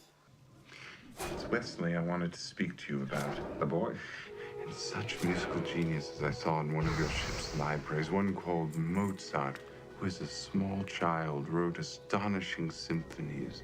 A genius who made music not only to be heard, but seen and felt beyond the understanding, the ability of others. Wesley is such a person. He's Roddenberry's insert character, I think. Roddenberry's what? Roddenberry's like self-insert almost. See, I always thought it was more cynical than that. I thought it was like, well, you know, this show has a bunch of old people on it, stuffy old people. Let's throw a kid in there. Maybe young people, 13, 14, 15, young boys will be like, cool, you know, like, I want to be like Wesley. I want to go on adventures in space, you know. Forward view screen is controlled from the ops position there. Which uses high-resolution multispectral imaging sensors. How the hell do you know that, boy? Perimeter alert, Captain. Wesley, I'm sorry. Wes, you shouldn't have touched Get off the bridge. More of a marketing thing, like a relatability. We need something for the kids. Yeah, a relatability. That could be. Kind of like how Riker is William T. Riker is the James T. Kirk. You know, he's the suave, handsome guy who sleeps with ladies and you know. We don't want a stuffy bald diplomat. You know, how young kids are they gonna like this? And that's kind of how I got Wesley. But let me play doorman. I never like. I guess what would be the worst Wesley episode is when he falls on a bunch of flowers, and they want to execute him, right? And, No, Wes! No! It's forbidden to disturb new plants!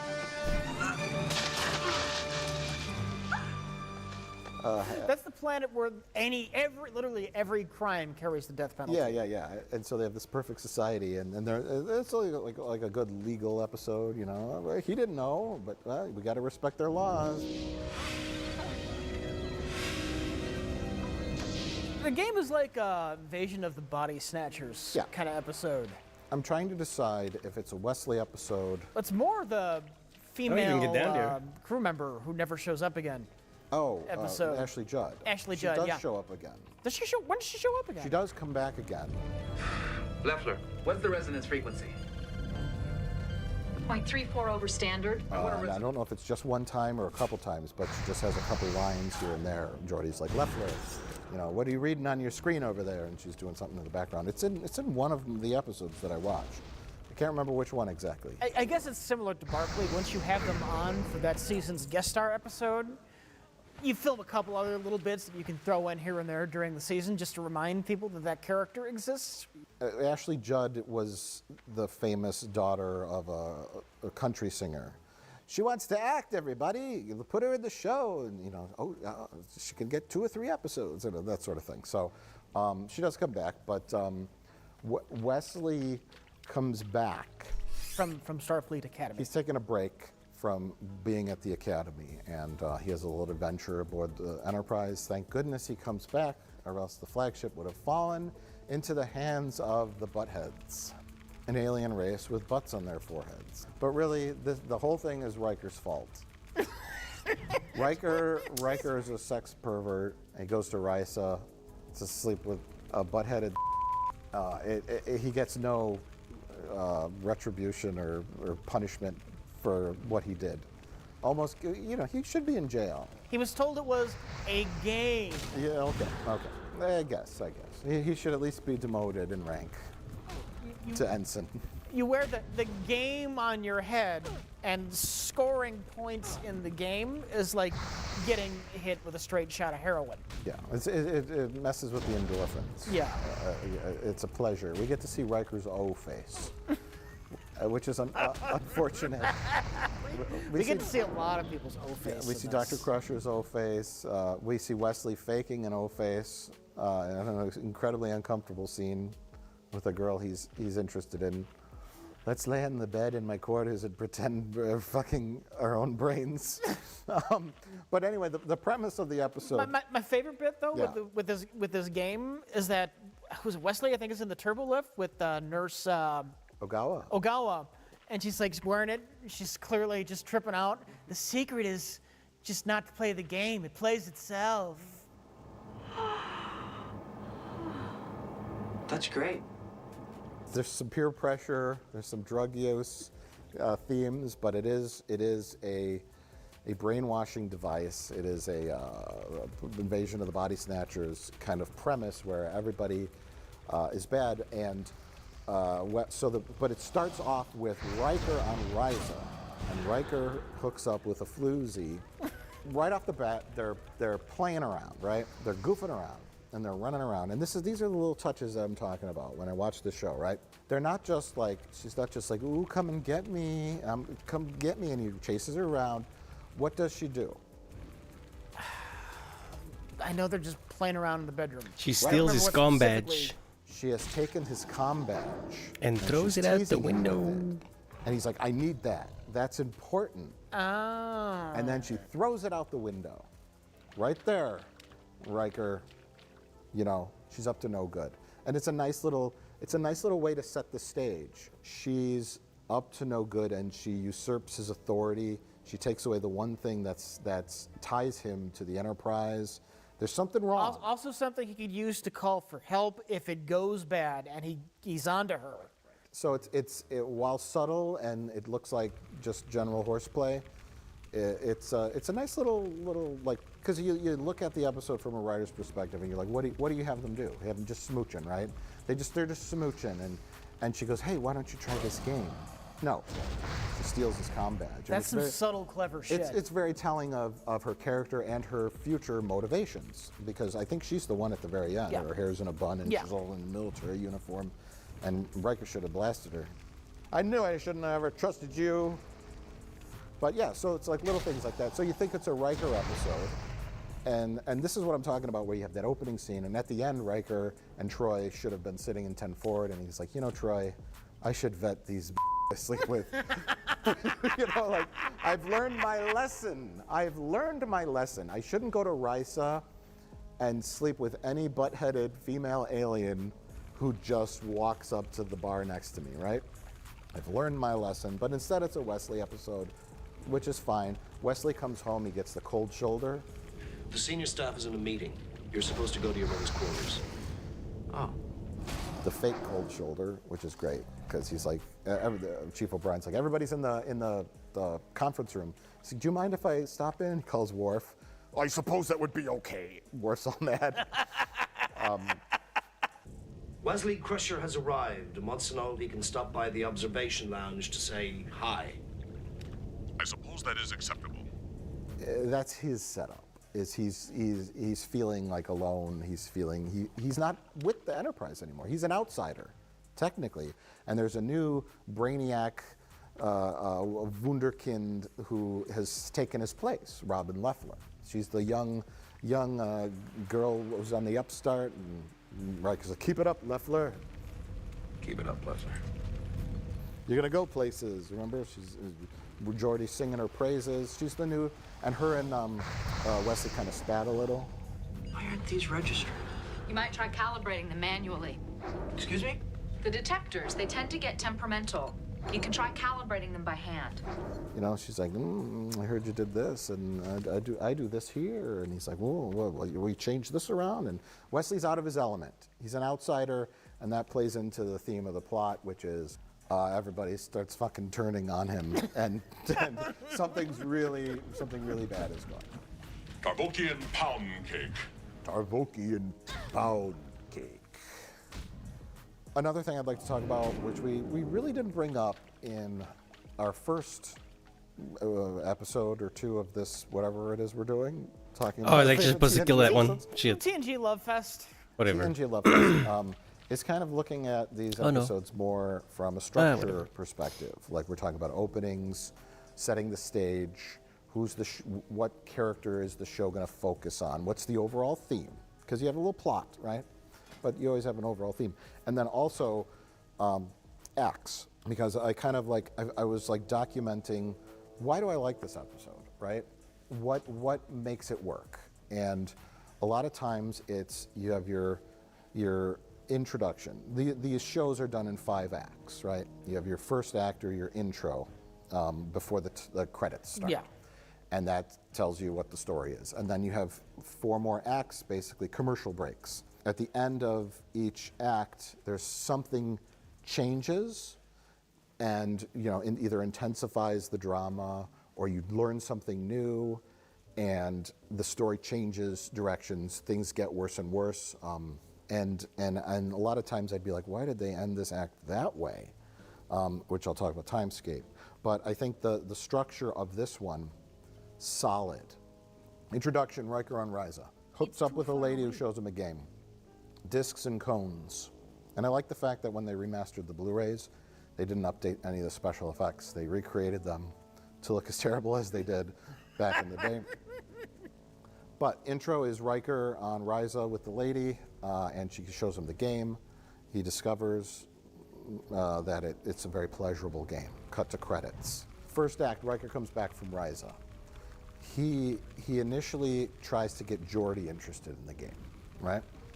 And he's like, Geordi, hey, I brought this thing back from Risa. It's pretty cool, And I think that's also a way for the story to let you know that it does work on Geordi, because that was another question too. It clearly wouldn't work on Data, but would it work on Geordi? And Riker goes right to Geordi. We get that out of the way right out of the bat. Geordi, you want to try this game? I'm busy. We're doing a survey of the Phoenix cluster, a bunch of stars or something.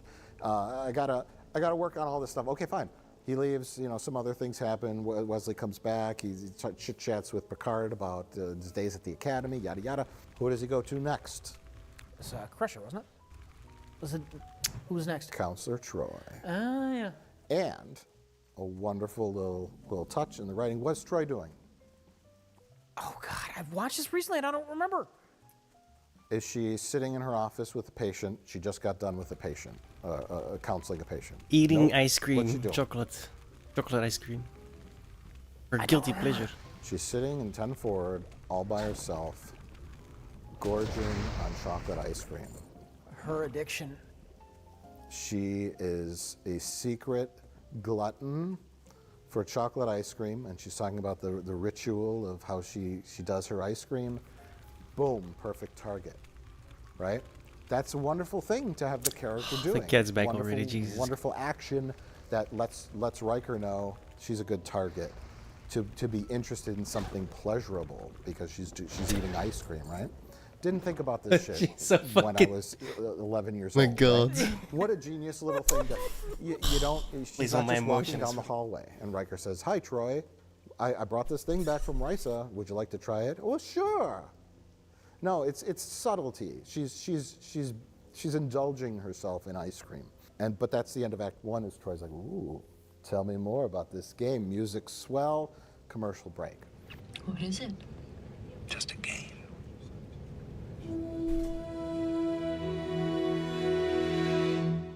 That was a The creepy game smile spreads around for some the ship. reason. What do they have to do? Dr. Crusher to Data. Data here.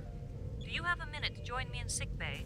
I need your help with something. Yes, Doctor. On my way. Data is going to be immune. They got to take out So you Data. need to take care of the Data problem. And that is when the stakes are raised yet again. Because he's not just spreading it at that point. Now they are actively doing harm. Now their to a crew member. subconscious is there's a plan. It's not just a game that everybody enjoys playing. That's like drugs or something. It's more sinister. It's more sinister than that, and that's when we discover that it's more sinister. is Crusher presses Data's off button, and then Riker and Troy come in. They're like, seal the doors. You know, let's get to work on cutting his servos so that he doesn't wake up. And then we're like, oh my God, something really bad's going on.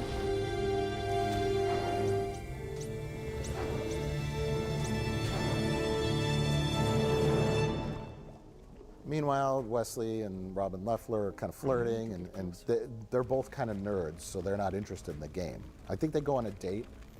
Crusher's really pushing Wesley hard. She's like, try it. Come on, try it. Try it. I'm going on a date. I'm trying to get ready. Bring her back here. We'll play the game together. And he's like, no, no. So they go there, and then 10 forward, and everybody's like hooked on this game. And Wesley, in true nerd fashion, says, I think I'd like to learn a little bit more about the game before I try it. Because that's what people, you know, when someone offers you like cocaine or heroin or, you know, I think I'd like to read up a little bit more about this cocaine before I try it. Hey, that should save the Enterprise. That's right. I wonder how it works. Why don't you try it and find out? I'd like to know a little bit more about it before I try it. Abstaining nerds who don't give in to peer pressure save the Enterprise. Thank God Wesley's a wet blanket. So they go back to, they go to the science lab and they're looking into it and blah, blah, blah. And oh, this thing's psychotropically addictive. It's a real problem. He goes to Picard. End of the third act. Really raised the stakes is... we find out Picard is secretly infected. When Crusher goes to him, he's like, I found this thing. It's sinister. We should look into it. And Picard's like, yes, well, I'll look right into it. And then the second Wesley leaves, Picard just waits just like a beat. And he just puts on the thing. He's doing something in the foreground. He's like out of focus and calm, you know, and then turns around. And he clearly put the game right in Wesley's sight line, but it's a 4x3 television show. No one noticed that. It's on their tiny little TV screens. But yeah, and then Wesley, you know, final act is Wesley realizing that Robin has been probably forcibly made to watch the game, play the game. And then it becomes a wonderful little chase where they try to get Wesley. He's the last one, you know, as it's a secret alien plan to take over the Enterprise. The Enterprise has been secured. We await your further instructions.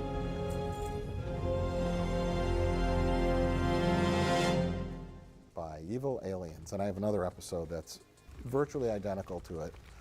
It's a better episode. It's a better episode, but I enjoy this one a lot because... Is it a weakness that Data saves the day in the Wesley episode? No, because they intentionally kept that from us. We don't see Wesley repairing Data. We don't know that Data has been repaired, so there's still that tension and excitement at the end. Yeah. It's kind of lame how Data saves the day by flashing a flashlight at everybody, but you know, hey, it worked. But had they had a scene where Wesley sneaks into sickbay and fixes Data and says, Data, there's this bad shit that's going down. I will work on a solution, Wesley. Just keep them occupied. We didn't know Wesley was keeping them occupied. We thought he was down to his last. And they push him into Picard's chair and they hold his eyes open and everything. And we think, oh gosh, all is lost. There comes Data. Saves the day. As he so often did. It's a fine episode. And I'll get into it falls into my ramping up a problem episodes. I've discovered there are two types of episodes. And I'm discrediting all the schlock, wharf, soap opera crap. There are two types of episodes. The escalating problem episode, right? Where something starts off small and it gets worse. And what I call the pick up the pieces episode, where in the very beginning, something big happens, and then the rest of the time we're picking up the pieces. This is an escalating problem episode. I'm sorry, Internet. I don't mind Wesley Crusher. I don't hate him. I don't love him. He never bothered me as much as he seems to have bothered other people. I really don't care. Like many things with Star Trek The Next Generation, he improved significantly after the first season. Right. Tractor beams are my specialty, Skipper. I'll contact you when that's done. Wesley out. Wesley? Wesley!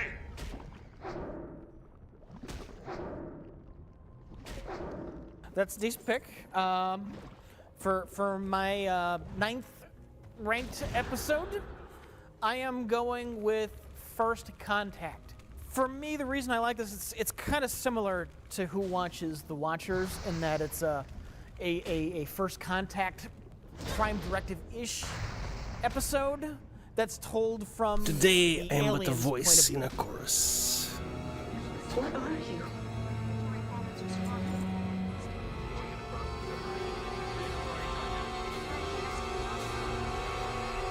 Like the main characters in this really isn't like Picard. It's the alien scientist and the alien presidents. We're basically we have this world that is kind of similar to Earth today, and they're right on the verge. Their scientists are right on the verge of developing warp technology. They're about to go out of their solar system for the first time. At 12.4 after launch, the warp field generator will be activated. That's when it would break the light barrier? Yes, Chancellor. If we're successful, the craft will leave our star system, and in a matter of minutes, will be on its way to the Garth system. And the Federation, who are just kind of keeping a track on all these aliens in the area, they know that this area, that the Federation knows this planet's on the verge of going out in space, and so they're preparing to make first contact with these people for the first time. We're about to beam down and say hello. But before Starfleet does this, they actually have people on the planet in disguise who are just kind of like just scoping out the culture. Like, how are we going to be received? So they have little observational teams running around. Unfortunately, Commander Riker, who is in disguise on the planet, he gets injured during a riot that's going on the planet. And so then he is in medical custody, and the doctors on the alien planet discover that Riker is an alien. I had cosmetic surgery to correct a genetic birth defect. And these? Another birth defect? And it's kind of this diplomatic situation where Picard, he's got to make first contact, but he's also kind of got to get Riker out of there, and this alien culture, they're pretty paranoid in general. What if there's more of them? They could be everywhere. Gordon off the wing. I want security on his door 29 hours a day, and I want this kept quiet. Well, I haven't rewatched this one. Mm-hmm. From what I recall, there was sort of like a clash of ideologies. There's like what would be considered like a religious conservatism that we're the only people in the galaxy, like the doctrine says, and then the more like liberal-minded kind of like we got to go out. This bag's gonna take forever. There's other life out there. That sort of like conflict was happening. It's not specifically said like religious, and this is our religious doctrine, but there's clearly the conservative faction. Right. The people were willing to accept your social reforms because they believe in you, Chancellor. But there are many who say we have gone far enough. That likes things the way they are. They're very kind of resistant to change, a little bit paranoid, and then there's clearly a more progressive faction on this planet who they're scientific progress, and we need to grow, and we need to change.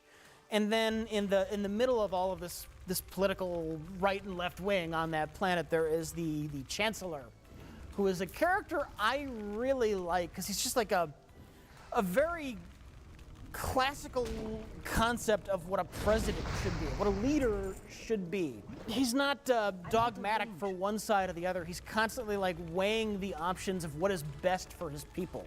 It's like, well, I see the value of progress and what progress can get our people, but I also understand the needs of the conservative faction, and I have to balance this. What's he doing this November?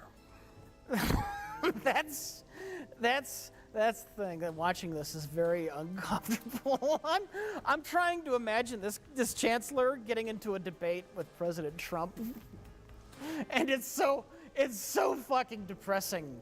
Well, I got rid of the individual mandate. Excuse me, I got rid of the individual mandate, which was a big chunk of it. That is absolutely a big thing. That was the worst part of Obamacare. Chris, that was the worst part of Obamacare. Well, I'll ask Joe. The individual mandate was with Bernie Sanders is far left on the manifesto. I think we shall find we have much in common. And much that is not in common. An opportunity to learn from one another. Well, your side agreed to it. Socialized medicine. Look, why don't you observe what your campaign agreed to as a ground rule, okay? So you can answer. Go ahead. Picard makes first contact with the counselor, and they it's like Picard has kind of like met his diplomatic equal, and they have these conversations with each other where They're not yelling at each other, calling each other names. Shut up! Shut up! Here's what I gotta say. What is it? What was the word you used? Conversation? Conversation. That's where two people exchange ideas. Okay. And they communicate with one another. Oh, interesting. And somebody actually like finishes a thought without being interrupted. Oh my God! What kind of show is this?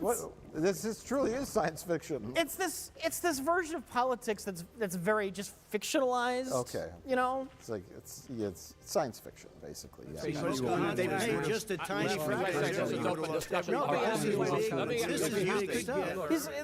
I love the Chancellor character. He's got this line on this where like, he knows that he's not the center of the universe anymore. It's like he's got this line where it says, "This morning." I will have to say this morning, I was the leader of the universe as I knew it. Of the universe as I know it.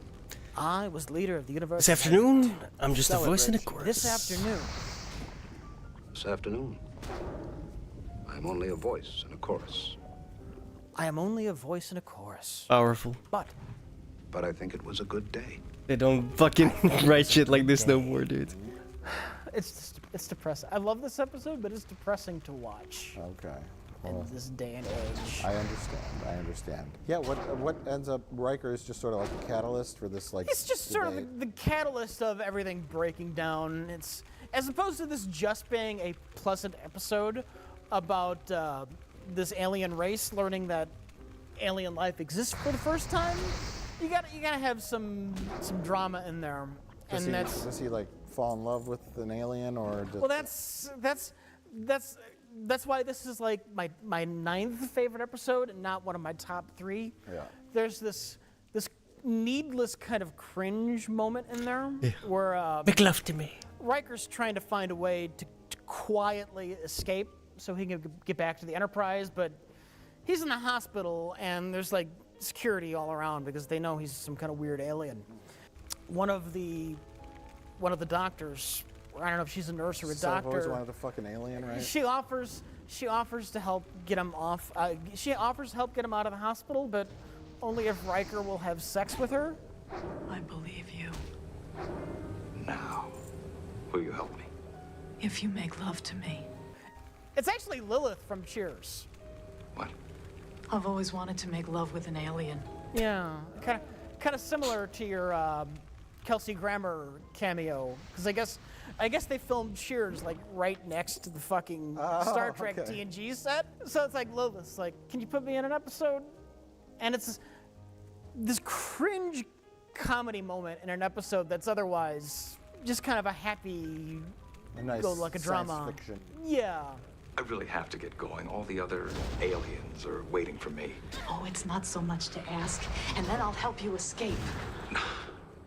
It's not that easy. There are differences in the way that my people make love. I can't wait to learn. This could be like a classy 1950s sci-fi if you just make it the humans. Like, Mr. President, the aliens have landed. I could see this working as like a Day the Earth Stood Still just style. You just roll reverse. You roll reverse everything. Okay. I suppose grown-up me, adult me would appreciate it more. I didn't get around to rewatching this one, so I don't have much input. I remember it. I remember all the the beats and stuff, but To me, it never stuck out as one of my all-time favorites. It's a favorite for me because I watch this. It makes me think, what if the aliens landed tomorrow? Now, for me, it's the big picture fantasy of what if this happened. I've always wanted to make love with an alien. Okay, Mike, what do you got next? Darmok and Jalad at Tanagra. When the walls fell. You do realize that we have a large number of fans who don't watch Star Trek and have no idea what the fuck is going on right now. They just know that a goofy mask has suddenly materialized upon your head. Why, Rich? I didn't hear a single thing you said. But what I can tell you is Darmok and Jalad at Tanagra. When the walls fell. And Jalad at Tanagra. Well, Rich, this is the head of the El Adrel creature from the Darmok episode of Star Trek The Next Generation. We purchased this. It is the actual head of the creature that appeared. It's like an interdimensional monster that lived on a planet. It's like a dumb predator. Yeah, it's just a creature that lives on a planet that Picard and the captain of the alien ship have to team up to fight. So this is, I think they slapped this mask together and probably a costume as well. It's not super, there's some veins going on, but really it was meant to be sort of like two-dimensional, glowing, really kind of hard to see, so they just put this together. But as far as I know, this is the only one that exists, and it's the actual head from the monster.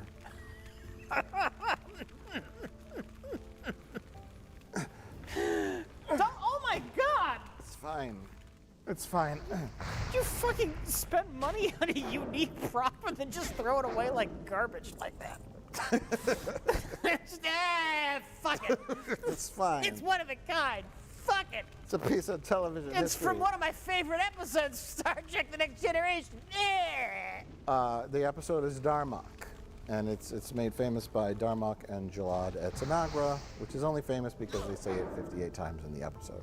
I really like this episode, despite the fact that you could nitpick the logic of the aliens' language to death. It's really just an episode about communication. You're still assuming this is some kind of challenge ritual. We can't be certain of that. We're only making educated guesses about their motivations, no more than that. The reason this has never made any of my top lists, it's a quality episode. Almost every episode of TNG is quality, but the only reason I dock points just because their language is so utterly stupid. In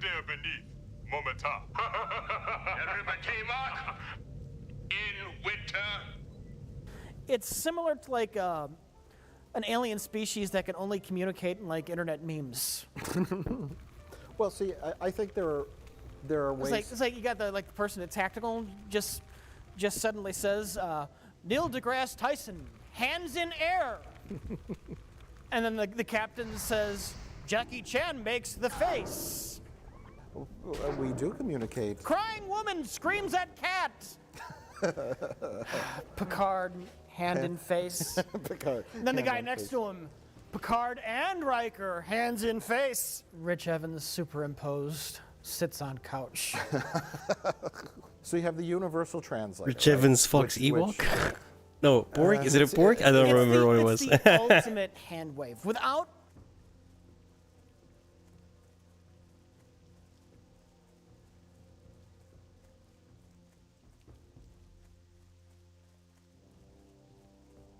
I don't even remember what it was. This fucks Star Wars. I can't remember what it was. I fucking love Star Wars. Whatever. Deep cut. The universal translator is complete bullshit. it's this device that's never really explained at all, like where it is. It's sort of explained in Deep Space Nine, where it's like a device that's implanted inside of their ears.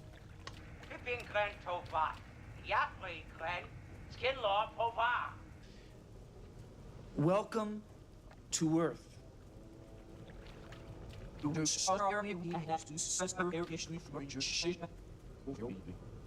you understand a word of that? Our universal translators must be malfunctioning. Where's that reset button? Ouch, that looks like it hurts. My name is Quark, Chief Financial Officer of the Ferengi Alliance, and I've got a business proposition for you. But it doesn't make sense where, like, everyone should be looking like an overdubbed foreign film, right? Where their mouths don't match their lips, yada yada. You know what I mean? Where, yeah. But it is a hand wave where it's like, just don't worry about it. Because without the universal translator, Darmok would be every episode of Star Trek, where nobody ever knows what the fuck anybody is saying. You show up, and then you have 25 minutes of like, oh God, can we figure out their language? You know, they just appear on the screen and they start speaking English, sake. and their lips match their words for English.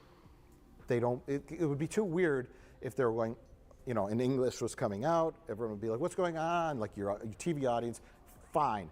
And the Darmok episode, I see more metaphorical, kind of like, here's what the story is, as opposed to the logic. Because with language, you have words like super technical words to describe like the intricacies of building machines, you know, and you can't communicate that in metaphor. Do you know what I mean? Yeah. So language is super complicated, and it works on like a casual conversation level. Temba, his arms open. Give me more about Darmok on the ocean. Tanagra on the ocean. But basically it's just an episode about meeting an alien race and not being able to communicate with them. And there's many layers of that theme in the episode. It's about overcoming a communication barrier. Yes, and clearly the main part of that is Picard and the captain. His name is not Darmok, it's Captain... Oh, shit. His name's mentioned like once. It's Paul Winfield, the actor who plays the alien captain. He was in Star Trek II, The Wrath of Khan. Captain Terrell. Yeah. And so it kind of also reminds me of that Enemy Mine movie with Dennis Quaid and Louis Gossett Jr. They have Still got my loot though. An entirely different culture. Their idea is to beam down both captains and have them work together to stab at this creature, which is something from their mythos. Maybe something that happened a long time ago. Darmok and Jalad on an island called Tanagra, and they fought a monster. And they want to recreate that mythical event with the new captain so that they could, form a bond. Well, what's going on is, though, because nobody, for like 100 years, nobody has been able to understand this alien race. The language is just impenetrable.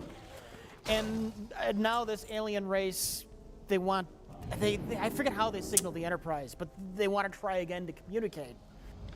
Federation vessels have encountered Tamarian ships 7 times over the past 100 years.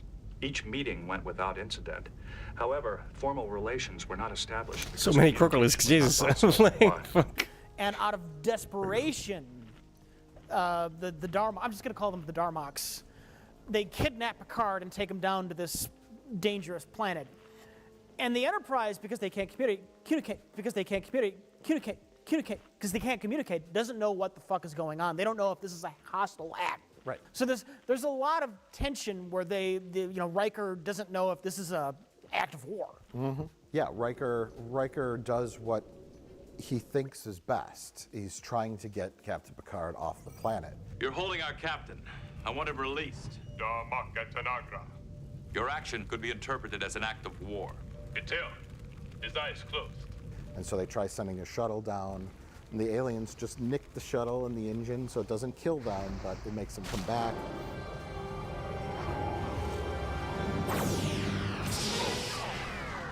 Riker isn't communicating with them. Riker is having trouble communicating with Picard. It's this whole cycle of no one knowing what anybody else is doing, but Picard figures it out.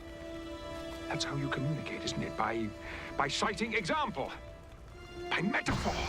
And I think a lot with the language, it's nice because they take a lot of time for him to figure out. He figures it out, but the people on the Enterprise also do too, rather quickly. Data and Troy are going through the data banks and they're like, what's, Tanagra? And they find, it's 12 different things. Who's Darmok? Darmok is a beverage on blah, blah, blah, blah, blah. And they're like, Then they find two things that connect and they realize, they're speaking in metaphor. They seem to communicate through narrative imagery, a reference to the individuals and places which appear in their mytho-historical accounts. It's as if I were to say to you, Juliet on her balcony. This is a meaning of love. We understand that. Someone else might not. Yeah. But the thing is, if the universal translator's down, the Darmoks also have English words thrown in there. Shaka when the walls fell, his eyes open. And it's like, those are English words mixed in with your weird mythical characters. But if it was all gobbledygook, like if you said, Darmok, Glaba, Jalad, Warga, Tanagra, they'd be like, yeah. Temba, his arms wide when you gave me the knife and the fire. Temba, his arms wide.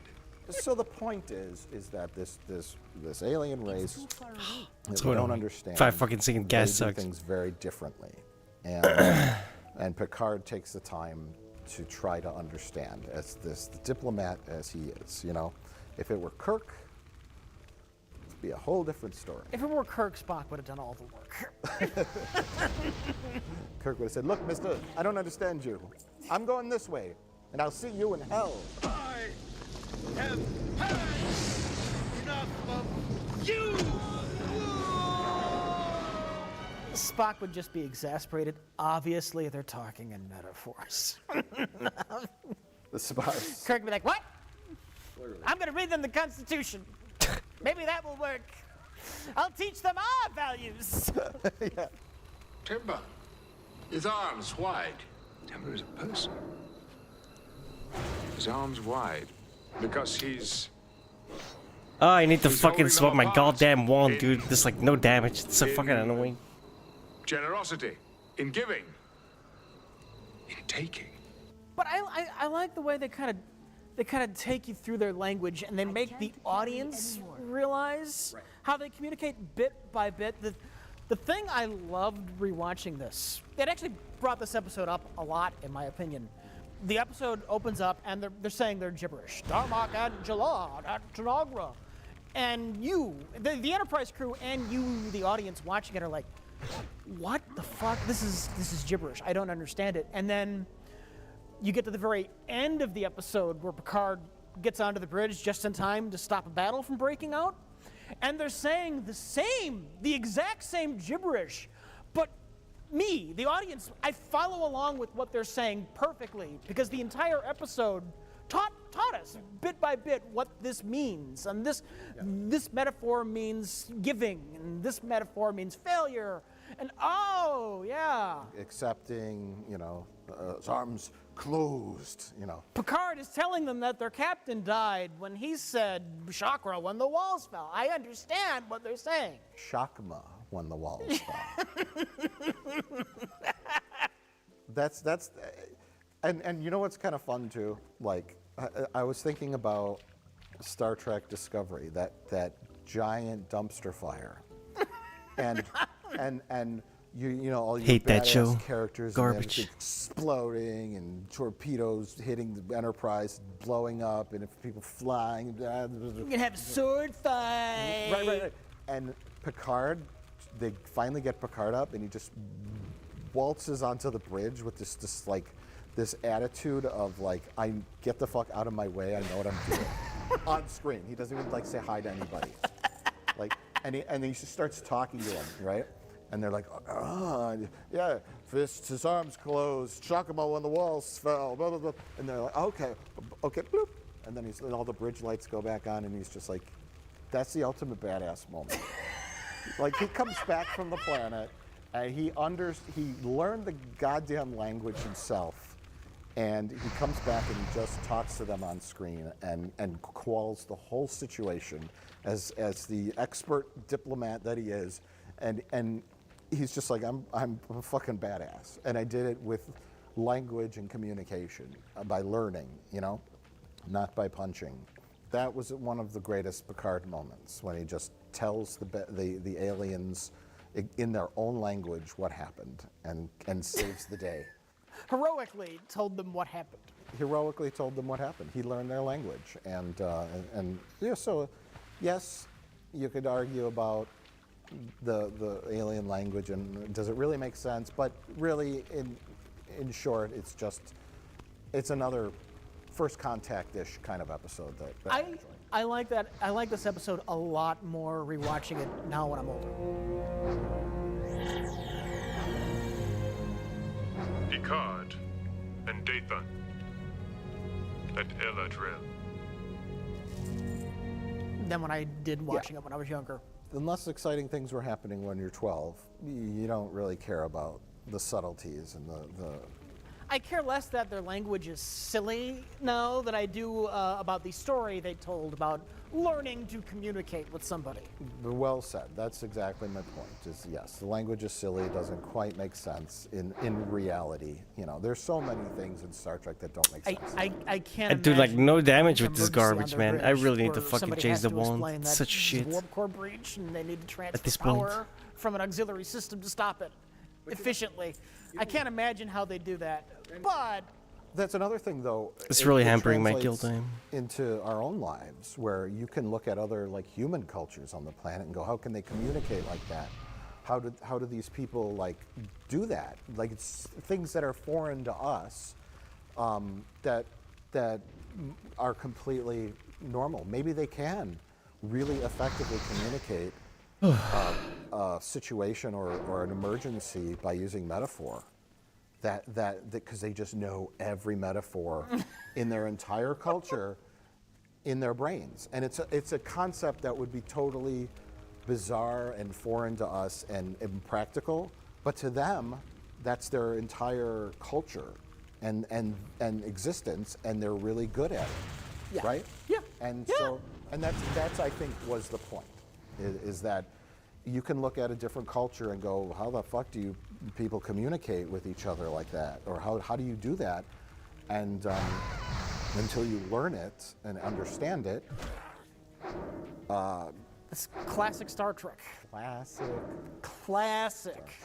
And that creature is no longer a threat to anybody, because I own its fucking head. Literally.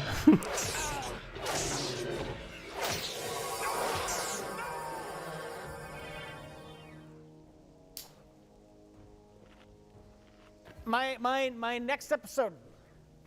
All right, I know your number one you called a guilty pleasure. Your was the Nth Degree. Yeah. Last time around. This is my guilty pleasure coming right up. This is the next phase, which has yes, sir. You are high-minded welcome. ideals whatsoever. This is just straight up a fun episode. Fair enough. The Enterprise gets a distress signal from a Romulan vessel. And so the Enterprise shows up and beams Riker, Worf, Ro, and Geordi over to help out. Geordi says, we need to fix this device. We need to go back to the Enterprise and replicate it. So he and Ro beam back over to the Enterprise with this weird Romulan device. And they vanish. They never rematerialize. And the Enterprise thinks they are dead. They think they got lost in transport. But as we find out after the stinger, when Picard just walks right by an unconscious Ro Laren on the floor, Ro and Geordi are both very much alive, but they are invisible and intangible. Dr. Crusher, I'm right here. But somehow they're not falling through the floor. Damn it! And Ro thinks she's a ghost. story-wise, there is a good choice of the two characters. We're dead, Geordi. Is that some kind of a joke? Because you've got Geordi LaForge, the engineer, science-minded. But my uniform, my visor. Are you saying I'm some blind ghost with clothes? Straight-up technical guy. And then Ro Laren, the Bajorans, religious. And the Bajorans, they have their culture. Yes. You don't have Geordi and Data, or Geordi and Dr. Crusher, where they're both scientists and science-minded. You got opposite ends of the spectrum, and then they're both dealing with: are we in a technological snafu, or are we ghosts? Well, it's Star Trek, so we know they're in a technological snafu. But through Ro, we toy with the idea that they are ghosts. She is a character who is kind of at odds with her own culture, you know? She's from a very spiritual people, but Ro herself isn't always that spiritual. But now that she's a ghost, she's like, well, geez, maybe the old stories were right. Well, I was thinking about what makes an episode a guilty pleasure and what makes it a quality episode. And I was thinking about what some of my guilty pleasures are. And I want to say it's when the science is schlock.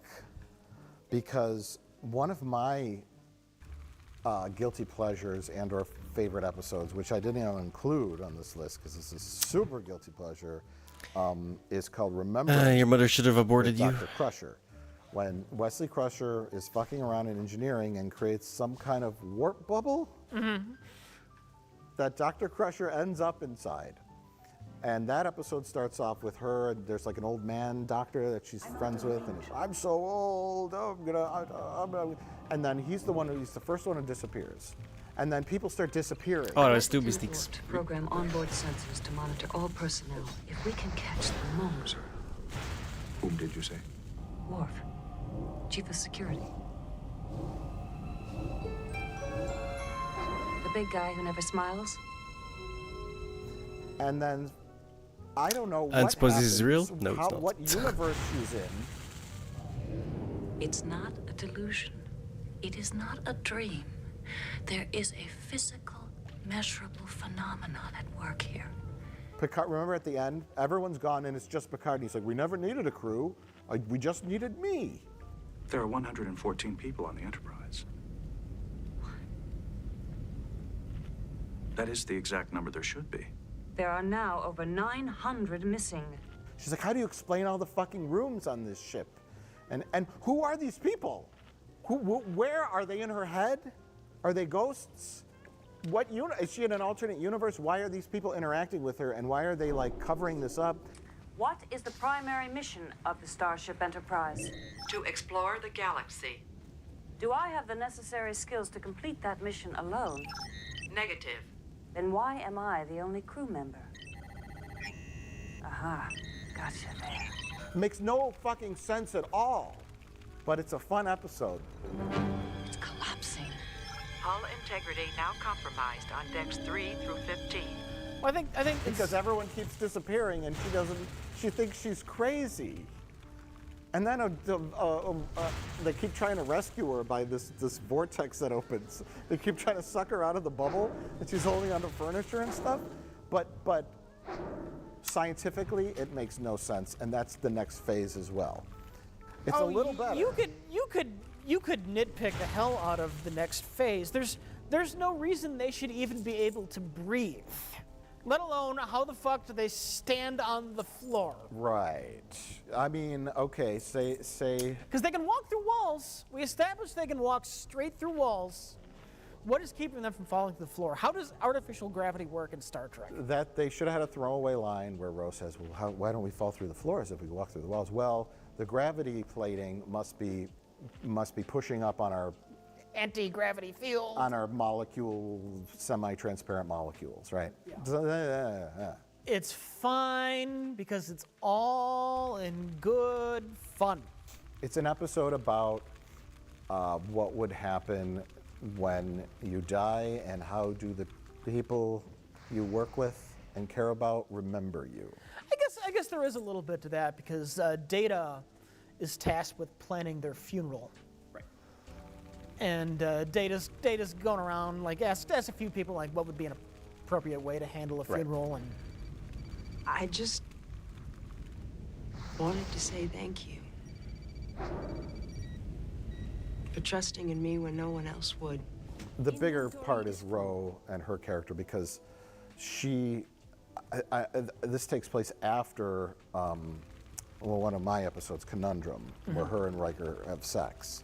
And so there's always this like kind of thing with them, and he's going to do her eulogy, and you know she's kind of like listening in. What is he going to say? I'm like literally on autopilot right now. This fucking grind is brutal. She kind of like cares what you realize she cares what other people think of her, even though no, I got this, Joel like, crafting. I don't give a shit about any of you people. She's like your stubborn teenager. Commander Riker and I have expectations of Captain, I know the routine. You don't have to worry about me. We're stuck with each other. So let's just get this over with as quickly as possible and go our own separate ways, okay? Like a brat, almost. Rebellious teenager who says, I don't care, fuck you. I'm gonna do it my way. I'm gonna do it my my way. way is better because it's my way. This is not Which means mining, obviously. I beg your pardon, Ensign? I didn't quite But I catch only that. picked it up when I was already like level 20, so I'm kind of behind. Excuse me. And then when she's dead, she really cares about what Picard thought of her, what Riker thought of her, people that she thought she was at odds with. Majority, there's not much going on there. Yeah. But it's more so about Ro, because I think they're... Well, Geordi's there more as the counterpoint fuck? to the Where'd you come spiritual journey that Ro is going on. It's like, we're not dead. I'm gonna find out what happened to us, and we're gonna reverse it. Yeah. He's the anchor to reality. It's more of a Ro episode. And I think there's a scene on the shuttlecraft where is it Data and Worf are flying around the shuttlecraft and Well, they're taking the shuttlecraft back and forth. Yeah. Because they're terrified of the transporters right now until they can really do a diagnostic. Because they think the transporter just killed 2 people. right. And Data's asking about like the Bajoran death ritual or something, and Worf's like, oh god, it's 15 hours long, and or she says that. Well, that's where Worf is like, look, I'm a fucking Klingon. I'm the wrong person to ask about planning a funeral. I'm very happy for them. Right. Because they died with honor. Right. Yeah, and so it's a little bit about death, life, how you're perceived by other people. They have the funeral, which is like a party kind of thing. That's why I say this episode is more for fun, because Data's funeral involves a ragtime band. Yeah. Like I'm not gonna say it's played for comedy, but it's played for fun. Yeah, because they're walking around. They have to spread around like neutrino particles or something like that. Well, they figure out that when they phase through things, that creates the chronotonic field or whatever. Some kind of ghosting particles that might lead Data to the solution that they are not dead. Because there is a ticking clock element. Here's the thing, because the Romulans. Well, one of the twist is the Romulan ship is been playing around with this experimental phased cloak, which that comes up again later in season 7. But they're working on this new tech that will let you be cloaked, invisible, and intangible, which that's some dangerous shit. The Romulans are worried that the Federation is going to find out they're working on this, so they sabotage the Enterprise's engines. Is that the Philadelphia experiment? Yeah, a little bit. Yeah. And if the Enterprise goes into warp, the Enterprise will blow up. And because Ro and Geordi are phase cloaked, they overhear this. And the ticking clock is, oh shit, we need to find a way to warn the Enterprise before they go into warp. Yeah, not to turn on their warp engine. And there is also, unbeknownst to them, a Romulan who is phased cloak. And you have my favorite scene in this, where there's a chase scene where this Romulan is like hunting down Ro.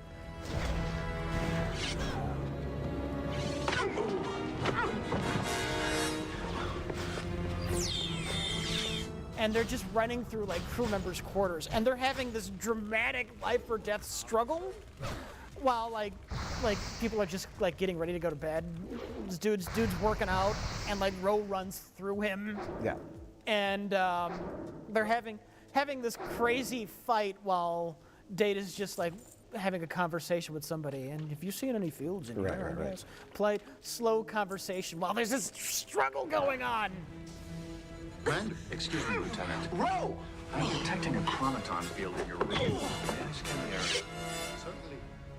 It's played out at the end too when they have to they realize that shooting like the Romulan phasers around. That increases the field that Data can scan, because they're trying to get Data's attention through these fields they can create. Yeah. But you have this shot where everyone's partying and they're just casually walking around shooting phasers.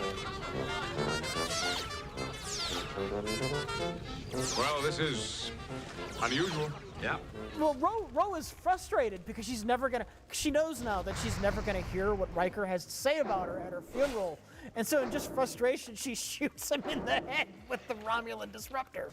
I do have one moment I want to point out early on in this episode.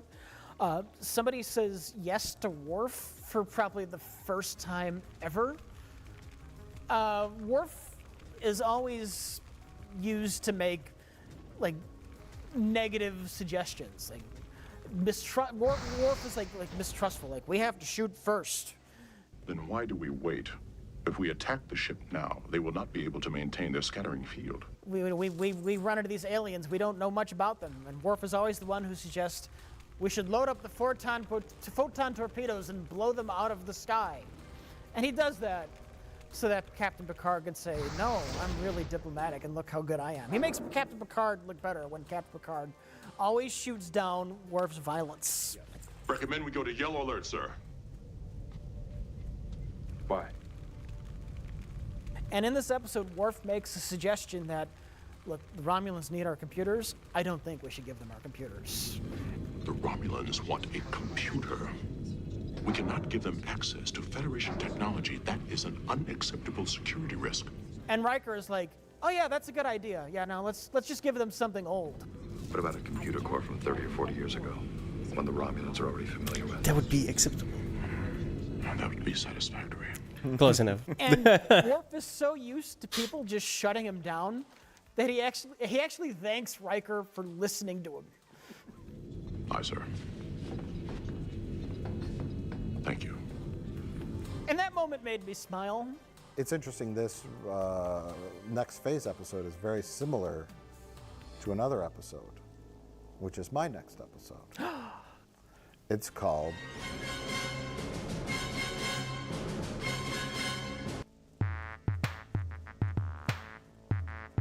Okay. It's interesting, this next phase episode is very similar to another episode, which is my next episode.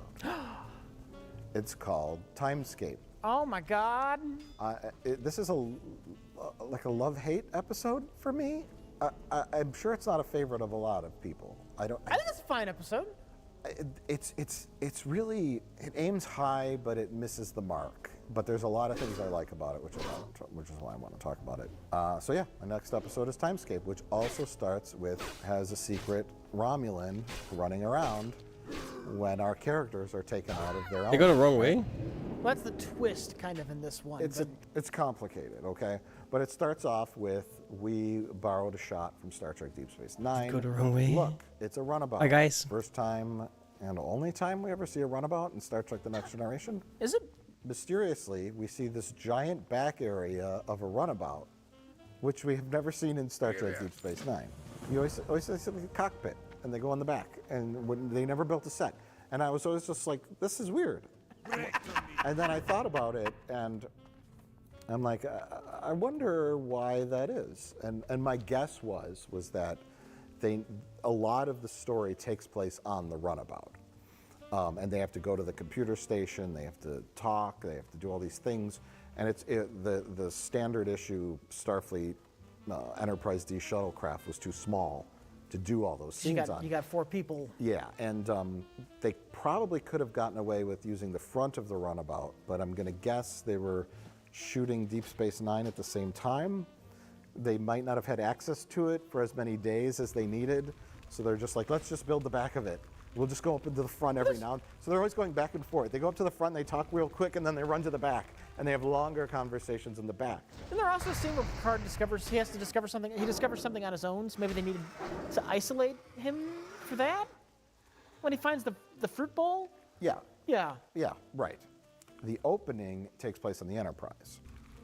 And immediately, Worf is racist. We're picking up a distress call on long-range sensors. It is Romulan, sir. Because the Romulans asked for help. And he's like, the Romulans have a... They claim they have suffered a complete engine failure. Distress signal. You know, and he's like, and Riker's like, well, maybe it's a real distress signal. Let's go check it out. Could be a trick. To be fair, the Romulans are always up to shenanigans. You racist. You know what? From Worf's point of view, I do understand it because Worf's fucking family was slaughtered by Romulans. I get it. Worf does not like Romulans. He doesn't trust them. But in this particular instance, they aren't really up to no good. The Romulans in their ships use a artificial quantum singularity, aka a black hole, as their warp engine. They're like microscopic black holes, and they're just floating around in outer space, and these aliens use them to nest their young. And they mistook the Romulan artificial one as a real one, and it fucked up their engine, and it blew out time-space continuum. Within each disturbance, it appears that time is moving at a different rate. It's almost as if something has shattered the space-time continuum. Which left this big bubble of, like, not frozen time, but very slowly moving time that the Enterprise is stuck in. And there's this, like, thing going on where there's a power transfer, and basically Picard, Troy, Data, and Geordi have gone away on this conference. They realize the time freezes.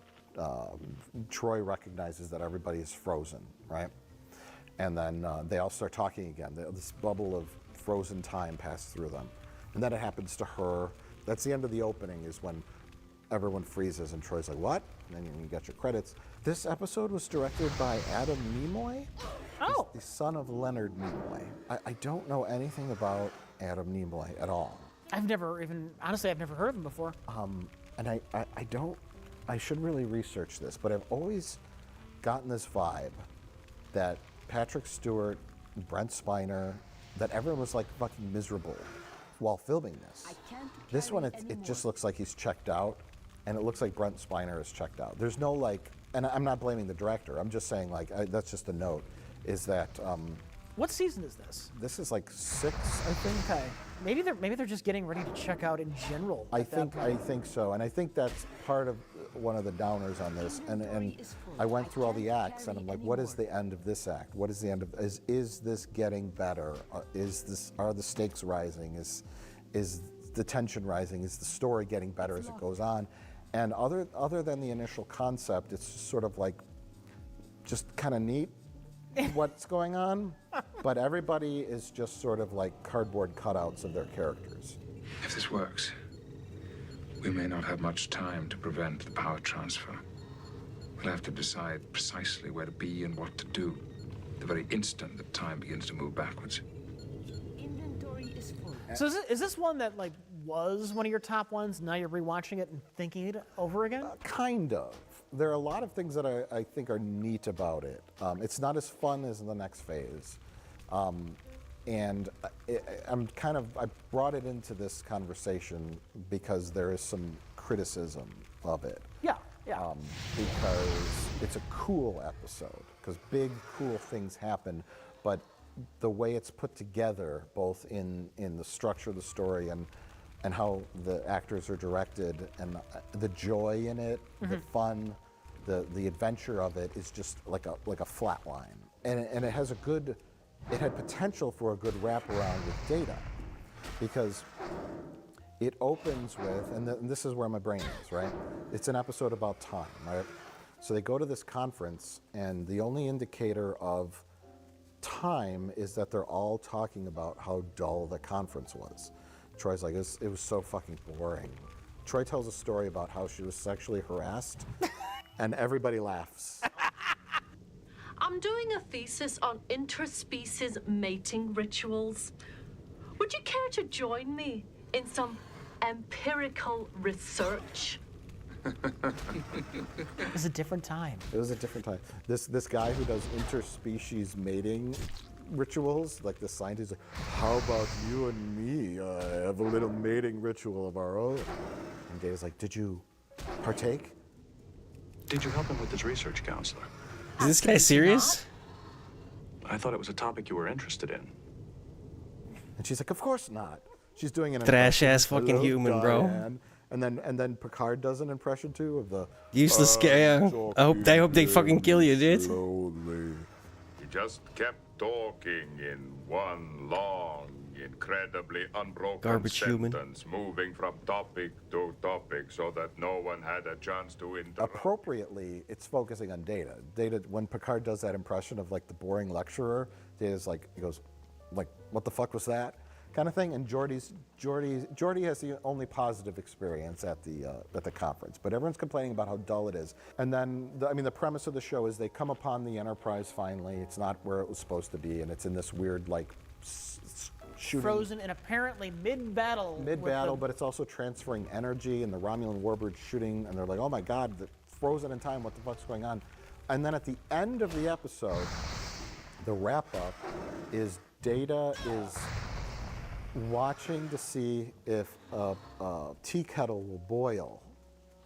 Riker comes in his quarters, he's like, what's going on, Data? And he's like, I've boiled the same amount of water in this kettle 62 times.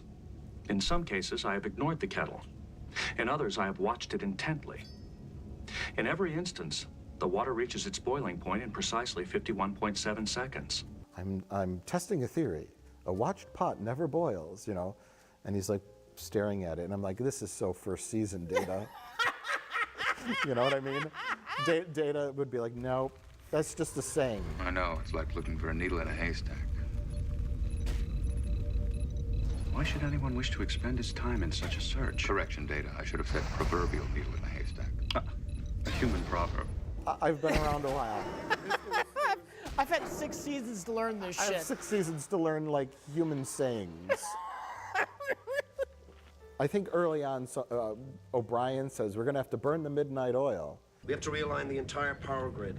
We'll all be burning the midnight oil in this one. That would be inadvisable. You know, and Data's like, I would advise against combusting liquids inside engineering. You're going to... That is actually all good things, but it's the section that takes place... Early on. Early on, yeah. Where it's young Data. Yeah. It's like season 1 Data, where he still doesn't quite get all those... Metaphors. And so Data's literally sitting there waiting for the pot to boil. And I'm like, you are the most sophisticated android in the galaxy. You know that staring at a tea kettle will not make it boil slower. It's because they didn't know how to end the episode, so they just resorted to a goofy end credit gag. Yeah, but it's a sitcom ending. Yeah. But it should have been a Data story from the beginning, you know. What the other two even look like? Focused more on his relationship with time, but instead, yeah, whatever. So they go aboard the Enterprise and they discover all these horrible things are happening.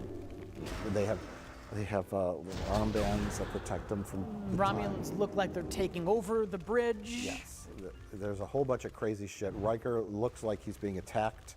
Dr. Crusher gets shot right in the belly with a Romulan phaser. That's a good wall moment there. Yeah, that is, that I believe... It's a disruptor, Mike. They're gonna shit all over you if you don't get that right.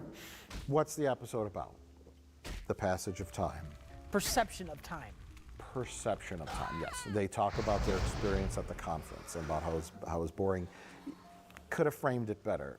You know, Picard gets a message that, I don't know, some old cadet he was friends with has died, and he's reflecting on that. Or Troy realizes she's hitting menopause. I don't know. You know what I mean? And something a little more heavy, more character-driven.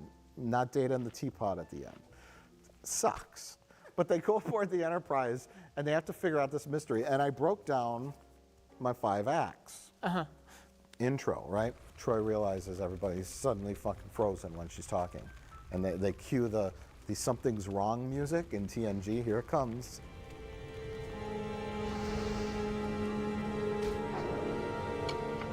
And then they start up again and, what? Opening credits.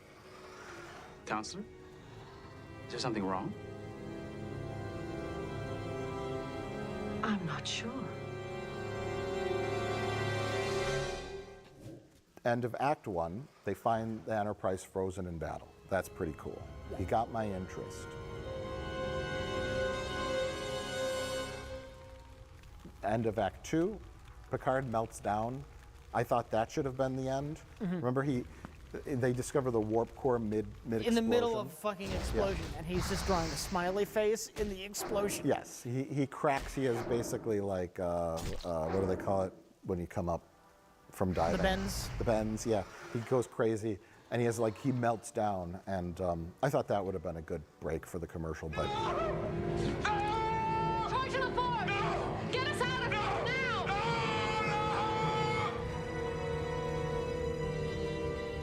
They bring him back, and they're like, yeah, you can't do this anymore. You're too old. You can't handle the stress of being surrounded by a time field. And Patrick Stewart's like, good, I just want to sit in the chair the rest of this shoot. Yes, very well. I'm fucking miserable. But the sting at the end of this one is a Romulan lady moves.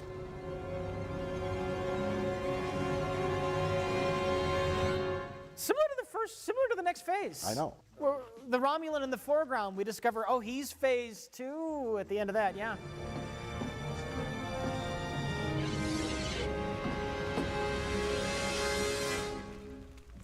Basically, kind of the same story.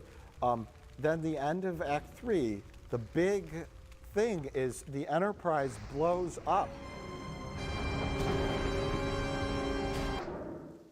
Remember? Yeah. Time starts moving in regular motion again, and the Enterprise blows up, and Picard sees it, and he's like, ah! Commercial. Nope. They keep it another 60 seconds to show that time then goes back. The Enterprise unblows up, and everything goes back to where it was. Then they cut to commercial.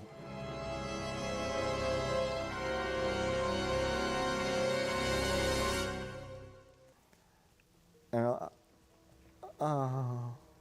that wasn't very exciting. Then the next thing is these aren't Romulans. They are the parents of the aliens in the quantum singularity Who can nest. apparently take over Romulan bodies? They posed as Romulan. I think they took over the bodies. Okay. I took this vessel. I think one of them said something like, I took this vessel. Basically, they capture one of them, and they're like, what are you doing? Well, you're not a Romulan. And he just explains the plot. It's an exposition dump. We use the singularities as our nest, and we were trying to stop the power transfer because it would kill all of our babies. And they're like, okay, that makes sense. The thing vanishes, and then they're like, okay. Cut to commercial. You're losing me. And then very similar to the next phase, the big thing at the end is don't start the power transfer or the Enterprise will blow up. Yeah. Do not initiate that power transfer. I'm sorry, sir. I already have. So with time moving again at normal speed, they have to figure out a way to stop the power transfer. Oh. Yeah. I was and hopeful. then it happens. And then we realized that all the things that they saw were misunderstandings. Riker had just fallen over, and the Romulan guy was helping him up. The aliens were the ones pressing the fire disruptors at the Enterprise button. Yeah. And it was just this huge misunderstanding. And the Romulan that shot Crusher was aiming at one of the aliens. Hit Yes. Crusher. Yeah. So like, it's all a misunderstanding. And I like the misunderstanding aspect. Sure. It was an okay mystery. It was just a neat episode. With a fairly unexciting conclusion. Fairly unexciting conclusion.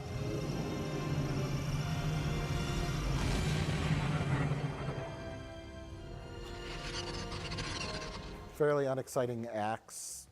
Not a really good ramping up of story elements, but it was neat to see everybody on a runabout It was neat to see. I always like a Romulan episode. Some of my favorite episodes are the Romulan episodes. Even when they don't end up being really Romulans in the end. Yeah. But that's a different kettle of tea. And so I thought about one thing. They're like, oh, well, let's use these emergency transporter things as devices that can create a field around us to separate us from space-time, right? Mm-hmm. And then Data's like, sure, I got some right here. And he opens a little drawer and takes out, they got 4 of them.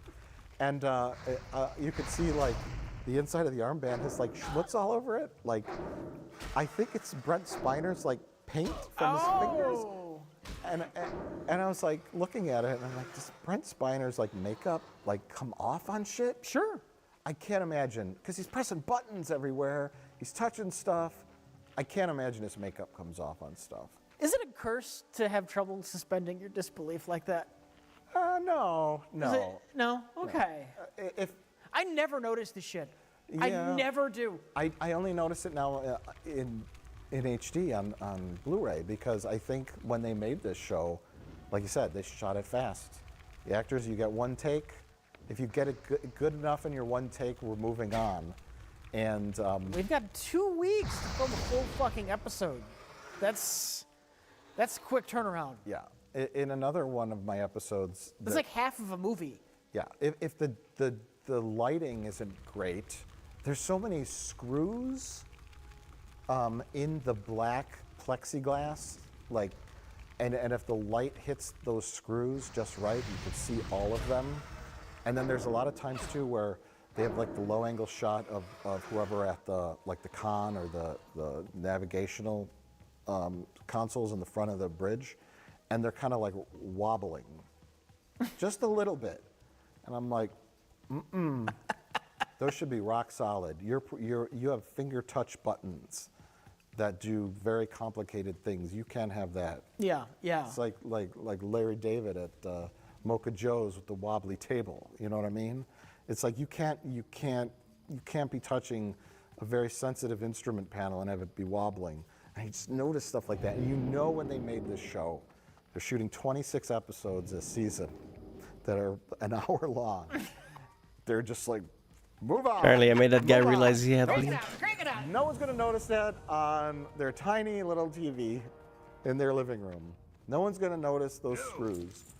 Someday, some asshole will. But it's really the stories. Yeah. And I like seeing mistakes and errors in TV shows now, because everything's so perfectly done now, you know. Well, now you do like 8 episode seasons. It's a very, very different landscape right now. You're not going to see boom shadows in Star Trek Discovery, you know.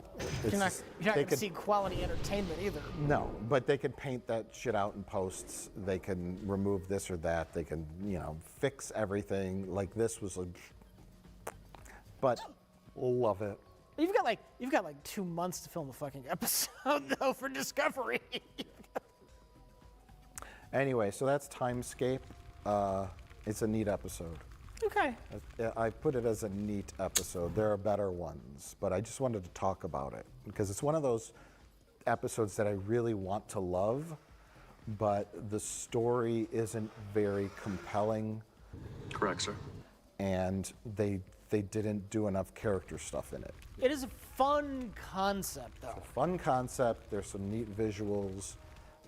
It's a good little adventure that they go on, but it's severely lacking heart and really good character arcs. And you need Picard.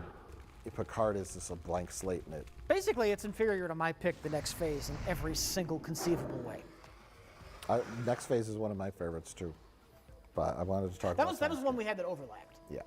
And I think Timescape was your last-minute substitution. Perhaps. So you could get up to 5. Maybe. We'll never know. What do you got next, though, Rich? What do you got next? He just kept talking in one long, incredibly unbroken sentence, moving from topic to topic so that no one had a chance to interrupt. It was really quite hypnotic.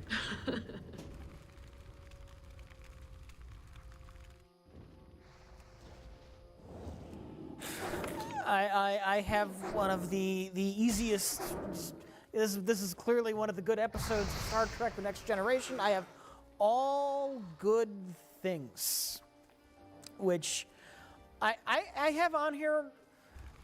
Maybe not so much because it's a good episode, but just because it's a really good finale. Yes, yes. They really ended Star Trek: The Next Generation right. They knew exactly what to do. It's not the most compelling, amazing two-parter. It's a goodbye. It's a 2-hour-long goodbye rather than a. Yeah. It's. I mean, you think of like. That's what I hated about the finales Serenity that have been movie. done wrong. They It's kill last off one, half the just cast. Kill everybody.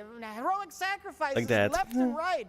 Or you do like a Seinfeld and you just don't know what to do at all, so you just shit the bed. And they go to jail.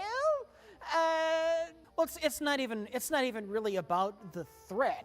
It's about you honor the past, the present, and you also give a taste of what the future could be, without locking yourself into this whatever fate they have. I mean, the fate of all humanity is literally at stake, so I guess it is big stakes, but you have Q there, and you really know, like, he's there to help. He's Q, you know. But you get 3 time frames. Picard, you have a Denise Crosby cameo. Yeah, you get to go to the future. You get Denise Crosby. You bring in O'Brien back from Deep Space Nine. We find out he really did build ships in bottles. He wasn't just sucking up to Picard. Because I guess I should say the premise of the episode. Picard is mysteriously jumping around through time. At first, I had a sense of confusion, disorientation. I wasn't sure where I was. And then all of that passed, and it all seemed perfectly natural. He's in the present one moment, and then poof, he's 7 years in the past, and then he's 25 years in the future, and he doesn't know what the fuck is going on. But they discover this. How did they discover the anomaly in the first place? The mystery is there's an anomaly that will disrupt the evolution of life on Earth, and Q is like, you caused the anomaly, so the anomaly, traditional Star Trek weird sci-fi thing, the anomaly grows backwards in time. It starts. He creates the anomaly in the future by shooting tachyon particles into space to look for the anomaly in the first place, and that creates it, and it moves backwards in time all the way to the primordial ooze on Earth, where it will cause the gunk that makes humanity to never form. Yeah. So it's a fun little, like, mind-bending kind of sci-fi concept here. Picard, self-fulfilling prophecy or something. I don't know. I like how in the future, Data's a lot better at emulating emotion. She can be frightfully trying at times, but she does make me laugh. He almost seems to naturally express himself emotionally.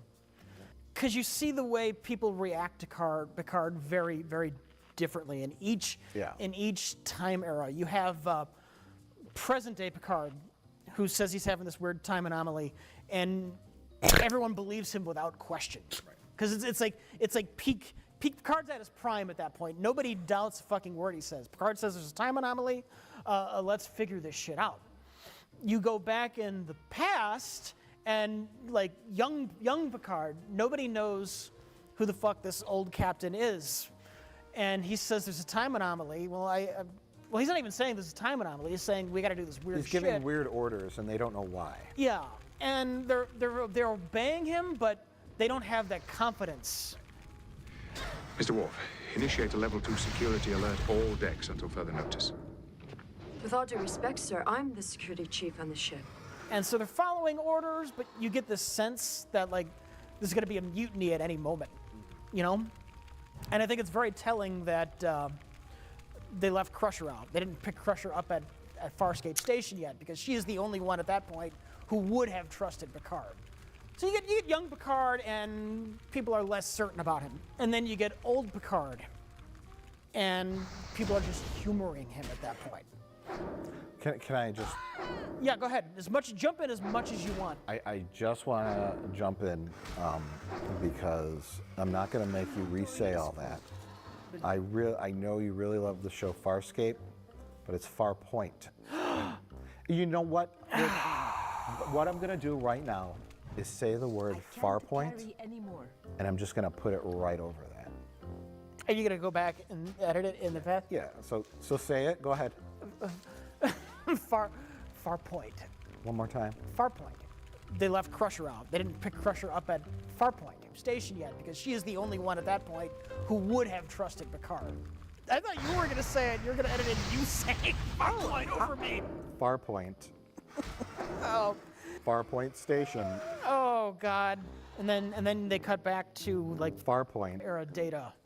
They left Crusher out. They didn't pick Crusher up at Farpoint Station. yet because she is the only one at that point who would have trusted Picard. That's Damn okay. it. That's all right. This is also that awkward area of season 7 where Troy and Worf were thing. Yeah. Which, I gotta be honest, worked better for me than Troy and Riker ever did. Do you remember what I taught you, Imzadi? Can you still sense my thoughts? I know the central thing behind Troy and Riker's backstory is that they were amazing lovers and they still harbored feelings for each other. I never felt it. I always thought, not that I hate them as characters or actors, but I never thought that they had any chemistry together.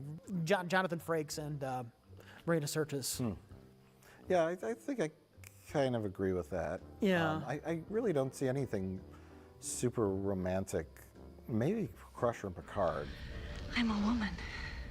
I haven't had the comfort of a husband, a man.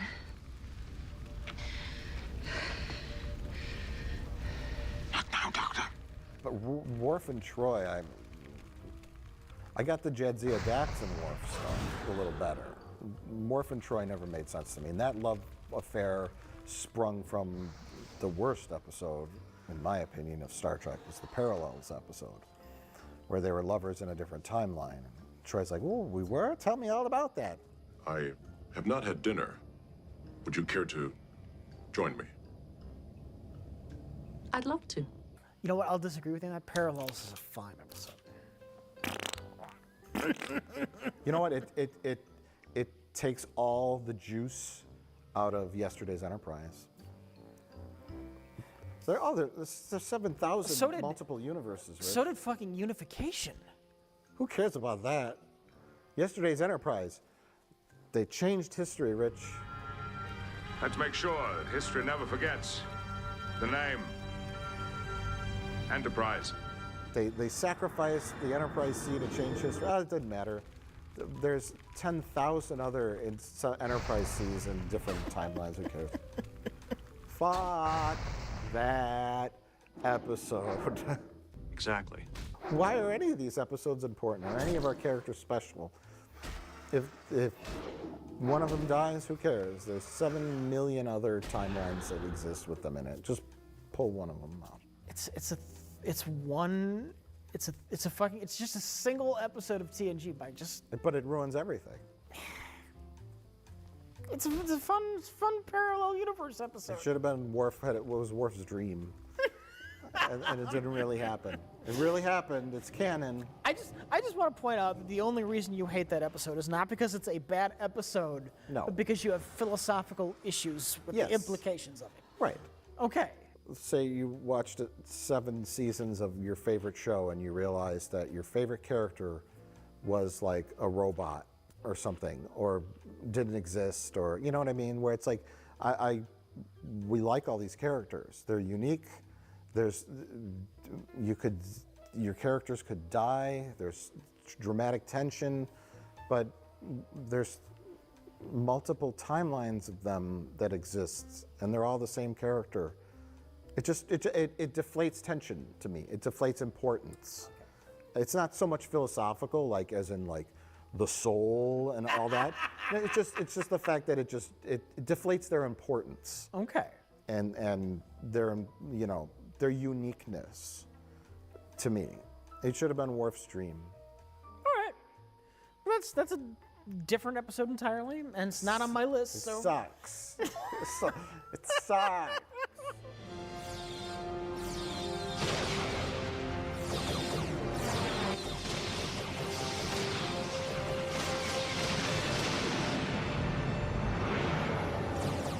Anyways, all good things. I agree. Great episode, two-parter.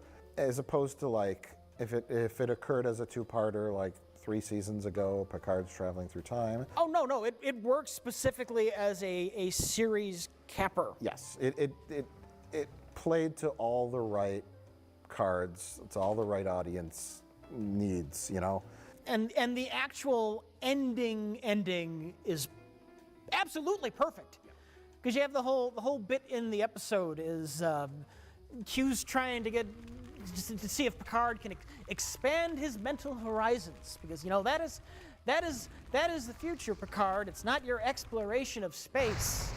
It's the exploration of your own possibilities to grow and change.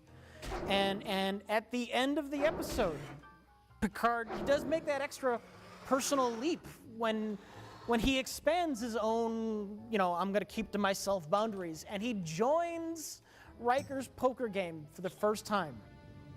So, 5-card stud, nothing wild. And the sky's the limit.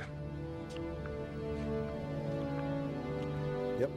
Yeah, because earlier on he like is pleading with Q. He's like, we've discovered countless new worlds. We've brought in new members of the Federation. We've developed this. He's like, it's not about that. It's not about that. It's about your personal growth. Are you capable of that kind of personal growth? And that's the show. Like you were mentioning, nobody really trusted or understood what Picard was doing in the early timeline. Yeah. And then that comes full circle at the end when he's senile and nobody trusts him. So it's about your growth as a person. And the future's not written. It's not for certain that any of this will happen. Let's make personal changes. Let's be stronger. Let's grow as people. Picard doesn't have a lot of flaws, other than the fact that he's not, in the humanity sense, he's not very emotional or connected. Which is why we get to the end of this episode. It's brilliant. Q wants to teach him one final thing. Have fun with your friends. Enjoy it before you're 80 years old. Before they all hate you. And everyone hates you, and your only friend's a drug addict, and you're on a ship full of murderers. Oh, God. None of the rest of it happened. No. It's all a dream, like Parallels. See, Mike. Bad dreams. See, Mike, if Parallels is a thing, we have infinite universes where Star Trek Picard never happened. Okay. Or when the Enterprise sailed off into the sunset after Picard sat down at the poker game, that timeline continued on. Yeah. That's where it branched off. And then he went, like, Star Trek Generations happened, and timeline 348.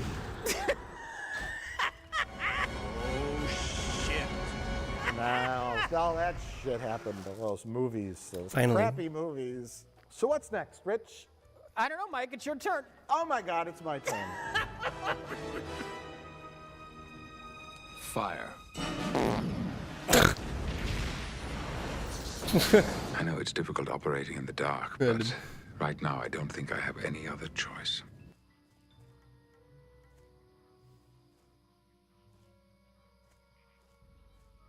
Let's talk about Conundrum. Where do we begin? What a conundrum. This one opens up with what I assume is a controversial scene of Counselor Troy beating Data in chess.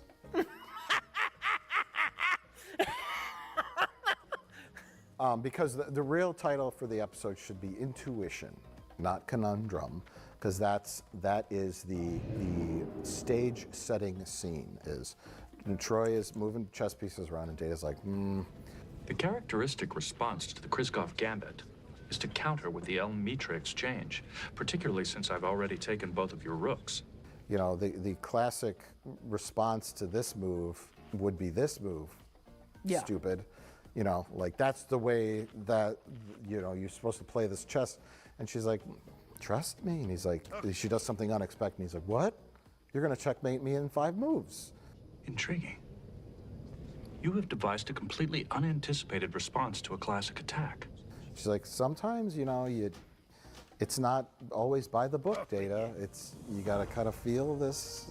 You go trust your gut is basically what she's saying.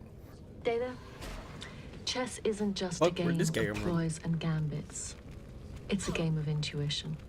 Then we cut to the bridge, and they run across a weird spaceship that shoots green energy, wipes everyone's memories, even Data's. You know, to be fair, just to go back a little bit, Kirk did beat Spock at chess. Okay.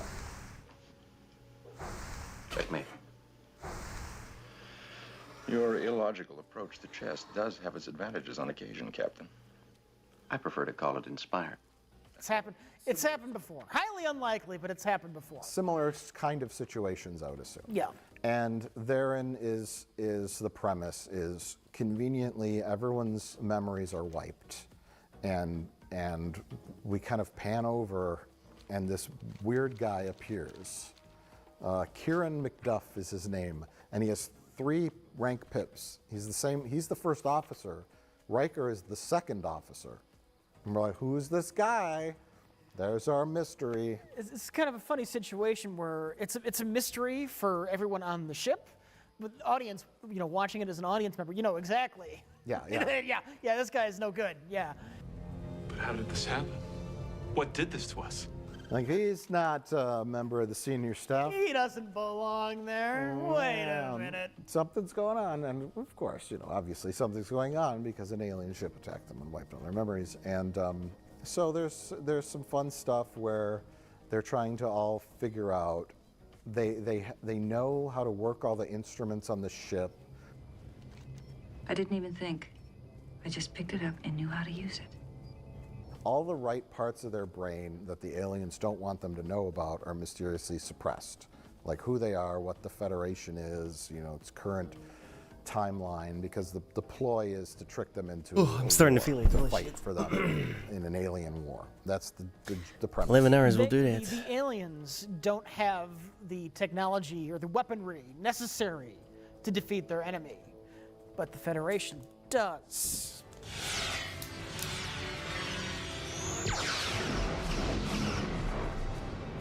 So they cleverly use their brain-wiping technology to use the Enterprise as a tool. Right. Riker and Ro are fighting in the turbolift. They're arguing about something, and then once they get their memories wiped, they fall in love and have sex. And Worf mistakenly believes he's the captain. That's the fun stuff in this episode. Yes, it's Worf. Worf's like, I'm more decorated. I must be the captain.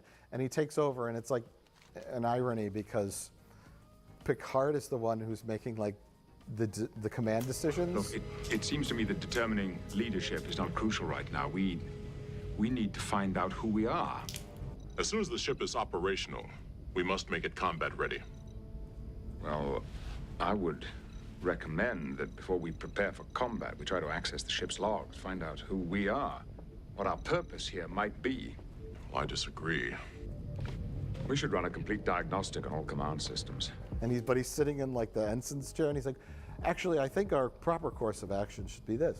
And Worf it's Picard making the suggestion of, well, maybe we should open up diplomatic channels, Yes. and Worf is going like, no, we're going to blow them up. we gotta be ready for battle first. And Picard's like, well, before that, why don't we find out more information about who we are, what our mission is? Forget information. We've got to test the phaser array. The phasers are operational. We now have full tactical control. Can I say as much as I love TNG, I like Worf more on Deep Space Nine.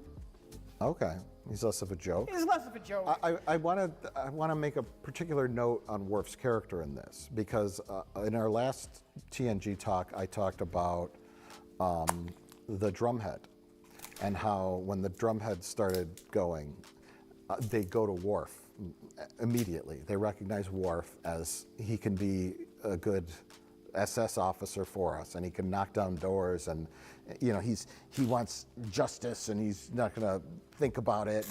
And the same scene happens in this, where Kieran McDuff goes to Worf, or has Worf come to his quarters, and he's like, you know what, Worf, you and I, we're the same. We're warriors. That Picard guy, he's a bald diplomat, and he's weak. And Worf's like, I felt this as well. Memory or no, it seems clear that both you and I were born for battle. More so than the others. I thought this as well. And he's like, when the time comes to fire phasers at something, I know I can trust you, right, Worf? And Worf's like, yes. But then Worf leaves, and Worf's like, something's not right. And then at the end, Worf doesn't believe this guy. There's something wrong with the captain. I'm taking command of this vessel. Fire all weapons. They give Worf the benefit of the doubt. They give him the credit where he's due, where he's not that stupid, where he's just going to blindly blow things up because this guy is telling him to. You know what I mean? Yeah. And I like that. I like that little aspect because Worf's out of control in the beginning. I disagree. He's disregarding orders, and then he apologizes to Picard once he realizes he's just the security chief. I regret my recent behavior. I assumed an attitude of authority that was unwarranted. It's an episode that kind of falls into the usual Worf traps, but also apologizes for them. Yes. Yeah.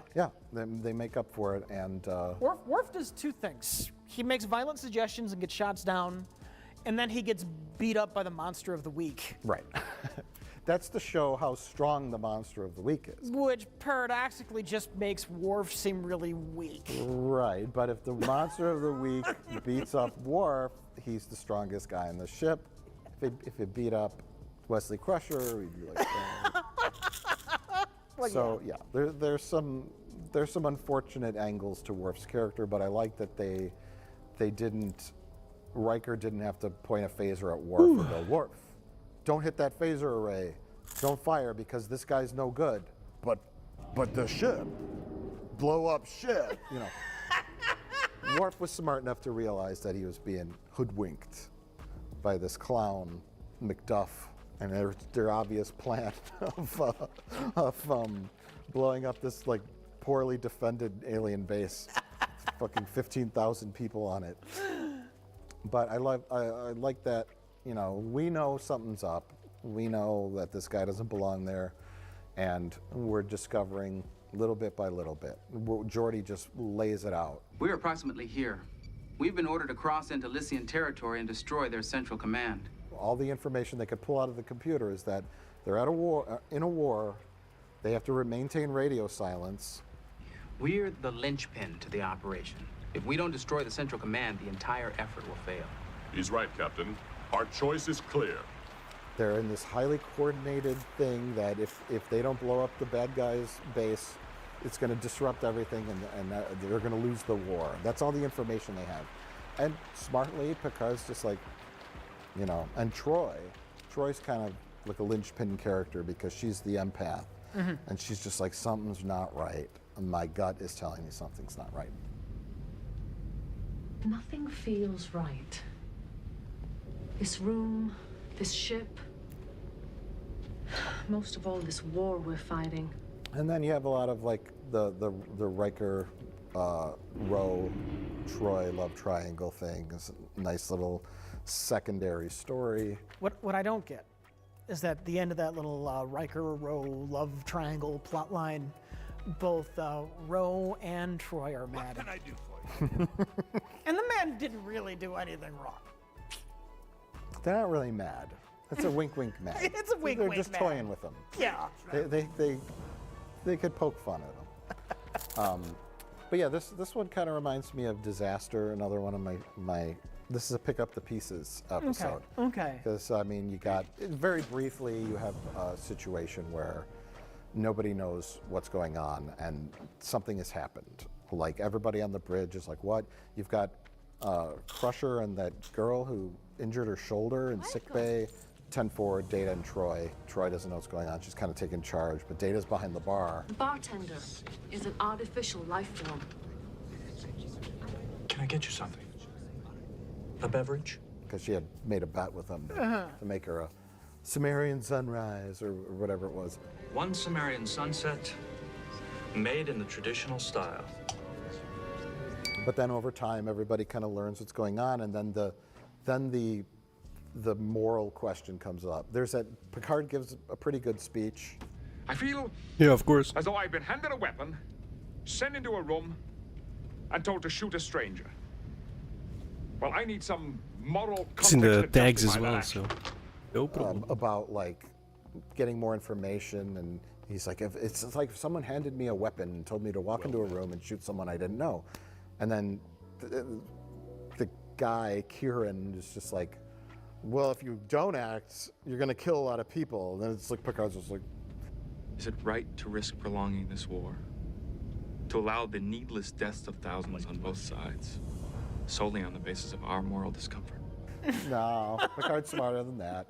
I think he knew what was going on. Very inflammatory.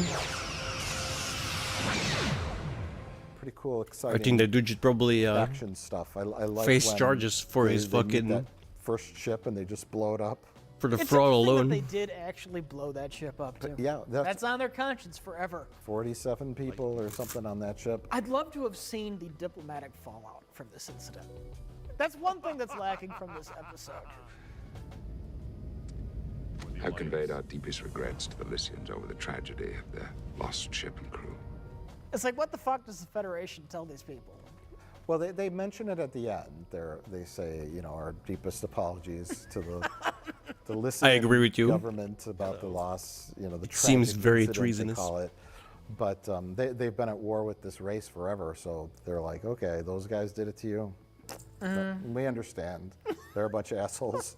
But then they have that little fleet of unmanned probe ships that are like flying, and they're like, they have no shields and they have lasers, and you're like, huh? The pods are equipped with fusion-generated pulse lasers and minimal shielding. Not much power there. And then the Enterprise is just like, all the phaser banks just like blow them up instantly, and Riker's like, that was too easy. And then they realize they get to the Lycian command structure, which has 15,000 people on it, and they realize that one photon torpedo will take care of it. Defensive shield output is 4.3 kilojoules. One photon torpedo ought to do it. And just like, Picard's like, I'm not fighting an enemy that we're Basically vastly, defenseless. This vastly outmatch. This something's fishy. does not make any sense.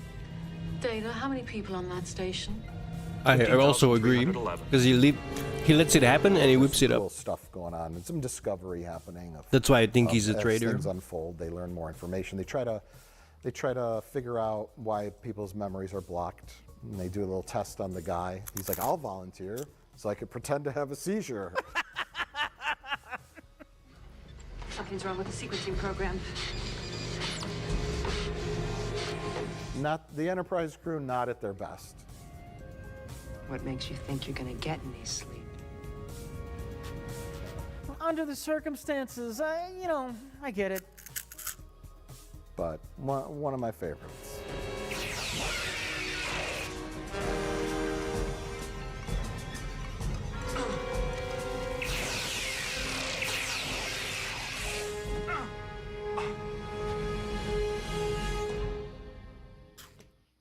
Safe travels. What do you got, Rich? I have yesterday's Enterprise, as I guess it would be my sixth pick or whatever. Don't matter. Pick 14 of 29. This one really should have been in our other episode. It's a classic. You sent me like a text like 3 days after we filmed it. You said, "Oh my God, did we both fucking forget about yesterday's Enterprise?" And I did not forget about yesterday's Enterprise. I left it out for one very specific reason. A lot of people who watch our shit say, I don't watch Star Trek, but I enjoy listening to them talk about it. And I figured when we did our top 5, that some people might want to try out Star Trek and watch some of those episodes, the episodes that we like. And I left out yesterday's Enterprise for the sole fact that I think it just doesn't work if you don't know who Tasha Yar is. Knowing who Tasha Yar is and what happened to Tasha Yar is very important for how you enjoy yesterday's Enterprise, because it's basically an apology to how they killed Tasha Yar in season 1. This is why we included so many Tasha Yar episodes. Well, if people watch some episodes, Yeah, of but that's because TNG, they're then, massively you're speeding up ideologically now. I'm captured, willing right? to This is talk not about the safety of people. This is about the Democrats trying to retain And it starts off some semblance of appropriately popularity. enough with Worf. And, Why do you think he let the Somali frauds? But you gotta remind people who Worf is. Oh, I mean, We were watching the but fucking it's nice that they emphasize Worf because congressional he did hearing take about it. over Well, it's not a Tasha congressional Yar's hearing. job The after she died. Senate So committee we, or something? We get our I think Worf it was scene in about before it. he's ejected. And like all of from the witnesses that were called said like he definitely knew about He's it. in 10 forward with Guinan. Like, and but they have all approved vote him. Democrat overwhelmingly, very so he just let it happen, right? It's like basically a bribe. It's disgusting. Warriors drink. What is this nectar of the gods? And then Worf gets called to the bridge because there's a time anomaly. There's an anomaly. There's a time anomaly on the bridge. Something comes out of the time anomaly, and very appropriately, we see Worf say something. I forget what the line is, and then he kind of like disappears behind Picard's head, and then the Enterprise C comes out of the time anomaly, which changes history. And then, as if by magic, Worf is replaced with Tasha Yar. Yep, because history has changed decades ago. 20 years back, without the Enterprise C being where the Enterprise C needed to be in time, fighting the Romulans, this changed all of time so that the Federation is now at war with the Klingons. Firing phasers. Load torpedo bays. We don't know where Worf is. He could be dead. He never joined Starfleet. Who doesn't matter. He's just gone. No one knows who he is. He's not on the Enterprise at this timeline. No one has ever met Worf. They don't know what a Worf is. Right. And Tasha Yar never died by a silly tar monster. Right. In a random episode of season 1. Right. We won't hurt you, but we must help them.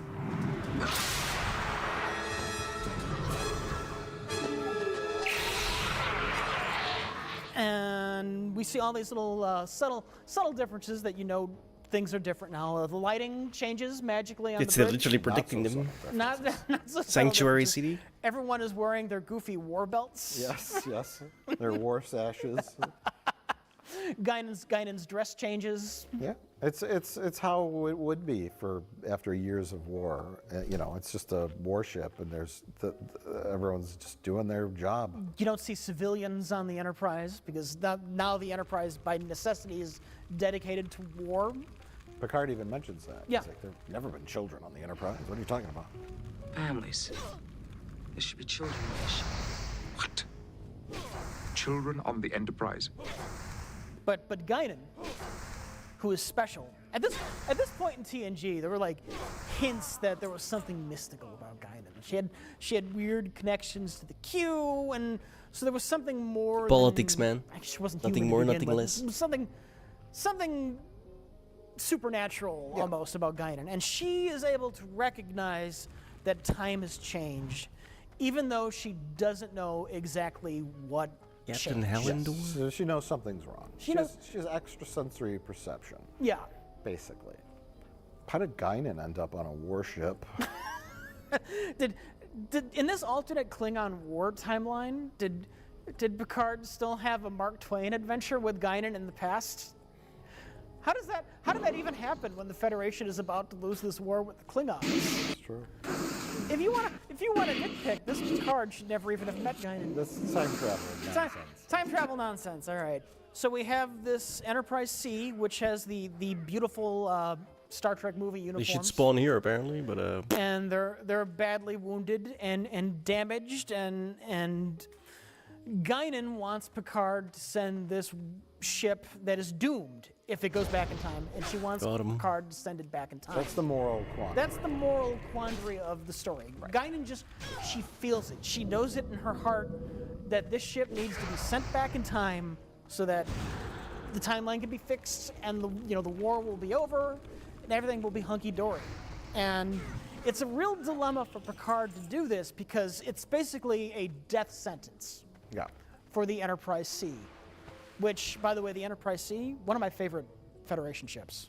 Yeah, it's a neat ship. Design-wise, they like hit that sweet spot. It's right in the middle between the design of the Enterprise D and the design of the Enterprise A. Right in the middle. I love it. And of course, mixed up in this dilemma is Tasha Yar. Guinan kind of knows, and we, the audience, know that she, if this ship goes back in time, she will just be dead. Because she's killed by a random tar monster. Yeah, Guinan says you're one. supposed to be dead. We're not supposed to have ever met each other. Mhm. She knows something's weird with Tasha. But basically, all said and done, this episode feels like an apology to the way they killed Tasha Yar. Guinan says I died a senseless death in the other timeline. I didn't like the sound of that, Captain. I've always known the risks that come with a Starfleet uniform. If I'm to die in one, I'd like my death to count for something. Because her death was stupid. Stupid as fuck. It was a situation, I don't know, do you know what the behind the scenes issue was with Denise Crosby? I know she wanted out of the show. She wanted out of the show? Yeah. Was she wanted, like, I think I heard she wanted more screen time, Oh, maybe. and she was upset she wasn't getting it. Either way, it wasn't the show that kicked her off. It was her. I think I don't know if her ego or she wanted to go do movies or she thought she could do better than just being a background character. But it's like, don't bite the hand that feeds you. Mistake in hindsight. Yeah, it's not the Kess 7 of 9 situation, which is just total bullshit. But she was on the main cast in season 1.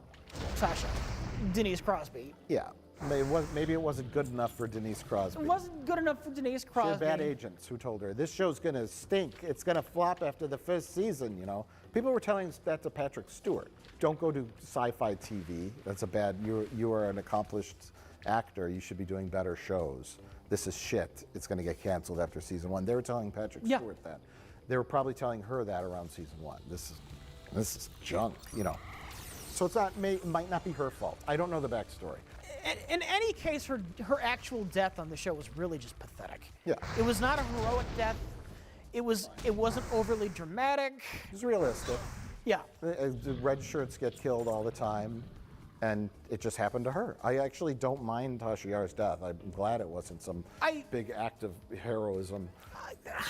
I just think the show is better with Worf in her position anyway. Well, yeah. I'm not complaining that she left the show. Right.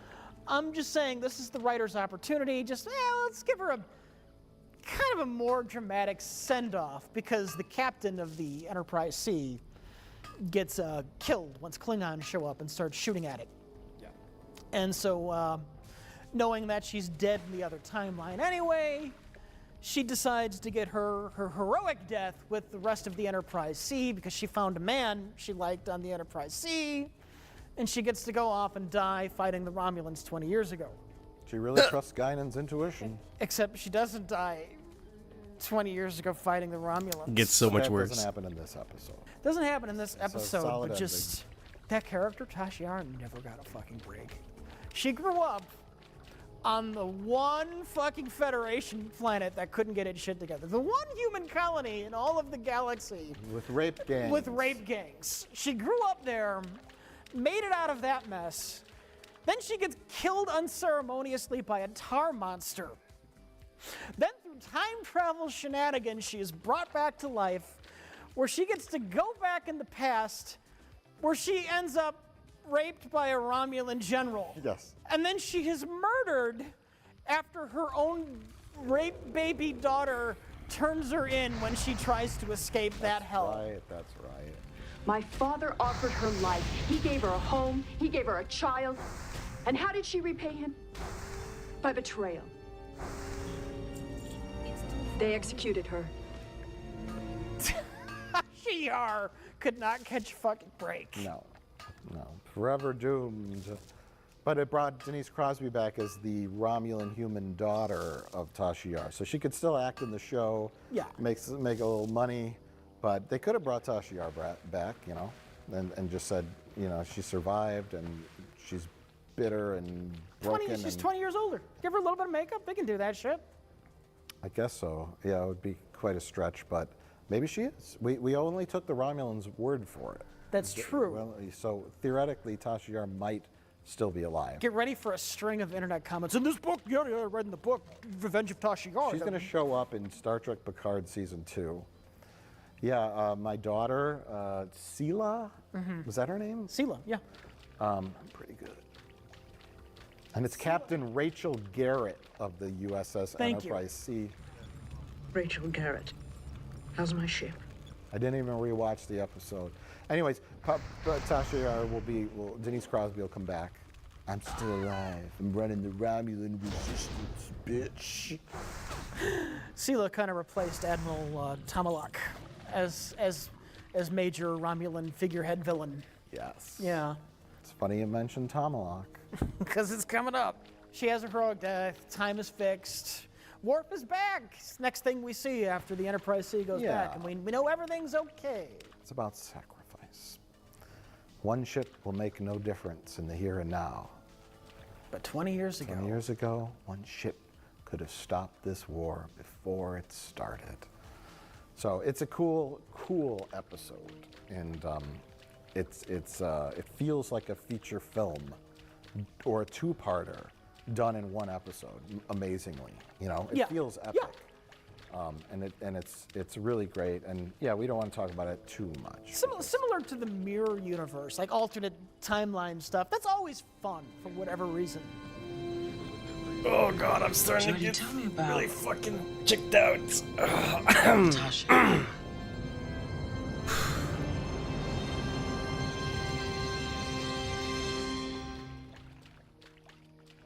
But you mentioned Tomalak, and I've got Tomalak in my final favorite episode of Star Trek: The Next Generation. The Romulan episode that wasn't.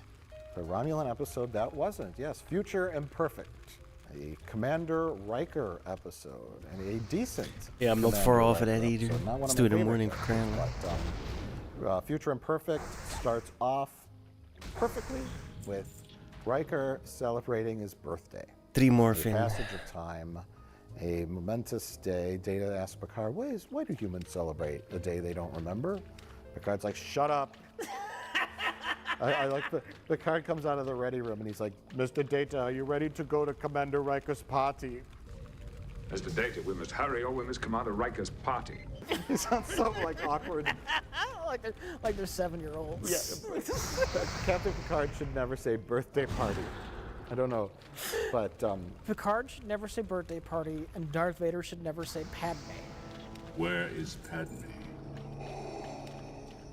Is she safe? These things both happen. Right. Yes. No. But Riker is in 10-4 and he's playing his trombone badly. He's got a cake. He's surrounded by friends, people that care about him. Oh, excuse me. The crux of the story of loneliness, the alien on the planet. So perfectly, it's the stage is set. Riker celebrating an important date. Passage of time is an important theme to Riker's birthday, and being surrounded by real people that love and care about you. And that's the beginning. They discover something's going on a planet. I don't even remember. I think they saw like an energy anomaly or something. I don't remember. I remember some gas shoots up into the camera. Immediately, like methane starts coming up. Riker passes out, and he wakes up in the future, for what we know is the future. And watching an episodic television show, we know it's not really the future. They're not going to jump 16 years in the future, and the rest of the show is going to. It's either a dream or some kind of illusion, right? I think you underestimate how many dumb people are out there, but yeah. Riker is told by Dr. Crusher that he has a brain problem that he got on this planet. When the gas came up, he got infected with this magical virus. Right. That when it kicks in, he can't remember anything up until the point when that happens. So basically, Riker's just, boom, fish out of water. I don't know where I'm at. It's 16 years later, and I'm in the future. Not really the future, but to him it is. Yeah. Because he jumped forward in time. He Rip Van Winkled it. He Rip Van Winkled in a way. He was in a coma for a couple days, and everyone was concerned, but he woke up. And so now we get to see the Enterprise 16 years in the future. Riker's the captain. Their comm badges are different. They have their rank on the comm badges, which I never it's got like noticed. the stripes through them. Yeah, it's like the 3 or 4 ranks on the badge itself, and nothing's on the collar.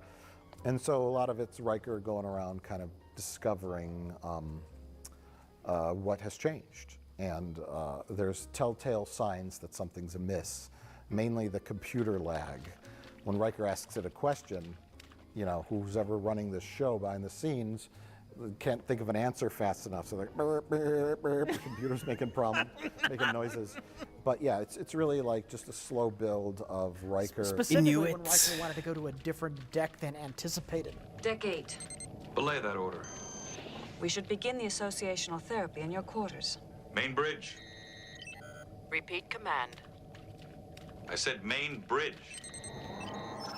Oh, we had plans for Deck 8. He wants to go to Deck 9. Oh, shit. Yeah. Please restate question. Service record Riker William T. Damn it. Oh, now we found it. The computer's been slow all day. But Riker has no reason to suspect anything's fishy. So Riker ends up on the bridge. Romulan warbird decloaking, and Riker's, well, shields up, ready faces. And what no? Well, we were expecting it. Then we get Picard. Picard's on the warbird. There's peace between the Romulans. I can't imagine you leaving the Enterprise. Admiral Picard offered me a position at Starfleet Command. Oh, god damn it, I shouldn't have It turned was a back. tremendous opportunity. But she's Picard's diplomatic assistant, and I love Picard's look. They give him the goatee, because you talked about Mirror Universe. Yeah. They give him the goatee, and he's got kind of like longer hair. There's something about him that's off. Or I don't want to say evil. Holy but shit, off. sorry. And it's the goatee. It looks wrong, and you're like, okay. And yeah, Tomalak comes on board. Riker's suspicious. I love that shot where Dave's walking. Wow, does this He's to me, walking bro. Tomalak. Fucking hell. Let me tell you all about 11 our hours, defenses. Over here, and Riker's just like, These newly refined sensors are capable of pinpointing power emissions of a cloaked warbird even at warp. yeah, so the Romulans are there. Riker's suspicious. He's not sure about what's going on, and he thinks he shouldn't trust the Romulans, of course. It's Tomalak, he's a bad guy. It's set up like a classic Romulan scheme, the whole episode. Right. One of the best parts is finally Riker gets around to saying, can I see pictures of your mother who's dead? He's saying this to his son. He gets blindsided with the fact that he has a son. He sees his wife, and it's Minuet. Display family record. Riker Mrs. William T.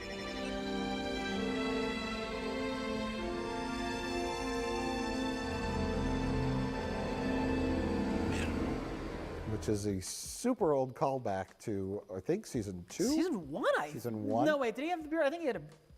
No, I think that's season 1. Season 1.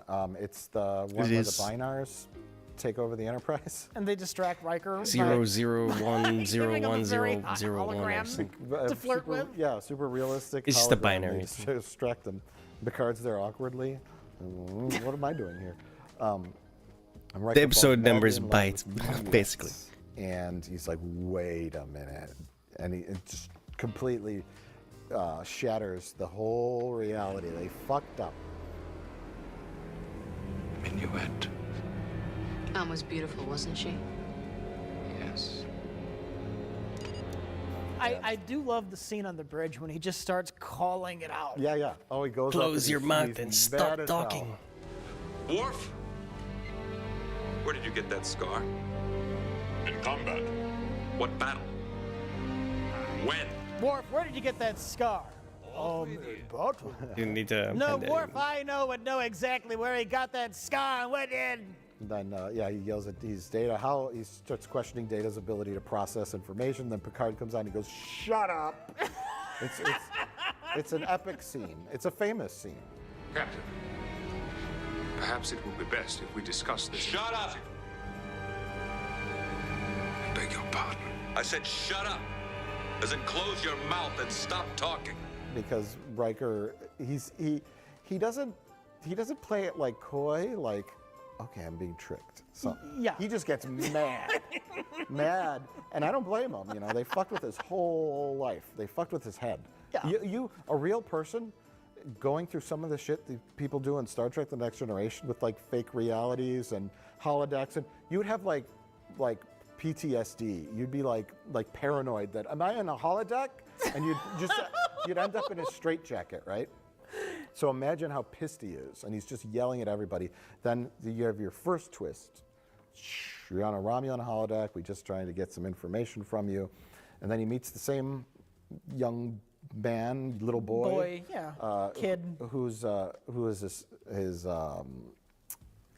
fake son. Fake son, and he's like, I'm just a, and Riker's just The second ruse didn't last as long. The little boy is being held by the Romulans too for no reason, and I found this escape route, and then you realize after that is gone, it's just an orphan alien who was placed on this planet by his parents or his mother and given hollow projectors to create friends, to create a reality, because I think they were being persecuted or killed off or something, but something. Parents were gonna die. And It's a terrible looking alien. It's like a goofy gray with like long fingers, and he's like, whoa. Your options are goofy looking alien or forehead bumps. Choose. Okay, all right. They could have done something a little more tasteful than some goofy. Yeah, that. But surprisingly, Riker says, "Come with me." He doesn't say it. Completely unsurprising.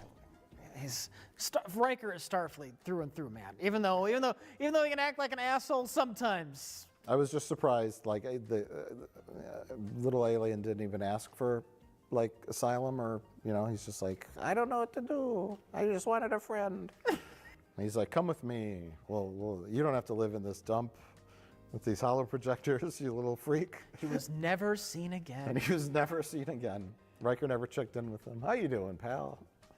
You making some friends finally? Even though you look like a Halloween store costume. Just like the scientists from First Contact who they came away with the Enterprise at the end, never seen again. I wonder what happened to these people. I know. In this society that's completely foreign to them. Yeah.